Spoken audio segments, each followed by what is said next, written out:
Everyone on Earth was transported into the train world, driving and riding their own exclusive trains, arriving at different platforms, gathering supplies, and developing and upgrading. At the start of the game, every conductor had one chance to draw a talent. Conductor Lu Xingyan drew a talent called Prismatic Hex. Each time the train leveled up, he would randomly obtain one Prismatic Hex. The first hex, infinite ammo. Designate one weapon and remove it from the consumption rules, letting it remain fully loaded forever. The second hex, Prismatic Orb. Every time he arrived at a new platform, an orb containing generous rewards would drop. The third hex, Reforger. And so, the story begins here. The Universal Train survival game now begins. The rules are as follows. Every conductor, please keep them firmly in mind. 1. You have an exclusive train. It is your mobile fortress, and it is also an extension of your life. As long as the train remains, you remain. 2. Every day at 10 o'clock in the morning, your train will arrive at an unknown platform. This is your only chance to obtain resources. 3. Collect, upgrade, expand. Every time your train levels up, it will gain one new carriage. 4. The first 3 platforms are an absolutely safe newbie protection period. Make good use of this precious time. 5. The starting supplies have already been placed in each conductor's newbie treasure chest. 6.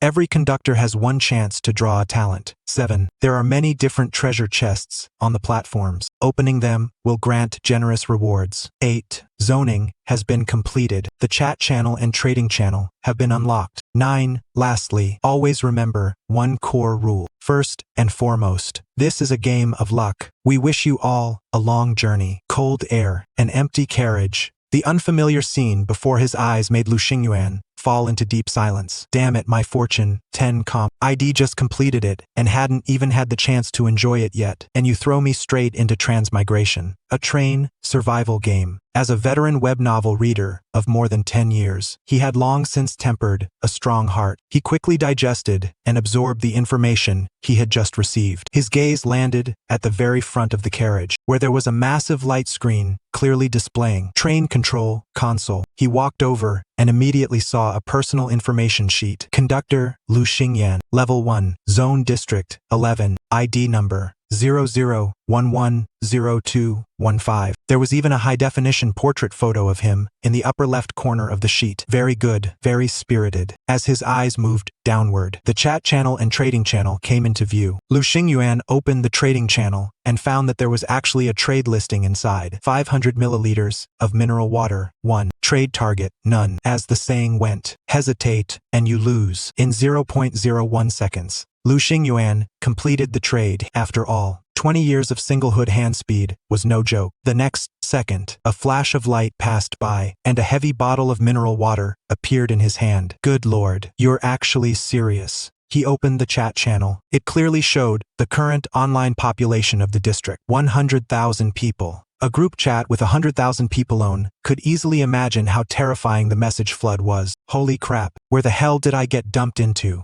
Haha, all those comments I left under every novel finally paid off. At last, something as good as transmigration has fallen onto my head. I used to be mentally disabled and could only barely survive by helping other people grind orders. But now I've actually recovered. I bet someone's about to say, let me out. A damn billionaire. Let me out. A damn billionaire. How dare you people mess with me? As the emotions of the survivors gradually settled down, useful information slowly entered Lu Xingyuan's sight. Did any of you open your newbie chest? I thought there'd be something good inside, but it only had one small loaf of bread. I got a broad steel saber, forged from refined steel. Not gonna lie, this thing looks pretty cool. How did I get nothing at all? It was empty inside. Damn it, is this game targeting me on purpose, or what? This really is a luck-based game. You people would never guess what amazing thing I got. Holy crap, who was so fast just now? The mineral water I just got from my treasure chest got traded away. I was only doing a simple test in the trading channel. Can you give it back to me? Not listening, not listening. Turtle, chanting scriptures with a calm face and steady heartbeat. Lu Xingyuan skipped over that message and looked at the newbie chest beside him. A game of luck. Honestly, he felt his luck was pretty decent. In that case,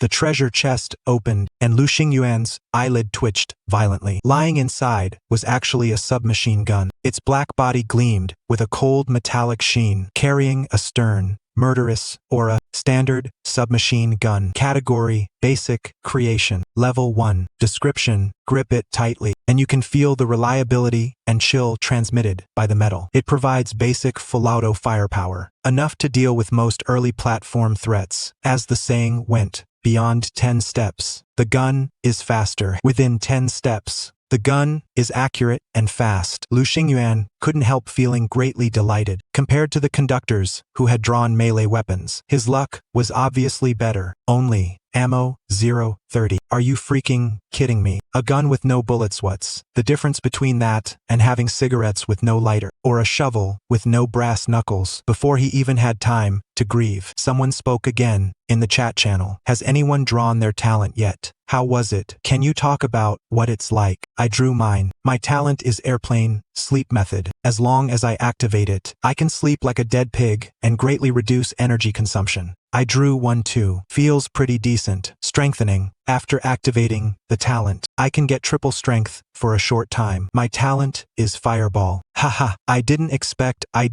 become a mage. I advise everyone to keep a low profile. Don't casually reveal your talent. This is your key to survival. After all, don't let people with bad intentions set their sights on you. After that, very few people revealed their talents anymore. Even when they did, most were trash talents, posted for complaints and comfort. Lu Xingyuan stopped paying too much attention and instead looked at the line of small text that appeared before his eyes. Draw talent. Yes. With a thought, a roulette wheel began spinning wildly. The next second, it stopped steadily, displaying Prismatic Hex. What the hell is that? Lu Xingyuan was a little stunned. Prismatic Hex. Talent description: every time the train levels up, you may gain one chance to draw a Prismatic Hex. Lu Xingyuan's eyelids twitched madly. His talent seemed pretty good, right? Current draw count: 1. Draw now. Draw. It wasn't the familiar pick 1 out of 3. It was chosen directly for you. Congratulations. You have obtained infinite ammo. Hex description: designate one weapon and remove it from this moment onward. From the game's consumption rules, ammunition, durability, energy. These concepts will lose all meaning to it. Its state will be anchored as one and eternal. Fully loaded. Huh. Lu Xingyuan froze on the spot. Just a moment ago, had been troubled by having a gun, but no bullets, and now had directly gotten infinite ammo. Guys, Terrayers, a cheat. Terry's, a cheat. Lu Xingyuan immediately assigned this hex to the standard submachine gun. The ammo line instantly changed from 0:30, infinite ammo submachine gun. Category: extraordinary creation. Level 1. Description: the concept of ammunition has been erased from the laws of physics for it. Pull the trigger, and the firepower will come unto eternity. In fact, with a massive base of a full 100,000 conductors, quite a few people had drawn firearms from their newbie treasure chests. And situations like Lu Xingyuan shaving a gun, but no bullets were far from rare. I got a damn gun, but no bullets. How the hell am I supposed to play like this? Damn it, Terry's only one bullet in the mag. Are you hinting that I should save it for myself? Fine, I'll fulfill your wish. Online population -1. Holy crap,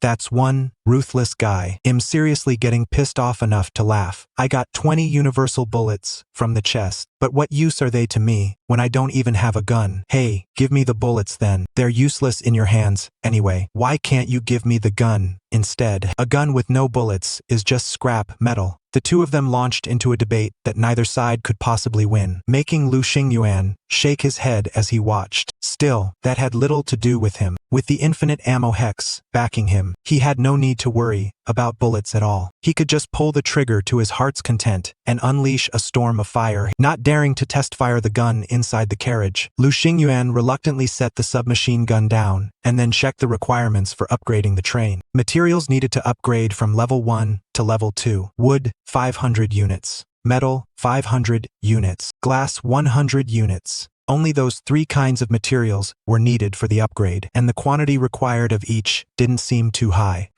It doesn't look that hard. The treasure chest had been opened, the talent had been drawn, and now all that was left was to wait for the train to arrive at the station. Lu Xingyuan checked the time. It was now 9:20 in the morning. In other words, in another 40 minutes, all of them would arrive at their first platform. Whether the platform contained danger or not, no one could say for sure. But Lu Xingyuan had always been used to preparing for the worst. He seized the time, repeatedly practicing and familiarizing himself with the weapon, while doing a few sets of movements to fully warm up his body, making sure he was in the best possible combat-ready state. In the chat channel, quite a few people were also discussing the first platform they were about to reach. Damn, why am I suddenly kind of nervous? We're still in the newbie protection period, so we probably won't run into danger. Right, don't think too beautifully about the protection period. It protects the iron shell of the train, not us. The moment your foot steps out the door, your life and death are all up to you. If that's the case, then, as long as I stay on the train and don't get off, it'll be fine, right? That's true, but if you don't get off, how are you supposed to gather supplies? Without water or food, how are you going to survive? Yeah, true. Finally, at 9:30, the game gave a prompt. Train operation, notice, upcoming station, solo platform, South City gas station. This station is white platform. Please prepare yourselves. Every conductor arrived at a different platform, especially with a solo platform, which meant the only conductor arriving at this stop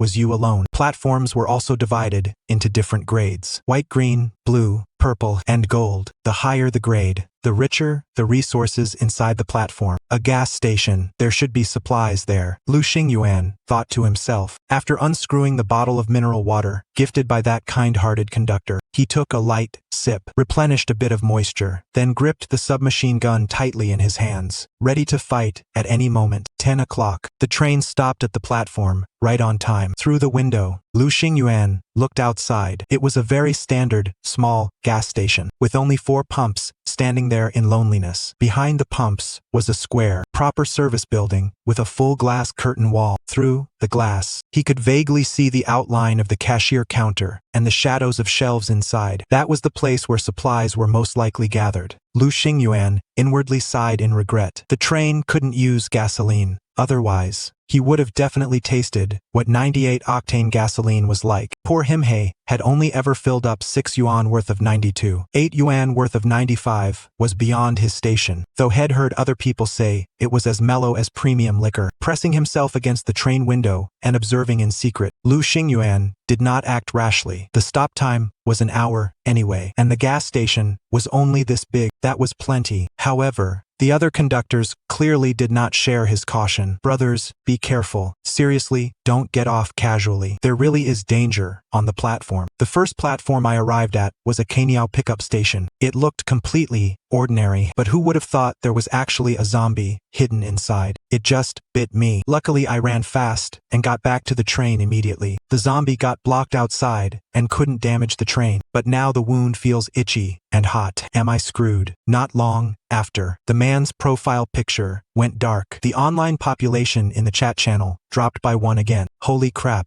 it's that dangerous. There are even zombies. This guy died that fast. I already said he don't. Just get off and explore casually. We're surviving here, not sightseeing. What's going on? How did the online count drop by more than 100 in the blink of an eye? Isn't that a little too exaggerated? Is the elimination rate really that high? No matter what, I'm not getting off the train, even if you beat me to death. I don't want to get bitten by a zombie. Lu Xingyuan withdrew his gaze from the chat channel, and there wasn't much emotional fluctuation in his heart. Right now, all the survival supplies he had were half a bottle of mineral water. If he didn't explore the platform and collect resources, there was only one path left for him: death. After waiting patiently for a long time, without seeing any movement inside the gas station, Lu Xingyuan took a deep breath, slowly opened the train door, and stepped down. He still waited patiently. The moment there was any disturbance at all, he would immediately retreat back into the train. After all, with the newbie protection period in effect, The train interior was invincible. Very good. Still, no movement. Lu Xingyuan rested his finger on the trigger, prepared to fire at any time, and slowly walked toward the service station. What he found inside disappointed him. Everything displayed on the shelves was related to cars, wiper blades, fuel additives, glass cleaner, not the food he had imagined. Fortunately, there were also quite a few tissues and bottles of laundry detergent. Those could still be useful. Wait, what's that? Suddenly, a glint caught his attention. On the service counter, at the very back, there was actually a chest shining with silver light. A treasure chest. Lu Xingyuan instantly grew excited. If there was a chest, then things would be much easier. Maybe he could get the most basic food resources from it. Lu Xingyuan advanced cautiously. However, just as he was about to get close, suddenly, from behind the service counter, a figure violently lunged out. Holy shit, damn your grandpa. Lu Xingyuan was so startled, he nearly had a heart attack. Reflexively, he pulled the trigger. Da-da-da-da-da-da-da-da-da-da-da-da. A frenzied stream of muzzle fire erupted, and bullets poured toward the figure in front of him, like they were free. The other party was instantly riddled with holes, collapsing straight to the ground, dead beyond dead.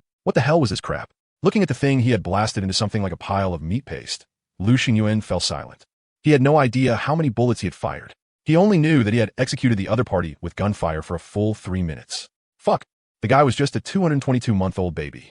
Getting startled like that out of nowhere. Of course he was gonna overreact, right? This looks like a zombie. After taking a careful look, Lu Xingyuan was basically able to confirm the other party's identity. That's right, it was a zombie. From the looks of it, it had originally wanted to hide by the service counter and ambush him. But what it never could have expected was that a young man's martial virtue would be this abundant, with bullets flying out like they were free. There shouldn't be any danger now. Holding his gun, he scanned every corner. Only after confirming it was safe did Lu Xingyuan finally relax his taut nerves. As he gasped for breath, he could even hear his own heart pounding wildly. Damn it, wasn't he this way more tense and thrilling than going on a losing streak in teamfight tactics? Not daring to waste too much time, Lu Xingyuan quickly opened the treasure chest. After all, the train would only stop for 1 hour. If he failed to get back on before it departed, then he would be left on this platform forever. Level 1 treasure chest. Description: reliably provides basic survival supplies and materials. There's also a small chance to additionally obtain equipment, blueprints, or rare materials. Open. 5 items appeared in front of Lu Xingyuan. 1 bag of raisin toast, 500 grams. 1 bottle of Pepsi, 500 milliliters. 50 units of wood, 10 units of metal, and in addition, a silver coin with a train emblem stamped on it. Train coin. Description: the common currency of the train survival world. It has a wide range of uses. Lu Xingyuan didn't have time to study them in detail. He immediately moved all the materials he had obtained back into the train car. Damn, if I'd known this, I would carry the treasure chest on the train before opening it. I'm such an idiot.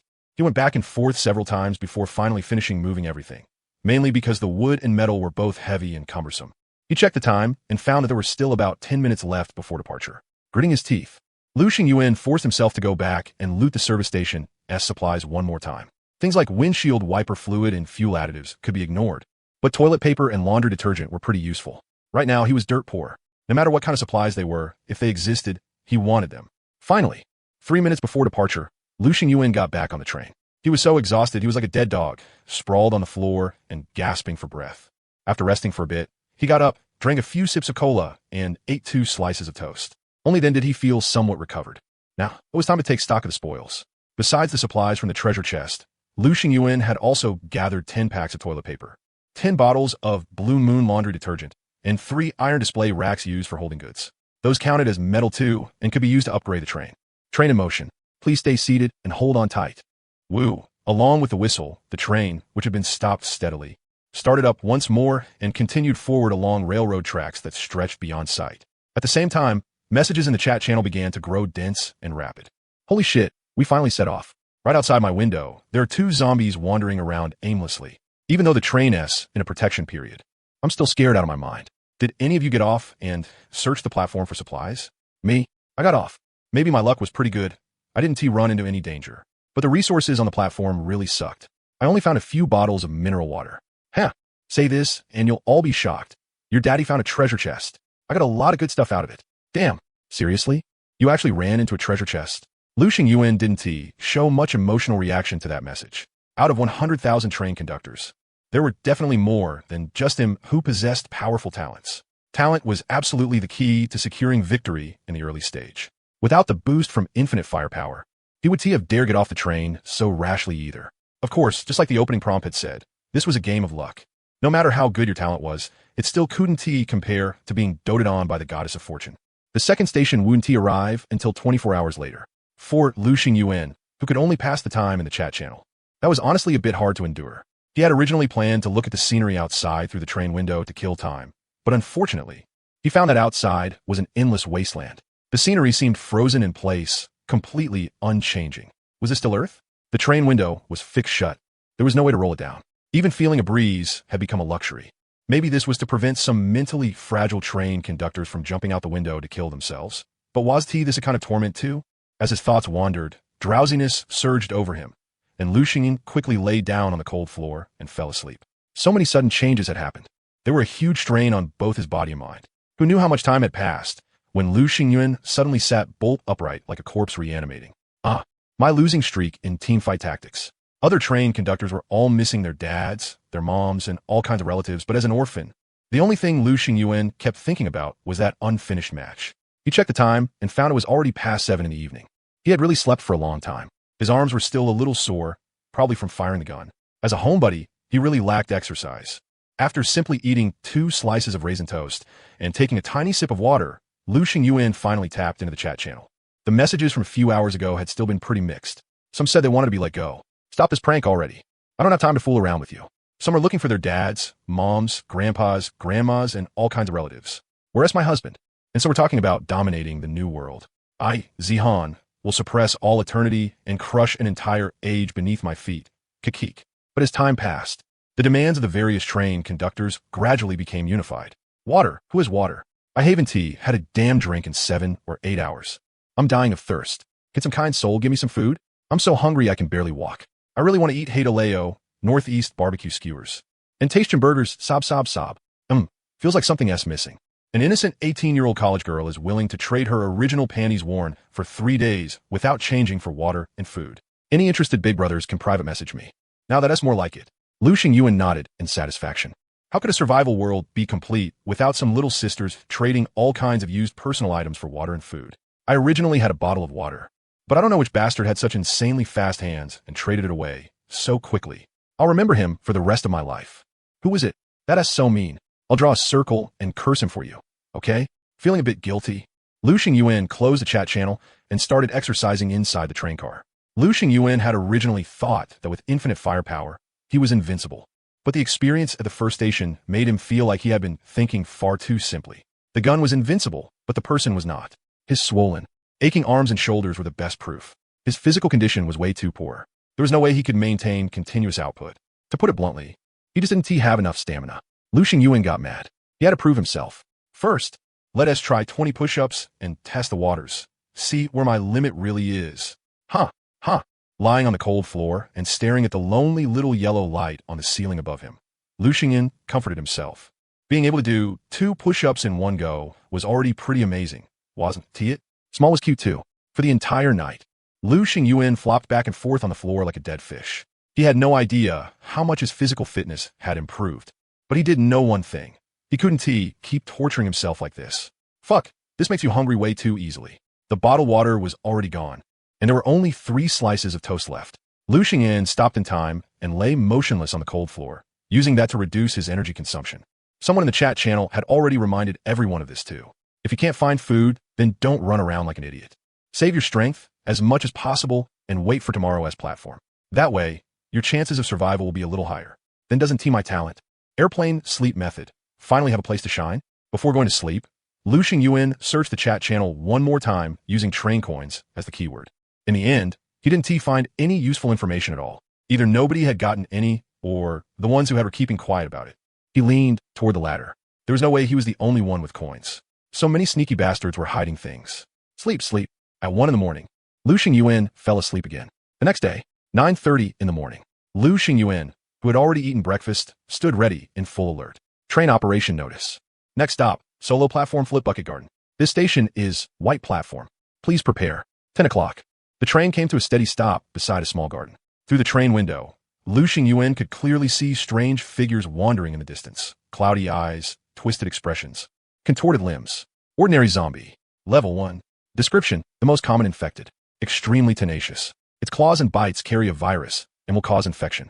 It was just that the number was even greater than he had imagined. Within his field of vision alone, there were already more than 8 of them, and that didn't even include the ones hiding in the shadows. Lu Xingyuan's gaze shifted to the vending machine placed in the garden. He could vaguely make out quite a few goods inside. He licked his dry lips. To zombies, the presence of a human was extremely obvious. The instant Lu Xingyuan got off the train, they sensed him and turned their heads in perfect unison to look in his direction. That bizarre scene was enough to make every hair on a person's body stand on end. Lu Xingyuan's heart pounded wildly. Damn it. Who the hell could stay calm in a moment like this? The zombies lunged at him, and they were even faster than he had expected. Lu Xingyuan pulled the trigger in his hand, and the submachine gun began spraying nonstop. All he could say was that his aim really was awful. At a distance of 20 meters, only 4 out of 10 bullets hit. But his bullets were infinite, so it didn't matter at all. He just had to keep firing. Da-da-da-da. Muzzle flash burst out, and the thick smell of gunpowder spread through the air. The first zombie went down quickly, but the second, third, and fourth zombies right behind it were already charging up in front of him. 3 meters, 2 meters, 1 meter. At the critical moment, Lu Xingyuan spun around and dove back into the train car. Bang! The zombies that were just about to get him were sent flying away the next second by an invisible light screen. Beginner protection for the first 3 platforms. The train would not suffer any damage, and as long as Lu Xingyuan was inside the train car, he was naturally invincible too. That invisible barrier separated the train car from the zombies, making it impossible for them to advance even half a step. All they could do was bare their fangs and claws at Lu Xingyuan, who they would never be able to reach. At this moment, Lu Xingyuan's heart rate was definitely over 180. Damn, compared to this, what the hell was a 12-loss streak in Fortune Star? He raised the gun and pulled the trigger at the zombies right in front of him. At this distance, there was no way he could miss. So he easily wiped out every zombie in front of him. Counting carefully, there were a full 12 of them. Sure enough, some zombies had been hiding in the shadows. After finishing the cleanup, Lu Xingyuan carefully tested the area again. Only after confirming there were no sneaky zombie bastards lurking around did he finally get off the train with peace of mind and head straight for the vending machine. Inside, it was packed full of all kinds of supplies. Bread, jelly, ham sausages, cola, Sprite, bottled water. There were more than 20 kinds in total. Jackpot, jackpot. With a crack, Lu Xingyuan smashed the vending machine's glass door with a brick, then looted everything like crazy, not leaving behind a single item. Only after throwing it all into the train car did he begin carefully exploring the entire garden. Sure enough, just as he had expected, he found a treasure chest in a flower bed in the corner. This time he had learned his lesson. He didn't open it on the spot. Instead, he carried the chest back into the train car. Right after that, he started looting all kinds of upgrade materials. The seats? Tear them apart. That was what needed for upgrades. The fitness equipment? Ruin all of it. That was metal needed for upgrades. And the vending machine from earlier couldn't be spared either. It was both metal and glass. The only problem was that he didn't have a proper tool in hand. If he had an axe or a hammer or something, his efficiency would go up a lot. He made several trips back and forth, but even so, he still couldn't move all the supplies from the garden. There were only 5 minutes left before departure. Lu Xingyuan couldn't be bothered to keep struggling, so he lay on the floor like a dead dog, drenched in sweat from head to toe, gasping for breath. Train departing. Please remain seated and hold on. The clack-clack sound rang out again. Only after resting for a full 10 minutes or so did Lu Xingyuan finally struggle to his feet and begin counting the gains from this stop. First, the food: 3 chicken-flavored ham sausages, 5 bags of cucumber-flavored potato chips, 2 packs of strawberry wafer cookies, 2 bags of spicy konjac snacks, 1 pack of Cha-Cha 5-spice sunflower seeds, 1 box of Dove chocolate. Next, the drinks: 5 500-milliliter bottles of Waha mineral water, 3 330-milliliter cans of Pepsi, 2 1-liter bottles of iced black tea, 1 250-milliliter can of Red Bull. That was everything from the vending machine. With all this, it should be enough for him alone to hold out for quite a while. At least killing a full 12 zombies hadn't been for nothing. It really hadn't been easy. He tore open a ham sausage and stuffed it into his mouth, then gulped down several big swallows of iced black tea. Only then did Lu Xingyuan finally calm his stomach. After that, he turned his gaze to the treasure chest. It was still a level 1 chest, but this time, the reward inside was very different. Beginner Gene Enhancement Serum. Category: Baseline Creation. Level 1. Description: a product of top-tier biotechnology from the old world. Safely breaks through the physiological limits of a human body and comprehensively enhances strength, reflexes, and endurance. A tube of deep blue serum suddenly appeared in front of Lu Xingyuan. The liquid was thick, and it shimmered with tiny specks of light. The way to use it was simple. All he had to do was open the cap, expose the needle, and jab it into his arm. Then it would take effect. Lu Xingyuan hadn't expected his luck to be this good. This beginner gene enhancement serum should count as a rare item among level 1 treasure chest rewards. I finally figured out what fell off. Damn it. After transmigrating into a survival world, who the hell still relies on hard training to strengthen their body? Those few push-ups from last night were obviously for nothing. Without the slightest hesitation, Lu Xingyan drove the needle hard into his arm. Too careless. His vision went black, and he passed out from the pain on the spot. Nobody told him it would hurt this much. Who knew how much time had passed before Lu Xingyan slowly woke up? His first reaction was hungry. Insanely hungry. Apocalypse thunder explosion level hungry.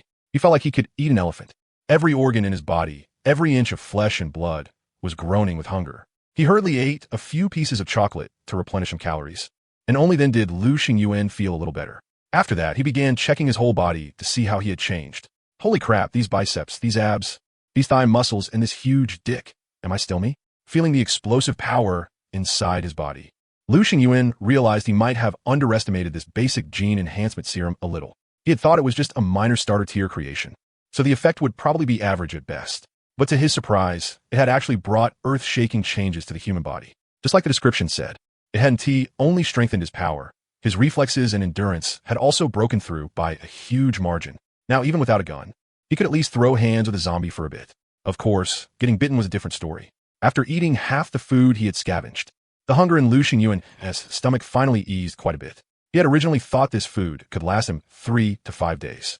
Looks like he still wouldn't be able to slack off at the next stop. In front of the train's control console, completely naked, Lu Xingyan flipped through the chat records. The reason he had taken everything off wasn't because of some weird fetish, but because his clothes had already been soaked through with sweat and smelled sour as hell. Since that was the case, he might as well put them on the rack to air them out a bit.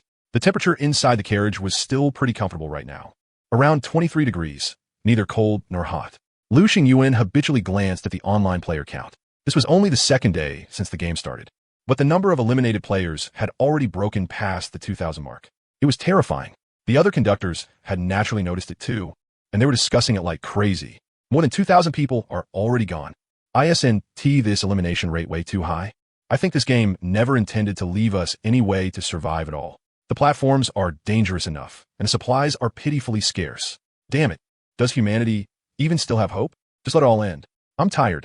There were definitely a lot of conductors being eliminated, but at the same time, it was equally undeniable that as time passed, more and more conductors were gradually finding their footing and starting to live a little easier. Because the trading channel had clearly become much livelier. At first, there hadn't been any supplies listed at all, but now there were already 20 to 30 pages of listings. 50 milliliters of mineral water in exchange for 10 units of wood. 100 grams of bread in exchange for 20 units of metal. Trading mineral water for food. If you have any, private message me. Trading food for a cute girl's original fragrant underwear. Must see photos first. Ugly girls don't bother. Holy crap, that guy is loaded, huh? He could actually take out food to trade for something this useless. What shocked Lu Xingyan even more was that less than half a minute after this trade appeared, it had already changed to completed, which meant some girl had already given up her original fragrance. Well, it made sense.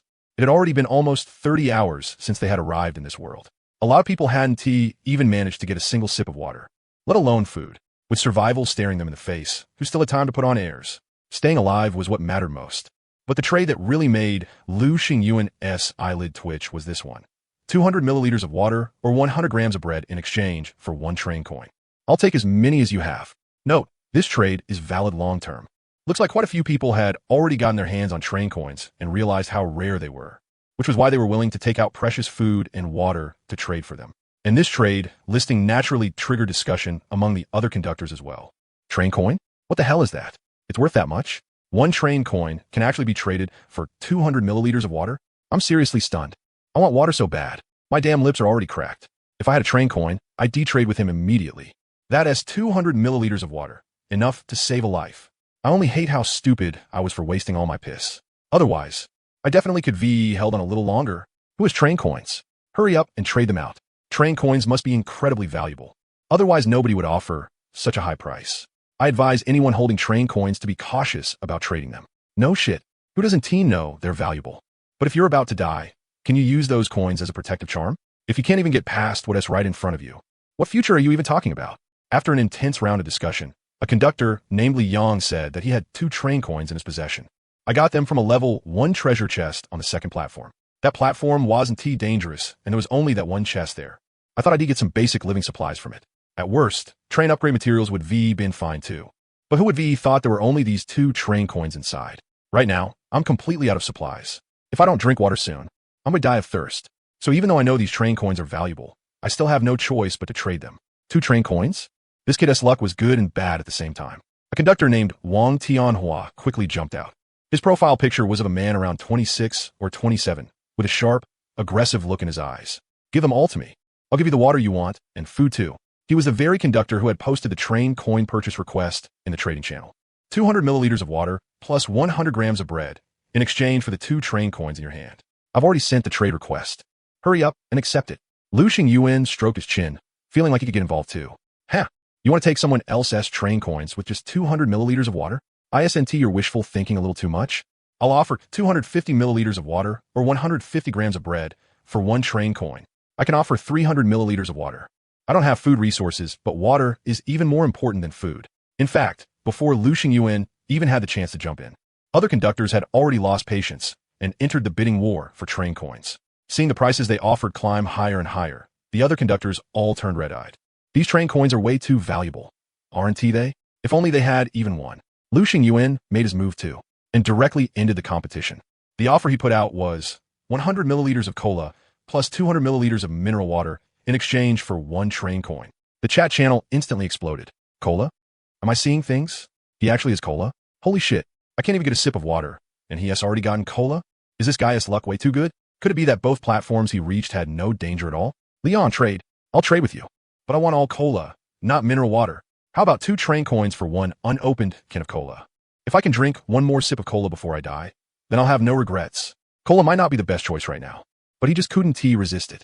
As an otaku fat nerd, he knew his own limits very well. He was destined not to make it far.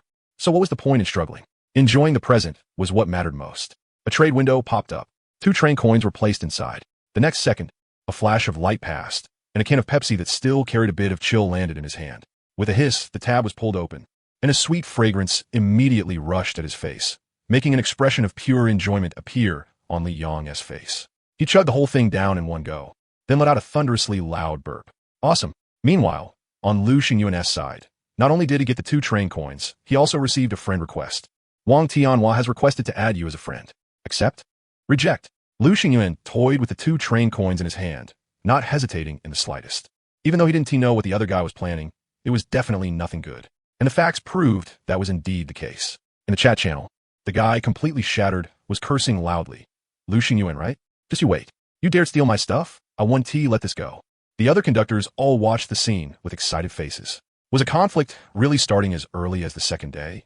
How exciting.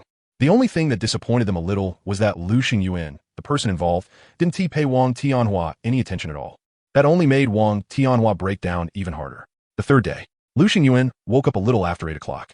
Using 1 sausage and 1 piece of chocolate as a simple breakfast, Lu Xingyuan breathed into his palm. Very good. His breath was pretty strong. As a good, cleanliness-loving boy, not brushing his teeth for so many days really was making him uncomfortable. These upgrade materials are even harder to gather than I imagined. When those materials were moved into the train car, the game automatically counted their amounts. Wood, 80 units out of 500 units. Metal, 50 units out of 500 units. Glass, 10 units out of 100 units. To be honest, Lu Xingyuan wasn't very satisfied with his progress. I'm already tired as a dog, and now you're telling me this is all I got? Survival wasn't easy. Little Lu sighed. 9:30. Train operation notice. Upcoming station, multiplayer platform, Jinshui Street. The maximum number of trains stopping at this station is 3. This station is green platform. Please be prepared. Oh, a multiplayer platform? And it's even a green platform? Lu Xingyuan instantly perked up. That meant at this station, he would run into other train conductors? Now, this was getting interesting.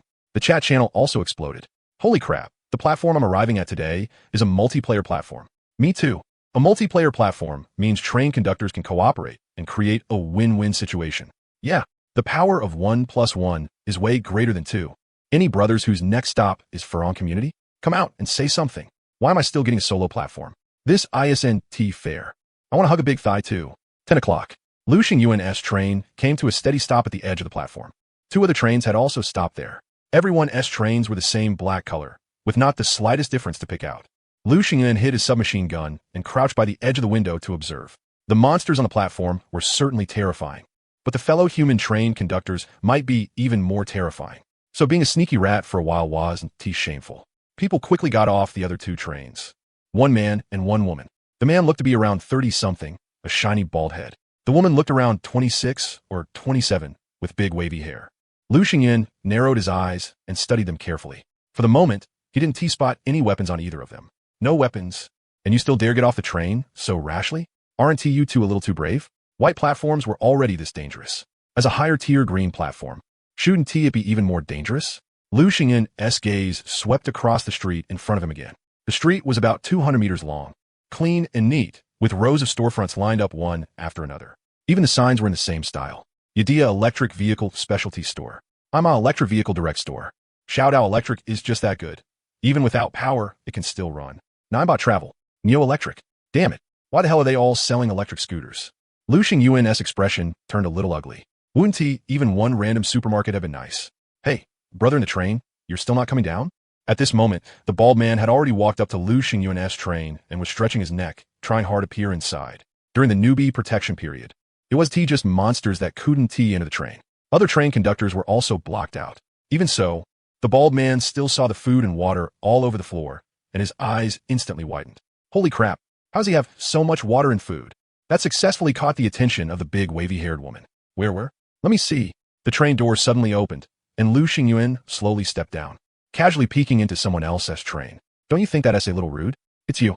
You're Lu Xingyuan. The bald man recognized him at a glance. The big wavy-haired woman also reacted. He asked that Lu Xingyuan who used cola for trades. That trade had already made Lu Xingyuan famous in one shot. On top of that, every train conductor used a photo of themselves as their profile picture. So being recognized wasn't surprising at all. The photo was already handsome, but I didn't expect a real person to be even more handsome than the photo. Little brother Lu, the three of us being gathered at the same platform is pretty fateful. How about we work together and loot the supplies here? The bald man immediately sent out an invitation. If you were able to collect this many supplies, then your strength must definitely be extraordinary. With you here, we feel much safer exploring together. Lu Xingyuan shook his head. Then you're overthinking it. I was just a bit luckier. I didn't run into any danger on my previous two platforms, so that's why I was able to gather supplies so easily. The bald man froze for a moment, then burst out laughing. Didn't the game rules already remind us? In this world, luck is more important than strength. Little brother Lu, you're being too modest. If you can have luck that good, that's already incredible. Maybe today the two of us can borrow some of your good luck too. After hearing the bald man's words, the big wavy-haired woman's eyes immediately lit up, and she nodded frantically. Right. Since you're this lucky, if we follow you, we definitely won't run into danger. If we cling tightly to a big boss's thigh, we'll definitely get plenty of benefits. But Lu Xingyuan's attitude was firmer than she had imagined. I already said no. Are you deaf? The big wavy-haired woman's expression stiffened. After a long while, she gave an awkward smile. Fine then. She could only look at the bald man. Then let us cooperate, the two of us. The bald man nodded. No problem. The big wavy-haired woman immediately put on a weak and delicate pose. I'm just a weak woman. When the time comes, you'll have to help look after me a little and give me a bit more supplies. The bald man made an okay gesture. At this point, Lu Xingyuan had already walked into one of the stores. It was packed with all kinds of electric scooters, and he didn't see any danger at all. After being strengthened by the gene medicine, his perception had also improved greatly. If something was really wrong, he would be able to sense it. Could it be that after being unlucky twice, he had finally gotten lucky once? That made sense too. The platform's rank only meant this station had abundant resources. It was directly tied to danger. Since that was the case, then it was time to start looting. These brand new electric scooters were the best kind of resource. Their frames were all made of metal. On top of that, there was plastic, rubber, electronic components, and all kinds of other materials. You might not be able to use them now, but maybe they'd be useful later. Lu Xingyuan directly searched through the cabinet and quickly found a large ring of keys. After trying them one by one, he soon started one of the scooters. With a twist of the throttle, he sped toward the direction of his train. There was a height difference between the train and the platform. Luckily, Lu Xingyuan was detail-oriented enough to have brought a ramp pad in advance and placed it in front of his train door. That way, the electric scooter could be driven straight into the train car. One done, and without stopping for even a moment, Lu Xingyuan hurried back to get the next one. Meanwhile, the bald man and the big wavy-haired woman were searching the store for food and water. After looking around, they found absolutely nothing. You gotta be kidding me. A store this big, and their isn't even one jug of bottled water? Already so thirsty that she was nearly at her limit. The big wavy-haired woman's mood grew even worse. And this is supposed to be called a green platform? What a scam. The bald man's mood wasn't any better either. Not everyone could be as lucky as Lu Xingyuan and gather that much water and food. He hadn't had a single drink of water in almost 72 hours. He couldn't even squeeze out a mouthful of spit. Right at that moment, they saw Lu Xingyuan speeding past on an electric scooter. The two exchanged a glance and immediately understood. The reason this stop was a green platform was because there were more than enough upgrade materials here. How about we haul the electric scooters back too? Since we finally made it here, we obviously couldn't leave empty-handed. We had to carry on the spirit of fishermen never returning empty-handed. If I can't catch fish, I'll steal a cow. If I can't steal a cow, I'll steal vegetables. Anyway, I can't come here for nothing. The two of them immediately copied Lu Xingyuan and kept transporting the electric scooters back. Lu Xingyuan didn't say anything. There were more than enough electric scooters here. There was no way they could move them all within 1 hour. 20 minutes later, all the electric scooters in the first shop had been cleared out by Lu Xingyuan. He promptly switched targets and looked at the solid wood tables and chairs, as well as the wooden counter. Right? And the suspended ceiling seemed to be made of wooden boards too. He figured the metal was probably about enough already. He had shoved more than 20 electric scooters into the carriage, stuffing the already small compartment completely full. It was time to focus on wood and glass. After a round of destruction that smashed the tables and chairs to pieces, Lu Xingyuan rode the electric scooter back and forth, transporting everything one trip at a time. The shopfront glass display windows were even easier to deal with. One brick was enough to do the job. Lu Xingyuan also dumped all the shattered glass into the carriage in one go. Didn't matter whether it was intact glass or broken glass. As long as it reached 100 units, that was enough. This electric scooter. When Lu Xingyuan arrived at the third shop and was just about to break the glass, his attention was suddenly drawn to a black electric scooter placed right at the very front of the shop entrance. He found the key and inserted it. But when he twisted it, he discovered there was no battery. He frowned, suddenly thought of something, and immediately opened the seat compartment. A treasure chest appeared in his sight, just like that. It was hidden pretty damn well. For a while, he had thought this platform didn't have a treasure chest at all, or that the two of them had already looted it. Good. Misunderstanding cleared up. 10:50. There were 10 minutes left before departure. The bald man and the woman with big wavy hair were waiting in front of the train. Little brother Lou, your harvest this time. Holy shit, what is that? A treasure chest? The two of them were instantly attracted by the treasure chest shining with a captivating luster. You're way too lucky. You even managed to find a treasure chest. The woman with big wavy hair couldn't hide the envy and jealousy in her voice. Even though they were already at the third stop, the vast majority of conductors still had never seen a treasure chest. The woman in front of him was one of them, so she was very curious about what could be opened from a treasure chest. Can you open it so we can see? There's nothing to see. Lu Xingyuan completely ignored her request and casually tossed the treasure chest into the carriage. The expression on the woman with big wavy hair instantly froze. Little brother Lou is right. Better not open it. After all, this treasure chest belongs to little brother Lou. If something good really comes out of it, wouldn't that just make the two of us suffer? Being able to come to this green platform today, collect so many materials to upgrade the train without encountering any danger at all, is already lucky enough. We really should thank little brother Lou properly. He asked the one who shared his good luck with us. Don't you think so? The woman with big wavy hair seemed to receive some kind of signal. She immediately pulled out the dagger hidden in her hand and stabbed straight at Lu Xingyuan in front of her. If she had still been hesitating just now, then at this moment, her eyes were incomparably firm, filled with extreme madness. Go die. If you want to open the treasure chest in front of me, then I'll open it myself. Before Lu Xingyuan had arrived, the bald man had already proposed. Let us take this guy out. Kill someone? Are you crazy? I can't do something like that. The woman with big wavy hair had frozen up on the spot. Are you stupid? If we kill him, all the supplies on his train will be ours. The bald man kept coaxing her in a lowered voice. Don't you want water and food? You saw it too. Other than some materials useful for upgrading, there aren't any survival supplies at this platform at all. If this keeps going, the two of us are going to starve to death and die of thirst. Or can you guarantee that the platform we arrive at tomorrow will have water and food? Do you dare to bet on that? You can't afford to. The woman with big wavy hair's pupils trembled, and it seemed her heart trembled right along with them. So if we want to survive, the only thing we can do is strike ruthlessly, kill him, and take all his supplies. In this world, there's no law or morality to speak of. We have to use whatever means necessary. You saw how cold and heartless this guy is. There's no way he'd be willing to share his water and food with us. At that point, the bald man grabbed her shoulders hard. So listen to me. Let us risk it. He stuffed a fruit knife into her palm. She swallowed with difficulty, because she had to admit that she was tempted. And what truly made her decide to kill Lu Xingyuan was Lu Xingyuan's attitude right now. Who the hell are you trying to act cool in front of? Tell me, what the hell are you showing off for? I just asked you to open the treasure chest and let me see it. So what if you did? I'm a beauty no matter what. So why the hell are you treating me with such utter disdain? Kill. The sharp fruit knife flashed with a cold gleam as it stabbed straight toward Lu Xingyuan's heart. The woman with big wavy hair wasn't panicked in the slightest.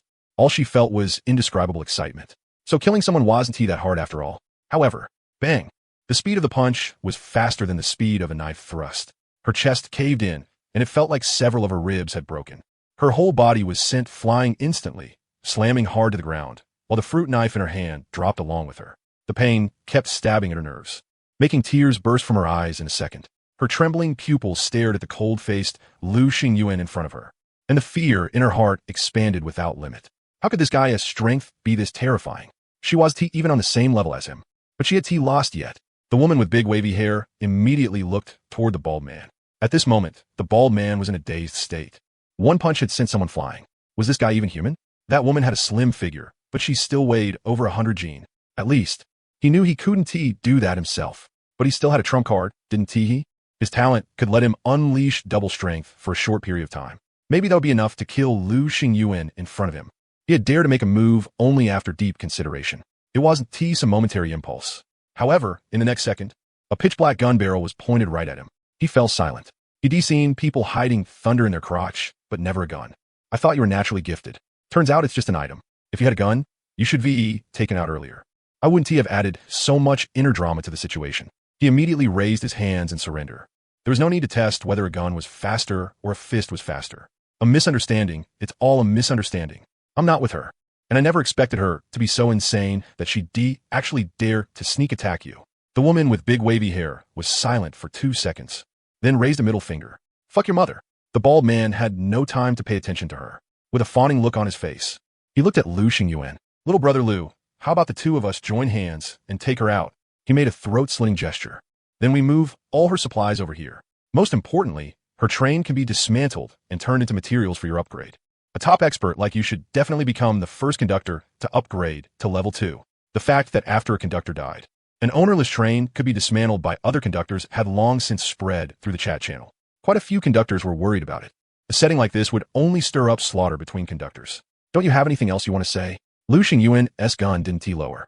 The bald man froze. W, what do you mean? Up to now, you still haven't said a single word worth making me not pull the trigger for.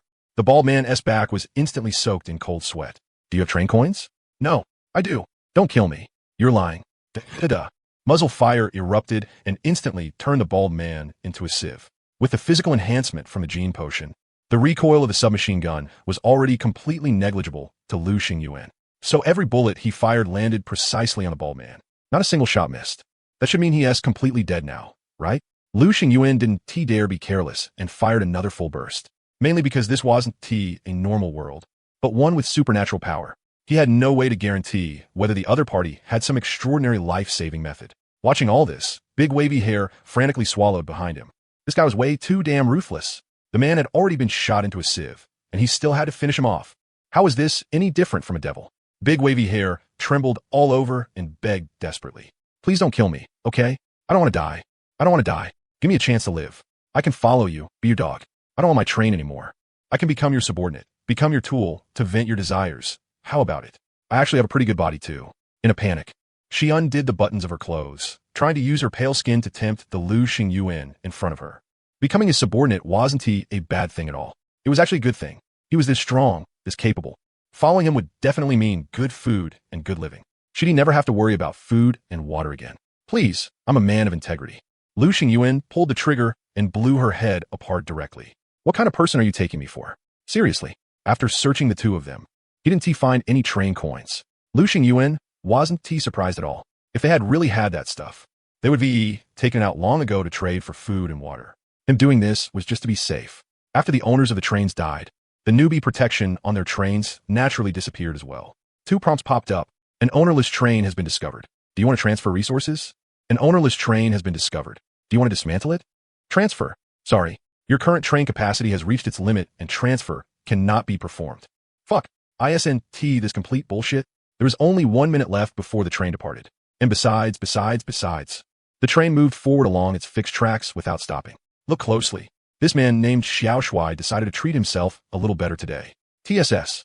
The metal tab on the Pepsi can was pulled open, and white foam instantly surged out. Lu Xingyuan tipped his head back and chugged half the can in one go, then let out a burp called satisfaction.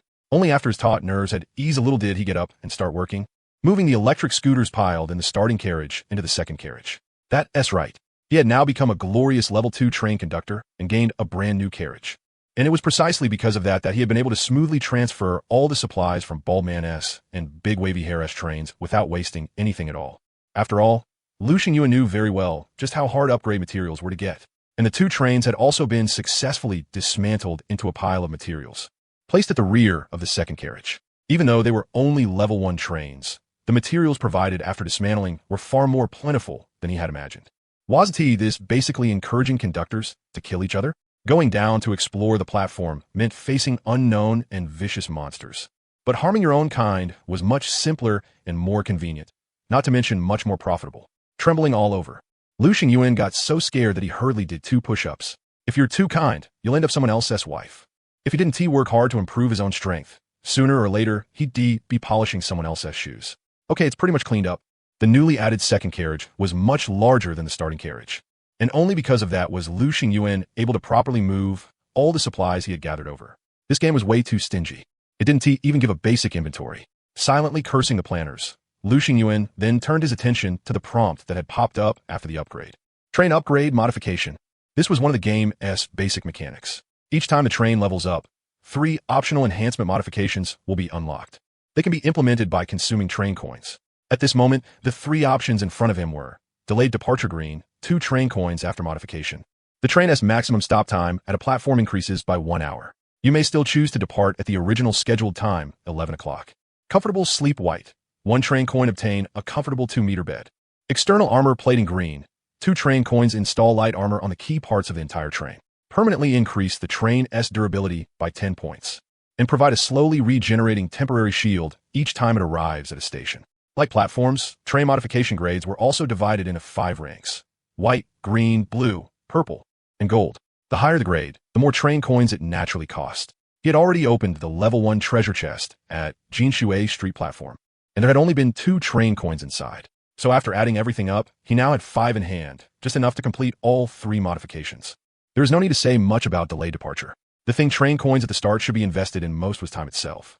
That extra hour of looting was enough to get the snowball of resources rolling ahead of schedule. Next was external armor plating, which was also a very important modification. After all, the newbie period was over now. The train was no longer under any protection. Whether it was platform monsters or other humans, both could damage the train. At the very moment of departure, the game had already given a prompt. Newbie protection has ended. Right after that came the explanation regarding train durability. A level 1 train has 100 durability. A level 2 train has 200 durability. A level 3 train has 300 durability, and so on. Every time the train increases by 1 level, it gains 100 durability. Once durability completely drops to 0, it means the conductor is eliminated. 10 points of durability might not be much, but don't forget it also had a slowly regenerating temporary shield that refreshed for free at every station, providing the train with a shield equivalent to 20 durability. Lu Xingyuan waved his hand grandly. Take these 2 modifications first. The train coins in his hand were instantly reduced by 4. Wait, no, that is not right. What got deducted wasn't just that. The metal stored in the second carriage was deducted too. So this damn external armor plating modification uses my own materials too? Are you even human? You want my coins and my materials too? Why don't I just hand you my life while I'm at it? This round of modifications really wasn't cheap. It directly deducted 200 units of metal from him. Good thing he had collected enough materials. Otherwise, even if he had paid for the modification, it still wouldn't have taken effect immediately. The effect of the external armor plating could be directly felt from inside the carriage. Most obviously, in terms of touch, the train now felt a little more solid and weighty while moving. Visually, the inner sides of the walls were now covered in a rough metal layer, making them look extremely reliable. Seeing this, Lu Xingyuan finally felt a little better. Then, while he was at it, he also completed the comfortable sleep modification. Sleeping on this icy floor was genuinely miserable for him. His waist and back ached, to the point that every time he woke up, he felt mentally drained. With this comfortable big bed, it should feel a lot better. Carefully pouring a little water from a mineral water bottle, Lu Xingyuan washed his face before looking at the new line of text. Do you want to draw a new color hex? Being able to achieve what he had today was certainly due to his hard work and sweat. But one thing that couldn't be denied was that talent had indeed provided a teeny tiny little bit of help. There was no way to bathe and burn incense, but maybe washing his face clean could still bring him some good luck. Lu Xingyuan pressed the draw button. Ding! Congratulations on obtaining the Prismatic Hex. Prismatic Pipeline. Hex description. Every time you arrive at a new station, you will receive one Prismatic Orb filled with abundant loot. The loot inside the orb improves as your train level increases. Lu Xingyuan fell silent. Wasn't this a little too broken? With this hex, even if he never got off the train, he could still live pretty well. Lu Xingyuan was already looking forward to the Prismatic Orb that would drop when they arrived at the station tomorrow. Tomorrow was definitely going to be a good day. Walking up to the control console, Lu Xingyuan discovered that at some point his friend request list had somehow turned into 99. Train conductor Zhang Tao has requested to add you as a friend with the attached message. Big shot, take your little bro with you. Train conductor Wang Lily has requested to add you as a friend with the attached message. You there? Interested in a busted married woman with E-cups? Train conductor Zhao Qing has requested to add you as a friend with the attached message. Handsome, if you accept my friend request, I can send you my worn panties for free. Train conductor Oman has requested to add you as a friend with the attached message. Holy crap, bro. How'd you do it? This is only the 3rd station, and you already upgraded straight to level 2? That's way too awesome. Give me a friend slot. So that was it. From the message attached to the last friend request, Lu Xingyuan guessed the truth of the matter. Ignoring all those friend requests, Lu Xingyuan entered the chat channel. At first, the train conductors were still heatedly discussing the disappearance of newbie protection. Now, that newbie protection is gone. Does that mean my train can be attacked by those monsters? I strongly demand that the game extend the newbie protection period to 7 stations. 3 stations is way too short. I haven't even properly gotten familiar with this world yet. Looks like there's no way to keep hiding in the train anymore. No matter what, we'll have to face those brutal monsters. Whoa, I don't want to. This is way too cruel for a girl like me. But very soon, someone noticed something was off. What the hell? Am I seeing things? Why is there already a train conductor at level 2? I just wanted to check how many people were still online, and instead I saw something this insane. What? Level 2? Are you freaking kidding me? Upgrade materials are so hard to collect. How could anyone possibly reach level 2 this fast? Holy crap, it's actually real. Lu Xingyuan? Why does this train conductor's name feel kind of familiar? Isn't he the one who traded cola for train coins yesterday? Damn, this is a real big shot. Reaching level 2 this fast. His strength is way too crazy. I'm crying to death. How can the gap between people be this huge? I haven't even gathered 1/10 of the materials, and he already upgraded. I bet he must have a very powerful talent. Otherwise, there's no way he could have upgraded this quickly. Lu Xingyuan frowned. Talent was like a girl's panties. Unless absolutely necessary, you shouldn't casually tell other people what color it was. That bastard was obviously trying to steer the conversation on purpose. Among the flood of messages, Lu Xingyuan also spotted an old acquaintance, Wang Tianhua. He was cursing loudly. Was it because of the train coins that you upgraded to level 2 so fast? Fuck your grandpa. I was supposed to be the first train conductor to reach level 2. Faced with everyone's curiosity and questions, Lu Xingyuan gave no response. He only quietly posted one trade message. Anyone with train coins can still come trade with me for water and food. But after this incident, the number of train conductors willing to take out their train coins for trade dropped sharply. Even when they did, the prices they asked were much higher than before. Lu Xingyuan didn't care. He stepped directly onto a silver electric scooter parked in the first carriage. What was this brand called again? Seemed like it was called 9bot or something. Lu Xingyuan used to often see those punk kids riding these things, speeding all over the roads and popping wheelies. Of course, that wasn't the point. The point was that behind every blonde punk riding one of these, there always seemed to be a young, pretty girl sitting there too. Their legs were white and slender. As for whether they were smooth or not, he had no idea. If he had touched them before, then maybe he could have told you. Never thought there'd come a day when I'd be riding one of these too. An electric scooter was a very important strategic resource. It could improve your travel efficiency, which meant the area you could explore would become much wider. The only pity was that he had no way to recharge it. Once a battery was drained, that was one less battery. When the time came, I'd ride the scooter with one hand and fire a gun with the other. The throttle was on the right, so he could only hold the gun in his left hand. Luckily, he often practiced left-handed shooting in the Europe and America server, so he quickly found a feel for it. Not bad, not bad. It'd be even better if there were a young, pretty girl riding on the back too. Just as he was thinking that, a message popped up in the trade window. Train conductor Gu Wanqing. 1 train coin for 1 bag of cucumber-flavored chips plus 1 chicken-flavored sausage. Deal or no deal? Lu Xingyuan glanced at the profile picture. The other party was a young girl with a delicate oval face, big eyes, long hair, and very fair skin. Just from the profile picture alone, she looked fresh and pretty. Lu Xingyuan's heart stirred. Rumor had it that in every survival world, there would always be one lucky koi girl like this. They didn't need to do anything, yet they could easily obtain resources other people could never get. Could the girl in front of him be this world's lucky koi girl? Too expensive. At most, I can give you 1 bag of cucumber-flavored chips plus 100 milliliters of mineral water. I'm a college student. I'm a little beast myself. How about this then? I'll give you 2 train coins, and you give me 1 bag of cucumber-flavored chips, 1 chicken-flavored sausage, and 1 can of cola. How about it? That's more like it. That's more like it. You can casually take out 2 train coins that easily. And you're still saying you're not a lucky koi girl? You got a lot of coins, huh? What are you trying to do? No need to be so nervous. I'm not a bad person. Don't you think saying that makes you sound exactly like a bad person? Wasn't it supposed to be that college students were easy to fool, pure, and foolish? Why was this girl's guard so high? How about this? I'll use 1 bag of cucumber-flavored chips, 1 chicken-flavored sausage, and 1 important piece of information to exchange for the 2 train coins in your hand. What do you think? Information? Important information? What kind of tone was that? Lu Xingyuan frowned slightly. Tell me what type of information it is first. It's about the proper way to use train coins. Are you interested? I think in this whole region, I'm probably the only one who knows. The other side fell silent. There was no immediate reply. Looks like she was tempted. Fine. Let's trade the way you said.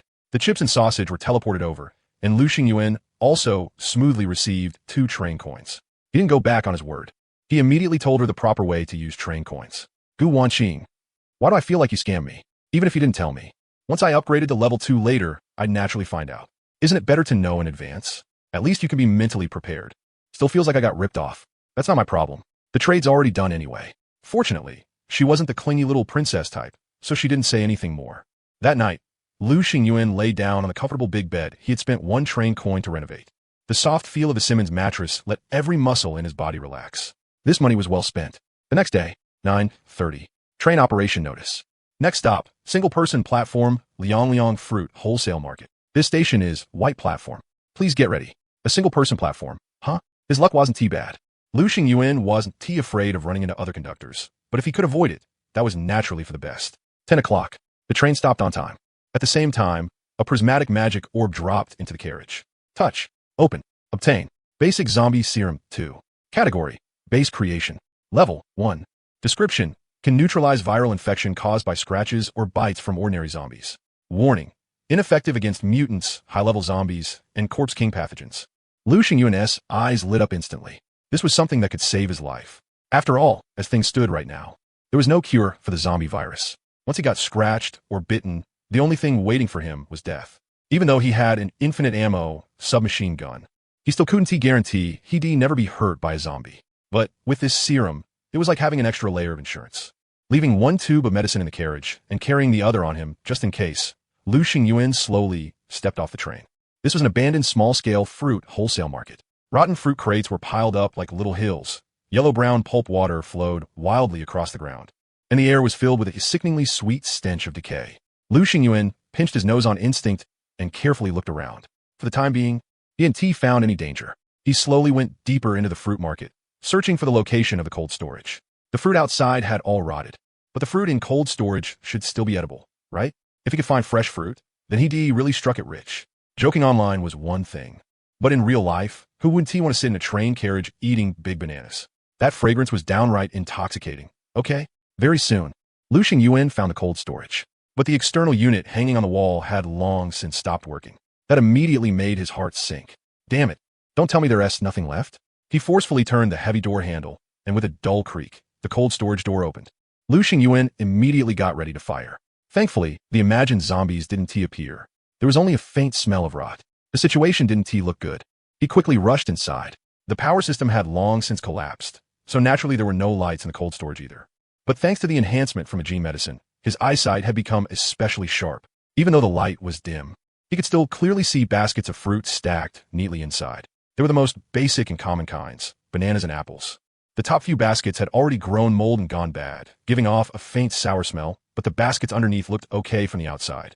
Lu Xingyuan picked off a banana that had naturally ripened, peeled it open, found no bad spots, and immediately stuffed it deep into his mouth. The texture was right, and the taste was right too. His eyes lit up. Very good. He made 5 round trips with the electric scooter. Total harvest, 2 baskets of bananas, 3 baskets of apples. Getting this much was already pretty good. If he ate slowly, it would be enough to last him at least a week. As for the rest of these rotten fruits, Lu Xingyuan rubbed his chin. Actually, there were still a few baskets that looked decent, and the rot was only mild. Throwing them away just like that did feel a little wasteful. I have an idea. Sell them to college students at a high price. Total harvest, 5 baskets of mildly rotten fruit. Finally, there were the fruits that were already so rotten they were leaking juice. Forget it. Too lazy to move them. He wouldn't be able to sell them for much anyway. Lu Xingyuan had no interest in the measly scraps of money in poor people's pockets. Whoever had money, that was who he'd make money off. Remember this. He wasn't some beggar kneeling for food. 11:20.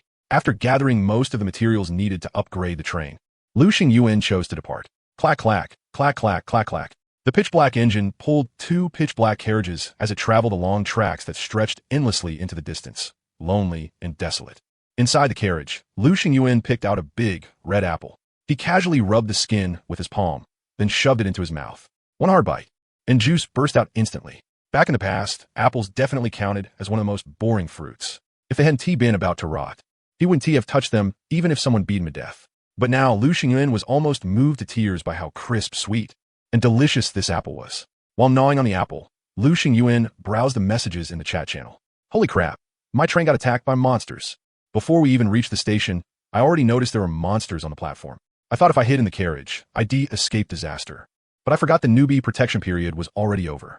Monsters can attack trains now. My durability got blasted down by 20 points right away. And one side of the carriage got torn open with a huge hole. Now that I'm moving on the tracks, the wind is pouring in with a whoosh. My life is so damn hard. I'm worse off than you. My train's durability is down to less than 30 points. Does anyone know how to repair a train? If there are monsters at the next station too, doesn't that mean I'm dead? Because I'm kind of big shot, please help me. What I want to say is, right now monsters only attack when we arrive at stations. But is it possible that we might also get attacked by monsters while the train is moving? Holy crap, don't say that, okay. Are you still letting people live or not? This isn't fun. This game isn't fun at all. That guess made Lu Xingyuan's eyelids twitch. Encountering monsters while the train was moving? It wasn't like that was impossible. If that was really the case, then he truly couldn't sleep too deeply anymore. He had to stay on guard and be ready at all times. Thinking of this, he quickly opened Gu Wanqing's chat window. Not bad. Her profile picture wasn't grayed out, which meant she was fine. Oh, well that was normal too. After all, she was the legendary koi girl. How could she be eliminated that easily? I wonder coins. What kind of thunderous statement was that? Want some fruit? Fruit? As expected of a big shot. You can even get something like that. So, of course I want it. I super love fruit, okay? Is there any kind of food you little piggy girls don't love? Cut the crap and send it already. Lu Xingyuan quickly sent over photos. 1 basket of apples. 1 basket of bananas. I only want 4 train coins from you. Pretty worth it, right? There hadn't been any sign of treasure chests at the last station. Not every platform would spawn one. So, he planned to make up for it from Gu Wanqing. Are you insane? These apples and bananas are rotten, okay? And you still have the nerve to sell them, and at such a high price too. Doesn't your conscience hurt? Not at all, not at all. Sure, these 2 baskets of fruit are a little bad, but they're still edible if you trim them a bit. Besides, you know perfectly well what kind of situation we're in right now. Being able to eat fruit at all is already pretty good. What right do you have to be picky? I'm only thinking of selling this fruit to you because you're pretty, kind-hearted, and capable. Otherwise, I would be already sold such fine goods to someone else. 3 train coins in hand, Lu Xingyuan was in a great mood. This little lady really was capable. This was already the 5th train coin he'd gotten from her, even counting all the train coins he himself had gotten from opening boxes along the way. He only had 3. Koi girl, truly terrifying. Selling fruit, slightly rotten fruit, guaranteed to be full of juice. Special sale right now, just 1 train coin for 2 baskets. DM me if you want some. Gu Wanqing. Fuck your grandpa. Lu Xingyuan. Then let me thank you on my grandpa's behalf first. Before long, Lu Xingyuan had sold off most of the rotten fruit in his hands. By the end, he was even offering a special deal of 3 baskets of rotten fruit for 1 train coin.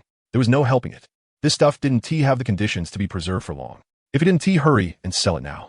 Later on, he might not even be able to trade it for 1 train coin. As things stood, the total number of train coins in his possession had already reached 15. That could definitely be called a huge sum. Now what he needed was to collect the materials for upgrading. The materials required to upgrade the train from level 2 to level 3 were as follows. Wood, 1,000 units. Metal, 1,000 units.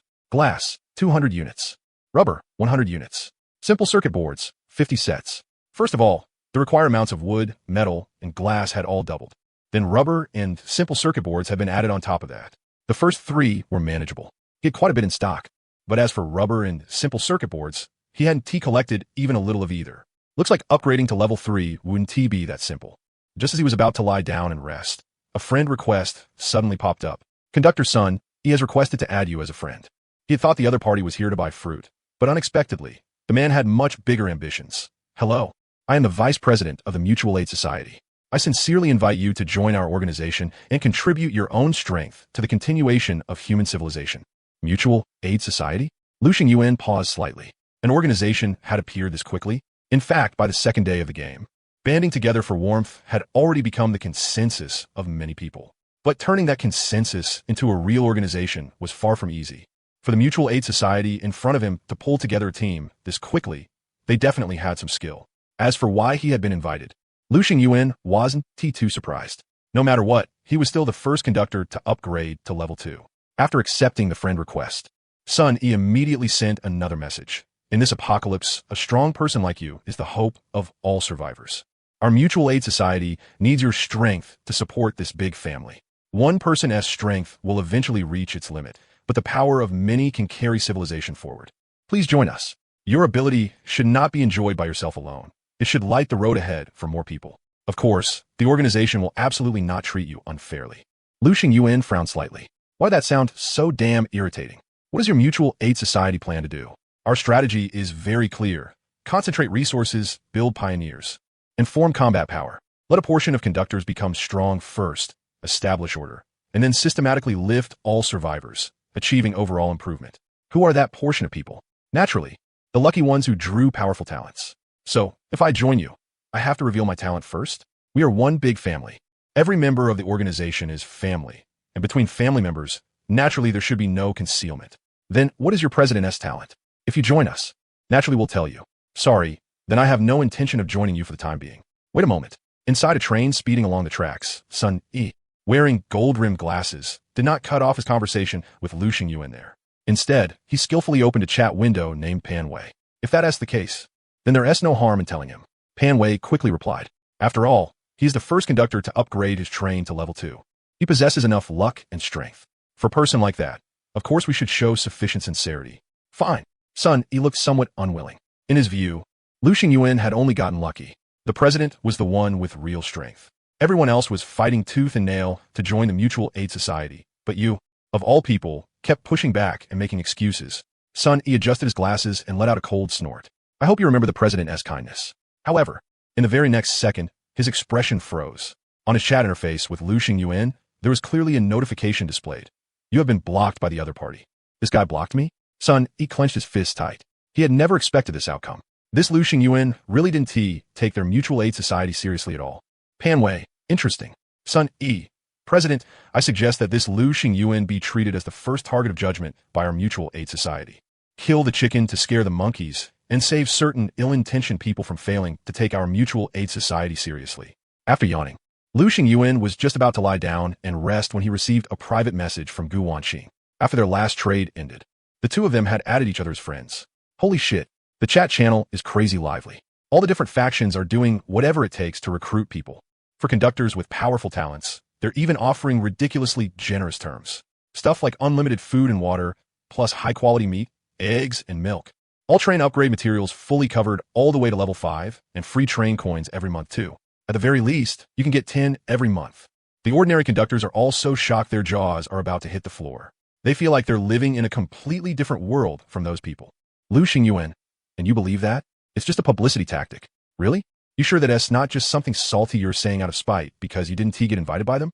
Without another word, Lu Xingyuan sent her screenshots of invitation letters from factions like the Mutual Aid Society, the Iron Revival Society, the Pure Mind Brotherhood, and so on. Say something now, hater. Who are you looking down on? Among those invitations, there was even one from the Tianhua Society.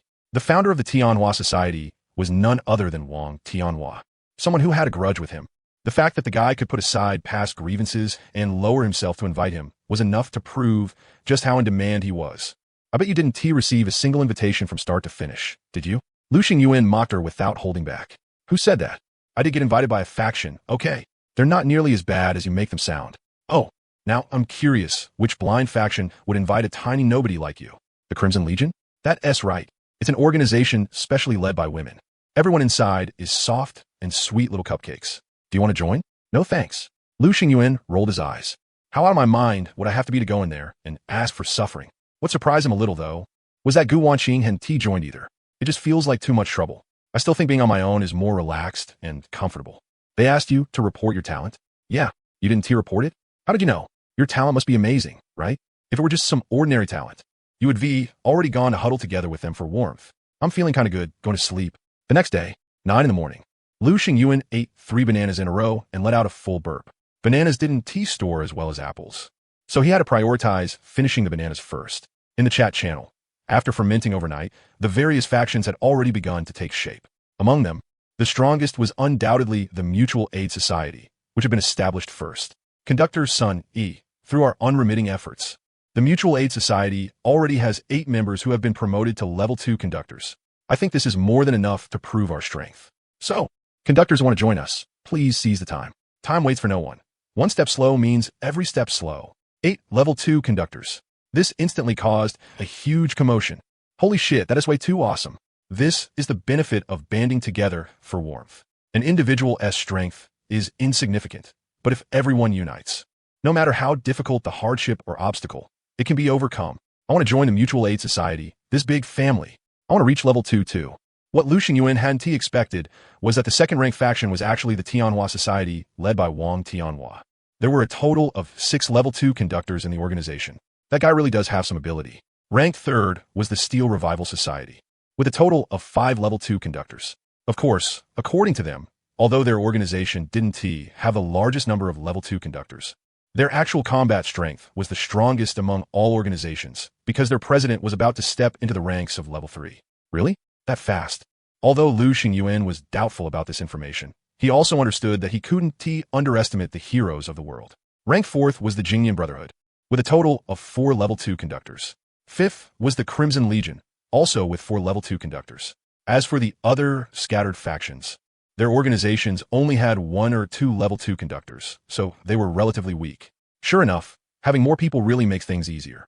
With so many underlings helping gather resources, wouldn't the train's level shoot up like crazy? If that is the case, then why don't you start your own faction? Gu Wanqing asked. What? You want to be my first loyal lackey? Get lost. 9:30. Train operation notice. Upcoming stop. Solo platform Dog Paradise. This station is green platform. Please prepare. A green platform? That was worth looking forward to. 10 o'clock. The train arrived on time. A magic orb dropped. After picking it up, he found 10 sets of simple circuit boards inside, exactly what was needed for the train upgrade. Very good. He had taken another big, solid step toward the goal of upgrading. Carefully observing the outside through the train window, Lu Xingyuan saw the so-called Dog Paradise. As far as the eye could see, large sections of rusty wire fencing had collapsed, like the bones of some giant beast. Dozens of low cement kennel buildings stood in dead silence, their window openings pitch black. Withered yellow weeds grew wildly from the cracks in the concrete ground. Even more eye-catching were the splattered stains that had long since turned black and seeped into the earth, as well as some scattered, gnawed-at pale bones. Even stranger, the entire base was too quiet. There were no birdsong, no insects chirping. Lu Xingyuan gripped the gun in his hand tightly, and only then did he find the slightest sense of security. But in the very next second, without any warning, with a slap, a bizarre crimson figure suddenly pressed itself against the train window. It was a zombie dog. Its eyes were murky, like gray-white fog. Its whole face was a blurred, rotting mass of flesh and blood. Only the sharp fangs tangled inside its mouth were exceptionally clear. No cavities. Very good. You're a hygienic, cleanliness-loving, good doggy. Zombie dog. Level 1. Description: a canine infected by the zombie virus. Extremely agile, with deadly bite force. Warning: danger rating is higher than that of ordinary zombies. The zombie dog kept slamming against the train window. The temporary shield provided by the external armor plate was steadily weakening.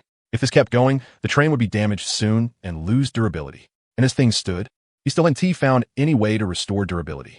Lu Xingyuan knew he couldn't hesitate any longer, and directly pulled the trigger in his hand. Da-da-da-da. Muzzle fire erupted, shattering the train glass, and then bullet after bullet struck the zombie dog with precision. Although the zombie dog had extremely explosive speed, it was somewhat lacking in vitality. Lu Xingyuan pierced right through it with ease. But new zombie dogs were still pouring out. Moving so fast, they dragged crimson afterimages behind them. Inhuman growls rolled from their throats as they came pressing in from all directions, carrying a stench of blood. Lu Xingyuan's finger on the trigger never let up. Bullets poured endlessly into the zombie dogs before him like a dense rainstorm.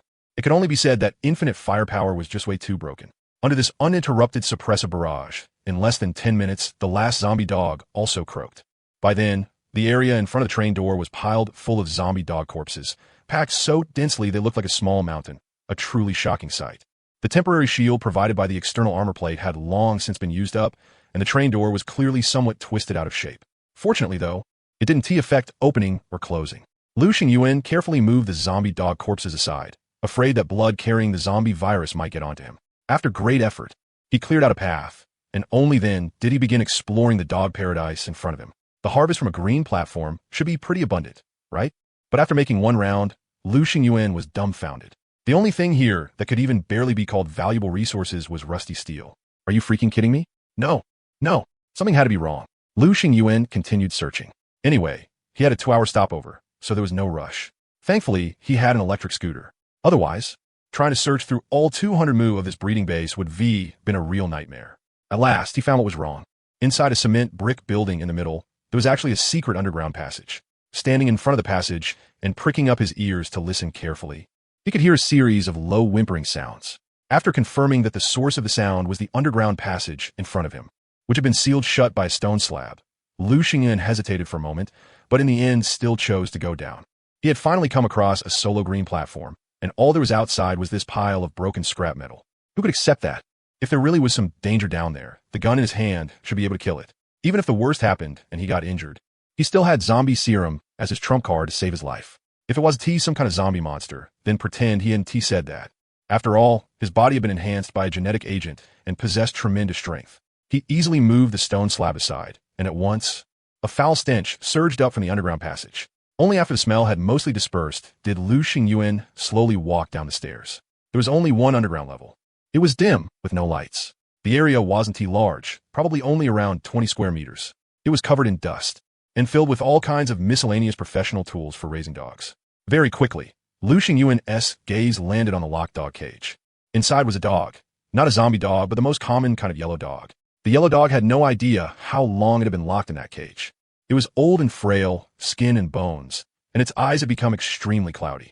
When it saw Lu Xingyuan, it struggled to get up and try to stand, but couldn't. It could only wag its tail with difficulty to express the joy in its heart. So it was you. Lu Xingyuan walked over to the dog cage and reached out to pat the yellow dog's head. The yellow dog didn't bite back, and only then did Lu Xingyuan lower the muzzle of his gun. He knew it. Yellow dogs were the most understanding. The yellow dog showed an expression of pure enjoyment. It let out a string of soft whimpers, then even turned around and exposed its belly. But Lu Xingyuan could clearly feel that its life was steadily fading. It had already reached the end of its life. What a pity. If I'd come a few years earlier, maybe I could let you out. Lu Xingyuan let out a sigh. The yellow dog had been locked in here for who knew how many years. All it had ever faced was this dark, sunless place. Its best years had all been wasted inside this cage. Thinking of that, he opened the cage.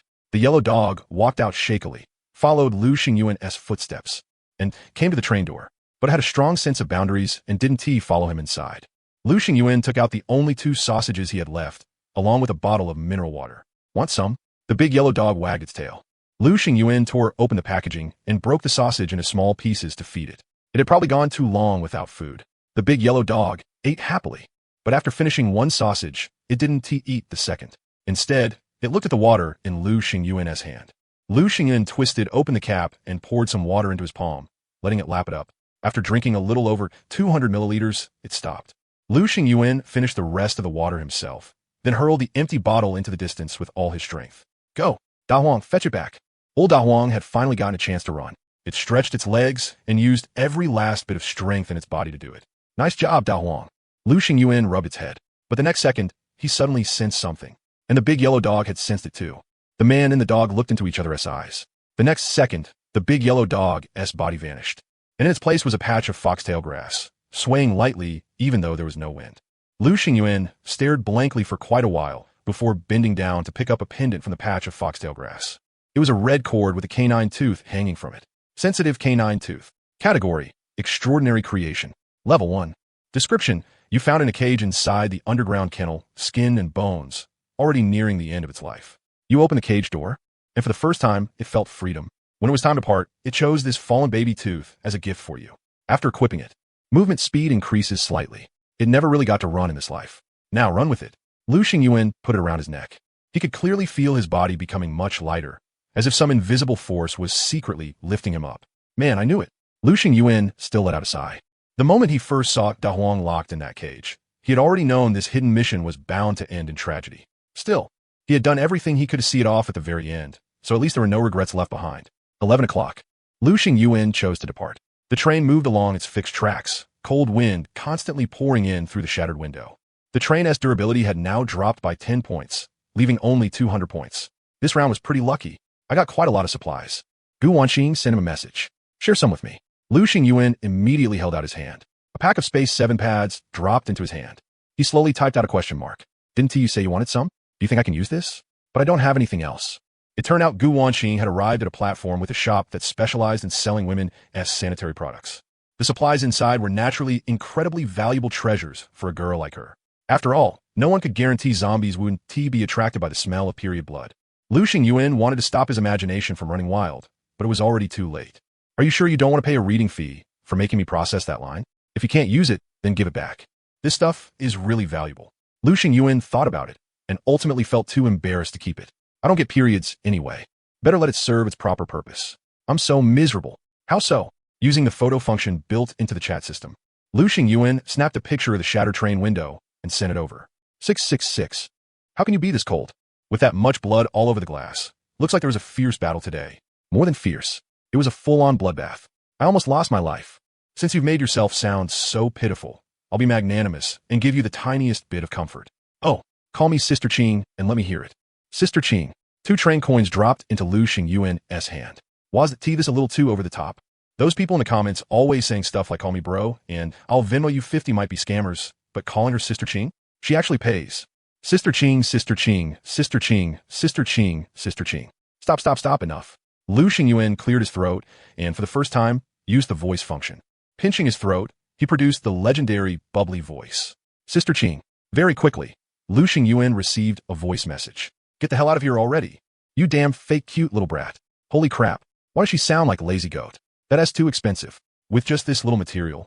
You want to trade for 2 train coins from me? After learning that Gu Wanqing was only missing a tiny bit of material before she could upgrade her train, Lu Xingyuan didn't hesitate to lend a hand. That's the market price out there. And it's exactly because that's the market price out there that I'm saying you're way too ruthless. Aren't we friends? Shouldn't friends help each other? Charging me this much right now. Does your conscience really not hurt? And most importantly, when I saw how injured you were just now, I even gave you 2 train coins for free. Lu Xingyuan thought about it and felt that made some sense. Fine, then I 1T charge you. Who told me I'm such a good person? You really are such an unbelievably wonderful person. Gnashing teeth. JPG Lu Xingyuan sent over the 30 units of metal and 20 units of glass she was missing. With that, she had gathered all the materials needed for the upgrade. Can the train be upgraded while it's moving? It doesn't say it can't. Alright, hurry up and upgrade it, then tell me what modifications you get. Not long after, Gu Wanqing sent over a screenshot. It clearly displayed the train's modification upgrades. Early arrival green. 2 train coins. The train can arrive at the platform half an hour early. Small refrigerated box green. 2 train coins can store perishable supplies, such as meat, medicine, extending freshness up to 3 platforms. Signal decoy green. 3 train coins can release 1 decoy signal to lure monsters on the platform to a designated location. All 3 refreshed modifications were green. As expected of the legendary Lucky Koi Girl, her luck really was better than his. There was no need to explain early arrival. It might not have much room to shine on solo platforms, but on multiplayer platforms, it was practically overpowered. Getting a half-hour lead on other conductors meant you could seize the initiative and loot all the resources clean before anyone else. Of course, it was also a double-edged sword. If the platform happened to be dangerous, then arriving early naturally meant becoming a live target. As for the second one, the small refrigerated box, that was amazing too, alright? With it, he would have to worry about the few baskets of fruit in his hands rotting. As for the third one, not only was it a divine tool for saving your life, it was also a divine tool for screwing people over. If he ran into some conductor with bad intentions, no need for nonsense. Just fire the signal decoy straight onto that guy's train. Which one are you picking? Lu Xingyuan asked. Obviously, I'm taking all of them. A rich little miss really was a rich little miss. She could actually take out 7 train coins in one go. What a monster. This refrigerated box is even bigger than I imagined. So, if you got any fruit you can't finish and it's about to rot, you could transfer it to me first. I can store it for you. Why do I get the feeling you're up to no good, Missy? Do you think your sister Qing looks like the kind of person who is up to no good? You don't look like it. You absolutely are. The next day, Lu Xingyuan did a quick set of 30 push-ups and another 50 squats to wake his body up. Because just now, the train had already given a travel notice. Next stop ahead, multiplayer platform, Furong Residential Complex. Can accommodate up to 10 trains at once. And this was even a green platform. 10 trains pulled into the station at the same time. Could this tiny platform really keep from passing out? Lu Xingyuan picked up the Prismatic Orb from the arrival reward. There were only 2 train coins inside. What trash luck. Lu Xingyuan shook his head, then got off the train. The other conductors all got off as well. They let out cries of surprise and started chattering among themselves. They hadn't expected there to be 2 level 2 conductors at this stop. That was right. Aside from Lu Xingyuan's train, which was pulling 2 cars, there was another train with 2 cars as well. And that train had been flamboyantly repainted pink. What was this? Train modification? Someone had actually been willing to spend money just to change the carriage color to something they liked. That was way too extravagant. The conductor of the pink train was a spirited young punk with a head of dyed blonde hair. He wore a white tank top, and on his exposed arms, the left was tattooed with an azure dragon and the right with a white tiger. He clapped his hands, drawing everyone's attention over before finally speaking. Brothers and sisters, let me introduce myself. My name is Lu Gang, leader of the second action team of the Tianhua Association. As soon as he said that, quite a few people's expressions changed on the spot. After all, the Tianhua Association was currently second only to the Mutual Aid Association, with more than 6 level 2 conductors under its command. So it's a big shot from the Tianhua Association. Nice to meet you, nice to meet you. To be honest, I've always wanted to join the Tianhua Association, but I submitted applications several times and never got approved. Brother Gang, could you maybe pull some strings and bring me into the organization too? Handsome, you're so amazing. Make sure you look after Big Sis a little later, okay? Lu Gang clearly enjoyed all the flattery. He nodded in satisfaction before finally getting to the point. You've all seen it. The Furong residential complex up ahead has a complicated environment and lots of buildings. On the surface, it doesn't look dangerous. But who can guarantee there isn't some monster hiding in those dark stairwells, waiting to jump you out of nowhere? The moment he said that, one of the smarter conductors immediately realized something, and his expression shifted slightly. Brother Gang, you mean what I mean is, I'll lead the team and take all of you in to explore the dangerous and complicated Furong residential complex together. The extravagantly dressed woman immediately jumped up in excitement. That's wonderful. Since Brother Gang can become a team leader in the Tianhua Association and upgrade his train to level 2, then your strength definitely speaks for itself. If you lead us, we'll definitely be able to finish exploring the complex smoothly and collect enough resources. But not a single person present echoed her. Instead, all of them looked at her with complicated expressions. She instantly realized something too and shrank her neck. Lu Gong Chuklet. If I'm going to lead you all through the Furong residential complex and guarantee your safety, that's hard work. You all have to show a little sincerity, right? The extravagant woman's expression froze instantly, and she very consciously took a step back into the crowd. Unfortunately for her, she had already been targeted. Who told her to be the one sticking her head out? We'll start with you. Unlock your train permissions. I'm going on board to see if there's anything good inside. Normally speaking, a conductor could not enter someone else's train, but if the owner gave permission, that was another matter. The woman's expression stiffened even more, and she forced out a smile toward Lu Gang. Brother Gang, that is probably not very appropriate. Lu Gang smiled. Relax. I want to mess around. Brother Gang, before the woman could say anything more. Lu Gang's hand moved faster than her mouth.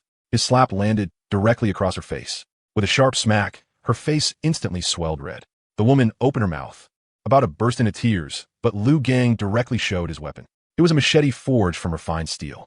The blade gleamed with a cold light, bright and intimidating. The woman instantly behaved. She clamped a hand over her mouth and didn't dare make a sound. See? Why make this difficult for yourself? Lu Gang shook his head helplessly. The woman immediately boarded her train and opened the permissions.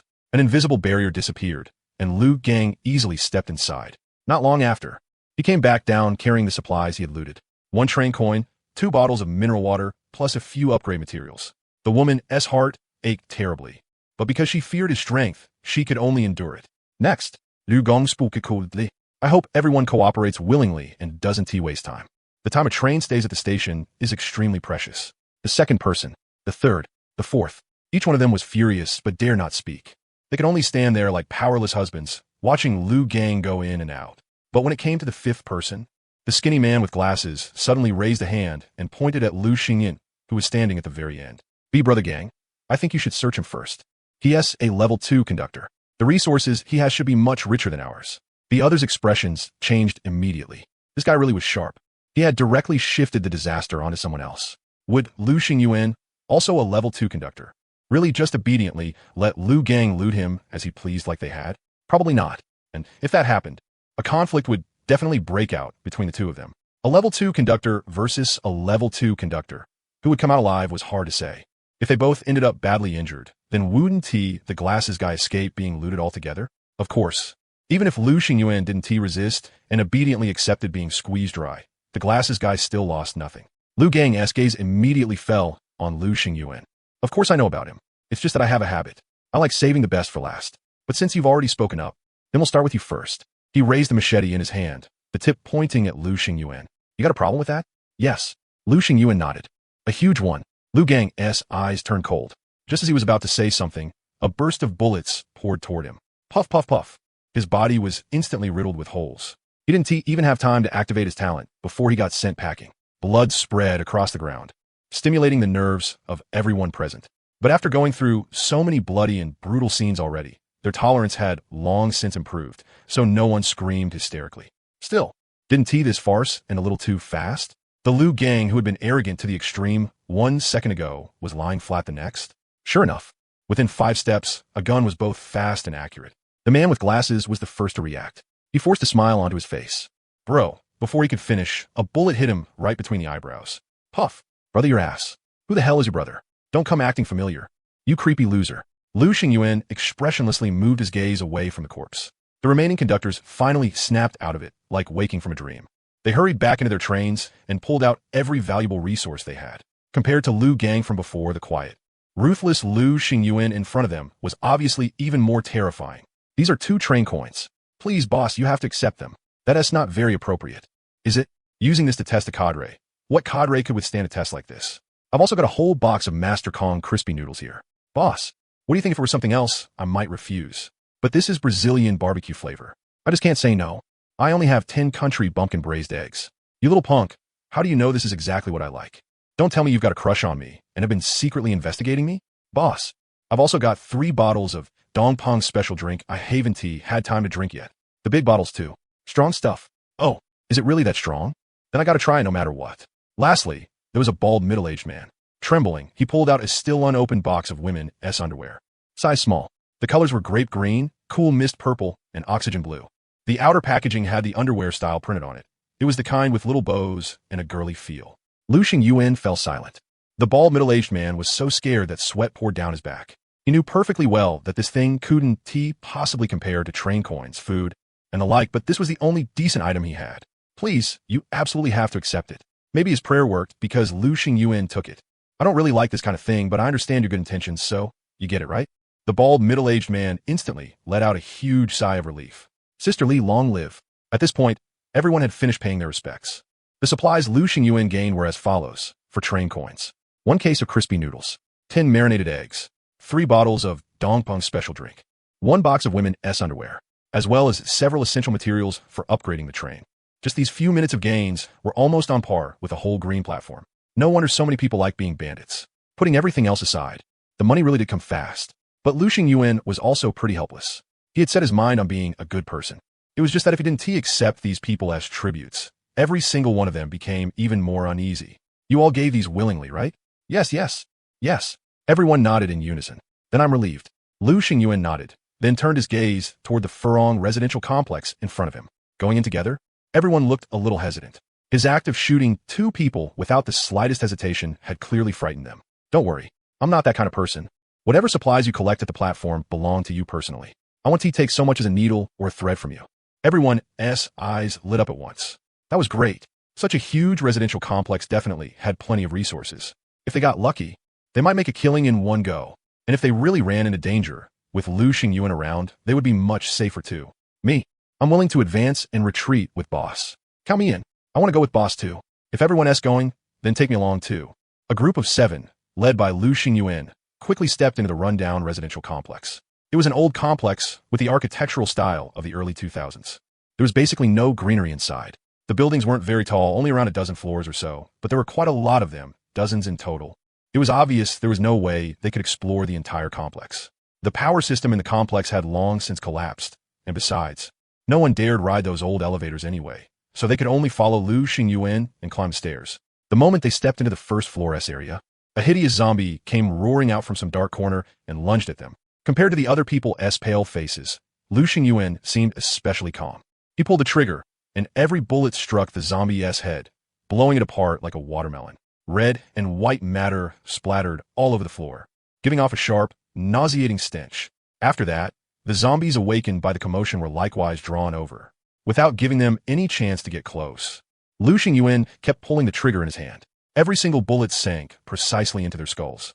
Sure enough, no matter how unfamiliar something was, if you repeated it 10,000 times, you could become an expert. Lu Xingyuan had finally taken off the hat of Human Outline Master. Just like that, all danger on this floor was cleared out. Everyone looked at Lu Xingyuan. Only after Lu Xingyuan snapped his fingers did they scramble toward the rooms they had already picked out. While the biggest room in the middle of this floor was naturally left for Lu Xingyuan. With one kick, he blasted the door open. After confirming there was no danger inside, Lu Xingyuan began searching. On the left, after entering, was the kitchen. Inside were 1 bucket of dried noodles, half a barrel of peanut oil, half a bag of leftover wuchang rice, several seasonings, and half a used box of condoms. Finding condoms in the kitchen, now that was some real, everyday life energy. Then came the living room, and after that the bathroom. Once he finished looting, Lu Xingyuan came out carrying several large and small bags. The others traveling with him had already finished looting long ago. Some had bulging pockets, while others came out empty-handed. All of them looked at Lu Xingyuan with envy written all over their faces. Lu Xingyuan rode his electric scooter to bring the supplies back to his own train, while the others could only run on foot, leaving them panting in exhaustion. The envy in their eyes toward Lu Xingyuan grew even stronger. No matter how poor a man was, he still had to have a vehicle. The next few floors were handled the same way. Lu Xingyuan killed the enemies and ate the meat, while the others followed behind and got to sip some soup. Lu Xingyuan also fulfilled his promise and didn't he take so much as a needle or thread from them. There was an important reason why he kept these people tied to his side. He was worried someone might sabotage his train. His train's durability had already dropped by several points, and he still hadn't found a way to repair it. If someone damaged it again, that would really hurt. In a world of train survival, the train was even more important than one's wealth or life. It was the foundation for standing one's ground. Every train conductor had his own talent, and they came in all kinds of strange forms. Lu Xingyuan had no choice but to stay on guard. What if there was some petty schemer, some old six? With so many supplies in his train, who wouldn't he be tempted after seeing them? So keeping these people active under his watch at all times was the safest approach. Besides, they had other uses too, like right now. That as a treasure chest. About half an hour later, Lu Xingyuan and his group reached the rooftop of the first building they explored. There weren't any damn resources up here, but the good thing was the open view. And with one look, they noticed something wrong. On the rooftop of the building 2 over, there was a silver glowing object. That was clearly a treasure chest. Everyone's emotions instantly surged. Most of them had never encountered a treasure chest before. They had only heard about them. Now that they suddenly saw one with their own eyes, of course they were excited as hell. But after the excitement, they quickly calmed down again and all turned to look at Lu Xingyuan beside them. Even if they had found a treasure chest, it seemed like it had nothing much to do with them, because no matter what, Lu Xingyuan definitely wasn't going to share it with them. And Rob, Lu Xingyuan? Bro, did you also want to test whether within 5 steps, the gun was faster or the fist? Lu Xingyuan said nothing and made no promises. As someone who had opened several level 1 treasure chests, he recognized at a glance that the chest on that rooftop had a much more ornate style than a level 1 chest. In other words, this was a level 2 treasure chest. Lu Xingyuan really had never tasted what a level 2 treasure chest was like before. No matter what, he had to try it. The group silently followed behind Lu Xingyuan and arrived at the target building. Then they began climbing floor by floor. No danger on the first floor. No danger on the second floor. No danger on the third floor. Everyone found this extremely strange. It was actually going this smoothly? Too unbelievable. In the building, just now, almost every floor had zombies lurking around, with at least 1 and at most 3 or 4. They had thought that coming here would definitely mean several fierce battles no matter what, right? Monsters guarding treasure was the most basic kind of common sense. The entire building had 13 floors in total. Thanks to the enhancement from the beginner gene potion, Lu Xingyuan was only breathing slightly harder. While the others were so tired they could barely catch their breath, their heart rates pushed to the limit. But the moment they saw that silver glowing treasure chest, all their physical exhaustion instantly vanished. This is a level 2 treasure chest. The train conductor who had handed over train coins immediately realized something and cried out in shock. It's way more ornate than the level 1 chest I ran into before. This has to be a level 2 treasure chest. A level 2 treasure chest. Already fired up. The others became even more feverish after hearing that. If this thing gets open, just how many good items would be inside? Maybe they could even get the same kind of firearm weapon Lu Xingyuan had and gain absolute suppressive power inside the platform. At that point, will they still need to put up with Lu Xingyuan squeezing them dry? In their eyes, Lu Xingyuan's strength wasn't in himself at all, but in the weapon in his hand. Without that submachine gun, what the hell was he supposed to be? So, should they gamble or not? Quite a few people's thoughts started stirring, and they began calculating how to use their own talents to claim that level 2 treasure chest for themselves. Their talents were their greatest trump card, and also their greatest support.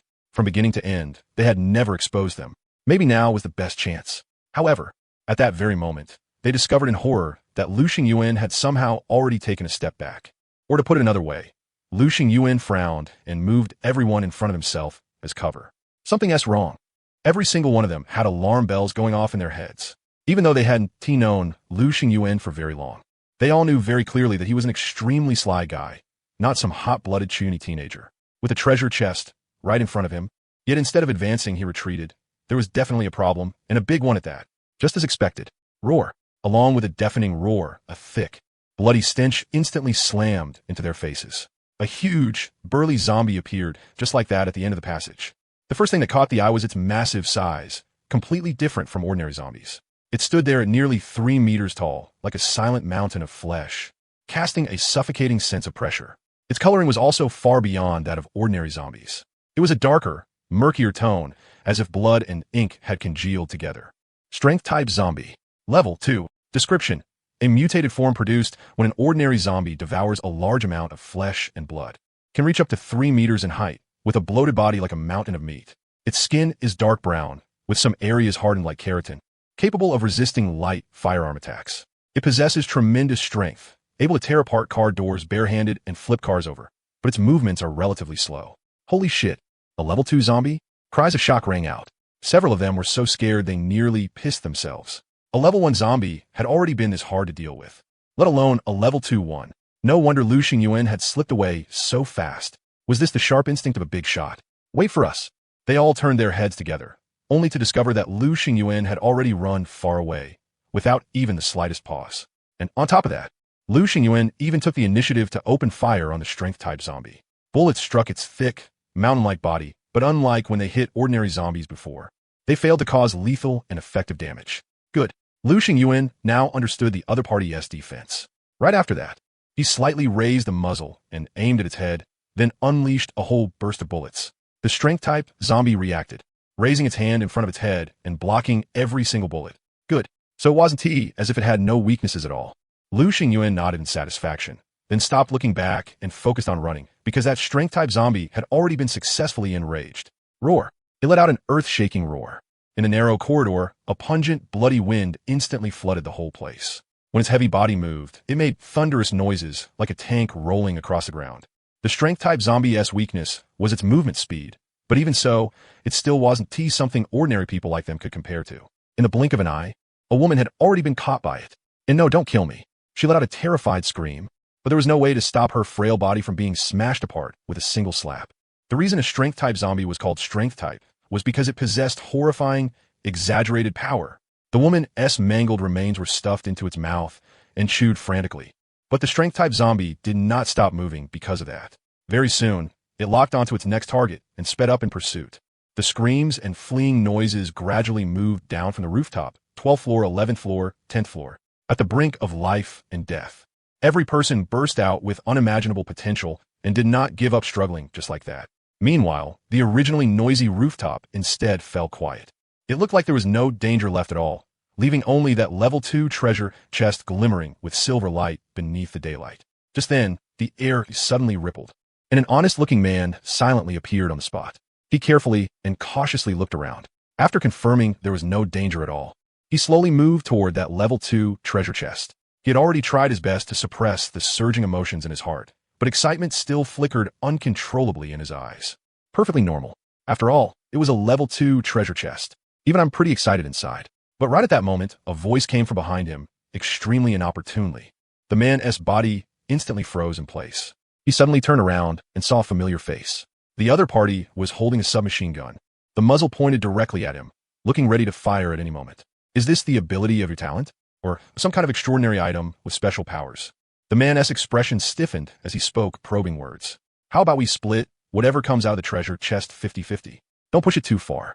If we both go down together, it won't do either of us any good. Since when the hell did I become some beggar kneeling for scraps?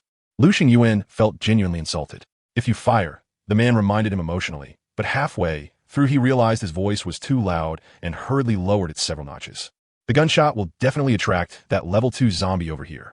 When that happens, neither of us is going to have a good time. Got it? Take a look at this. Lu Xingyuan raised his fist. The man froze. Before he could even react, Lu Xingyuan rushed forward in one step and smashed his fist hard into the man's face. Bang! After being strengthened by the gene serum, Lu Xingyuan's strength was shockingly great. That punch made the man see stars on spot. Bro, I was wrong. The man instantly behaved. Aren't you just asking for it? You only behave after getting beaten? Then why aren't you talking already? Lu Xingyuan gave him 2 more solid punches. Talent. That's right, it's a talent. The man covered his head with both hands, afraid of being beaten again. His talent was called Shift and Shadow Swap. It let him travel a short distance from one place to another. Just now, he had traveled over from the 12th floor. Lu Xingyuan's expression darkened. Then can you travel into someone else's train? The man shrank his neck and secretly glanced at Lu Xingyuan. Lu Xingyuan punched him again. Talk. Why yes I can. God damn it, that's sinister as hell. Baby Lu Xingyuan was almost scared out of his wits. Good thing he had been cautious and kept the other party under control right in front of his eyes. Otherwise, if he had let this guy move freely, wouldn't the classic scene of the sleeping husband have played out on him? After entering the train, the other party could completely use the control panel switches to freely open and close the train doors. Bro, you're overthinking it. How would I dare have thoughts like that? If you found out, wouldn't you gun me down on spot? The man hurried to declare that he was an honest person and absolutely could not do something so rebellious and outrageous. Besides, everyone can only depart at 11 o'clock anyway. It's not like I could run off early, right? Lu Xingyuan thought about it. That had seemed to be the case. The man let out a sigh of relief. Then can you let me go now? I don't want the level 2 treasure chest anymore. Then he added, bro, you should hurry up and do it already. If that level 2 zombie suddenly comes back, then it'll be hard to deal with. Lu Xingyuan nodded. Made sense. The joy on the man's face hadn't even fully shown before a bullet buried itself in his chest the next second, instantly freezing his expression. You, take a deep breath. Feeling dizzy is normal. Only after the other party had completely stopped breathing did Lu Xingyuan start searching his body. What is this? A metal card? Depart immediately. Category, Extraordinary Creation, one-time, consumable. Level 1. Description. After activation, your train can ignore platform stop rules and depart immediately. With his Shadow Shift talent plus this item card, he could completely empty out that guy's train and still get away unscathed. Damn, that honest-looking guy wasn't honest at all. Definitely not a waste killing him. After confirming there was nothing else valuable on man, Lu Xingyuan quickly picked up the level 2 treasure chest and sprinted toward another passage. Full speed retreat. He could smell it. That bloody stench. He could already smell it. The level 2 zombie was back. Roar. A howl filled with endless fury came from behind him, followed by the mad trembling of the floor. As if it were about to collapse, Lu Xingyuan's asshole clenched hard, and he wished he could slap on nitro and accelerate on the spot. Damn legs, run already. The residential complex might have been old, but it had 2 emergency passages. Lu Xingyuan was so moved he almost cried. The old neighborhoods really had some conscience. Otherwise, he'd truly have nowhere to run. Thanks to the boost from Keen K9s, Lu Xingyuan had an absolute advantage in speed over that power-type zombie, and the distance between them gradually widened. By his rough estimate, the other party's movement speed was probably around 12 or 13 seconds per 100 meters, while his own speed had reached 8 seconds per 100 meters. If he pushed a little harder, he might even break into 7 seconds. Even Bolt would have to kneel before him. Sure enough, no matter what game it was, movement speed was always important. In that case, Lu Xingyuan turned his head and started firing like crazy, wildly spraying at the zombie, relentlessly chasing him from behind. There was still some time before departure. Even if he boarded the train now, he would still have to face the threat of this level 2 zombie. Depart immediately could let him leave this platform at once and avoid the risk. But using such a crucial life-saving item just like that would be too much of a waste. Lu Xingyuan decided to force himself this time. After all, people only get pushed out under pressure. If you don't push yourself, how would you know whether you're actually built for this? Although bullets could only deal critical damage if they hit the power-type zombie's head, that didn't mean its heavy body could completely ignore bullet attacks. It was obvious that under the non-stop gunfire, the zombie's arms, chest, and thighs had all developed visible wounds. Even if I have to grind you down bit by bit, I'll still grind you to death. Lu Xingyuan was breathing lightly. Maintaining high-speed movement non-stop, while also fighting, was extremely exhausting. His speed had clearly dropped, but fortunately, the zombie's legs had also taken quite a bit of damage, so its speed slowed as well. The advantage is mine. The corners of Lu Xingyuan's mouth curled up at a 45-degree angle. But the next second, whoosh, a sharp sound tearing through the air came from behind. Lu Xingyuan only felt a fierce gust slam into him as a steel rebar shot past his shoulder by a hair. With a heavy thud, the rebar stabbed into the wall, splitting it with spiderweb-like cracks. Holy shit, that scared the hell out of me. This guy actually knew how to play to his strengths and avoid his weaknesses. That IQ was definitely higher than a lot of college students. That last attack had obviously given the zombie a taste of success, and it once again started making use of every resource around it, throwing things one after another. Rebar, rocks, bricks, wooden doors. The offense and defense had switched. Lu Xingyuan could only flee in a sorry state. Forget getting hit directly. Even getting lightly grazed by one of those would cost you half your life. Fortunately, with the boost from keen canines, Lu Xingyuan's movements had become especially nimble, and every time he managed to dodge successfully. And as time passed, he gradually adapted to the rhythm of the zombie S attacks. The only painful part was how quickly his stamina was draining. He was completely holding on through sheer willpower. Thankfully, zombies weren't indestructible. After getting hit by who knew how many bullets, the riddled, mangled thing finally could no longer hold itself up. With a loud crash, it slammed heavily onto the floor and completely stopped moving. Dead? It's dead, right? If it's not dead, then I'm the one about to die. After waiting patiently for a few seconds and confirming it wasn't moving anymore, Lu Xingyuan finally collapsed butt first onto the ground, gasping for breath without any regard for his image. That really wasn't easy. It really wasn't. Lu Xingyuan had the urge to cry. This was only possible because it was him, because he had unlimited bullets. He had managed to kill it. If it were any other train conductor, then he'd probably have died here long ago. A level 2 zombie was truly terrifying. After pulling a piece of chocolate from his pocket and replenishing a bit of energy, Lu Xingyuan quickly got back to his feet. He didn't dare linger and hurried back to the platform. His own train was still parked steadily in place, while the remaining trains had long since disappeared. Lu Xingyuan glanced at the time, 11:23, and realized it had long passed the departure point. So were those vanished trains automatically reclaimed by the system because it had detected their conductors were dead and the departure time had passed? Or had there been other conductors still alive at the time who dismantled those ownerless trains? The former was possible, but so was the latter. After all, every one of these conductors was sly as hell. Who knew whether they had hidden backup plans? Forget it. As long as his own train hadn't been damaged. That was enough. Lu Xingyuan checked it, and the durability was still at 200 points, although there was still more than half an hour left of stopping time. He no longer had the strength to keep scavenging supplies, so he decisively chose to depart. After scarfing down 6 bananas, Lu Xingyuan closed his eyes, lay on the bed, and fell asleep immediately. Goddamn, he was so fucking tired. Every muscle in his body ached, and even lifting a finger felt difficult. Very soon, he entered dreamland. In the dream, he saw that dog again. It was no longer old and frail, but in the prime of its life, mighty and imposing. Tissue? Radish? Good dog, awesome. Lu Xingyuan threw the meaty bone with force. The dog sprinted after it and caught it perfectly. But the next second, the scene suddenly changed. He was actually running across the grass on all fours. Not far away, he could vaguely see a woman in a white dress sitting on a lounge chair, her snow-white legs swaying gently. Was this right? Lu Xingyuan looked completely dumbfounded. The woman spoke. Lu Xingyuan, what are you spacing out for? Hurry up and fetch the bone back. Do you still want big sis coins or not? That familiar lazy goat-like voice made Lu Xingyuan jolt. Holy crap, Gu Wanqing. Lu Xingyuan was startled awake from that horrifying nightmare. His body shot upright, and when he touched his back, it was covered in cold sweat. When he came to the control console, the friends list was flashing with notification lights nonstop. Conductor Gu Wanqing has sent you a message. Conductor Gu Wanqing has sent you a message. Conductor Gu Wanqing has sent you a message. Motherfucker. Lu Xingyuan rubbed his face and forced himself to wake up a little before finally opening the chat interface. This time your sis got insanely lucky. I actually found 2 level 1 treasure chests on one platform. Where are you? Why aren't you saying anything? Don't tell me 2 level 1 treasure chests still aren't enough to make you say Sister Ching is freaking awesome? Talk. Hurry up and talk. Why are you ignoring me? Your profile picture hasn't even turned gray, has it? What are you pretending to be dead for? Are you doing this on purpose? Ignoring me on purpose? Say something. Damn it. Sis is mad. Sis was even planning to share some of the good stuff from the treasure chest with you. But if you don't want it, then forget it. Lu Xingyuan rubbed his face again. So wasn't he a nightmare? It was a sweet dream. I'm here, Sister Ching. After sending a text message, Lu Xingyuan sent another voice message.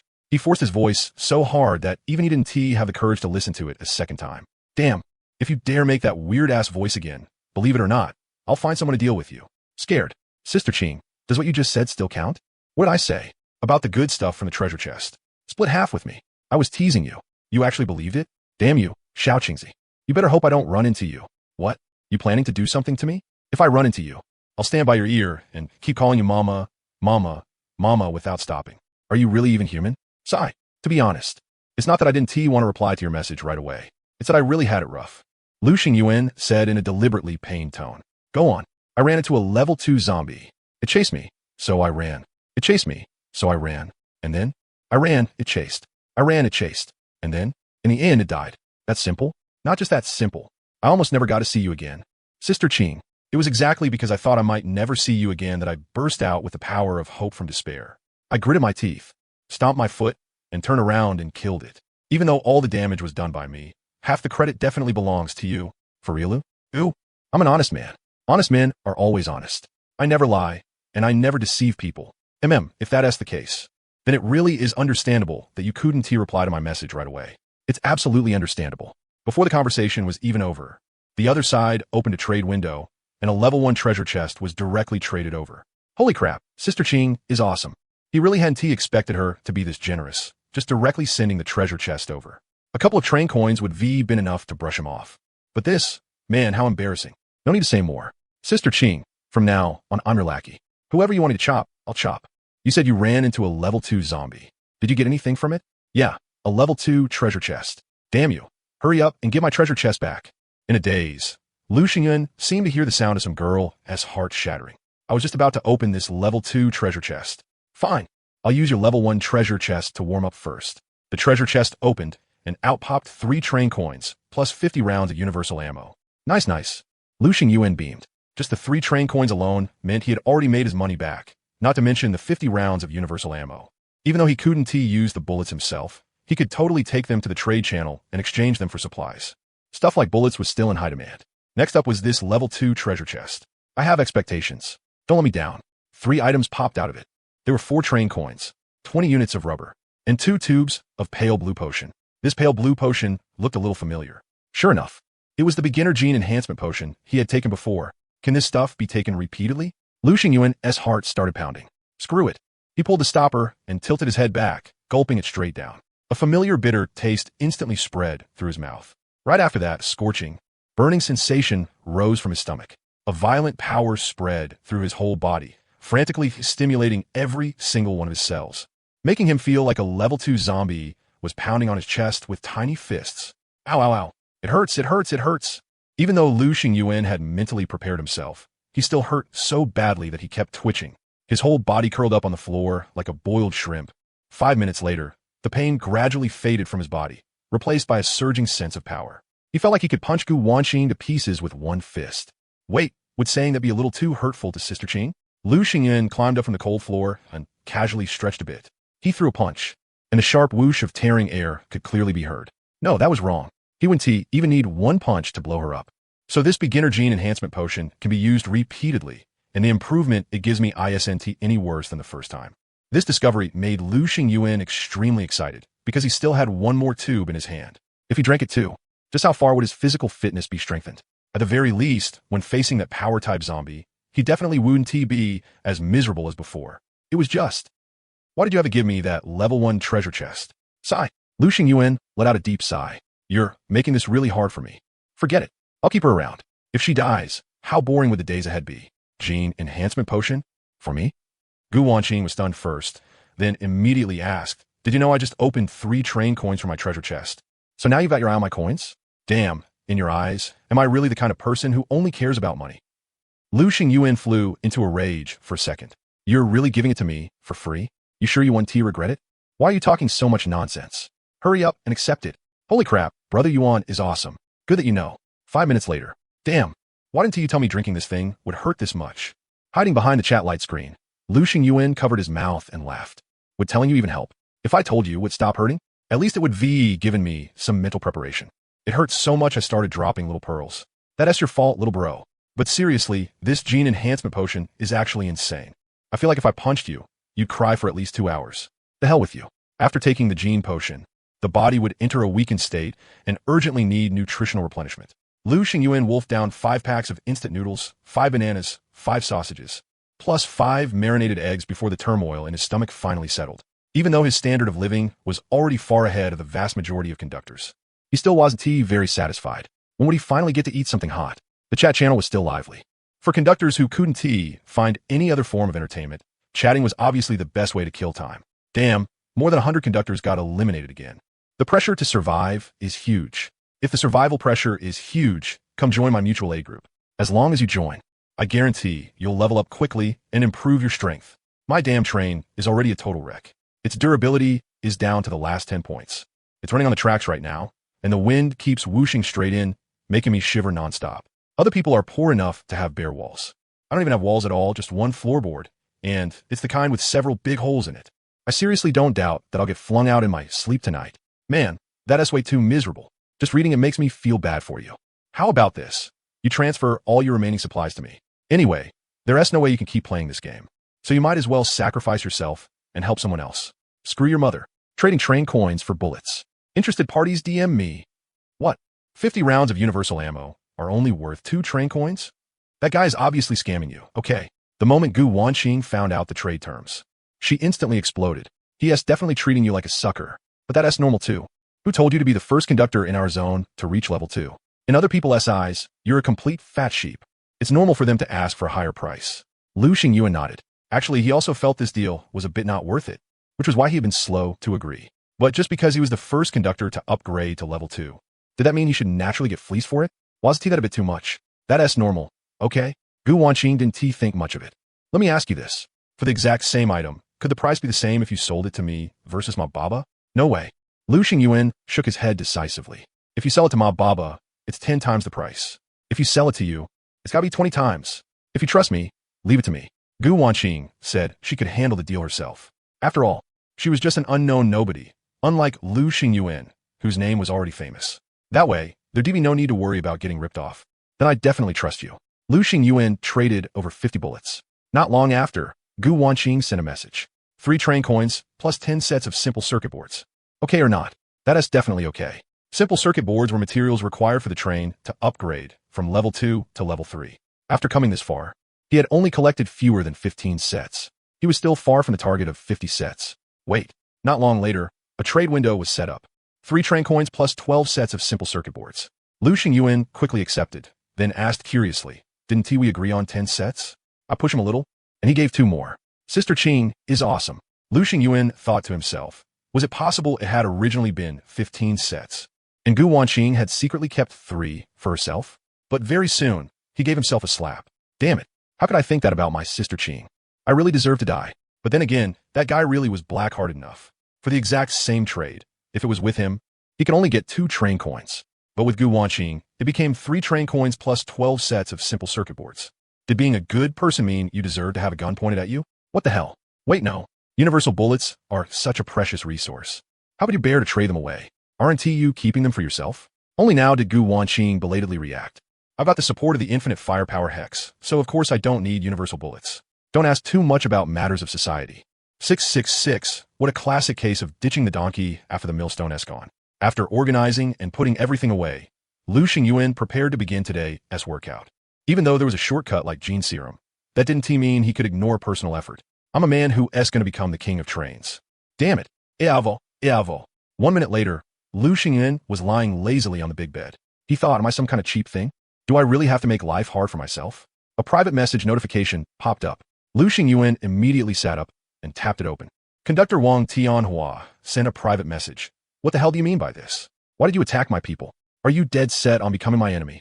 Only then did Lu Xingyuan remember that the first person he had killed in Furong Residential Complex seemed to have been a member of the Tianhua Association. You motherfucker.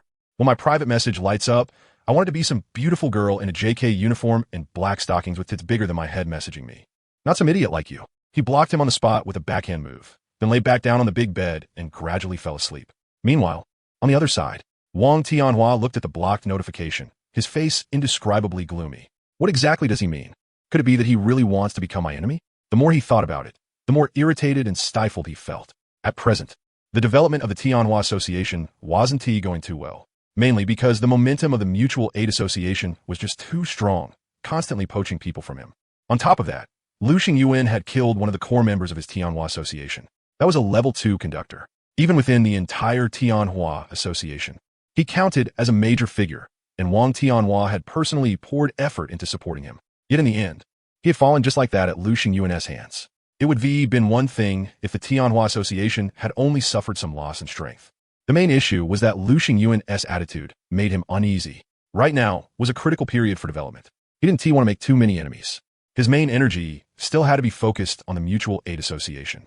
I'll remember this grudge for now. When I got time in the future, I'll free up my hands and deal with you. A vicious glint flashed through Wang Tianhua's eyes. Another energetic day.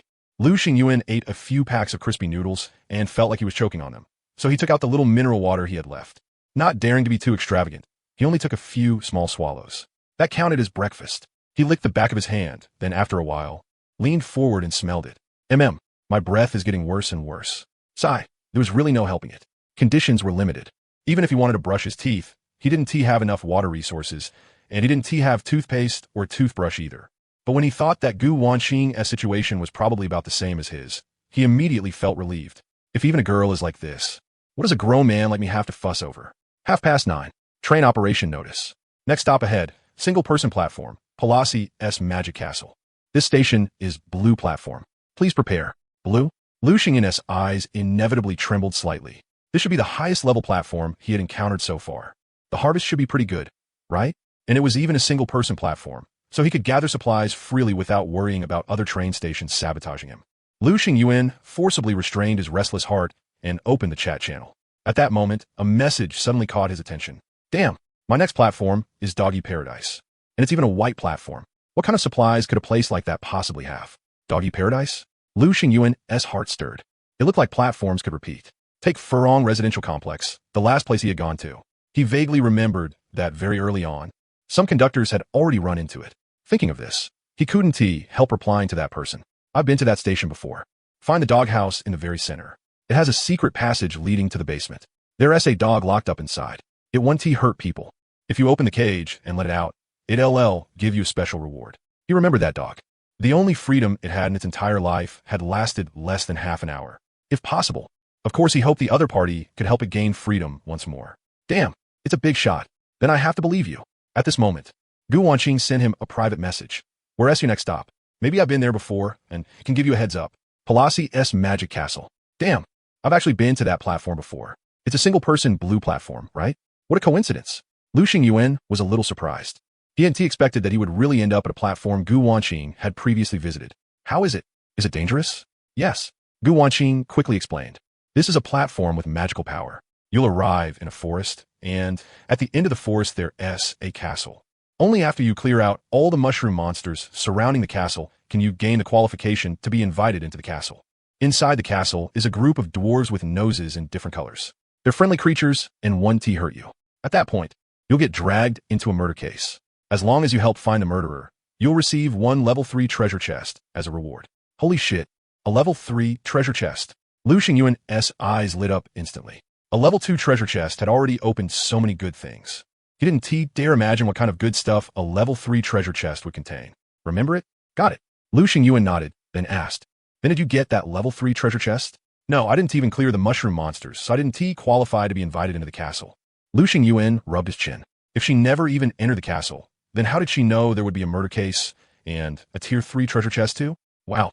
Sister Qing, I feel like you just exposed yourself. The train arrived right on time at 10 o'clock. A prismatic orb dropped. Picked up 20 sets of simple circuit boards plus 20 units of rubber. Not bad. At this rate, he'd be able to level up to tier 3 soon and unlock new hexes.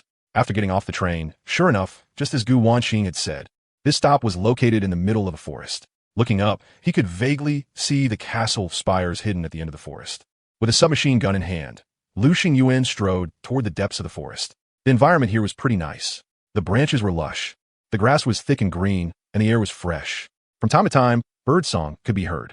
It was nothing like those previous stations he had encountered. Ruined, lifeless, and full of zombies. He hadn't ridden his electric bike because the roads in the forest were inconvenient. So he walked for about 20 minutes before finally seeing the so-called Magic Castle. It was a bluish-gray castle, not exactly grand. Its mottled walls were covered in vines, and some of the windows were half obscured by branches, making it look more like an abandoned old mansion. An owl stood on the windowsill, lowering its head to preen the feathers on its chest. The moment it sensed Lu Xingyuan's arrival, it didn't fly away. Instead, it tilted its head and looked at him curiously.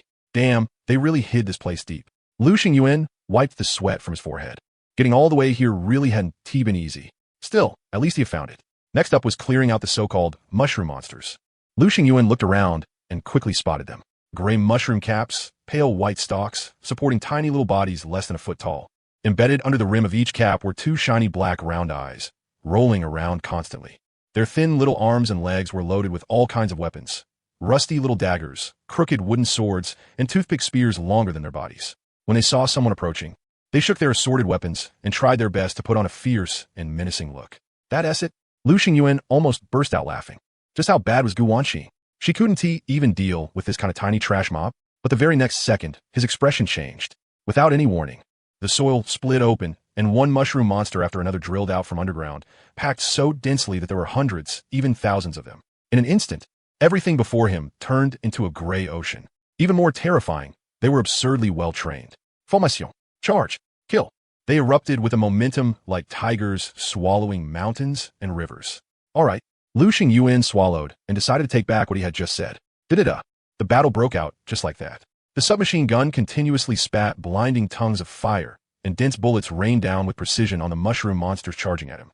Their bodies were incredibly fragile, probably not even as tough as level 1 zombies, but there were just too many of them. Even Lu Xingyuan found them somewhat troublesome to deal with. Fortunately, he had unlimited bullets. After a whole round of chaos, he managed to achieve the glorious record of 0 losses for 1,000 kills. Can these mushroom monsters be eaten? Looking at their shattered corpses, Lu Xingyuan fell into deep thought. Maybe he could sell them to Sister Qing at a high price. Forget it. It was better not to eat mushrooms randomly, or he might end up seeing his dog dancing. The owl on the windowsill witnessed everything, then spread its wings and flew away. Not long after, the tightly shut castle gates opened. A short figure walked out. He really did look just like the dwarves in fairy tales. Less than half a person tall, dressed in coarse cloth, with a jingling ring of copper keys hanging from his waist and a beard longer than his face. Lu Xingyuan's gaze swept across his face before finally settling on his white nose. White, huh? Welcome, far-traveled train conductor. Thank you for helping clear out the mushroom monsters around the castle. This has undoubtedly made travel much more convenient for us. You're welcome. Lu Xingyuan waved his hand. Now I sincerely invite you to visit Palasi Magic Castle. May I know if you're willing? Of course. Hurry it up. He was pretty tight on time. He needed to grab that tier 3 treasure chest and make a proper run for it. As soon as he stepped into the castle, he found that the inside was a completely different world. It wasn't nearly as shabby as it looked from the outside. A gorgeous crystal chandelier hung overhead, lighting the interior brilliantly. The red carpet beneath his feet, made from some unknown beast hide, felt exceptionally soft to walk on. In the center stood a round wooden table, with goblets filled with red liquid. And Lu Xingyuan also got his wish of seeing the other dwarves. Some of their noses were pink, some green, some black, and some gray. In terms of facial features, they didn't look all that different. The only way to tell them apart was by the different colors of their noses. At that moment, they were all gathered around a small room, completely failing to notice Lu Xingyuan's arrival. All right, fellows, look who I brought. This is a legendary great train conductor. The white-nosed dwarf spoke in a high-pitched voice. But still, not a single one of them turned around. The white-nosed dwarf clenched his fists, forced out a smile, and looked at Lu Xingyuan. Great train conductor, please forgive them. They're usually not this rude. After saying that, he hurried over to them. What exactly are you all doing? Don't you know we have a distinguished guest here? What answered him, however, were faces full of terror. The white-nosed dwarf clearly realized something was wrong as well and instinctively looked into the room. Inside the small room, a dwarf lay motionless in a pool of blood. His nose was a vivid red, and his wide-open eyes were filled with deep fear. The scream quickly echoed through the castle. Behind them, Lu Xingyuan, who had already known how the story would develop, remained expressionless. So the plot had started this quickly? Well, that worked for him. Who killed Little Red? The white-nosed dwarf was clearly their leader. He had already done a basic inspection just now and discovered a clear knife wound on the red-nosed dwarf's neck. This was obviously murder, not some accident, and the killer is very likely hiding among us. He pointed at the green-nosed dwarf and demanded, "Was it you?" The green-nosed dwarf firmly denied it.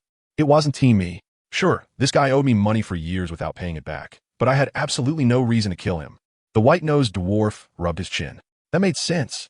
Then could it have been you, little blue?" The blue-nosed dwarf craned his neck and argued, "Yes.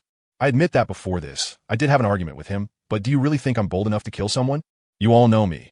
I can't even bring myself to attack the mushroom monsters outside." The white-nosed dwarf rubbed his chin again. "What you said makes sense too. It's even less likely to be me. I have a perfect alibi." "A perfect alibi? That directly clears your suspicion. Don't look at me. You know this. Little Red and I have always been the best of friends. There's no way I would ever lay a hand on my friend. You really don't seem like the kind of person who would hurt a friend." At the side, Lu Xingyuan couldn't listen anymore. Damn it, every time someone talks, you think they make sense. At this rate, what year was it going to be before they found the real killer? I know who the murderer is. He knew this was abrupt, but he didn't have a choice. He had to hurry. Bro's level 3 treasure chest wasn't go to wait for him. In an instant, everyone's eyes landed squarely on Lu Xingyuan. He's a great train conductor. I think it's absolutely necessary to hear what he has to say. The white-nosed dwarf quickly motioned for Lu Xingyuan to continue. The murderer is him, the yellow-nosed dwarf. Lu Xingyuan didn't even bother acting anymore and directly called out the killer. Everyone followed the direction of his finger and looked over. A flash of panic clearly crossed the yellow-nosed dwarf's face. No, why are you saying it was me? Do you have any evidence at all? The white-nosed dwarf frowned. Great train conductor, you may not understand our situation very well. Xiao Huang and Xiao Hong never really had any contact, which means there's no way they could have had any grudge between them. Lu Xingyuan directly cut him off. I have evidence. I know where the murder weapon is. The murder weapon was the key to identifying the killer. Once the murder weapon was found, it would basically be enough to determine who the murderer was. Where? The murder weapon is in. Lu Xingyuan hesitated for a moment, then said in a tone that even he himself doubted. In the crack of his butt? Damn, did I remember wrong? Did Gu Wanqing really say that? Or was she messing with me on purpose? What kind of normal person hides a murder weapon in his own but crack? But what he didn't expect was that the white-nosed dwarf would actually give him this much face. Take off his pants. No, you can't. How can you just take off someone else's pants whenever you want? Don't I get any dignity at all? The yellow-nosed dwarf struggled wildly. Even Lu Xingyuan was starting to feel a little bad for him. Damn it, this has to be a mistake, right? His pants were quickly pulled down. Those butt cheeks really were pretty round, not gonna lie. Let me spread them apart myself. The white-nosed dwarf rolled up his sleeves and strode forward. And in the end, a blood-stained sharp dagger was really pulled out from between his butt cheeks. That dagger was a full 5 inches long and 3 centimeters thick. It definitely counted as a big one, and yet the yellow-nosed dwarf had somehow hidden it tightly in his butt crack. And on top of that, this guy had still been able to move around normally. What the hell? Don't tell me you could even open another Jingxing fried chicken in your butt crack? Lu Xingyuan was dumbfounded. He knew he never should have tried to judge them by common sense. The white-nosed dwarf grabbed the dagger with trembling hands. It really was you? The other dwarves all cried out in shock as well. None of them could believe that the yellow-nosed dwarf was actually the murderer. Now that the murder weapon had been found, even without any other evidence, it was enough to lock onto the target. The yellow-nosed dwarf directly gave up struggling, covered his face, and burst into tears. That's right, I killed him. I admit it. I was the murderer. The way he looked at Lu Xingyuan was filled with deep fear. The legendary train conductor really is terrifying. You saw through me as the murderer in a single glance. The other dwarves looked at Lu Xingyuan with reverence as well, especially the white-nosed dwarf, who looked like he wanted nothing more than to kneel on the spot. Great train conductor, it's all thanks to you. If not for you, we would never have been able to find the murderer. Then hurry up and bring out that level 3 treasure chest for me already. Even though that was what he was complaining about inwardly. Lu Xingyuan's expression didn't change much. I'm just glad I could help. Xiaolon, go to the back and bring over that level 3 treasure chest. I think this train conductor should have use for it. Now that's more like it. Who even likes verbal thanks? The level 3 treasure chest looked pretty similar to the level 2 one, except that a thumb-sized red gemstone was embedded in the lid, making it look a bit more gorgeous. Level 3 treasure chest. Description: reliably yields professional-grade supplies and high-level materials. Has a relatively high chance of additionally producing enhanced equipment, advanced blueprints, or precious resources. Lu Xingyuan took a deep breath and forcibly suppressed the heat rising in his chest. So, could he slip away now? He glanced at the time. It was only 10 past 11. There were still 50 minutes left before the train departed. Counting the 20-minute trip back, that still left 30 minutes. So there was no rush. At this moment, the yellow-nosed dwarf decided to confess the grudge between himself and the red-nosed dwarf, which piqued Lu Xingyuan's interest a little. Just what kind of hatred was it that had made him think of murder? Just as I said earlier, I had an improper relationship with his wife. Without anyone knowing, the yellow-nosed dwarf had secretly gotten involved with the red-nosed dwarf's wife. He looked like such an honest man, too. Who could have guessed he was actually a cuckold fetishist? So that means the red-nosed dwarf discovered their improper relationship, and that's why he brought death upon himself? No, he never found out. The yellow-nosed dwarf shook his head with a complicated expression. Now that the background had been explained clearly, it was time to get to the main point. Everything started with a transfer game that was held some time ago. A transfer game? Wait, what kind of transfer game are you talking about exactly? What kind of transfer game requires you to bring a female companion? Lu Xingyuan instantly lost his composure. The yellow-nosed dwarf then slowly began to explain. It was a game I've been looking forward to for a long time. For that, I made special preparations. I dressed Xiao Hong's wife up beautifully, thinking she would definitely become the center of attention. Bastard, wipe that pride and smugness off your face already. You took someone else's wife to a place like that. You're basically a beast, okay. However, before the game could even begin, it was already over. The yellow-nosed dwarf's expression instantly shifted from fanatic excitement to dejection. Oh, so in a setting like that, Xiao Hong caught you red-handed? That didn't seem right either. The yellow-nosed dwarf had clearly said that Xiao Hong never found out about his improper relationship with his wife, not even until death. At the entrance, I saw Xiao Hong a glance. Huh. Lu Xingyuan's mouth fell open wide enough to fit an egg. Wasn't he Xiao Hong supposed to be an honest man? What kind of honest man shows up in a place like that? Wait, no, that's not right. Wasn't he, it said, that anyone participating in the game had to bring a female companion? Could it be? Lu Xingyuan swallowed hard, already having guessed a certain answer in his heart. That's right. The woman by his side was my wife. My wife, the one I spent 388,000 to marry. The yellow-nosed dwarf's emotions instantly flared up. You tell me, didn't he deserve to die? Wasn't he I right to kill him? Lu Xingyuan held his head, his body swaying. I'm getting dizzy. I think I need to leave right now. Damn it. I'm a loyal believer in pure love. What I hate most is cuckoldry. I can't accept even mutual cuckoldry. I'm very sorry. It was too bizarre and made you uncomfortable. I'll arrange for someone to escort you out immediately. The white-nosed dwarf also had an indescribably awkward look on his face. This was way too explosive. Who was ever going to look at the dwarf race normally again after this? Oh right, great train conductor. I also have a small personal gift here. I hope you'll be sure to accept it. Please rest assured, it's just some worthless little things inside. If you know it's worthless junk, why are you giving it to me? Can't you give me something valuable instead? Lu Xingyuan took a gray cloth bag from his hand. Inside were some seeds. Delicious mushroom seeds. Category, extraordinary creation. Level 1. Description, with nothing more than moist soil and a small water source, it can continuously grow super delicious mushrooms. Of course, deliciousness is only one of its many insignificant advantages. Its most important effect is that eating the mushrooms can quickly restore physical stamina. It's actually an extraordinary creation too. Then I want to be polite and will gladly accept it. Thank you for your gift. I like it very much. However, as the saying went, the world favored the shameless. After a series of utterly shameless moves from Lu Xingyuan, he successfully swindled a ceramic flower pot for planting, fertile soil, and quite an abundant amount of water resources from the other party. Great conductor, I'm afraid that really won't do. That was my mother's keepsake for me. The white-nosed dwarf was already drenched in sweat. Maybe the conductor wasn't that great after all. Otherwise, how could he be this shamelessly thick-skinned? All right then. Lu Xingyuan shook his head regretfully. As the whistle sounded, the owl quickly flew over. Immediately, at once, send this conductor back to the platform. While issuing the order, the white-nosed dwarf still had to explain himself. Conductor, please don't misunderstand. I'm not trying to rush you away. It's just that the train is about to depart. ISNT it? I hope you can make good use of the time. The owl's body instantly grew more than 10 times larger, and its broad back could easily seat a person. Yes, that's right, just grab here. Don't worry. Don't be afraid. It's very steady. Amid the waves of the dwarves, the owl beat its wings and flew off in the direction they had come from. Lu Xingyuan gripped the reins tightly as he watched the castle grow smaller and smaller. At first, he was a little scared, but very soon, he began to enjoy the feeling of the wind slipping through his fingers. Looking out from high in the sky, the view before him became wide open. He saw the black train stop by the edge of the platform, and he also saw the tracks stretching onward with no end in sight. A 20-minute trip took less than 3 minutes with the owl's help. The owl landed steadily on the platform without the slightest bump. After getting down with bags in both hands, Lu Xingyuan didn't rush aboard. Instead, he grabbed a handful of the owl's feathers in front of him. Don't leave yet. Want to consider rolling with me? Even though we haven't spent much time together, I know you're a very reliable partner. I sincerely think you've got a lot of potential. Don't you think it's kind of a waste to stay in that castle and drift through life? Have you ever thought about bringing your talent to a bigger, higher stage? If you join my team, I'll shove my number 9 into the ditch right now and let you take the starting position. I want to even assign you any backup pressure. Hey, don't go. At least try traveling 2 stations with me first. If you don't experience it yourself, how will you know you're not suited for it? From the very beginning, life was a set of tracks, not some wilderness. Of course, the same was true for a bird's life. Unfortunately, the owl had already flown far away and never looked back.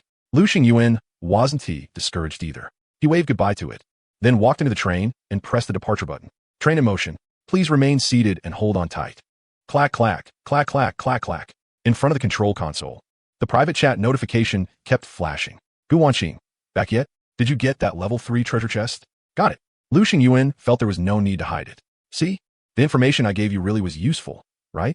If it weren't for me, would you have been able to get that level 3 treasure chest so smoothly? So shouldn't you split half the resources from the chest with me? With how capable Sister Qing is, do you really need to come rob me of my scraps? Damn, how am I that capable? After being squeezed dry by you, I barely have any coins left on me.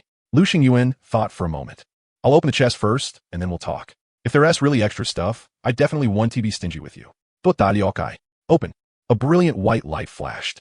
Lu Xingyuan focused his eyes and instantly beamed with joy. The first things to drop out were train coins. After counting carefully, there were actually 10 of them. What a huge haul. After putting away all the train coins, Lu Xingyuan's gaze fell on the second item. It was a short dagger flickering with a dark black gleam. Nether breath, short dagger. Category, extraordinary creation. Level 2. Description, shadow magic has erased the sound of it cutting through the air. Once the hilt settles into the hand, killing intent slips into the shadows. The stab makes no sound.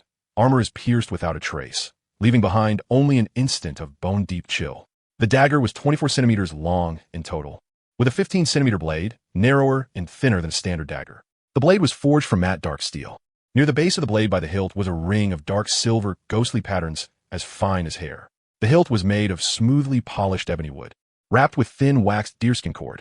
The matching hard leather sheath had a velvet lining inside, making drawing and sheathing almost completely silent. The whole thing was minimalist and low-key, without any flashy decoration at all. Another extraordinary creation, and the key point was that it was level 2. Lu Xingyuan's heart pounded hard twice, utterly betraying him. He had seriously lucked out this time. Extraordinary creations were already incredibly rare, let alone a level 2 one. Lu Xingyuan drew the dagger and carefully tested how it felt, then found an iron plate and tried out its power. The iron plate was sliced open with ease. Just as expected, this dagger's power was greater than the submachine gun's. After all, the level difference was right there. It was like everyone was Xiao Huahua and could fight above their level. If ID had this weapon when facing that strength-type zombie back then, I could be taking it down in just a few moves. Of course, close-range weapons had the limitations of close-range weapons. In hand-to-hand combat, the risk of getting hurt was much greater. In the vast majority of situations, he still had to rely on the submachine gun in his hands for long-range suppression fire, giving monsters no chance to get close. As for the dagger, it would only be used when absolutely necessary. Those were the only 2 things in a level 3 treasure chest. That left Lu Xingyuan in a difficult spot, because just as Gu Wanqing had said, if she hadn't provided the information, there was absolutely no way he could have gotten this chest so smoothly. Forget it. Gritting his teeth, he ultimately chose to place 5 train coins into the trade window. Don't let me down. Gu Wanqing didn't stand on ceremony and accepted them directly. Damn, at least pretend to be modest for a second. Lu Xingyuan cursed under his breath. So generous? Looks like what came out of that level 3 treasure chest really isn't simple. After thinking about it, Lu Xingyuan still sent her a screenshot of the dagger's attributes. Who told us we're allies who can safely entrust our backs to each other. Damn, it really is a good item. I knew it, you bastard. You wouldn't suddenly be this generous for no reason. Gu Wanqing cursed as well. You didn't suddenly get any improper ideas about it, did you? Lu Xingyuan asked tentatively. Do you think your sister Qing is that lacking in boundaries? Lu Xingyuan automatically pictured the girl rolling her eyes. Then I'm relieved. But now that he thought about it, did she have a weapon she could actually use? Without a weapon, it would be hard to survive in this danger-filled train world. More importantly, if he hadn't guessed wrong, her talent was ridiculously overpowered, so she absolutely couldn't afford any accidents. Besides, all the conductors were now crazily banding together. This was one of the very few allies he had. You care this much about Sister Qing, and I'm very touched. But looking down on Sister Qing like this makes me very unhappy. The other party directly sent over a screenshot. Lily of the Valley Light Crossbow. Category, extraordinary creation. Level 2. Description. The moment the hand grips it tight, the warm texture of the wooden body fits perfectly against the palm. It requires no great force to operate, yet still delivers precise and stable shots. It also carries a weak, vine-binding power to control the battlefield and restrain enemies. Lu Xingyuan. Holy crap, Qingjia is awesome. Gu Wanqing. Feels good. Right after that, the trade window lit up again. Gu Wanqing sent him a brand new tube of toothpaste and a toothbrush. So the platform she'd gone to today was a hotel. Not only did she run into no danger at all, she even got to enjoy a nice shower inside. This is all smooth and slippery now. You have no idea how comfortable this feels. She and T had a single bath in days. For a clean, loving girl, it was easy to imagine how unbearable that had been. The only pity was that she didn't have any clean clothes to change into. Lu Xingyuan's heart stirred, as if he had thought of something. He immediately started digging through his stuff, and finally found that box of size small women's underwear. Holy crap. Don't tell me this is some original flavor thing you collected from other girls. Are you blind? Can't you tell this is brand new underwear that hasn't even been opened? And besides, do I look like that kind of person? Aren't you? After a while, Gu Wanqing sent another message. A little tight. Lu Xingyuan, go on. The ceramic basin was round, with a diameter of about 50 centimeters and a depth of only 20 centimeters. The soil was loose and moist, blackish-brown in color. With a light squeeze, it would clump together, but the moment it hit the ground, it scattered apart. It didn't stick to the hands, and it wasn't compacted. One look, and anyone could tell it was top-grade soil. As for the delicious mushroom seeds, Lu Xingyuan had soaked them in water. At this moment, they were bubbling non-stop with fine little bubbles. According to what the white-nosed dwarf had said, they needed to be soaked for 8 hours before planting. It would be long before he could eat delicious mushrooms. Lu Xingyuan was still looking forward to it. When the time came, he'd make a portion for Qingjie too and let her have a taste of these delicious mushrooms. But before that, he had to solve the problem of cooking utensils. As for fire, he could use the old drillwood method. If that really didn't work, he could always trade for a lighter in the trade channel. As for utensils, after some bargaining, he finally traded part of his food for a pile of brand new pots, bowls, ladles, and basins. The other party had wanted train coins more, but Lu Xingyuan refused. Something like train coins was just too precious. If he could save them, he should. It was best not to take them out for trading casually. Okay, now everything was ready except the final push. At that moment, Lu Xingyuan saw someone in the chat channel. Boss, you totally screwed me over. You said that doggy paradise had a secret passage, so I went there, but there weren't any dogs locked up inside at all. There was only a dog cage, completely empty. Because of that, he had nearly been bitten to pieces by the zombie dogs. None? Lu Xingyuan's heart stirred, and he couldn't help thinking of something. The doggy paradise you're talking about was a white platform? Yeah, but when I went there, it was a green platform. What do you mean? I don't get it. In other words, platforms could change. It was like normal game mechanics, where the platform would reset after I left it. After he rescued that dog and got that canine tooth, the platform S level had naturally dropped along with it. No, the reason for the platform S level dropping wasn't just that. There was also the fact that he had already killed off most of the zombie dogs there. Otherwise, this guy would died at that station long ago. After all, the zombie dogs were that fierce and that numerous. By that logic, the platform he had just gone to, Pila's S Magic Castle, would also drop in level because he had taken that level 3 treasure chest.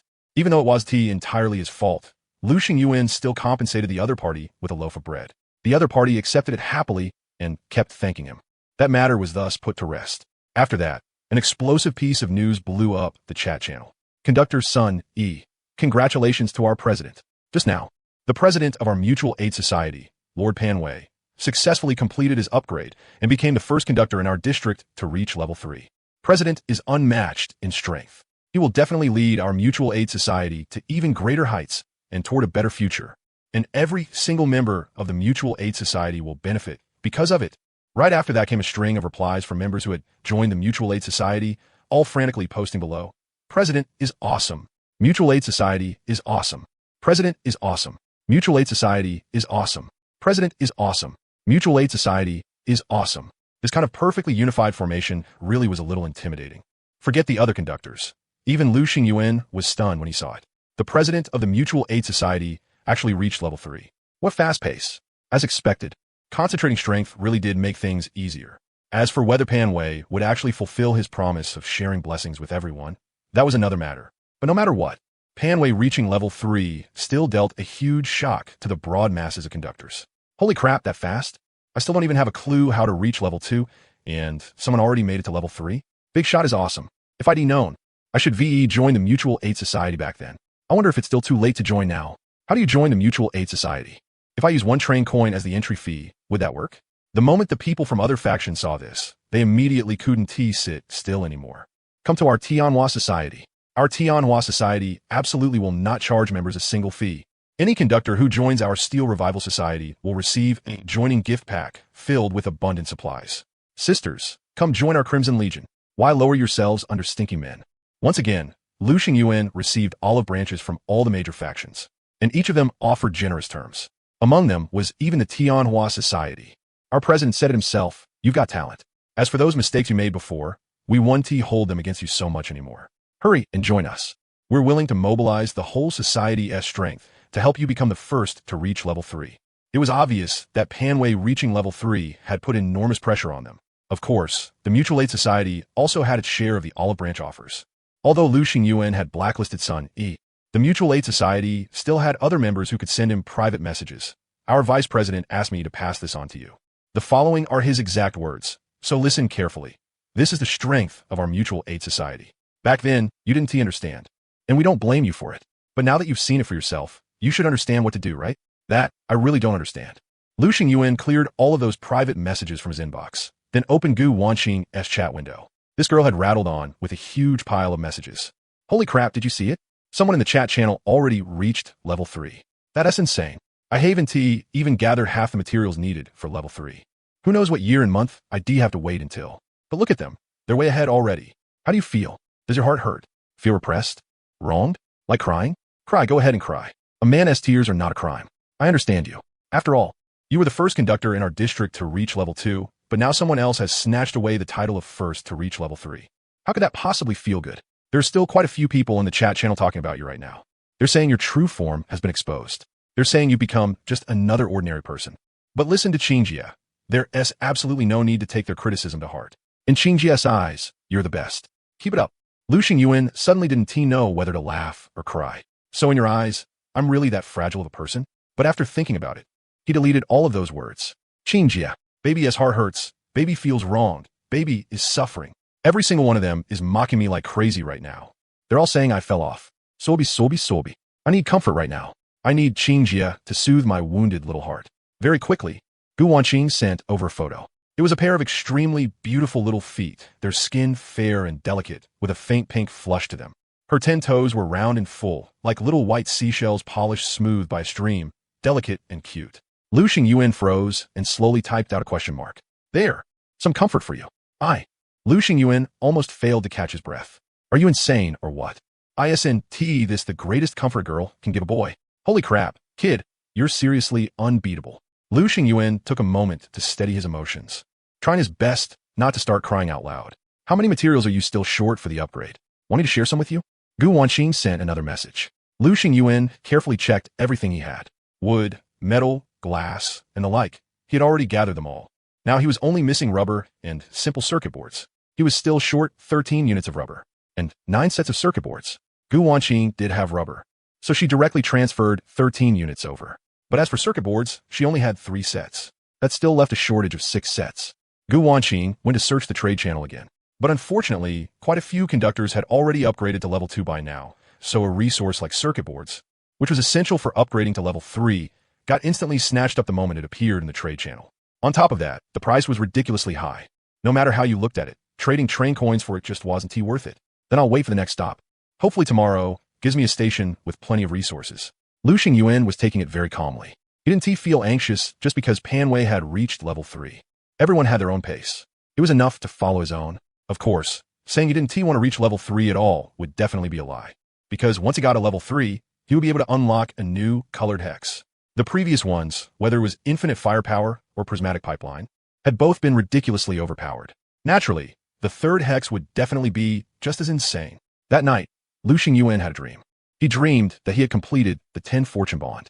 Red envelopes and loot orbs kept raining from the sky. He had more train coins than he could ever spend. And his whole team was 3-star 5 cost. Beside him, there was also a girl in a white slip dress, kneeling in front of him and shouting, "Brother Yuan is amazing. Amazing, freaking amazing. This little bro worships you, worships you, worships you." That look in her eyes, it was fanatical and devout. Lu Xingyuan laughed wildly without stopping. The next day, he woke up feeling great. Lu Xingyuan wiped the drool from his mouth and memorized his sleeping position. Next time I'll sleep like this again. 9:30. Train operation notice. Arriving ahead. Multiplayer station, Shanshui Farm Stay. This station can accommodate up to 5 trains at the same time. This station is Green Station. Please prepare yourselves. Lu Xingyuan immediately sent the name of his next stop to Gu Wanqing. Been there before? No. Oh, what a pity. Otherwise, maybe he could gotten some useful intel from her to prepare in advance. Still, that was normal. It was like every station he went to just happened to be one Gu Wanqing had visited too. Can accommodate up to 5 trains at the same time? In other words, other than me, there are 4 more conductors here. Lu Xingyuan frowned slightly. Right now, he still had no good way to properly protect his train. If some rat made a move on it while he was out exploring, that would be a real problem. Like that guy last time who had the phantom shift talent. That kind of thing was impossible to guard against. 10 o'clock. The train arrived at the station smoothly. A prismatic orb dropped down. Without a word, Lu Xingyuan picked it up. 3 titanium alloy steel. Titanium alloy steel. Level 2. Category. Standard creation. Description. One of the essential high-grade materials for train upgrades. This is probably a material for upgrading trains to level 4 or 5, right? The surface of the titanium alloy steel shimmered with a deep metallic luster, layered patterns covering it. It felt slightly heavy and cool in his hand. and its hardness was absolutely beyond that of ordinary metal. If he used this to upgrade the train, he didn't even dare imagine how much the train's durability would increase. After carefully storing it away, Lu Xingyuan got off the train. The other 4 conductors had already been waiting in front of the platform. The moment he stepped off, everyone's eyes turned toward him. One of them directly let out a startled cry. Lu Xingyuan? Lu Xingyuan looked over at the voice and saw a face that was both familiar and unfamiliar. Sun Yi. That's right. The man in front of him was none other than Sun Yi, the same guy who had privately messaged him before and then gotten blocked by him right afterward. Since every conductor used their real face as their avatar, it was only natural that they recognized each other. Lu Xingyuan didn't feel awkward in the slightest. Blocking this guy was because he was asking for it. He deserved it. Even if it happened again, Lu Xingyuan would still block him without hesitation. Sun Yi nodded with a grim expression. What a damn coincidence. The remaining 3 conductors were 2 men and 1 woman. They all looked pretty young, around their early 20s. After finding out that Sun Yi was the vice president of the Mutual Aid Association, the 2 male conductors immediately started sucking up to him, sincerely expressing their yearning for the Mutual Aid Association and their admiration for President Pan Wei. The president being able to reach level 3 so quickly is enough to prove his strength. He'll definitely be able to lead us humans toward a bright and wonderful future. Sun Yi adjusted the gold-rimmed glasses on his face, unable to hide the trace of smugness that surfaced. For the exploration of this station, I'll be in charge. You'll follow my orders, got it? That's great. With Vice President Sun leading the team, we'll definitely be able to clear this station smoothly. As for the remaining girl, she looked a bit absent-minded and clumsy. She wore black-framed glasses even thicker than the bottom of a beer bottle, had 2 braided pigtails, and her clothes were of the plainest kind, a black and white striped short-sleeve shirt with a pair of light-colored jeans. She looked like she was wearing cheap bargain bin stuff bought online. And everything on her from head to toe definitely didn't add up to more than 100 yuan. She also tried to say something flattering like the other 2 guys, but the moment she opened her mouth, she stepped right onto a landmine. The Vice President's son is awesome. Sun Yi's face immediately darkened. The other 2 guys instantly glared at her. Watch how you talk. Call him Lord President. Sun Yi no longer had the mood for any of that and raised a hand to stop them. Enough. Stop wasting time with this nonsense. Hurry up and loot the supplies at this station. This is a green station, so the resources should be pretty abundant. Our time is limited, so don't waste it on meaningless people. The girl with glasses lowered her head in shame. Sun Yi turned his gaze toward Lu Xingyuan. Coming along? His heart was full of displeasure toward Lu Xingyuan, but he didn't dare act rashly in the slightest. Not to mention that he had no idea what dangers might be hidden in this unknown station, and had no confidence at all. Just the fact that Lu Xingyuan had managed to advance to level 2 this early was enough to show his real strength. There was no way he would rashly clash with him at a time like this. For now, the most important thing was still to grow steadily. Following the gravel country road forward, a farmstay sprawling across several hundred acres suddenly unfolded before their eyes. It was a countryside complex that combined leisure and entertainment into one. Rows of fruit and vegetable greenhouses spread along the gentle slope, while to one side was a fenced breeding area for chickens, ducks, and geese. Several clear fish ponds were embedded among the green fields, and white-walled, dark-tiled rural goose houses were scattered deeper in the park. The breeze carried the fresh scent of fruits and vegetables, giving the whole place an easy and peaceful feel. Seeing the scene, one of the male conductors couldn't help saying excitedly, "Looks like we got lucky. There's no danger at this stop, so we can loot as many supplies as we want." The other male conductor was just as excited. "Yeah, catch a couple of fish, grab a few chickens and ducks, then pick some melons and fruit to bring back. This is going to be awesome."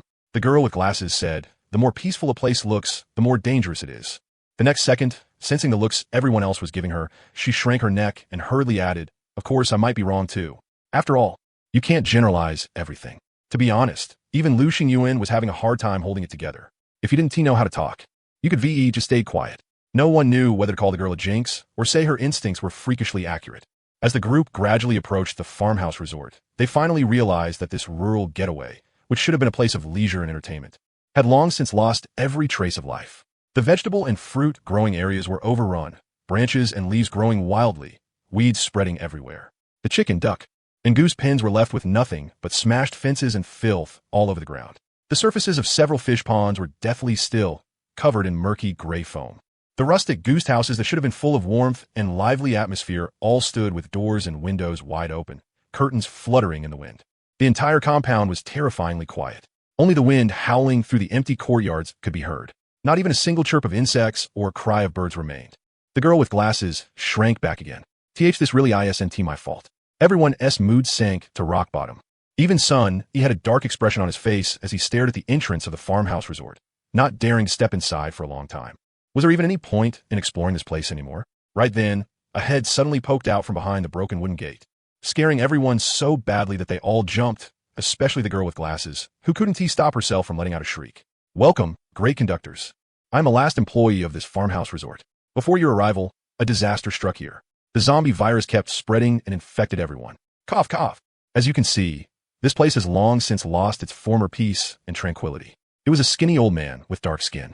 There wasn't any flesh on his face at all, just a layer of skin clinging to bone, making him look especially horrifying. While speaking in a weak, powerless voice, he coughed violently. I know conductors are all people of great ability, so I hope you could do me a favor and clear out all the zombies here. If you can complete the mission within the time limit, I will give each of you a generous reward. Immediately after that, a prompt popped up before everyone's eyes. Mission issued. Eliminate the zombies in the farmhouse resort. Mission time, 30 minutes. Mission reward.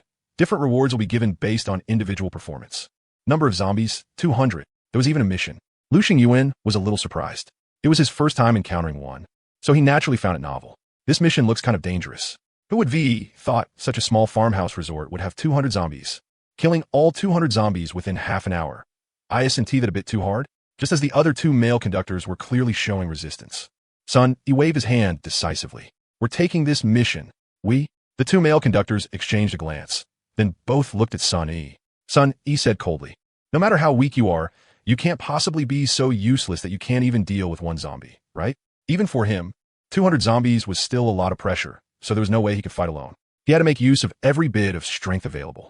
He wasn't expecting them to play any crucial role, but if they could help kill even one zombie, that was still one less for him to deal with. Besides, the rewards were distributed based on individual performance, so he didn't have to worry about everyone getting the same share. What's more, there was also Lu Xingyuan. Sun E's gaze shifted over. This guy had managed to become the first conductor to reach level 2. He definitely had something going for him. Lu Xingyuan nodded. I'm fine with it. See? This guy was so confident. That said everything. Now that the two big shots in the group had spoken, the others had no choice. They could only brace themselves and go along with it. The moment the countdown officially began, the deathly silent farmhouse resort suddenly came alive. One after another, hideous and terrifying zombies emerged from every corner as if they had been activated.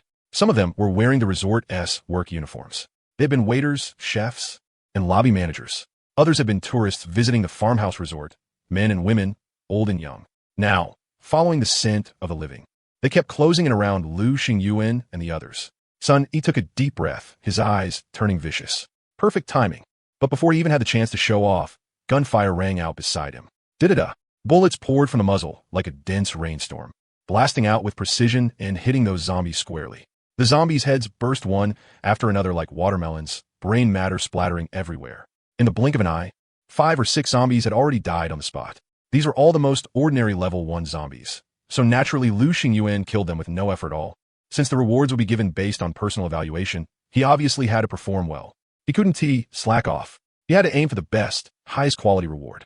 That scene instantly delighted the other 2 male conductors. What insane firepower. This time, we really do have a chance. Now that they saw hope, they immediately became proactive, trying every possible way to kill zombies in hopes of making their own rewards more generous. But Sun E's expression turned gloomy and ugly.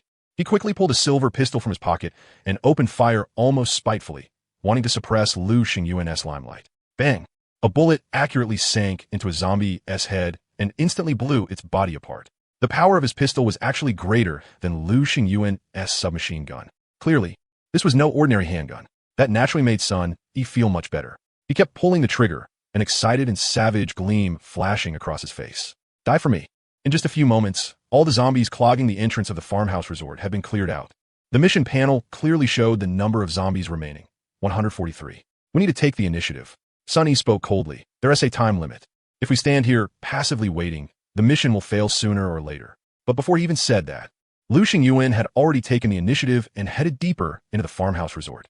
Sun Yi took a deep breath and tried his best to control his emotions, keeping himself steady. Follow him. Gunfire rang out one burst after another, and more zombies fell. The firepower of the 2 of them was simply too terrifying. It created absolute suppression. Because of that, even the girl with glasses, who had no strength to speak of, managed to snag a kill and take down one zombie. making her sigh from the bottom of her heart. Following big shots around really is awesome. If she had been alone, there was no way she could have solo killed a zombie. But when a number of zombies dropped to 100, a level 2 zombie appeared. Speed type zombie. Level 2. Description: a mutated form evolved from ordinary zombies through pursuit of living creatures. It has a thin body, elongated limbs, and joints that can bend in reverse. Its gray-white skin clings tightly to its frame, and bone spurs protrude from its back. Its burst speed can reach 60 kilometers per hour. It can run on vertical walls, and its hard nails are like hooked claws. It appeared first in front of Lu Xingyuan. Its body was thin, but it stood a full 1.8 meters tall. Its limbs were long, muscles pressed tightly against bone, gray-white skin stretched taut, with veins clearly visible. On its back, raised bone spurs jutted out.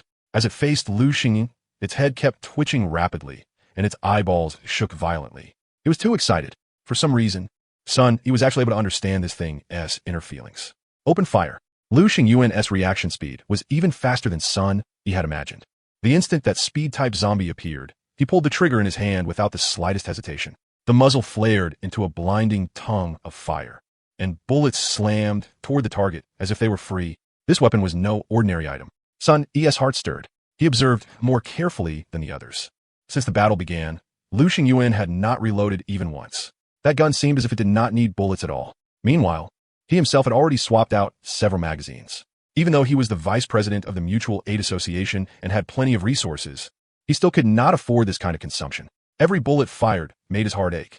If it was purely about destructive power, my gun might be a bit stronger.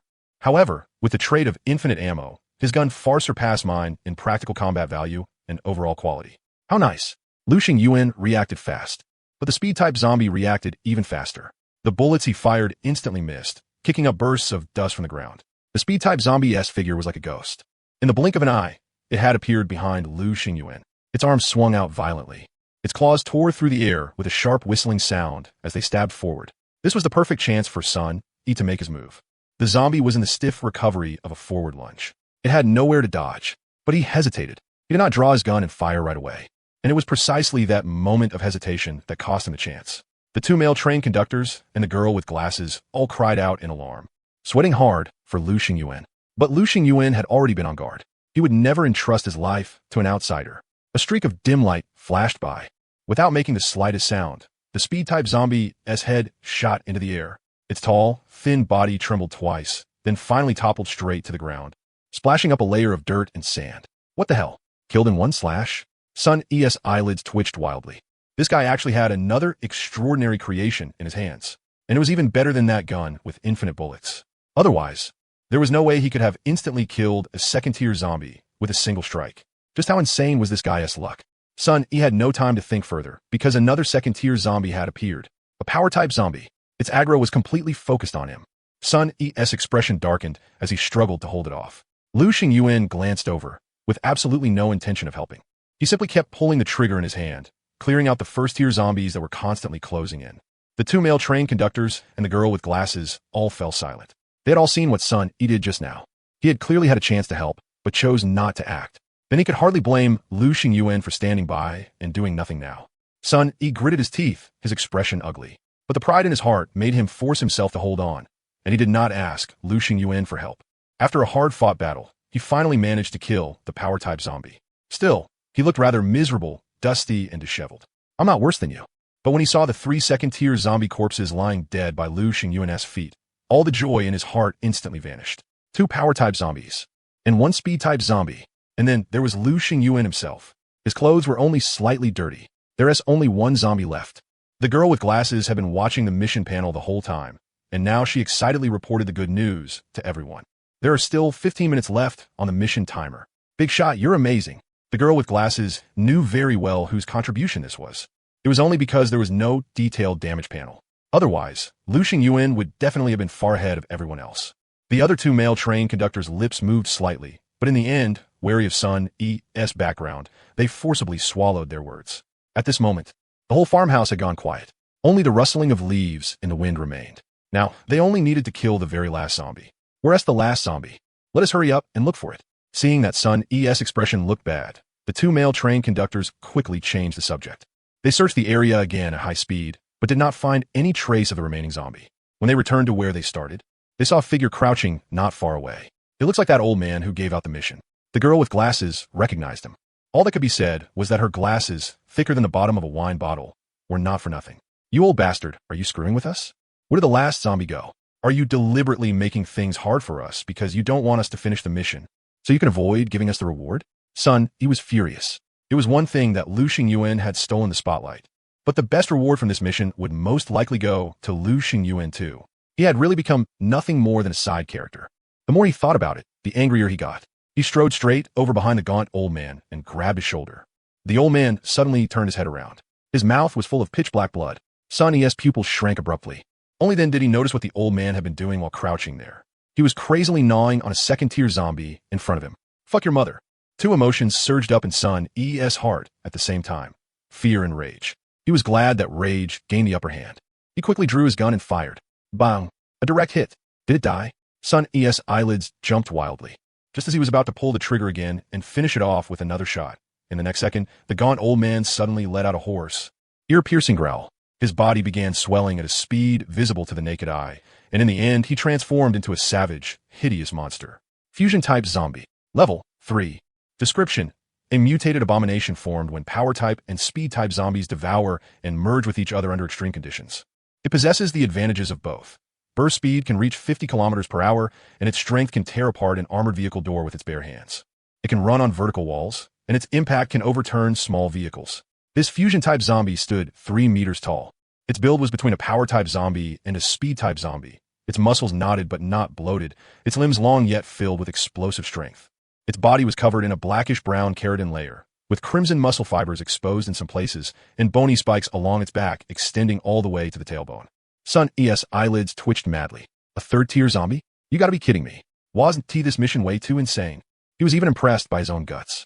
At a moment like this, he still dared to open fire. Bang, bang, bang. He emptied the entire magazine. But all he did was leave a few superficial wounds on the fusion-type zombie.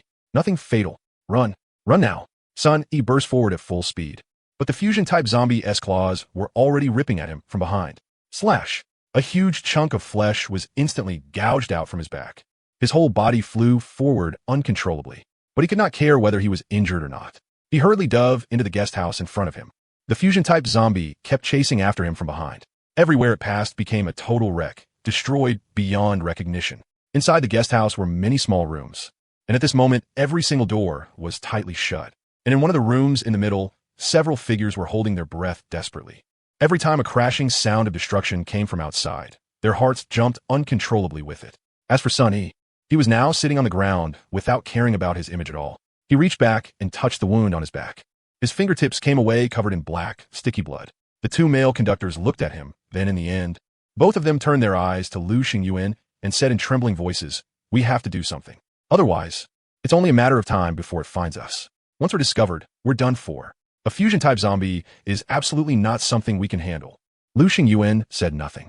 He was thinking that the last zombie turned out to be that skinny old man. As long as he killed it, the mission would be complete, right? So then the question was, could he kill that skinny old man in advance right at the start of the mission? He probably could. Then he thought, what a pity. If Gu Wanqing had come to the station before, they would have known this important piece of information. I've got no ideas, but I've got one. A trace of viciousness appeared on Sun E's pained face.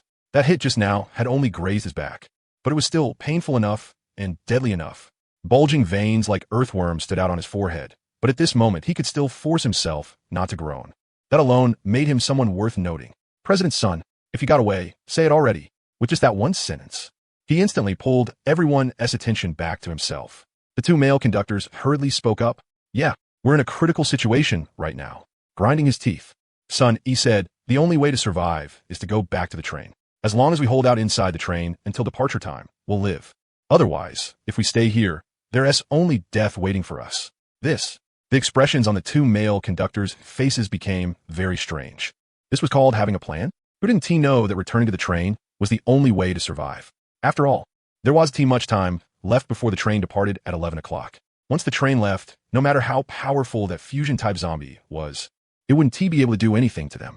But the key problem was, how were they supposed to avoid being hunted down by the fusion-type zombie and make it safely back to the train? Could that fusion-type zombie really be so kind as to watch them run away without doing anything? The glasses-wearing girl was even more direct. She didn't even bother pretending anymore. That won't work at all. That's why someone has to make a sacrifice. A look of absolute resolve appeared in Sun E's eyes. The philosophy of our mutual aid society is helping each other. Sacrifice the small self to fulfill the greater self. Some people are born to become heroic sacrifices. However, their sacrifice is not meaningless, but for the continuation of human civilization. Lu Xingyuan nodded thoughtfully. You mean, have someone act as bait to lure that fusion-type zombie away and buy us time to escape? Sun E glanced at him and nodded. That's right. Lu Xingyuan asked again. Then who is going to be the bait? Of course it's. Sun E's gaze paused briefly on Lu Xingyuan. Of course. He desperately wanted Lu Xingyuan to become that bait and sacrifice himself. But he knew that was impossible. There was no way Lu Xingyuan would agree. And this guy was in such good condition that even if he wanted to force him, it wasn't realistic. His gaze quickly shifted to the glasses-wearing girl. Me? The glasses-wearing girl's face changed immediately. She pointed at herself in disbelief. Me? Really me?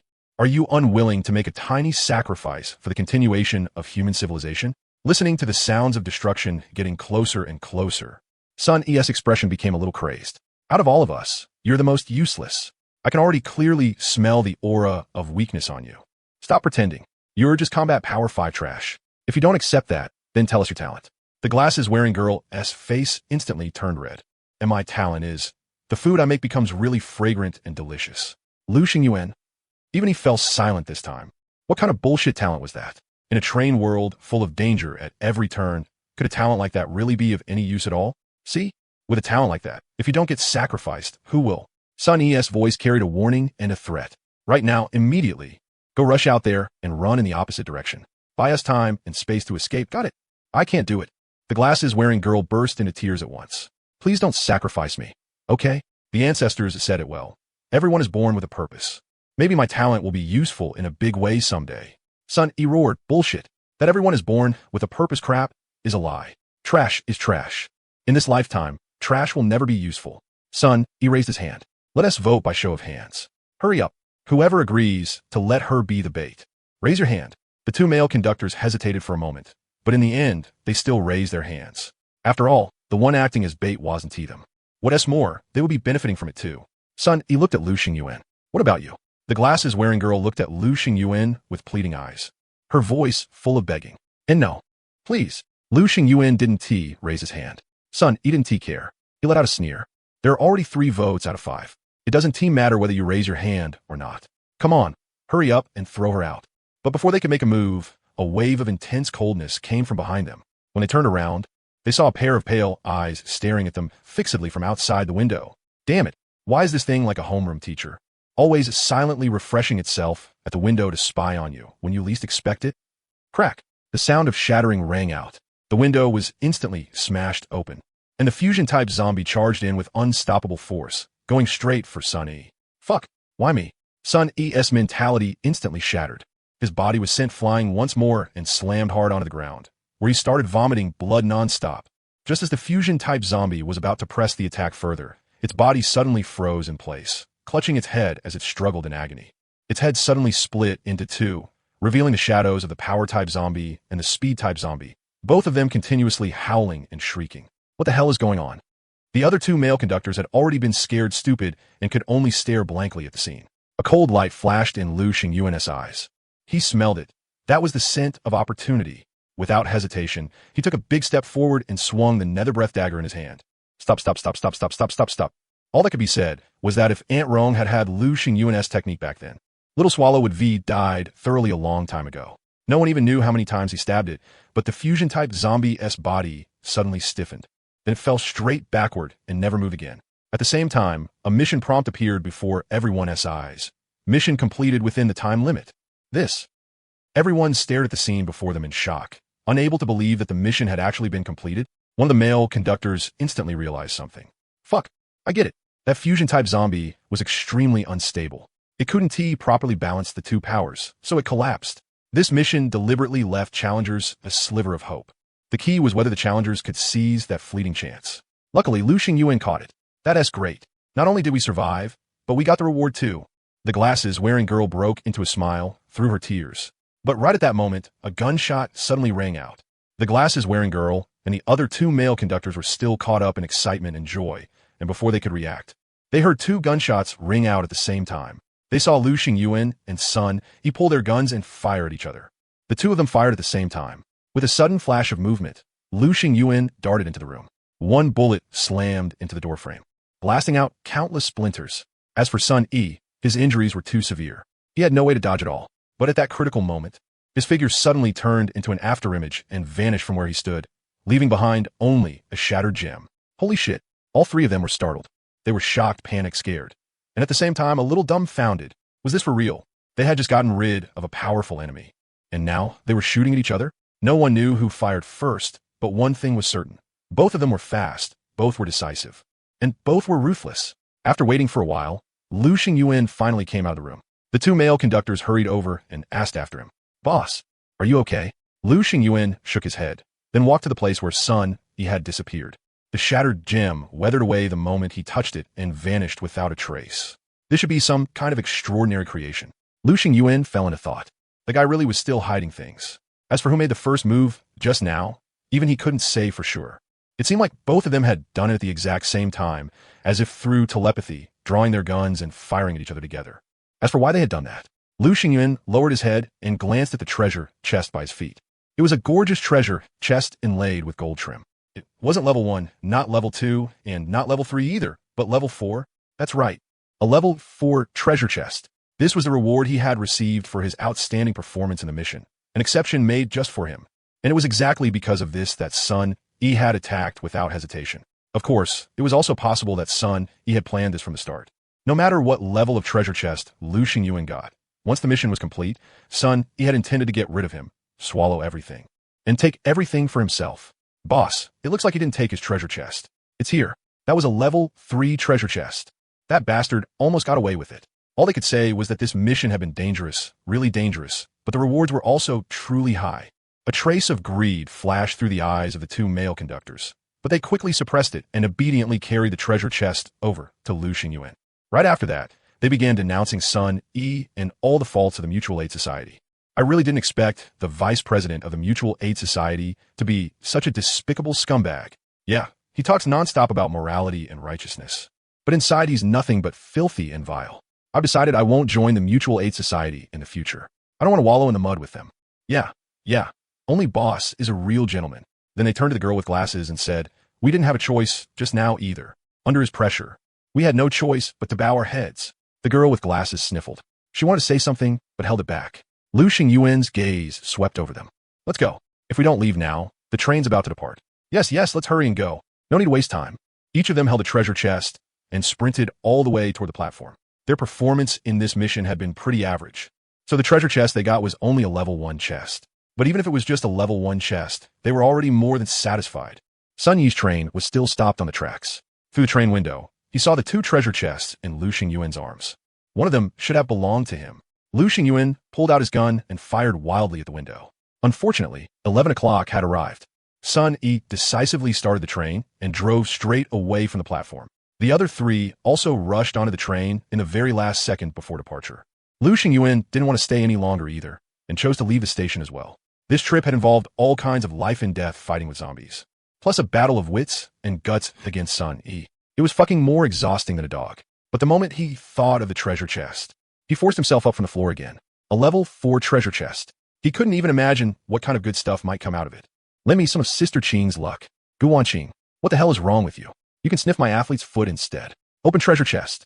A brilliant flash of golden light burst out, and a black metal bracelet appeared in front of him. Its design was extremely simple. Just a smoothly lined ring with no extra decorations or hollow patterns at all. Looking closer, he could vaguely make out that on the metal texture were countless tiny, uneven matte grains, as fine as cow hairs.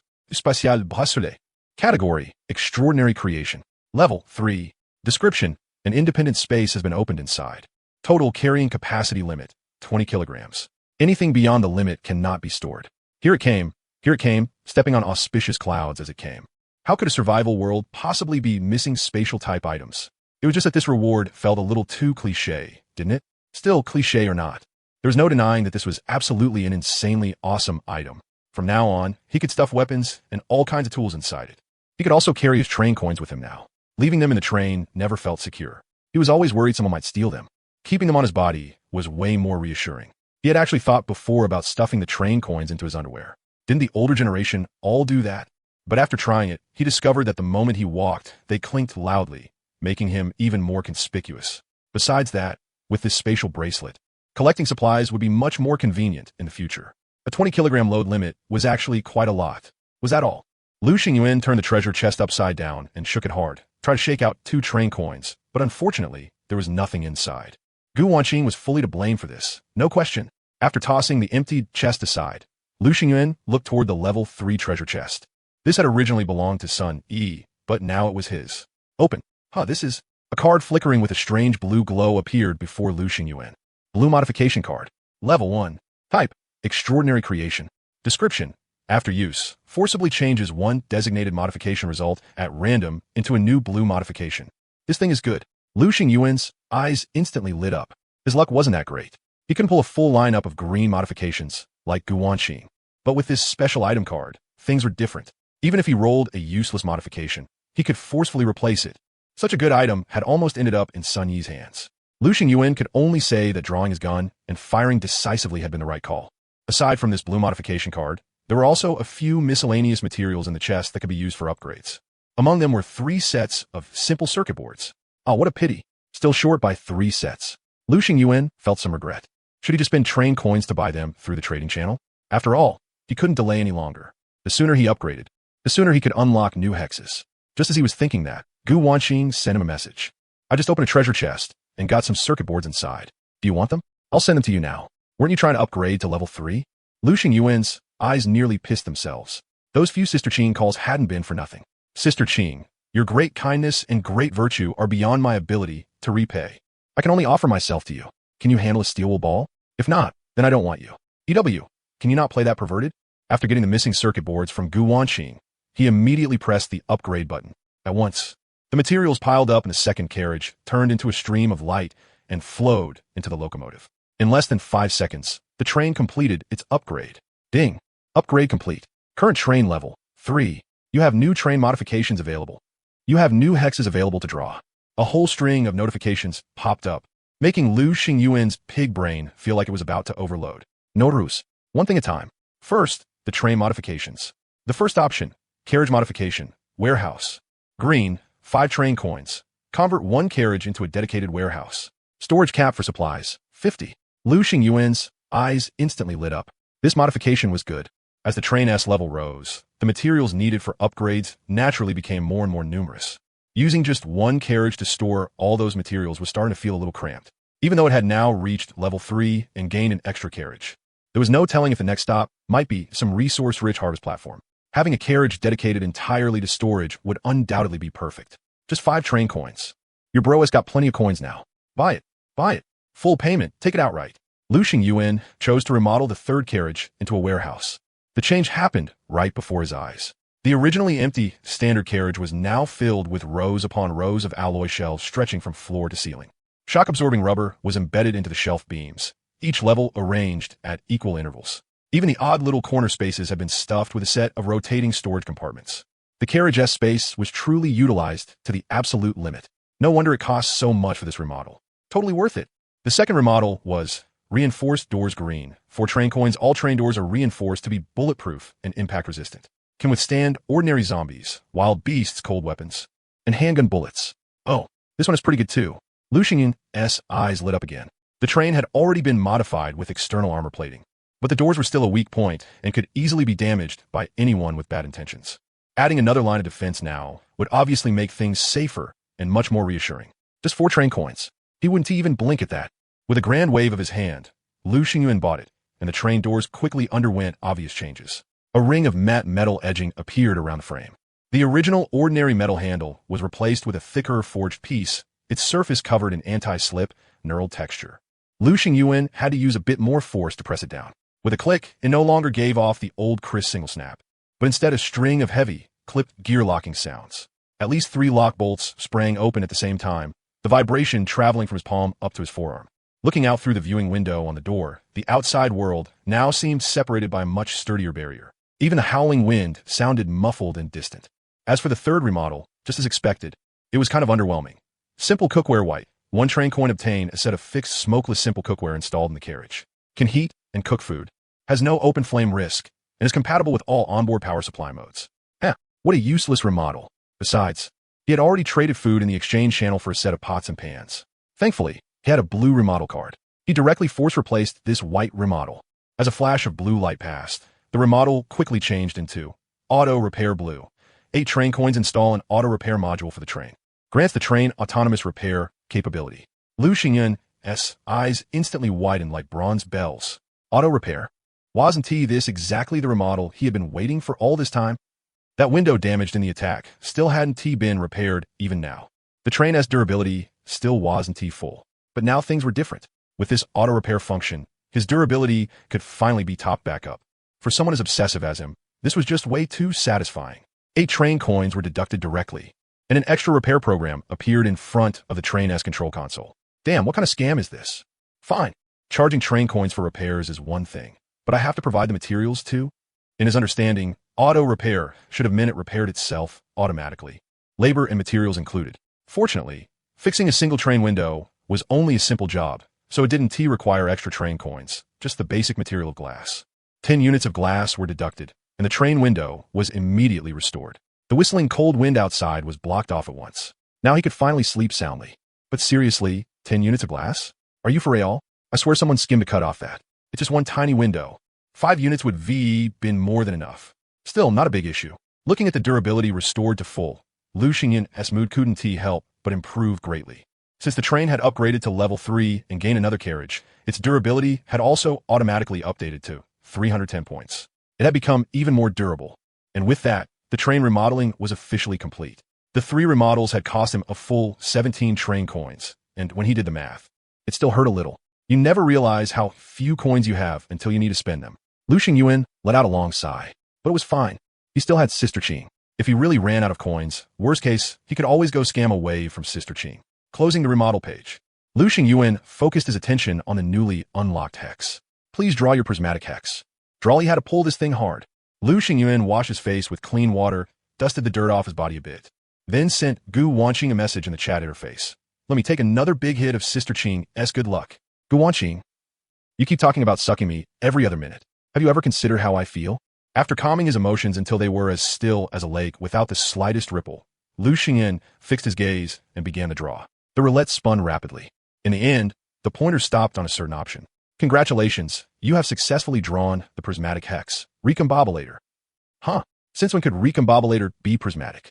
Seriously, does that mean as long as you change the stage, even a pile of crap can become something impressive? Not dwelling on it any further, Lu Xingyun calmly accepted the fact that Recombobulator was a prismatic hex. Is it the Recombobulator I'm thinking of, or just something with the same name? But judging from the icon, it should be that one. Lu Xingyun quickly checked its function. Recombobulator, you may place one item into it at a time. Every time the train arrives at station, it will raise the inserted item by 1 rank. After upgrading, the item's rank cannot exceed the train's current rank cap, and the item's original type will not change. Lu Xingyun's pupils instantly shrank. This actually isn't one-time use, but something that can be reused infinitely. Every time the train arrived at the station, it could recombobulate and transform the item again. Wasn't this a little too overpowered? This was basically bug level, okay? The first thing he thought of was the infinite firepower submachine gun in his hands. This extraordinary creation was insanely good. It could completely ignore consumption and fire with infinite ammo. But its rank was really too low, only rank 1, when dealing with low-rank monsters. It worked great. But once he had to face high-rank monsters, it started to feel inadequate. Take those rank 2 zombies, for example. When bullets hit their bodies, the damage was mediocre. He had to keep firing continuously to deal effective damage, far less direct than the Silent Breath Dagger. But just as he had said before, good as the Silent Breath Dagger was, its only flaw was that it required close-range combat. And once he got close to a monster, the risk of getting injured would shoot straight up. In this train world where healing methods were extremely limited, getting injured was undoubtedly something fatal. So unless absolutely necessary, never fight monsters at close range. It was just that the submachine gun's damage output was limited. Sometimes he simply had no choice. He had even looked around in the chat channel for methods to upgrade extraordinary creations, trying to increase the submachine gun's rank. But unfortunately, no such method existed at this stage. The submachine gun was already starting to feel lacking in firepower now. The farther he went, the more dangerous the monsters at later stations would become. At that point, it really would turn into nothing more than a useless decoration. Just thinking about that possibility made Lu Xingyuan feel suffocated. After all, this submachine gun carried his very first hex. The infinite firepower trait was just too damn good. Thankfully, every problem now had a solution. He had obtained the powerful, absurdly overpowered hex, the Transform Reassembler. He just needed to wait until the next stop, and then he could upgrade its rank. But then again, after being transformed and reassembled, would it still be the same item? The more detailed description above had clearly stated, items placed into the device will be permanently transformed into a random item of the same type that is one rank higher than the original. Random, exactly the same as in the game. Still, with the qualifier same type, even if it randomly turned into a different item, it should still remain a weapon. The only question was, would the infinite firepower trait be erased because of that? Lu Xingyuan couldn't help but worry about that. He needed to think it through carefully. There was no rush to decide right now. Before arriving at the new station tomorrow, he could place the item into it at any time. Gu Wanqing had already sent him a huge pile of private messages. "You've sucked away so much of my luck. So what amazing thing did you get? Say something, say something. If you've got the guts to suck my luck, then at least say something. Hey, you bastard. Don't tell me you got something good and are planning to quietly get rich all by yourself." Lu Xingyan adjusted his mood and quickly replied, "How could that be?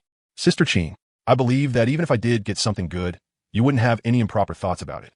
After all, you definitely aren't that kind of despicable, shameless, greedy little person.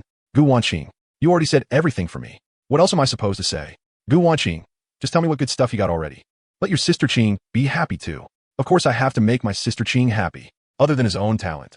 Lu Xingyuan hid nothing else and sent everything over for Gu Wanqing to see. After all, if not for Gu Wanqing's help, there was no way he would have leveled up to level 3 so smoothly. She had been so straightforward about it, so if he started acting all hesitant and awkward, what kind of man would that make him? Gu Wanqing, holy shit. Kid, your luck is actually insane. You actually got such a good treasure. I'm seriously drooling over that spatial bracelet.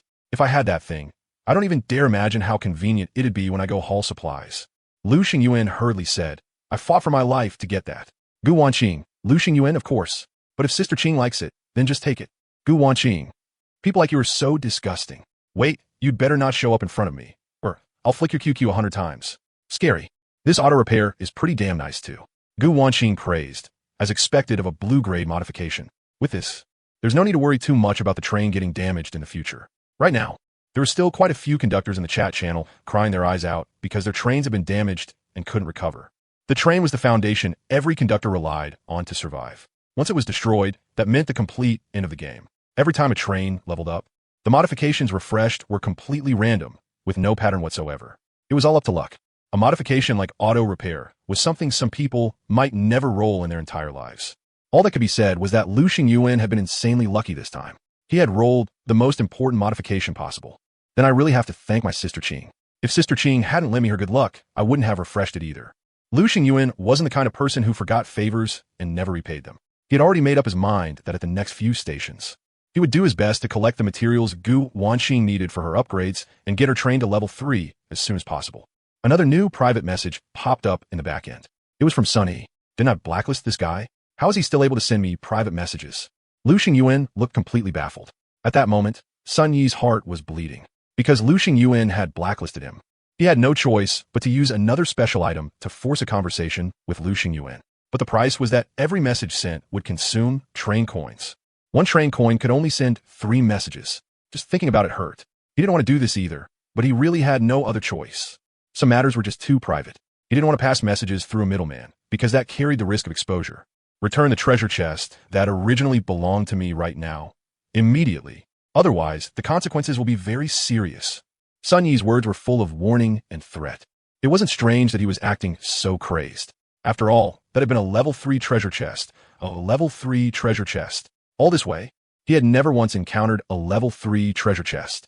He had finally found one, only for Lu Xingyuan to snatch it away. That was something he had earned by killing zombies with great difficulty. What gave Lu Xingyuan the right? Normally, Lu Xingyuan couldn't even be bothered to reply. But right now, he felt it was very necessary to discuss the other party a little. Terribly sorry, but your treasure chest has already been used by me. If there had only been some ordinary item inside, then giving it back to you would have been whatever. But the item was way too awesome, and I just couldn't hold back, so I used it right away. Boom! Sun Yi's mind instantly exploded with a roar. An incredibly awesome item? Couldn't hold back and used it? You bastard, that was mine. What gives you the right? What gives you the right? His emotions spiraled further and further out of control as he slammed his fist against the train door over and over. venting the fury in his heart. I'm gonna fucking eat you alive. You bastard, you filthy bastard born by a mother and raised by none. In his eyes, a strange scarlet tint even began to emerge. Who knew how much time had passed before he noticed another private message? It was from their guild leader. Panway, how's the effect of the beginner zombie serum? The claws of that fused zombie carried a terrifying zombie virus.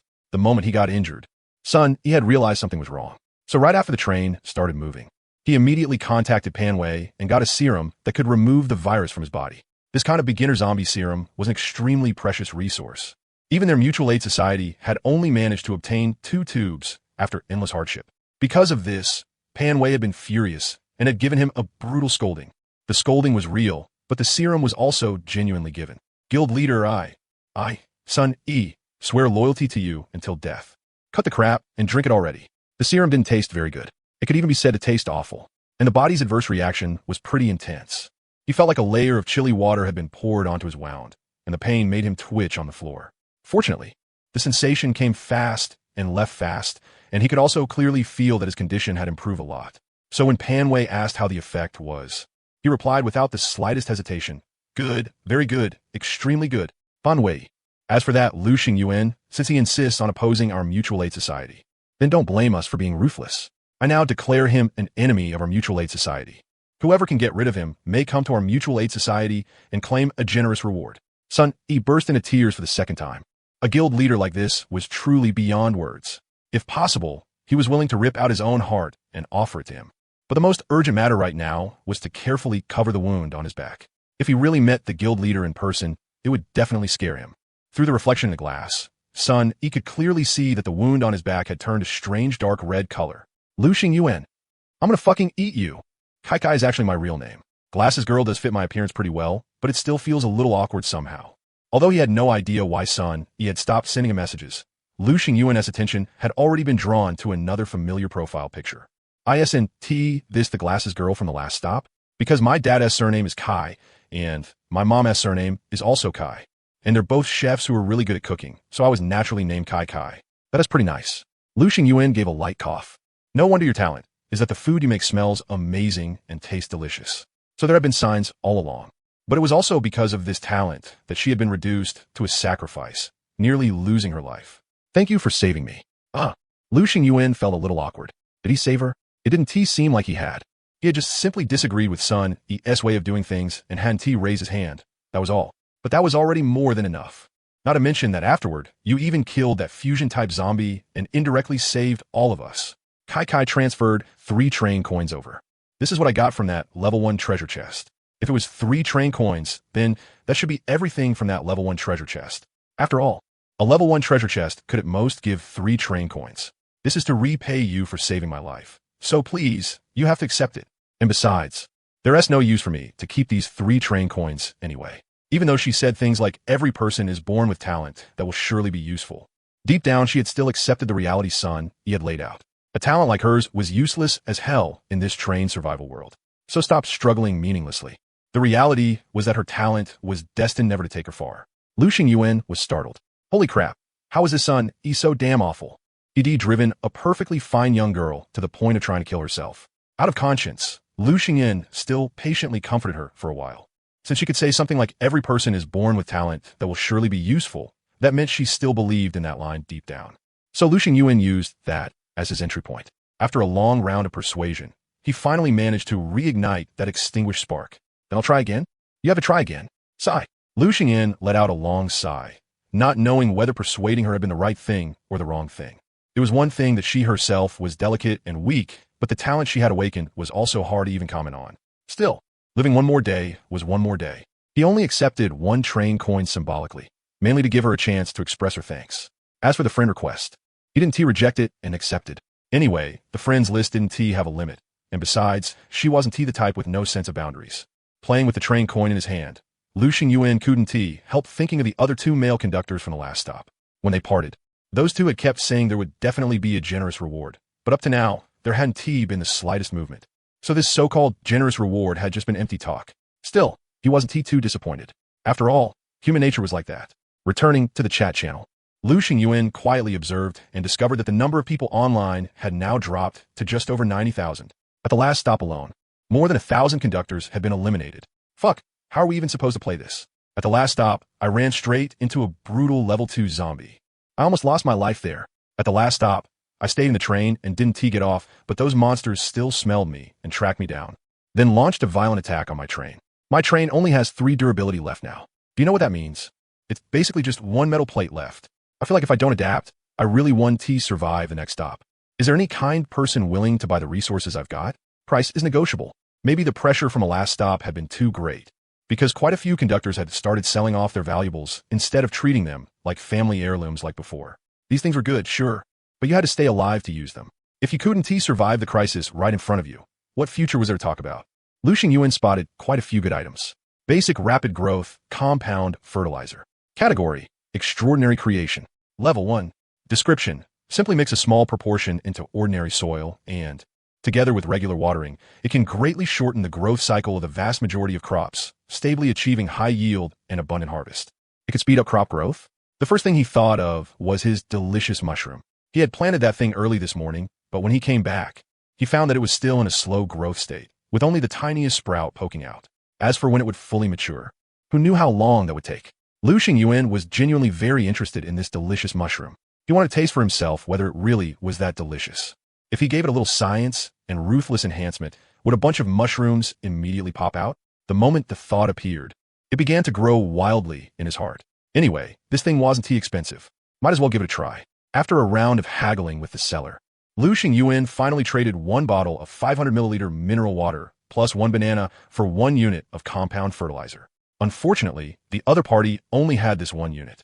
Otherwise, at this price, Lucian Yuan really would have wanted to buy more. Still, he should first test whether this fertilizer actually worked. Following the instructions, Lucian Yuan mixed in a small amount according to the proper ratio, then blended it into the soil. The originally dark brown soil was now shimmering with tiny specks of light. The obedient, docile seed began growing crazily in a savage posture. It had originally only put out the slightest little sprout, but in the blink of an eye, it had rapidly grown to the size of an adult S-palm. It looked almost no different from an ordinary edible fresh mushroom.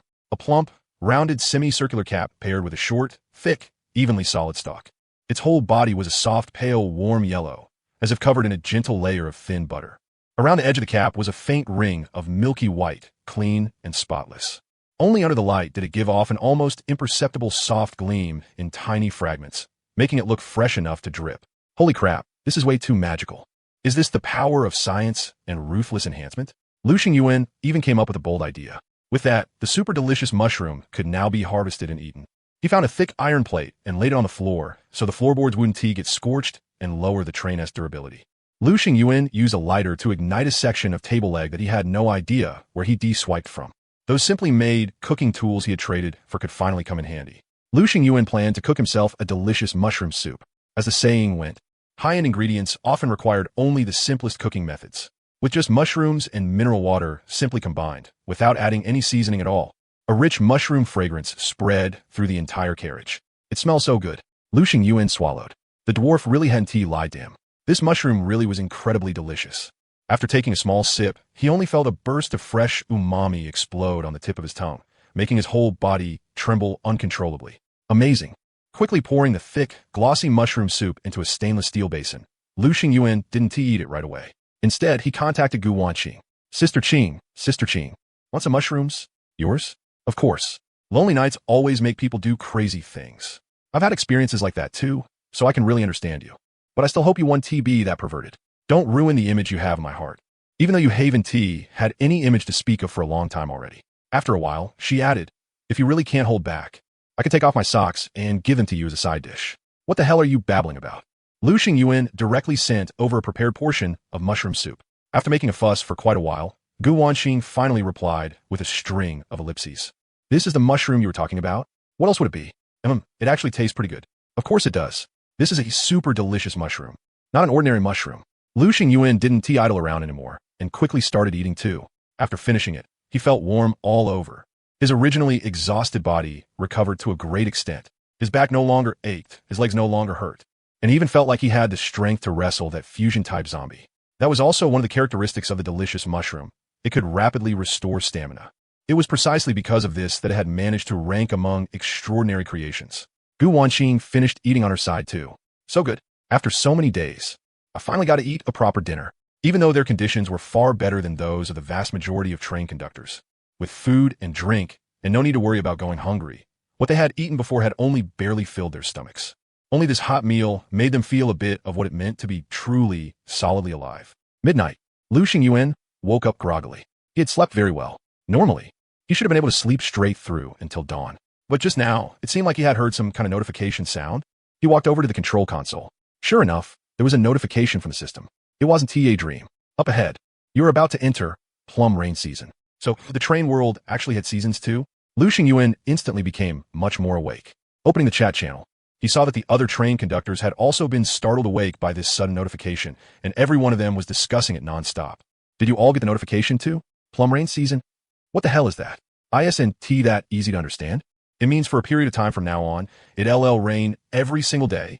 People from the south instantly recalled the fear of being dominated by plum rain weather. You could hang your underwear outside to dry for a whole week, and if you twisted it lightly afterward, you could still squeeze water out of it. Holy shit, save me. My train was already wrecked by those terrifying monsters beyond recognition. It leaks from all sides, and I'm about to freeze into an idiot. And now you're telling me we're about to enter a period of non-stop rain? Are you even letting me live? It's already started raining over here. Same here. Lu Xingyuan walked to the window.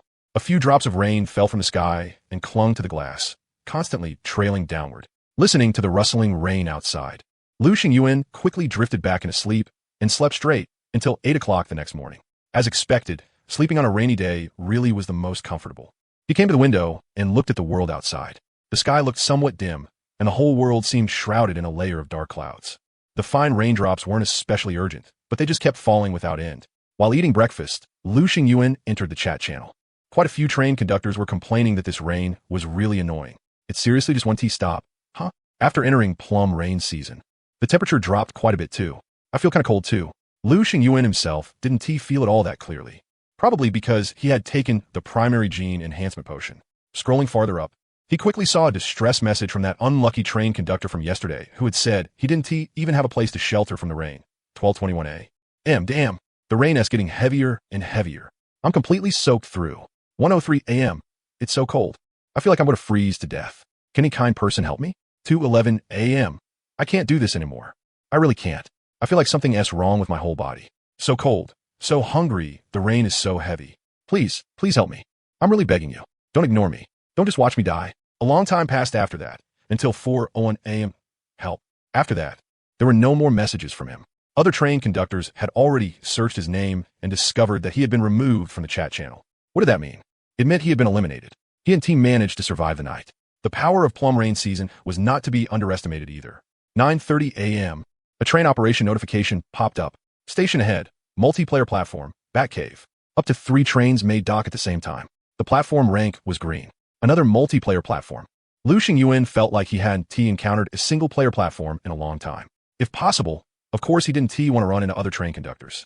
After all, society was dangerous, and people's hearts were complicated. But now he had reinforced train doors, so his safety had increased greatly. What was more, he had long since stuffed all the valuable items into his spatial bracelet. Have you been to this platform before? Lu Xingyuan still habitually sent the information about the upcoming platform to Gu Wanqing. The last station I went to was this one. Gu Wanqing replied very quickly. Huh, what a coincidence. She immediately sent Lu Xingyuan a summary of useful intel. There will be bat monsters in the cave. Those are level 1 monsters. With your strength, dealing with them shouldn't be a problem. And then at the end of the cave, there will be several level 1 treasure chests. Wait, Lu Xingyuan interrupted Gu Wanqing. When you went to this bat cave last time, did you take those level 1 treasure chests or not? Of course I took them. If treasure chests are right in front of you, can you really hold yourself back from taking them? It's not like I've quit drugs. If that's the case, then what the hell kind of treasure chests would still be left in the Batcave? Gu Wanqing, not necessarily. When I went, it showed that it was a green rank platform. Lu Xingyuan immediately understood something. The notification the system had just given clearly marked that the current Batcave was still a green rank platform. If the platform rank remained unchanged, then there was a very high probability the treasure chests also remained unchanged, or had respawned. If the treasure chests no longer existed, then the Station S rank should have dropped to white instead. But none of that was the most important part. The most important thing was that at the end of the cave, there was a kobold. This kobold is a neutral creature. As long as you don't attack it first, it won't hurt you. So you absolutely have to be careful and not make a move against it. It's at least a level 5 existence. A level 5 existence? Lu Xingyuan's heart jolted. A level 3 monster had nearly cost him his life. If it was level 5, wouldn't T1 fart from it blow him to death? What I'm about to say next, you absolutely have to remember. Gu Wanqing directly sent over a voice message. Her lazy, soft voice sounded a little funny, but it carried a serious tone. That kobold is actually an Easter egg. If you prepare good food in advance and feed it to him, if you make him happy while eating, he'll open up his doghouse to you and let you pick one treasure to take away from it. Every treasure he keeps hidden is an extraordinary creation. The happier you make him while he eats, the higher the rank of the treasure he'll let you choose. Lu Xingyuan's spirits instantly lifted. This information was just too important. If an ordinary person saw a creature like that, they would probably stay as far away from it as possible. They wouldn't even dare go up and talk to it, let alone feed it. Sister Qing, you're basically my real big sister. There was only half an hour left before arrival. What kind of food should he prepare? Lu Xingyuan's brain spun at high speed. Mushrooms. Delicious mushrooms. After a whole night of growth, a fresh batch of delicious mushrooms had long since matured. He picked all of them. Mushroom soup? Wait, he thought of someone. Kai. Hadn't she said her talent was making the food she cooked more fragrant and delicious? If she processed these delicious mushrooms, would it have some miraculous effect? Gu Wanqing had made it very clear. The happier the kobold ate, the higher the rank of the treasure he would allow him to choose. His own cooking definitely couldn't compare to Kai, who came from a family of chefs. He quickly contacted her. After hearing the request, the other side immediately said, "No problem. This is easy. 10 minutes is enough." Lu Xingyuan immediately sent the delicious mushrooms over. That girl probably wouldn't screw me over and waste my ingredients, right? He still couldn't help muttering that to himself. The facts proved he had worried a little too much. 10 minutes later, a plate of stir-fried mushrooms, still carrying the heat of the wok, arrived in his hands. The color was vibrant, and the pairing looked especially nice. The aroma hit his nose. It was a unique fresh fragrance of mushrooms, mixed with the charred scent of scallions and garlic. Gulp! Lu Xingyuan swallowed hard without control. He felt like he had really underestimated Kai's talent. She wasn't that useless after all. He stuffed the plate of stir-fried mushrooms into his spatial bracelet. And, right at 10 o'clock, the train arrived at the station. A prismatic spell orb dropped. He picked it up. Obtained 10 hot spring corn seeds. Hot spring corn seeds. Category: Extraordinary creation. Level 1. Description: After planting, they mature in 7 days. The corn they produce comes with its own warmth and can be eaten immediately after peeling. Bite into a kernel, and inside is warm, slightly salty broth. Eating one ear can replenish water, salt, and calories at the same time. Not a bad harvest. Lu Xingyuan nodded in satisfaction. Then he looked at the hex deck interface that only he could see. The Reforger. The item he chose to put into it was exactly the infinite firepower submachine gun. After wavering back and forth, Lu Xingyuan ultimately still chose the submachine gun.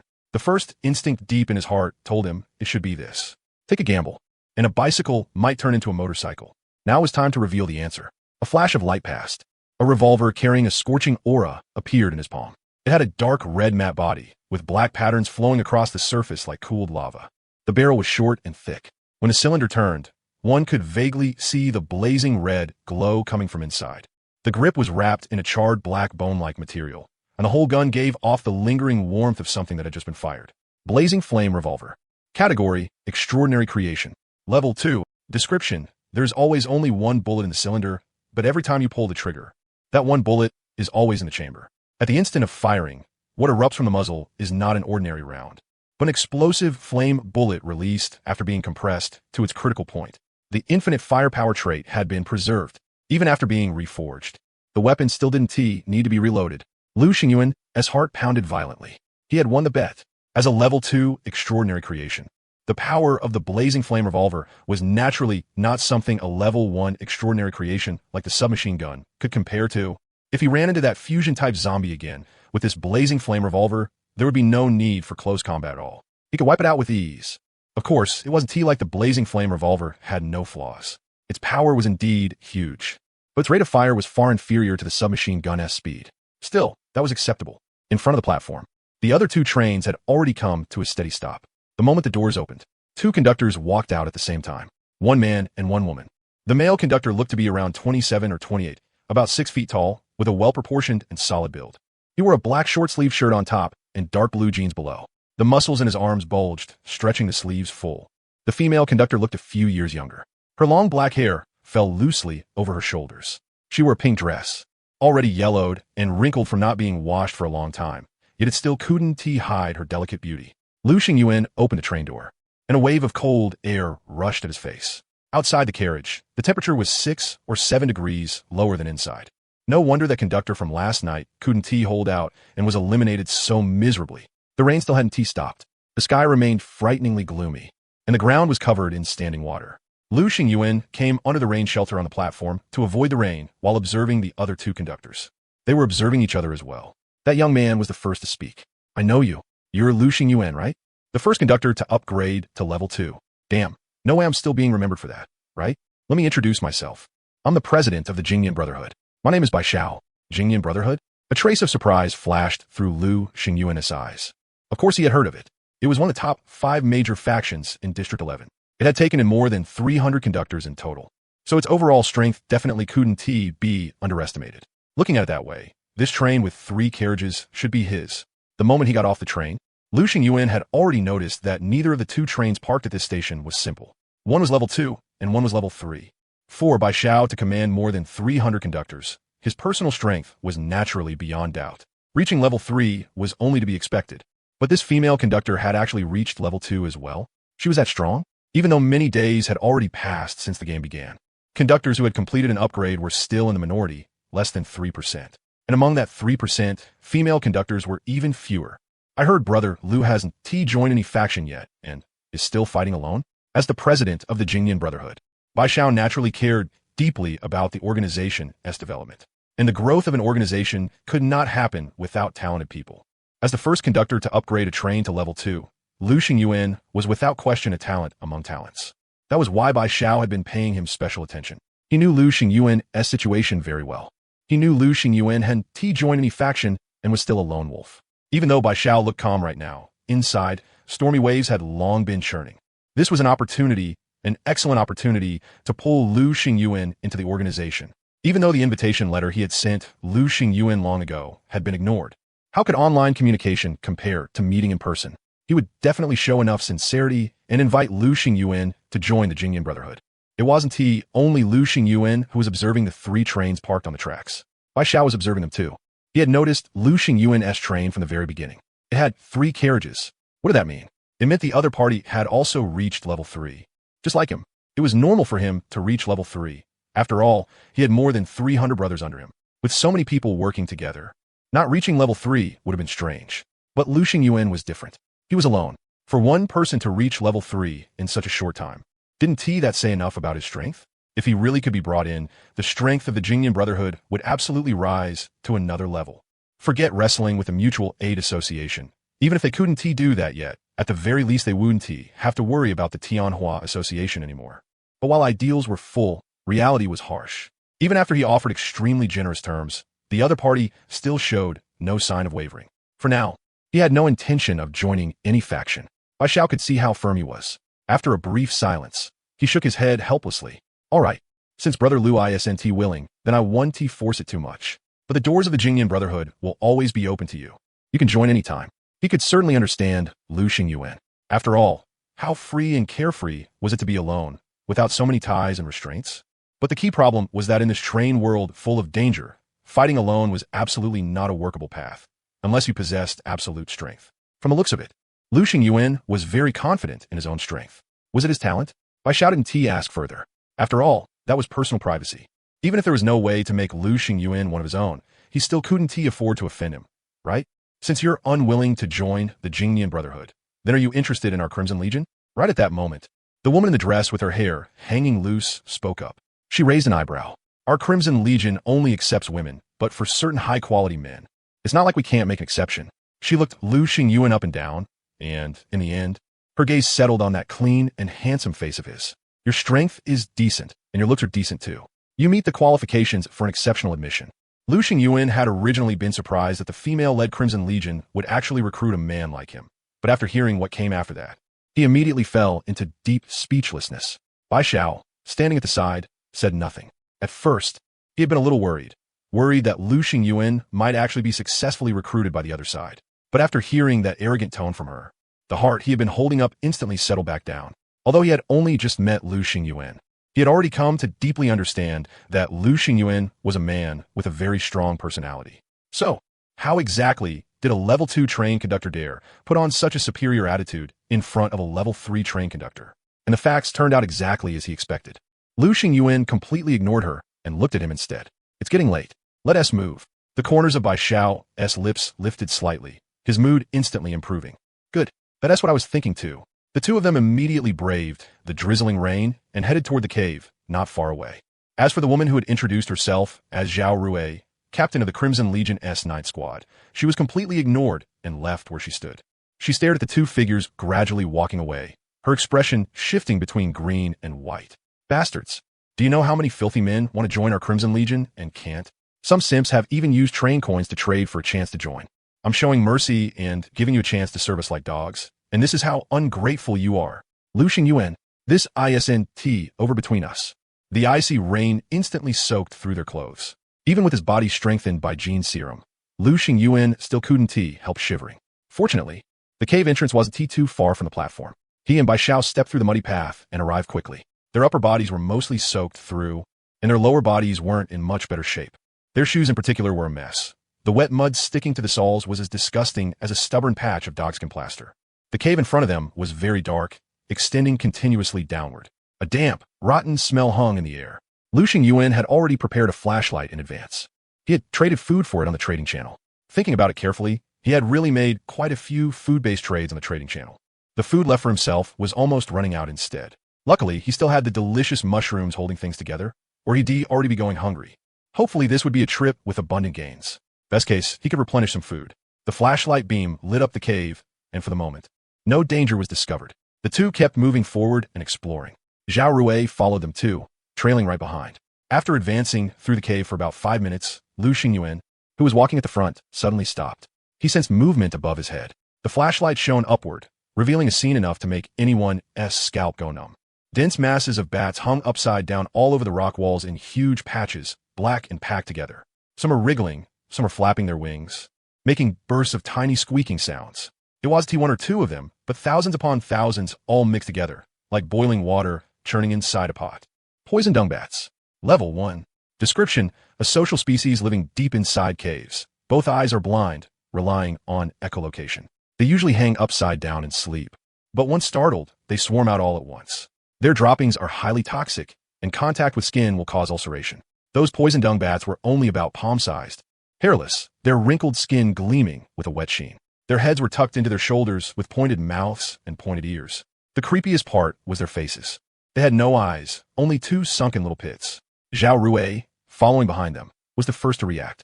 She let out a sharp scream that echoed through the entire cave. Those poison dung bats, extremely sensitive to sound, immediately stirred at the noise, letting out fine squeaks. They rushed toward them like a dark cloud. Lu Xingyuan's expression didn't change. He pulled out the explosive flame revolver after its transformation and reassembly, aimed at the incoming poison dung bats, and pulled the trigger. Bang! With a huge blast, the powerful recoil made Lu Xingyuan's arm jerk violently. This felt way more intense than the submachine gun, but the power was just as shocking. In the pitch-black cave, a dark red burst of fire suddenly exploded outward in a splashing spread. Those frenzied poison dung bats had still looked fearless and heroic 1 second ago. But the next second they were instantly swallowed by the flames and turned into charred scraps. A single bullet killed dozens of poison dung bats. Behind him, Zhao Rui instinctively covered her red lips. The impact of the scene on her was simply too great. What level of weapon was this? The power was way too outrageous. Could this be the reason he was so arrogant and didn't take the Crimson Legion seriously at all? Bai Xiao, standing nearby, naturally had surprise in his eyes as well, but it was quickly suppressed. Lu Xingyuan possessing such a terrifyingly destructive weapon did not seem strange to him at all. On the contrary, only a weapon like this would make sense. Only then could it explain how he had made it all the way here safely. Seeing Lu Xingyuan continuously laying down firepower, Bai Xiao didn't stay idle either. He immediately activated his talent power. A white diamond-shaped mark appeared on the center of his forehead, adding a trace of divinity to his whole face. Be purified. Purify the mind. Purify the self. Gentle and holy light poured out from his palm. Those poison dung bats instantly turned into wisps of black smoke, dissipating into the world without even a scrap left behind. So this was where the Pure Mind Brotherhood got its name from. While shooting, Lu Xingyuan naturally didn't forget to observe Bai Xiao as well. Through the corner of his eye, he clearly witnessed everything. Feeling that purification power filled with holiness, he nodded thoughtfully. Compared to the two of them, who were continuously outputting damage, Zhao Rui looked a little like she was slacking off. She held a silver chain in her hand, with a dart hanging from the front end. With a sudden swing, she threw out the chain, along with a sharp, urgent whistling sound through the air. The dart at the end easily cut down a poisoned dungbat. This was clearly not her full strength. She was deliberately conserving stamina. She had her own little scheme. There was a very high chance that a green platform would spawn a treasure chest. Whether it was Lu Xingyuan or Bai Xiao, both were far from ordinary in strength. When the time came, there would definitely be conflict over the treasure chest, and she would absolutely be the one at a disadvantage. Only by preserving as much strength as possible right now, while also wearing down their power, could she have a greater chance of taking the treasure chest for herself. But very quickly, she paid a painful price for her behavior. One poisoned dungbat broke through and dropped a lump of sticky dung right on her head. She failed to dodge in time. The dung landed on top of her head, and in an instant, a sizzling, corrosive sound rang out. She let out a shrill scream and hurriedly shook the dung off. But it was already too late. Not only had the top of her head been corroded into a bald patch, the poison was also spreading continuously along her scalp deeper toward her brain, throwing her mind into complete chaos. Everything that happened to Zhao Rui was naturally seen clearly by both Lu Xingyuan and Bai Xiao, but the two of them tacitly chose to ignore it. They withdrew their gazes and focused on the battle in front of them. There was no helping it. There were simply too many poisoned dungbats. Even if they were fragile, they still had to be careful. After another dozen or so minutes of fighting, the venom dungbats in the cave were finally completely wiped out. Brother Lu, your strength is truly extraordinary. More than half of these monsters were killed by you. If not for you, exploring this platform probably would have been impossible. Bai Xiao repeatedly cupped his fists, openly expressing his admiration. But at that moment, Zhao Rui staggered over to the two of them. If she had looked delicate and fairly attractive before, then now she could only be described with 4 words: ugly and hideous. Her head was completely bald, with only a few strands of hair hanging down on both sides. Deep, ugly scars covered the top of her head. Her entire face was twisted together from pain, without the slightest trace of blood color. And even her lips were frighteningly pale. Give me a healing and detoxifying potion. Her voice was hoarse. She reached her hand out to Bai Xiao first. After a brief silence, Bai Xiao shook his head. I'm sorry, I don't have such a precious item on me. She hurriedly turned and stretched her hand toward Lu Xingyuan. Lu Xingyuan looked at her coldly. Was I the one who made you end up like this? Zhao Rui froze on the spot. Her lips trembled, and just as she was about to say something, she heard Lu Xingyuan's voice turn even colder. Since I wasn't the one who did it, what gives you the right to come to me? After saying that, he turned his head and left without hesitation. Bai Xiao opened his mouth as if wanting to say something, then gave a bitter smile. Maybe this is the gap between me and him.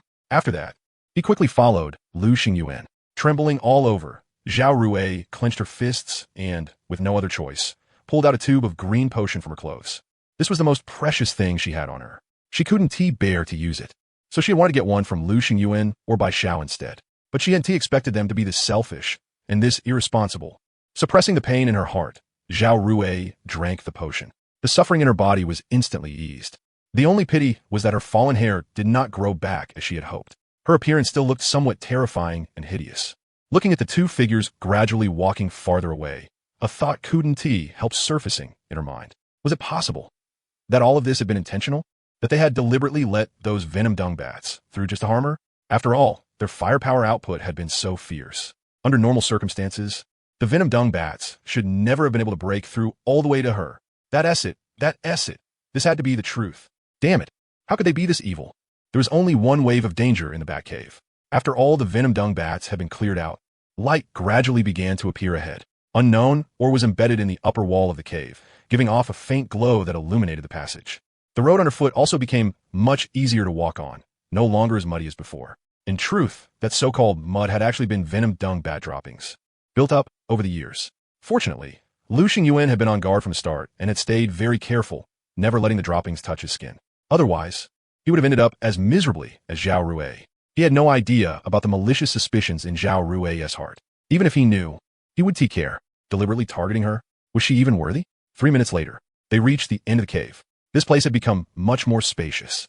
Several treasure chests were piled up straight ahead, flickering with faint light. Sure enough, just as he had guessed, the reason this platform was still only green tier was because its mechanism was different.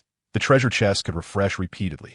Treasure chests. Joy appeared on Bai Xiao's face. Brother Lu, there are treasure chests. I saw them. Lu Xingyuan nodded, but instead of keeping his eyes on the treasure chests, he moved his gaze away and searched the surroundings. Very soon, he spotted a figure hidden in the darkness. It didn't look large, about the size of an adult human. It was lying there in a lazy posture, showing no particular interest in their arrival. This should be the kobold Gu Wanxing had mentioned. Let us split the treasure chests first, then go deal with the kobold. Lu Xingyuan estimated that there should still be enough time. After all, he had modified the train to delay its departure. He had 1 extra hour compared to everyone else. More than enough. Still, when it came to time, relying only on rough estimates always felt risky. What if his sense of time was off and he missed the departure? If the train left, wouldn't that mean he'd be stuck on this platform forever? He needed to find some kind of timing tool. Lu Xingyan thought it over and decided that after the station was over, he would check the trading channel to see if there was one available. At that moment, Zhao Rui also caught up, especially after hearing the words treasure chest. Her pace became even faster. At the same time, she summoned her chain. Now, Lu Xingyuan could see it clearly. The chain had appeared out of thin air. It probably wasn't an item, but her talent instead. Otherwise, how else could a woman like her use a chain with such ease and skill? There are 4 treasure chests in total. Bai Xiao finished checking them. They're all level 1 treasure chests. The moment Zhao Rui heard that, the hostility in her expression dropped a little. For level 1 treasure chests? 1 for each of us, Bai Xiao said after a brief moment of thought. As for the extra 1, we'll give it to Brother Lu. The moment Zhao Rui heard that, she immediately became unhappy. Why should he get it? Bai Xiao glanced at her and explained flatly, because he killed the most venom dung bats and contributed the most. During the fight against the venom dung bats, Bai Xiao himself hadn't held back either. He had done his best to output as much damage as possible, since this had been a great chance to build combat experience. But even so, his efficiency still hadn't come close to Lu Xingyuan's. So what was wrong with giving the extra treasure chest to Lu Xingyuan? He thought it was perfectly reasonable, and taking 10,000 steps back, even if someone really had objections, it wasn't Zhao Rui's place to say anything. After all, from beginning to end, Zhao Rui had been scheming and making her own little calculations. As a weak woman, shouldn't I receive special treatment? When Zhao Rui said this, she sounded completely righteous. She did not feel there was anything wrong with her words at all. We women already have it hard enough to begin with, especially in this danger-filled train world. With a disadvantaged side, what is wrong with you taking a little extra care of us? It's only a level 1 treasure chest. Do you really have to be this petty about it? Bai Xiao. She is sick in the head. In the end, the extra level 1 treasure chest still ended up in Lu Xingyuan's hands. Bai Xiao was not the type to indulge women. Lu Xingyuan even less so. But in his heart, he still couldn't help sighing. Wanqingjia really is the best. They're both women, so how can the difference be this huge? Wanqingjia, forever loyal orange. Zhao Rui was furious inside, but there was nothing she could do. She knew very well the gap between herself and Lu Xingyuan and Bai Xiao. One of them alone would already be hard enough to deal with, let alone making enemies of both. So she could only silently remember this grudge in her heart. Then I get first pick of the treasure chests. No objections, right? Bai Xiao thought about it, then decided to let it go. He couldn't be bothered to keep tangling with her. Letting her choose first wouldn't matter much. But after Zhao Rui made her selection, she then set her sights on the treasure chest in Lu Xingyuan's hands, feeling that hers didn't seem as good as his. Lu Xingyuan had no mood to indulge her. She was the one who picked it herself. Who else could she blame? Zhao Rui was so angry her teeth itched. And right at that moment, she suddenly caught a glimpse of the figure hidden in the darkness and was immediately startled. There's a monster. By instinct, she summoned her chain, her entire posture turning sharply aggressive. Lu Xingyuan's eyelid twitched. He clearly remembered what Gu Wanxing had said. This kobold was a terrifying existence at least level 5. Zhao Rui had better not court death. Bai Xiao noticed it too, and his expression changed slightly. Just as he was about to say something, he saw Lu Xingyuan raise a hand to stop them. Don't panic. It's a neutral creature. It won't attack us on its own. A neutral creature? Bai Xiao was a little surprised and a little curious too. How did Lu Xingyuan know all this? But he still chose to believe Lu Xingyuan's words. No matter what, Lu Xingyuan wouldn't joke around with his own life. Lu Xingyuan was definitely nervous too. No matter how you looked at it, this was a terrifying existence above level 5. If the other side happened to be in a bad mood, he wouldn't even be able to run if he wanted to. But he still chose to trust Gu Wanxing. Don't ask. If you ask, the answer is loyalty. He carefully stepped closer to the dog-headed humanoid. At last, he got a clear look at its appearance. It was a humanoid creature with an enormous dog head. Thick, dense fur covered its entire body. Its head looked a bit like a Labrador-S, and its eyes were very deep. For some reason, Lu Xingyuan somehow read a trace of faint sorrow in its gaze. Yo, another trained conductor S here. The dog-headed humanoid spoke. It slightly lifted its eyelids, glanced at Lu Xingyuan, then let out a yawn. It really won't attack you unless provoked. Great dog-head general. Lu Xingyuan cleared his throat and tried his best to make his tone sound sincere. Oh, you've heard my story too? The dog-headed humanoid seemed to perk up a little. Of course I've heard of it. Lu Xingyuan grumbled inwardly. Huantino, you're a master at hiding in the top lane bush and leeching experience. And what was that about? Give me another 30 minutes. You still ended the whole match with just one explosion. After a simple round of praise, Lu Xingyan got to the point and took out the stir-fried mushrooms he had prepared in advance from his spatial bracelet. Instantly, a rich mushroom aroma spread out in a savage wave, forcefully drilling into everyone's noses and constantly stimulating their taste buds. Even Bai Xiao and Zhao Rui were swallowing uncontrollably, let alone the dog-headed humanoid, who was greedy by nature. It jolted, sprang to its feet in an instant, then rushed in front of Lu Xingyuan like a madman. Its dog eyes widened as it stared fixedly at the plate of stir-fried mushrooms before it, not blinking for a long time. A dripping sound soon followed. Its tears had failed it and were pouring down from the corners of its mouth like a waterfall. Doghead General. Lu Xingyuan tried hard not to laugh out loud. This is my humble tribute to you, big bro. I heard you love fine food the most. So, I specially got you a plate of super delicious stir-fried mushrooms. Please, you must accept it. The dog-headed humanoid wiped the drool from the corners of its mouth twice. Accept it? I absolutely accept it. Then what are you waiting for? Lu Xingyan nudged the plate of stir-fried mushrooms toward it. The dog-headed humanoid could no longer hold back. It snatched the plate in one go, opened its huge mouth, and dumped all the mushrooms into it once. Chew and chew again. Instinctively, it wanted to swallow, but it forcefully held itself back. No, something this delicious couldn't be swallowed so carelessly. It had to savor it a little more. It chewed it in its mouth another 3 to 5 times. In the end, it really had no choice, so it reluctantly swallowed. This is simply a delicacy of the mortal world. The dog-headed humanoid had its eyes closed, its face still full of enjoyment. And in front of Lu Xingyuan, a prompt only he could see popped up. Dog-headed humanoid S favorability toward you plus 60. Current favorability, 65. Holy crap. It went up by 60 points just like that. Thank you, little bro. This gift of yours really hits right where I like it. I haven't eaten something this delicious in a very long time. It's even tastier than what that little girl gave me last time. A furry hand landed on Lu Xingyuan's shoulder. The dog-headed humanoid was clearly treating him like a real brother now. Lu Xingyuan couldn't help feeling flattered. This was a terrifying existence above level 5. After all, if he could recognize someone this powerful as his big brother, wouldn't he be able to swagger around from now on? Though most likely, the other party could only move around within this station platform. Now that we're on the same side, if I don't show a little sincerity, that'd be hard to justify. The dog-headed humanoid's words made Lu Xingyuan's spirits rise again. It's coming. The most exciting moment is finally here. Was all this effort for this exact moment? In my doghouse, I've got treasures I've collected over the years. Just pick any one thing you want to take it. Consider it my return gift to you. That probably wouldn't be too appropriate, would it? I simply admire you. I didn't come for your treasures. He still had to put on an act. This was a traditional virtue he had developed from receiving red envelopes during New Year visits. Dog-headed humanoid S favorability toward you plus 5. Current favorability 70. See? Acting modest for a bit was absolutely necessary. That way, he wouldn't seem shallow and greedy. If you refuse me, then you're looking down on me. Then I definitely can't look down on you. Pointing at a dog hole carved into the stone wall, the dog-headed humanoid told Lu Xingyuan to crawl through it. After hesitating for a moment, Lu Xingyuan obediently did as he was told.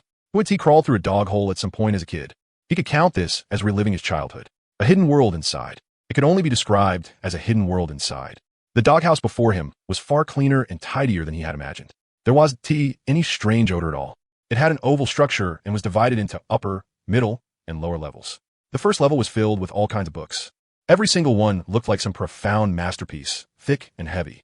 The second level was used specifically for sleeping. There was a simple bed and even a private bathroom. The third level was a laboratory, which also doubled as a treasure vault. These books. Lu Xingyuan actually did want to learn what kind of existence the train world really was. But after opening one, he was stunned. Damn it. Why are they all photos of female dogs? Ahem. The dog-headed humanoid clearly hadn't expected Lu Xingyuan's hands to be this itchy. As it coughed dryly, it was also secretly relieved that Lu Xingyuan hadn't opened the other book instead. The contents in that one were even more explosive. It was essential to its lonely nighttime entertainment. I understand completely. I look at this kind of stuff all the time too. Lu Xingyuan hurriedly said, this is just normal human instinct. Or you could say normal dog instinct. Dog-headed humanoid S favorability toward you plus 10. Current favorability 80. Sure enough. The best way for one man to get closer to another man was to talk about something improper. Still, your collection S a little too one-note. It's all Western stuff. If I get the chance later, I'll definitely get you some Japanese and Korean blockbusters. The dog-headed humanoid was instantly moved beyond words. Good brother. A real good brother. As they passed the second level, Lu Xingyuan glanced at the bed. The bed was suspended in the air. It was the perfect place to hide things that couldn't be brought into the light. When they reached the third level, the so-called laboratory turned out to be for researching food. He had thought it would be some kind of deep and mysterious research. That was a relief. Come on, let us open my treasure vault. The dog-headed humanoid pushed open the heavy iron door, revealing a wooden shelf. On it were neatly placed all kinds of extraordinary creations, all of them part of its treasure collection. Of course, even treasures were divided into different grades. The things at the bottom were definitely the worst. The higher you went, the better they got. He remembered that Gu Wanqing had only been allowed to choose from the bottom 3 rows back then. So now he was. Pick whatever you want. You can even choose from the upper rows. Take whichever one you like. Damn, my big bro is awesome. If Gu Wanqing found out about this, wouldn't she be so jealous she started drooling? Lu Xingyuan stroked his chin and began carefully examining each extraordinary creation one by one. Rusty Iron Knuckle. Category: Extraordinary Creation. Level 1. Description: The iron knuckle is covered in mottled rust, yet it will never wear down, break, or deform. When you clench it and throw a punch, the striking edge carries a faint rusting power. If it hits a metal construct, it will accelerate localized rusting and aging. If it hits a living being, it will only cause slight ulceration in the wound, which will naturally fade within at most half an hour.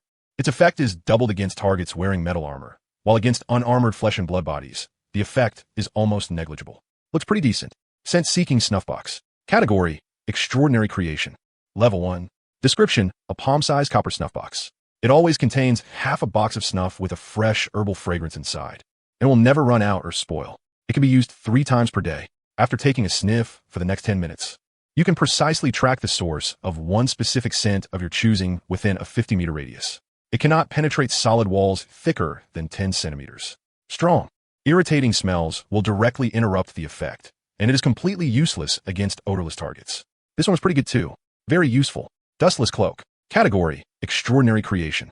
Level 2. Description: This gray-black cloak is as light and thin as cicada wings, yet will never be stained by even the slightest dust, water, or grime. When activated, it can raise a semi-transparent barrier around your body, granting complete immunity to all non-extraordinary range projectile attacks, such as ordinary arrows, crossbow bolts, and conventional bullets. The barrier can last up to 3 minutes per activation and may only be activated 3 times per day. It is completely ineffective against ranged attacks enhanced by extraordinary power, as well as all close-range attacks. This was another good item. As expected of Doghead Big Bro's collection, after looking through everything, Lu Xingyuan wanted every single item. But when he thought about how hard it must have been for the other party to collect them, he held himself back. He couldn't just do whatever he wanted because the other party's favorability toward him was as high as 80 points. At the very least, he needed some sense of boundaries.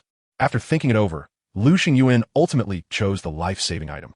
Scattering Dust Smoke Pouch. Category: Extraordinary Creation. Level 2. Description: Crush the trigger mechanism, and the smoke pouch will instantly explode. Thick smoke and dust will spread out in an 8-meter radius centered on you, blocking ordinary visual sight and thermal imaging detection. While inside the smoke, you can completely blend your form, leaving behind no footprints or scent. The smoke can last up to 20 seconds and may be triggered at most 3 times per day. Strong winds can instantly disperse the smoke. High-level extraordinary perception can still track your presence, and it cannot block extraordinary area attacks. After all, he wasn't lacking anything else right now. What he lacked was a way to stay alive. As long as an archer had enough damage, he would always choose to buy himself a piece of life-saving equipment. As the saying went, you had to stay alive to keep dealing damage. Big bro, I made my choice. Lu Xingyuan pointed at the selected Scattering Dust Smoke Pouch. Kid, you've really got an eye for picking. This treasure ranks near the top among all my collection. Even though the dog-headed man said that, he didn't hesitate in the slightest. He took it down and handed it to Lu Xingyuan. Your big bro is a man of his word. If I say it, I mean it. Even if it pains me to part with it, I won't hesitate. If I said I'd give it to you, then it's yours. Big bro, you're a real one. Lu Xingyuan gave him a thumbs up. All right, enough talk. Get moving. If you wait any longer, you'll miss the train. The dog-headed man reminded him. Lu Xingyuan hadn't expected the dog-headed man to know the train rules so clearly. Just as Lu Xingyuan was about to head downstairs, he suddenly noticed that on the 3rd floor, there was another flight of stairs leading upward. Huh, wasn't this place supposed to have only 3 floors? Where did a 4th floor come from? The dog-headed man also noticed Lu Xingyuan stop. His expression shifted slightly, and in the end, he seemed to make some major decision. He took off a silver metal dog-head pendant from around his neck and placed it in Lu Xingyuan's hand. This is the key to the 4th floor. Huh, the 4th floor? After Lu Xingyuan crawled into the dog hole, Bai Xiao and Zhao Rui had not left. They had waited there patiently. Of course, The only patient one was probably Bai Xiao. At the very least, Zhao Rui looked a little agitated. Why isn't this guy back yet? What the hell is he doing? What exactly is the dog-headed man's treasure? Fortunately, Lu Xingyuan didn't keep her waiting long and soon crawled back out. Zhao Rui's gaze immediately swept over Lu Xingyuan's body, but she didn't spot any sign of the treasure. She knew it. This guy must have hidden it somewhere. Zhao Rui quickly stepped forward and asked, "What did you get?" Lu Xingyuan glanced at her. "What it got to do with you?" "You." Zhao Rui's face alternated between green and white. "Don't push it too far." Right after that, she started her own analysis. That dog-headed man. He's the station's hidden bonus, right? As long as you feed him food, you can gain his favor. And then he'll give you a gift, right? The more she spoke, the more uncontrollably the corners of her mouth curled upward. "You can't fool me. I'm best at piecing together the truth from the smallest clues." Lu Xingyuan looked at her expressionlessly. So, thank you for revealing this hidden bonus to me. I'll follow your successful path and get an equally precious gift without any effort. It doesn't matter if you won't tell me. I'll go find it myself. She suddenly pulled out a piece of bread from who knew where. It was covered in meat floss and actually looked pretty appetizing. In the trading channel, it would definitely count as top-grade goods, easily crushing the huge pile of dry, hard bread. This is something so good that even I couldn't bear to eat it myself. Zhao Rui took a deep breath, forcefully suppressing the excitement in her heart, then slowly walked toward the dog-headed man. Bai Xiao, who had witnessed all of this from side, had his expression shift slightly. "Looks like I need to get into the habit of carrying food with me at all times. Dog-headed man, this is for you.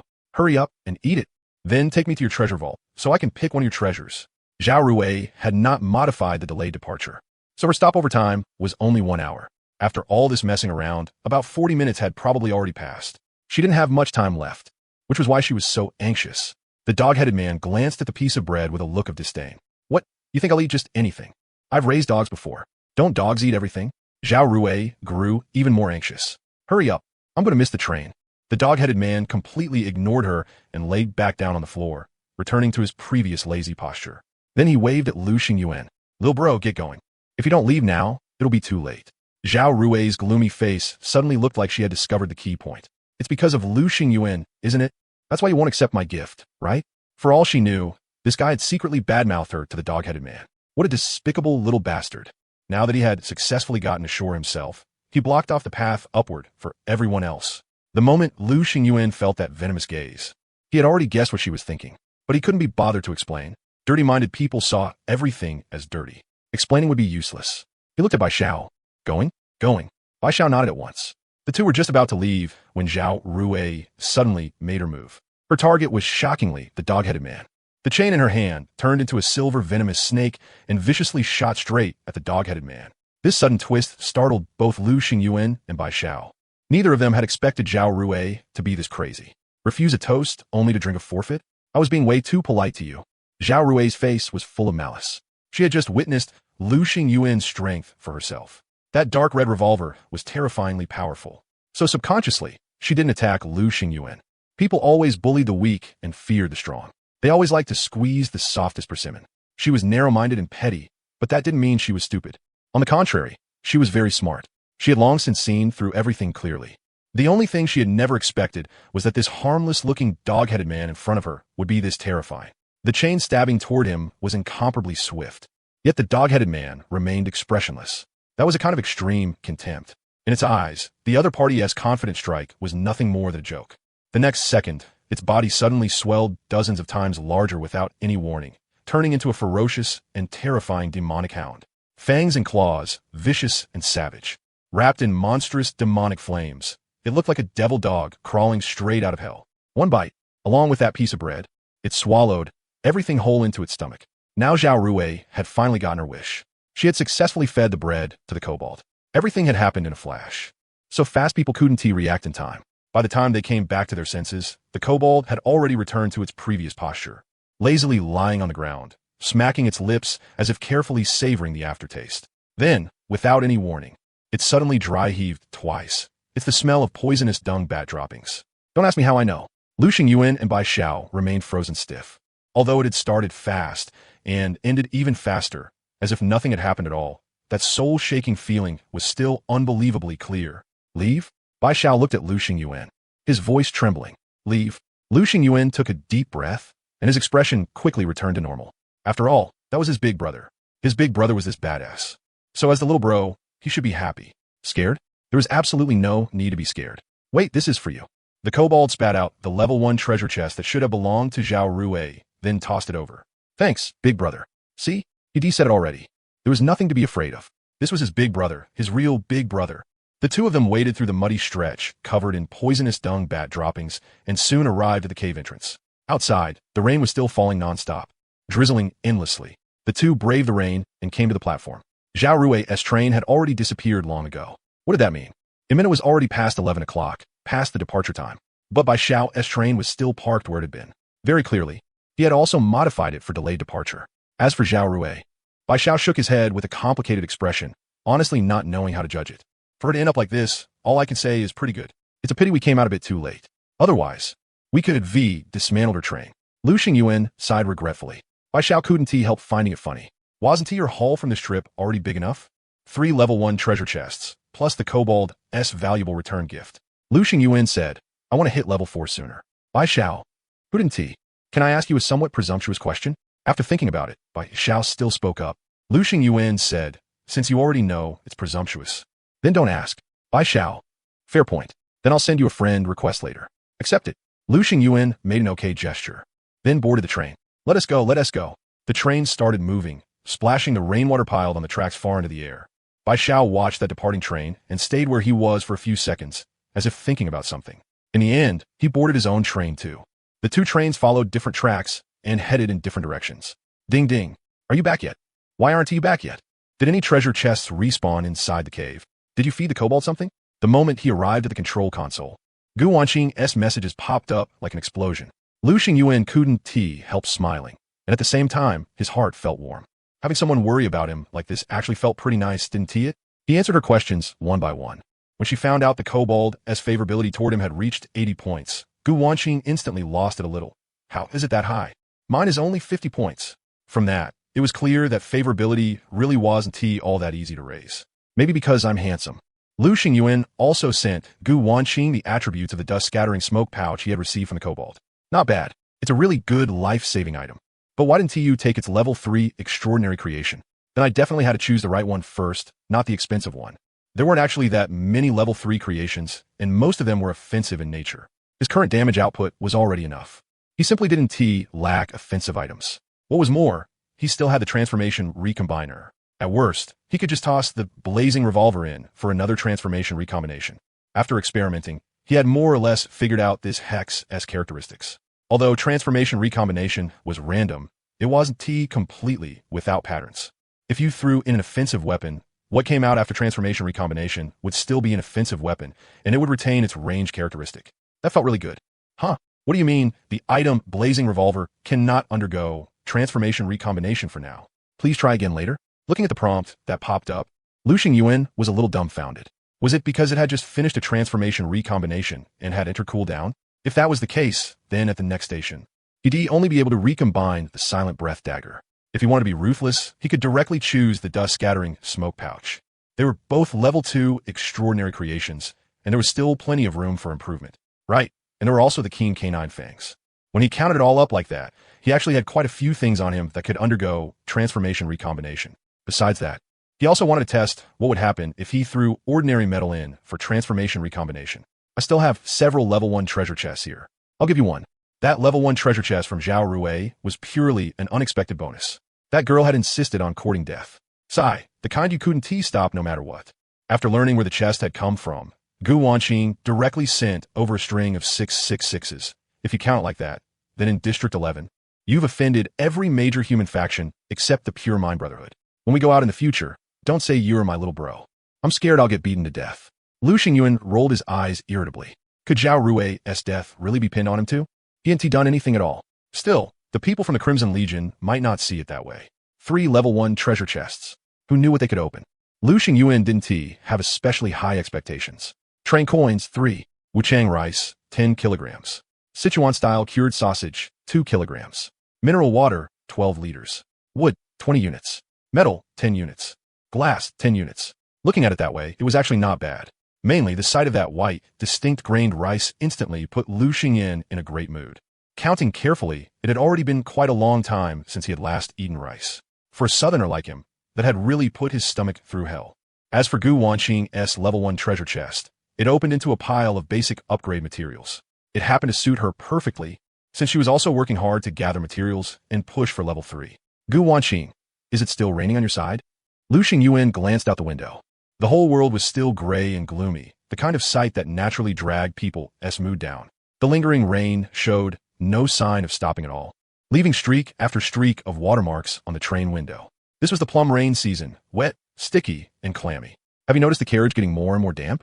The underwear I washed last night was obviously already half dry this morning, but when I touched it just now, it had gone damp again. Girls really did love cleanliness. Compared to Lu Xingyuan, who still hadn't seriously washed up even once up to now, Gu Wanqing had already taken several baths. Gu Wanqing, men being stinky isn't just a made-up saying. Lu Xingyuan suddenly thought of something. You didn't collect rainwater from outside to wash your underwear, did you? Gu Wanqing, how could I? Who knows if that rainwater is clean? What if it has bacteria or viruses? If it gives me some kind of gynecological illness, I'd cry myself to death. After being reminded like that, Lu Xingyuan also felt it was very necessary for him to start paying attention to personal hygiene. If conditions allow, it's still best to wash up. After all, cleaner is healthier. As for the dampness inside the train car, Lu Xingyuan had naturally noticed it too.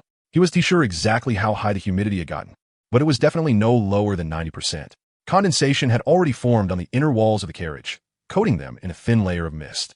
In some places, it had even gathered into little streams of water.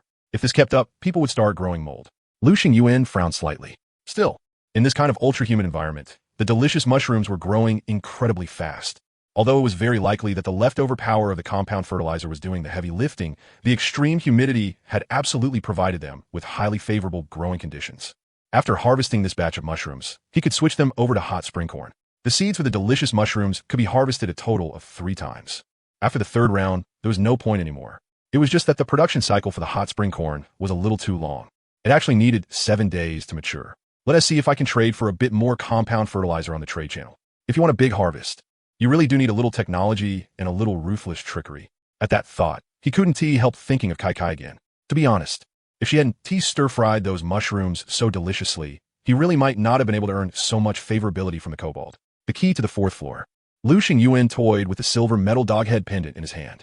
According to the kobold, that bat cave was nowhere near as simple as it looked on the surface. And it was merely the cave's guardian. Come back when you have the power to kill me in one hit. When that time comes, you'll be able to obtain the earth-shattering treasure buried here. But remember, make sure you come back before level 5. After level 5, this key will lose its meaning. Kobold key. Category: extraordinary creation. Level 5. Description: it is a key, a destination-specific ticket, and also a trial space. That's right. This was an extraordinary creation at level 5. When he first got it, Lu Xingyuan had been completely stunned. For a moment, he even thought he was seeing things. Level 5? Only after learning more about the key did Lu Xingyuan understand why it was level 5. Just as the description said, it possessed 3 functions at once. A key that opened the deepest dungeon inside the Batcave. A destination-specific ticket that, once activated, could ignore the train's rules and let him return to the Batcave at any time. An ultra-realistic trial space where he could engage in a 1 versus 1 battle to the death with a kobold like a real man. At the time, Lu Xingyuan had still been confused. How am I supposed to know whether I actually have the power to one-shot you? I've never even fought you before. Only after seeing the key's description did he finally understand. So his kobold bro had already arranged everything in advance. A trial space, huh? As long as I press this switch, it can drag me in. But with my current strength, there's absolutely no way I could be a match for kobold bro. After all, it's a terrifying existence above level 5, so there's no need for me to go looking for a beating. Buzz. A strange spatial ripple spread through the carriage. Lu Xingyuan's figure gradually turned illusory. 3 seconds later, his body slowly became solid again, but his whole face had gone deathly pale. Why the hell can't I control my own hands? The moment he stepped into that so-called trial space, everything in front of him suddenly went dark. Before he even had time to see anything clearly, a bloody maw had already split open soundlessly from the darkness, its fangs interlocking as it lunged straight at him. He didn't even have time to let out a scream before that giant mouth swallowed him whole, dragging him into endless darkness and suffocation. The kobold inside the trial space was not that kobold bro who had 80 favorability toward him. Whatever nonsense you had going on, one bite and you were dead. Even though it had all been fake, the mental shock was real. He had decided that, at the very least for the near future, he absolutely would not go into that so-called trial space again just to make himself miserable. After putting the key away into his spatial bracelet, Lu Xingyuan saw Kai's profile icon light up. Big brother Lu, are you still alive? What do you mean? Am I still alive? The corner of Lu Xingyuan's mouth twitched. This girl's mouth really was as hopeless as ever. No wonder back at Shanshui farmhouse. She had pissed Sun E off so badly he was practically half dead. I mean, you didn't die, right? Stop. I know what you're trying to say. You're asking if I'm okay, right? Yes. That's exactly what I mean. Even through the screen, Lu Xingyuan could practically see that girl with glasses thicker than beer bottle bottoms, sitting in front of the control panel, nodding frantically with a face full of joy. I'm doing pretty well. What about you? If anyone was really in danger, Kai's situation should have been even more worrying. After all, she was just a weak girl, and she didn't have any weapon for self-defense. On top of that, she was bad with words and didn't know how to butter people up. I'm okay. I went to a single-person platform, didn't run into any danger, and even gathered quite a few upgrade materials. That's good.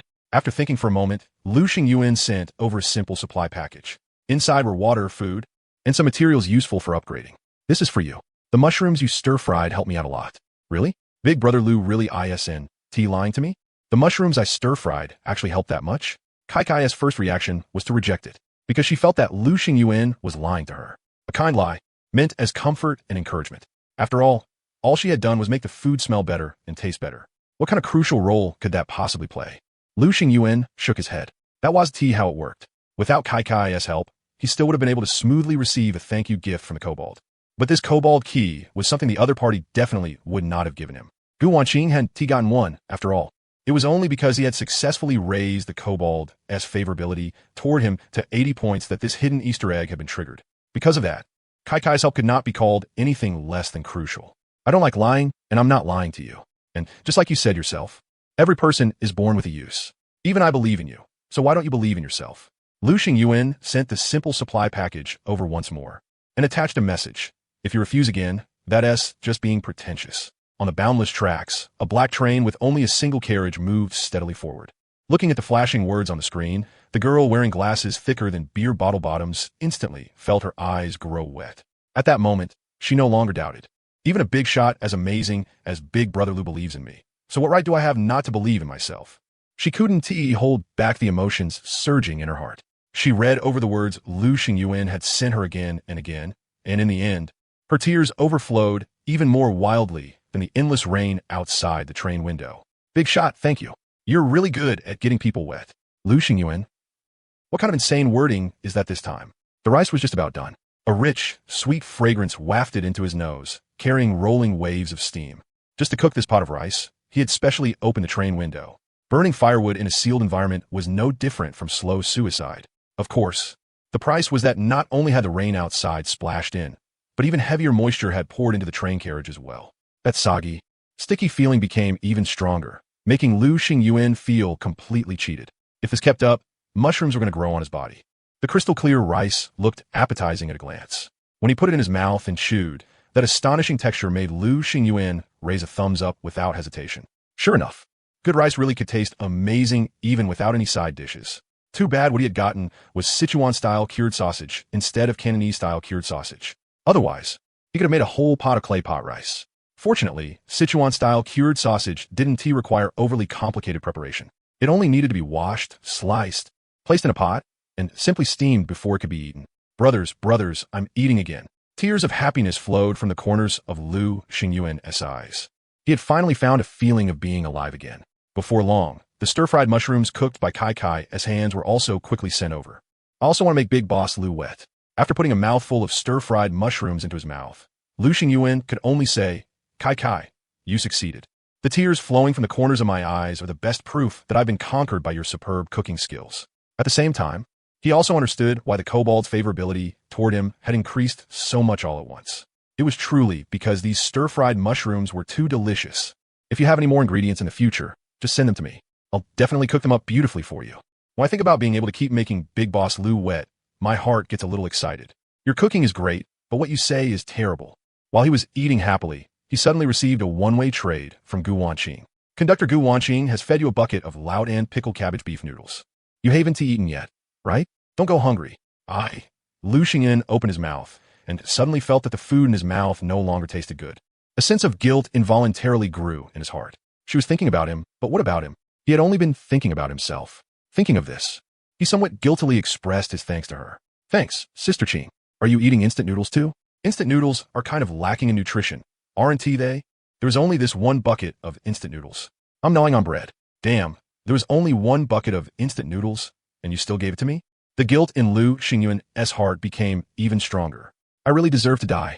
Originally, he had still been a little hesitant, but now he hardened his heart and packed up the leftover rice, cured sausage, and stir-fried mushrooms together, then fed them to Gu Wanqing. After a long while, Gu Wanqing finally sent over a question mark. Fortunately, she wasn't the kind of petty girl. After simply cursing him as a dog thing a couple of times, she began enjoying it. So good. Seeing this, Lu Xingyuan let out a sigh of relief, especially when he saw that dog thing. He even felt strangely comfortable. If she could curse it out loud, it meant she truly wasn't taking it to heart. Don't worry, Sister Ching. From now on, as long as I have a bite of food to eat, you'll have a bowl to wash. I definitely won't treat you unfairly. I'll flick your QQ. After eating and drinking his fill, Lu Xingyuan entered the chat channel and secretly observed the situation of the other conductors. Is there any kind big boss who can give me some food and water? This little brother really almost can't hold on anymore. There were monsters on the last platform, so I didn't dare get off the train. If I remember correctly, upstairs. You didn't get off the train at the platform before last either. You were just purely cowardly, purely begging, and purely waiting for others to help you. Is there any kind little big brother who can give little sister some train coins? Little sister can voice chat with you and satisfy all your requests. Whether it's older sister voice, lowly voice, teacher voice, nurse voice, or mommy voice, I can handle them all with ease. I'll definitely make you feel amazing. Damn, the girl upstairs is so ugly, just like Xiao Biluo, and she still has the nerve to come out and sell? She really has no shame. Bro, that's not right. What does being ugly have to do with her voice? I bought her service before. All I can say is that the emotional value is maxed out. Definitely worth every coin. Buying bullets. Buying bullets in large quantities. Price is negotiable. I'm also buying bullets. Fair price. If you have any, private message me. Damn it, even though I opened a gun from a treasure chest. Bullets get used up way too fast. I finally managed to get 100 rounds of ammo, saved every bullet I could, and, after a few platforms, I still have fewer than 10 rounds left. I can make bullets, but I don't have materials. Those with materials can private message me. I only charge a simple processing fee. Conductor who can make bullets, are you interested in joining my mutual aid association? As long as you join, my mutual aid association will give you extremely high treatment.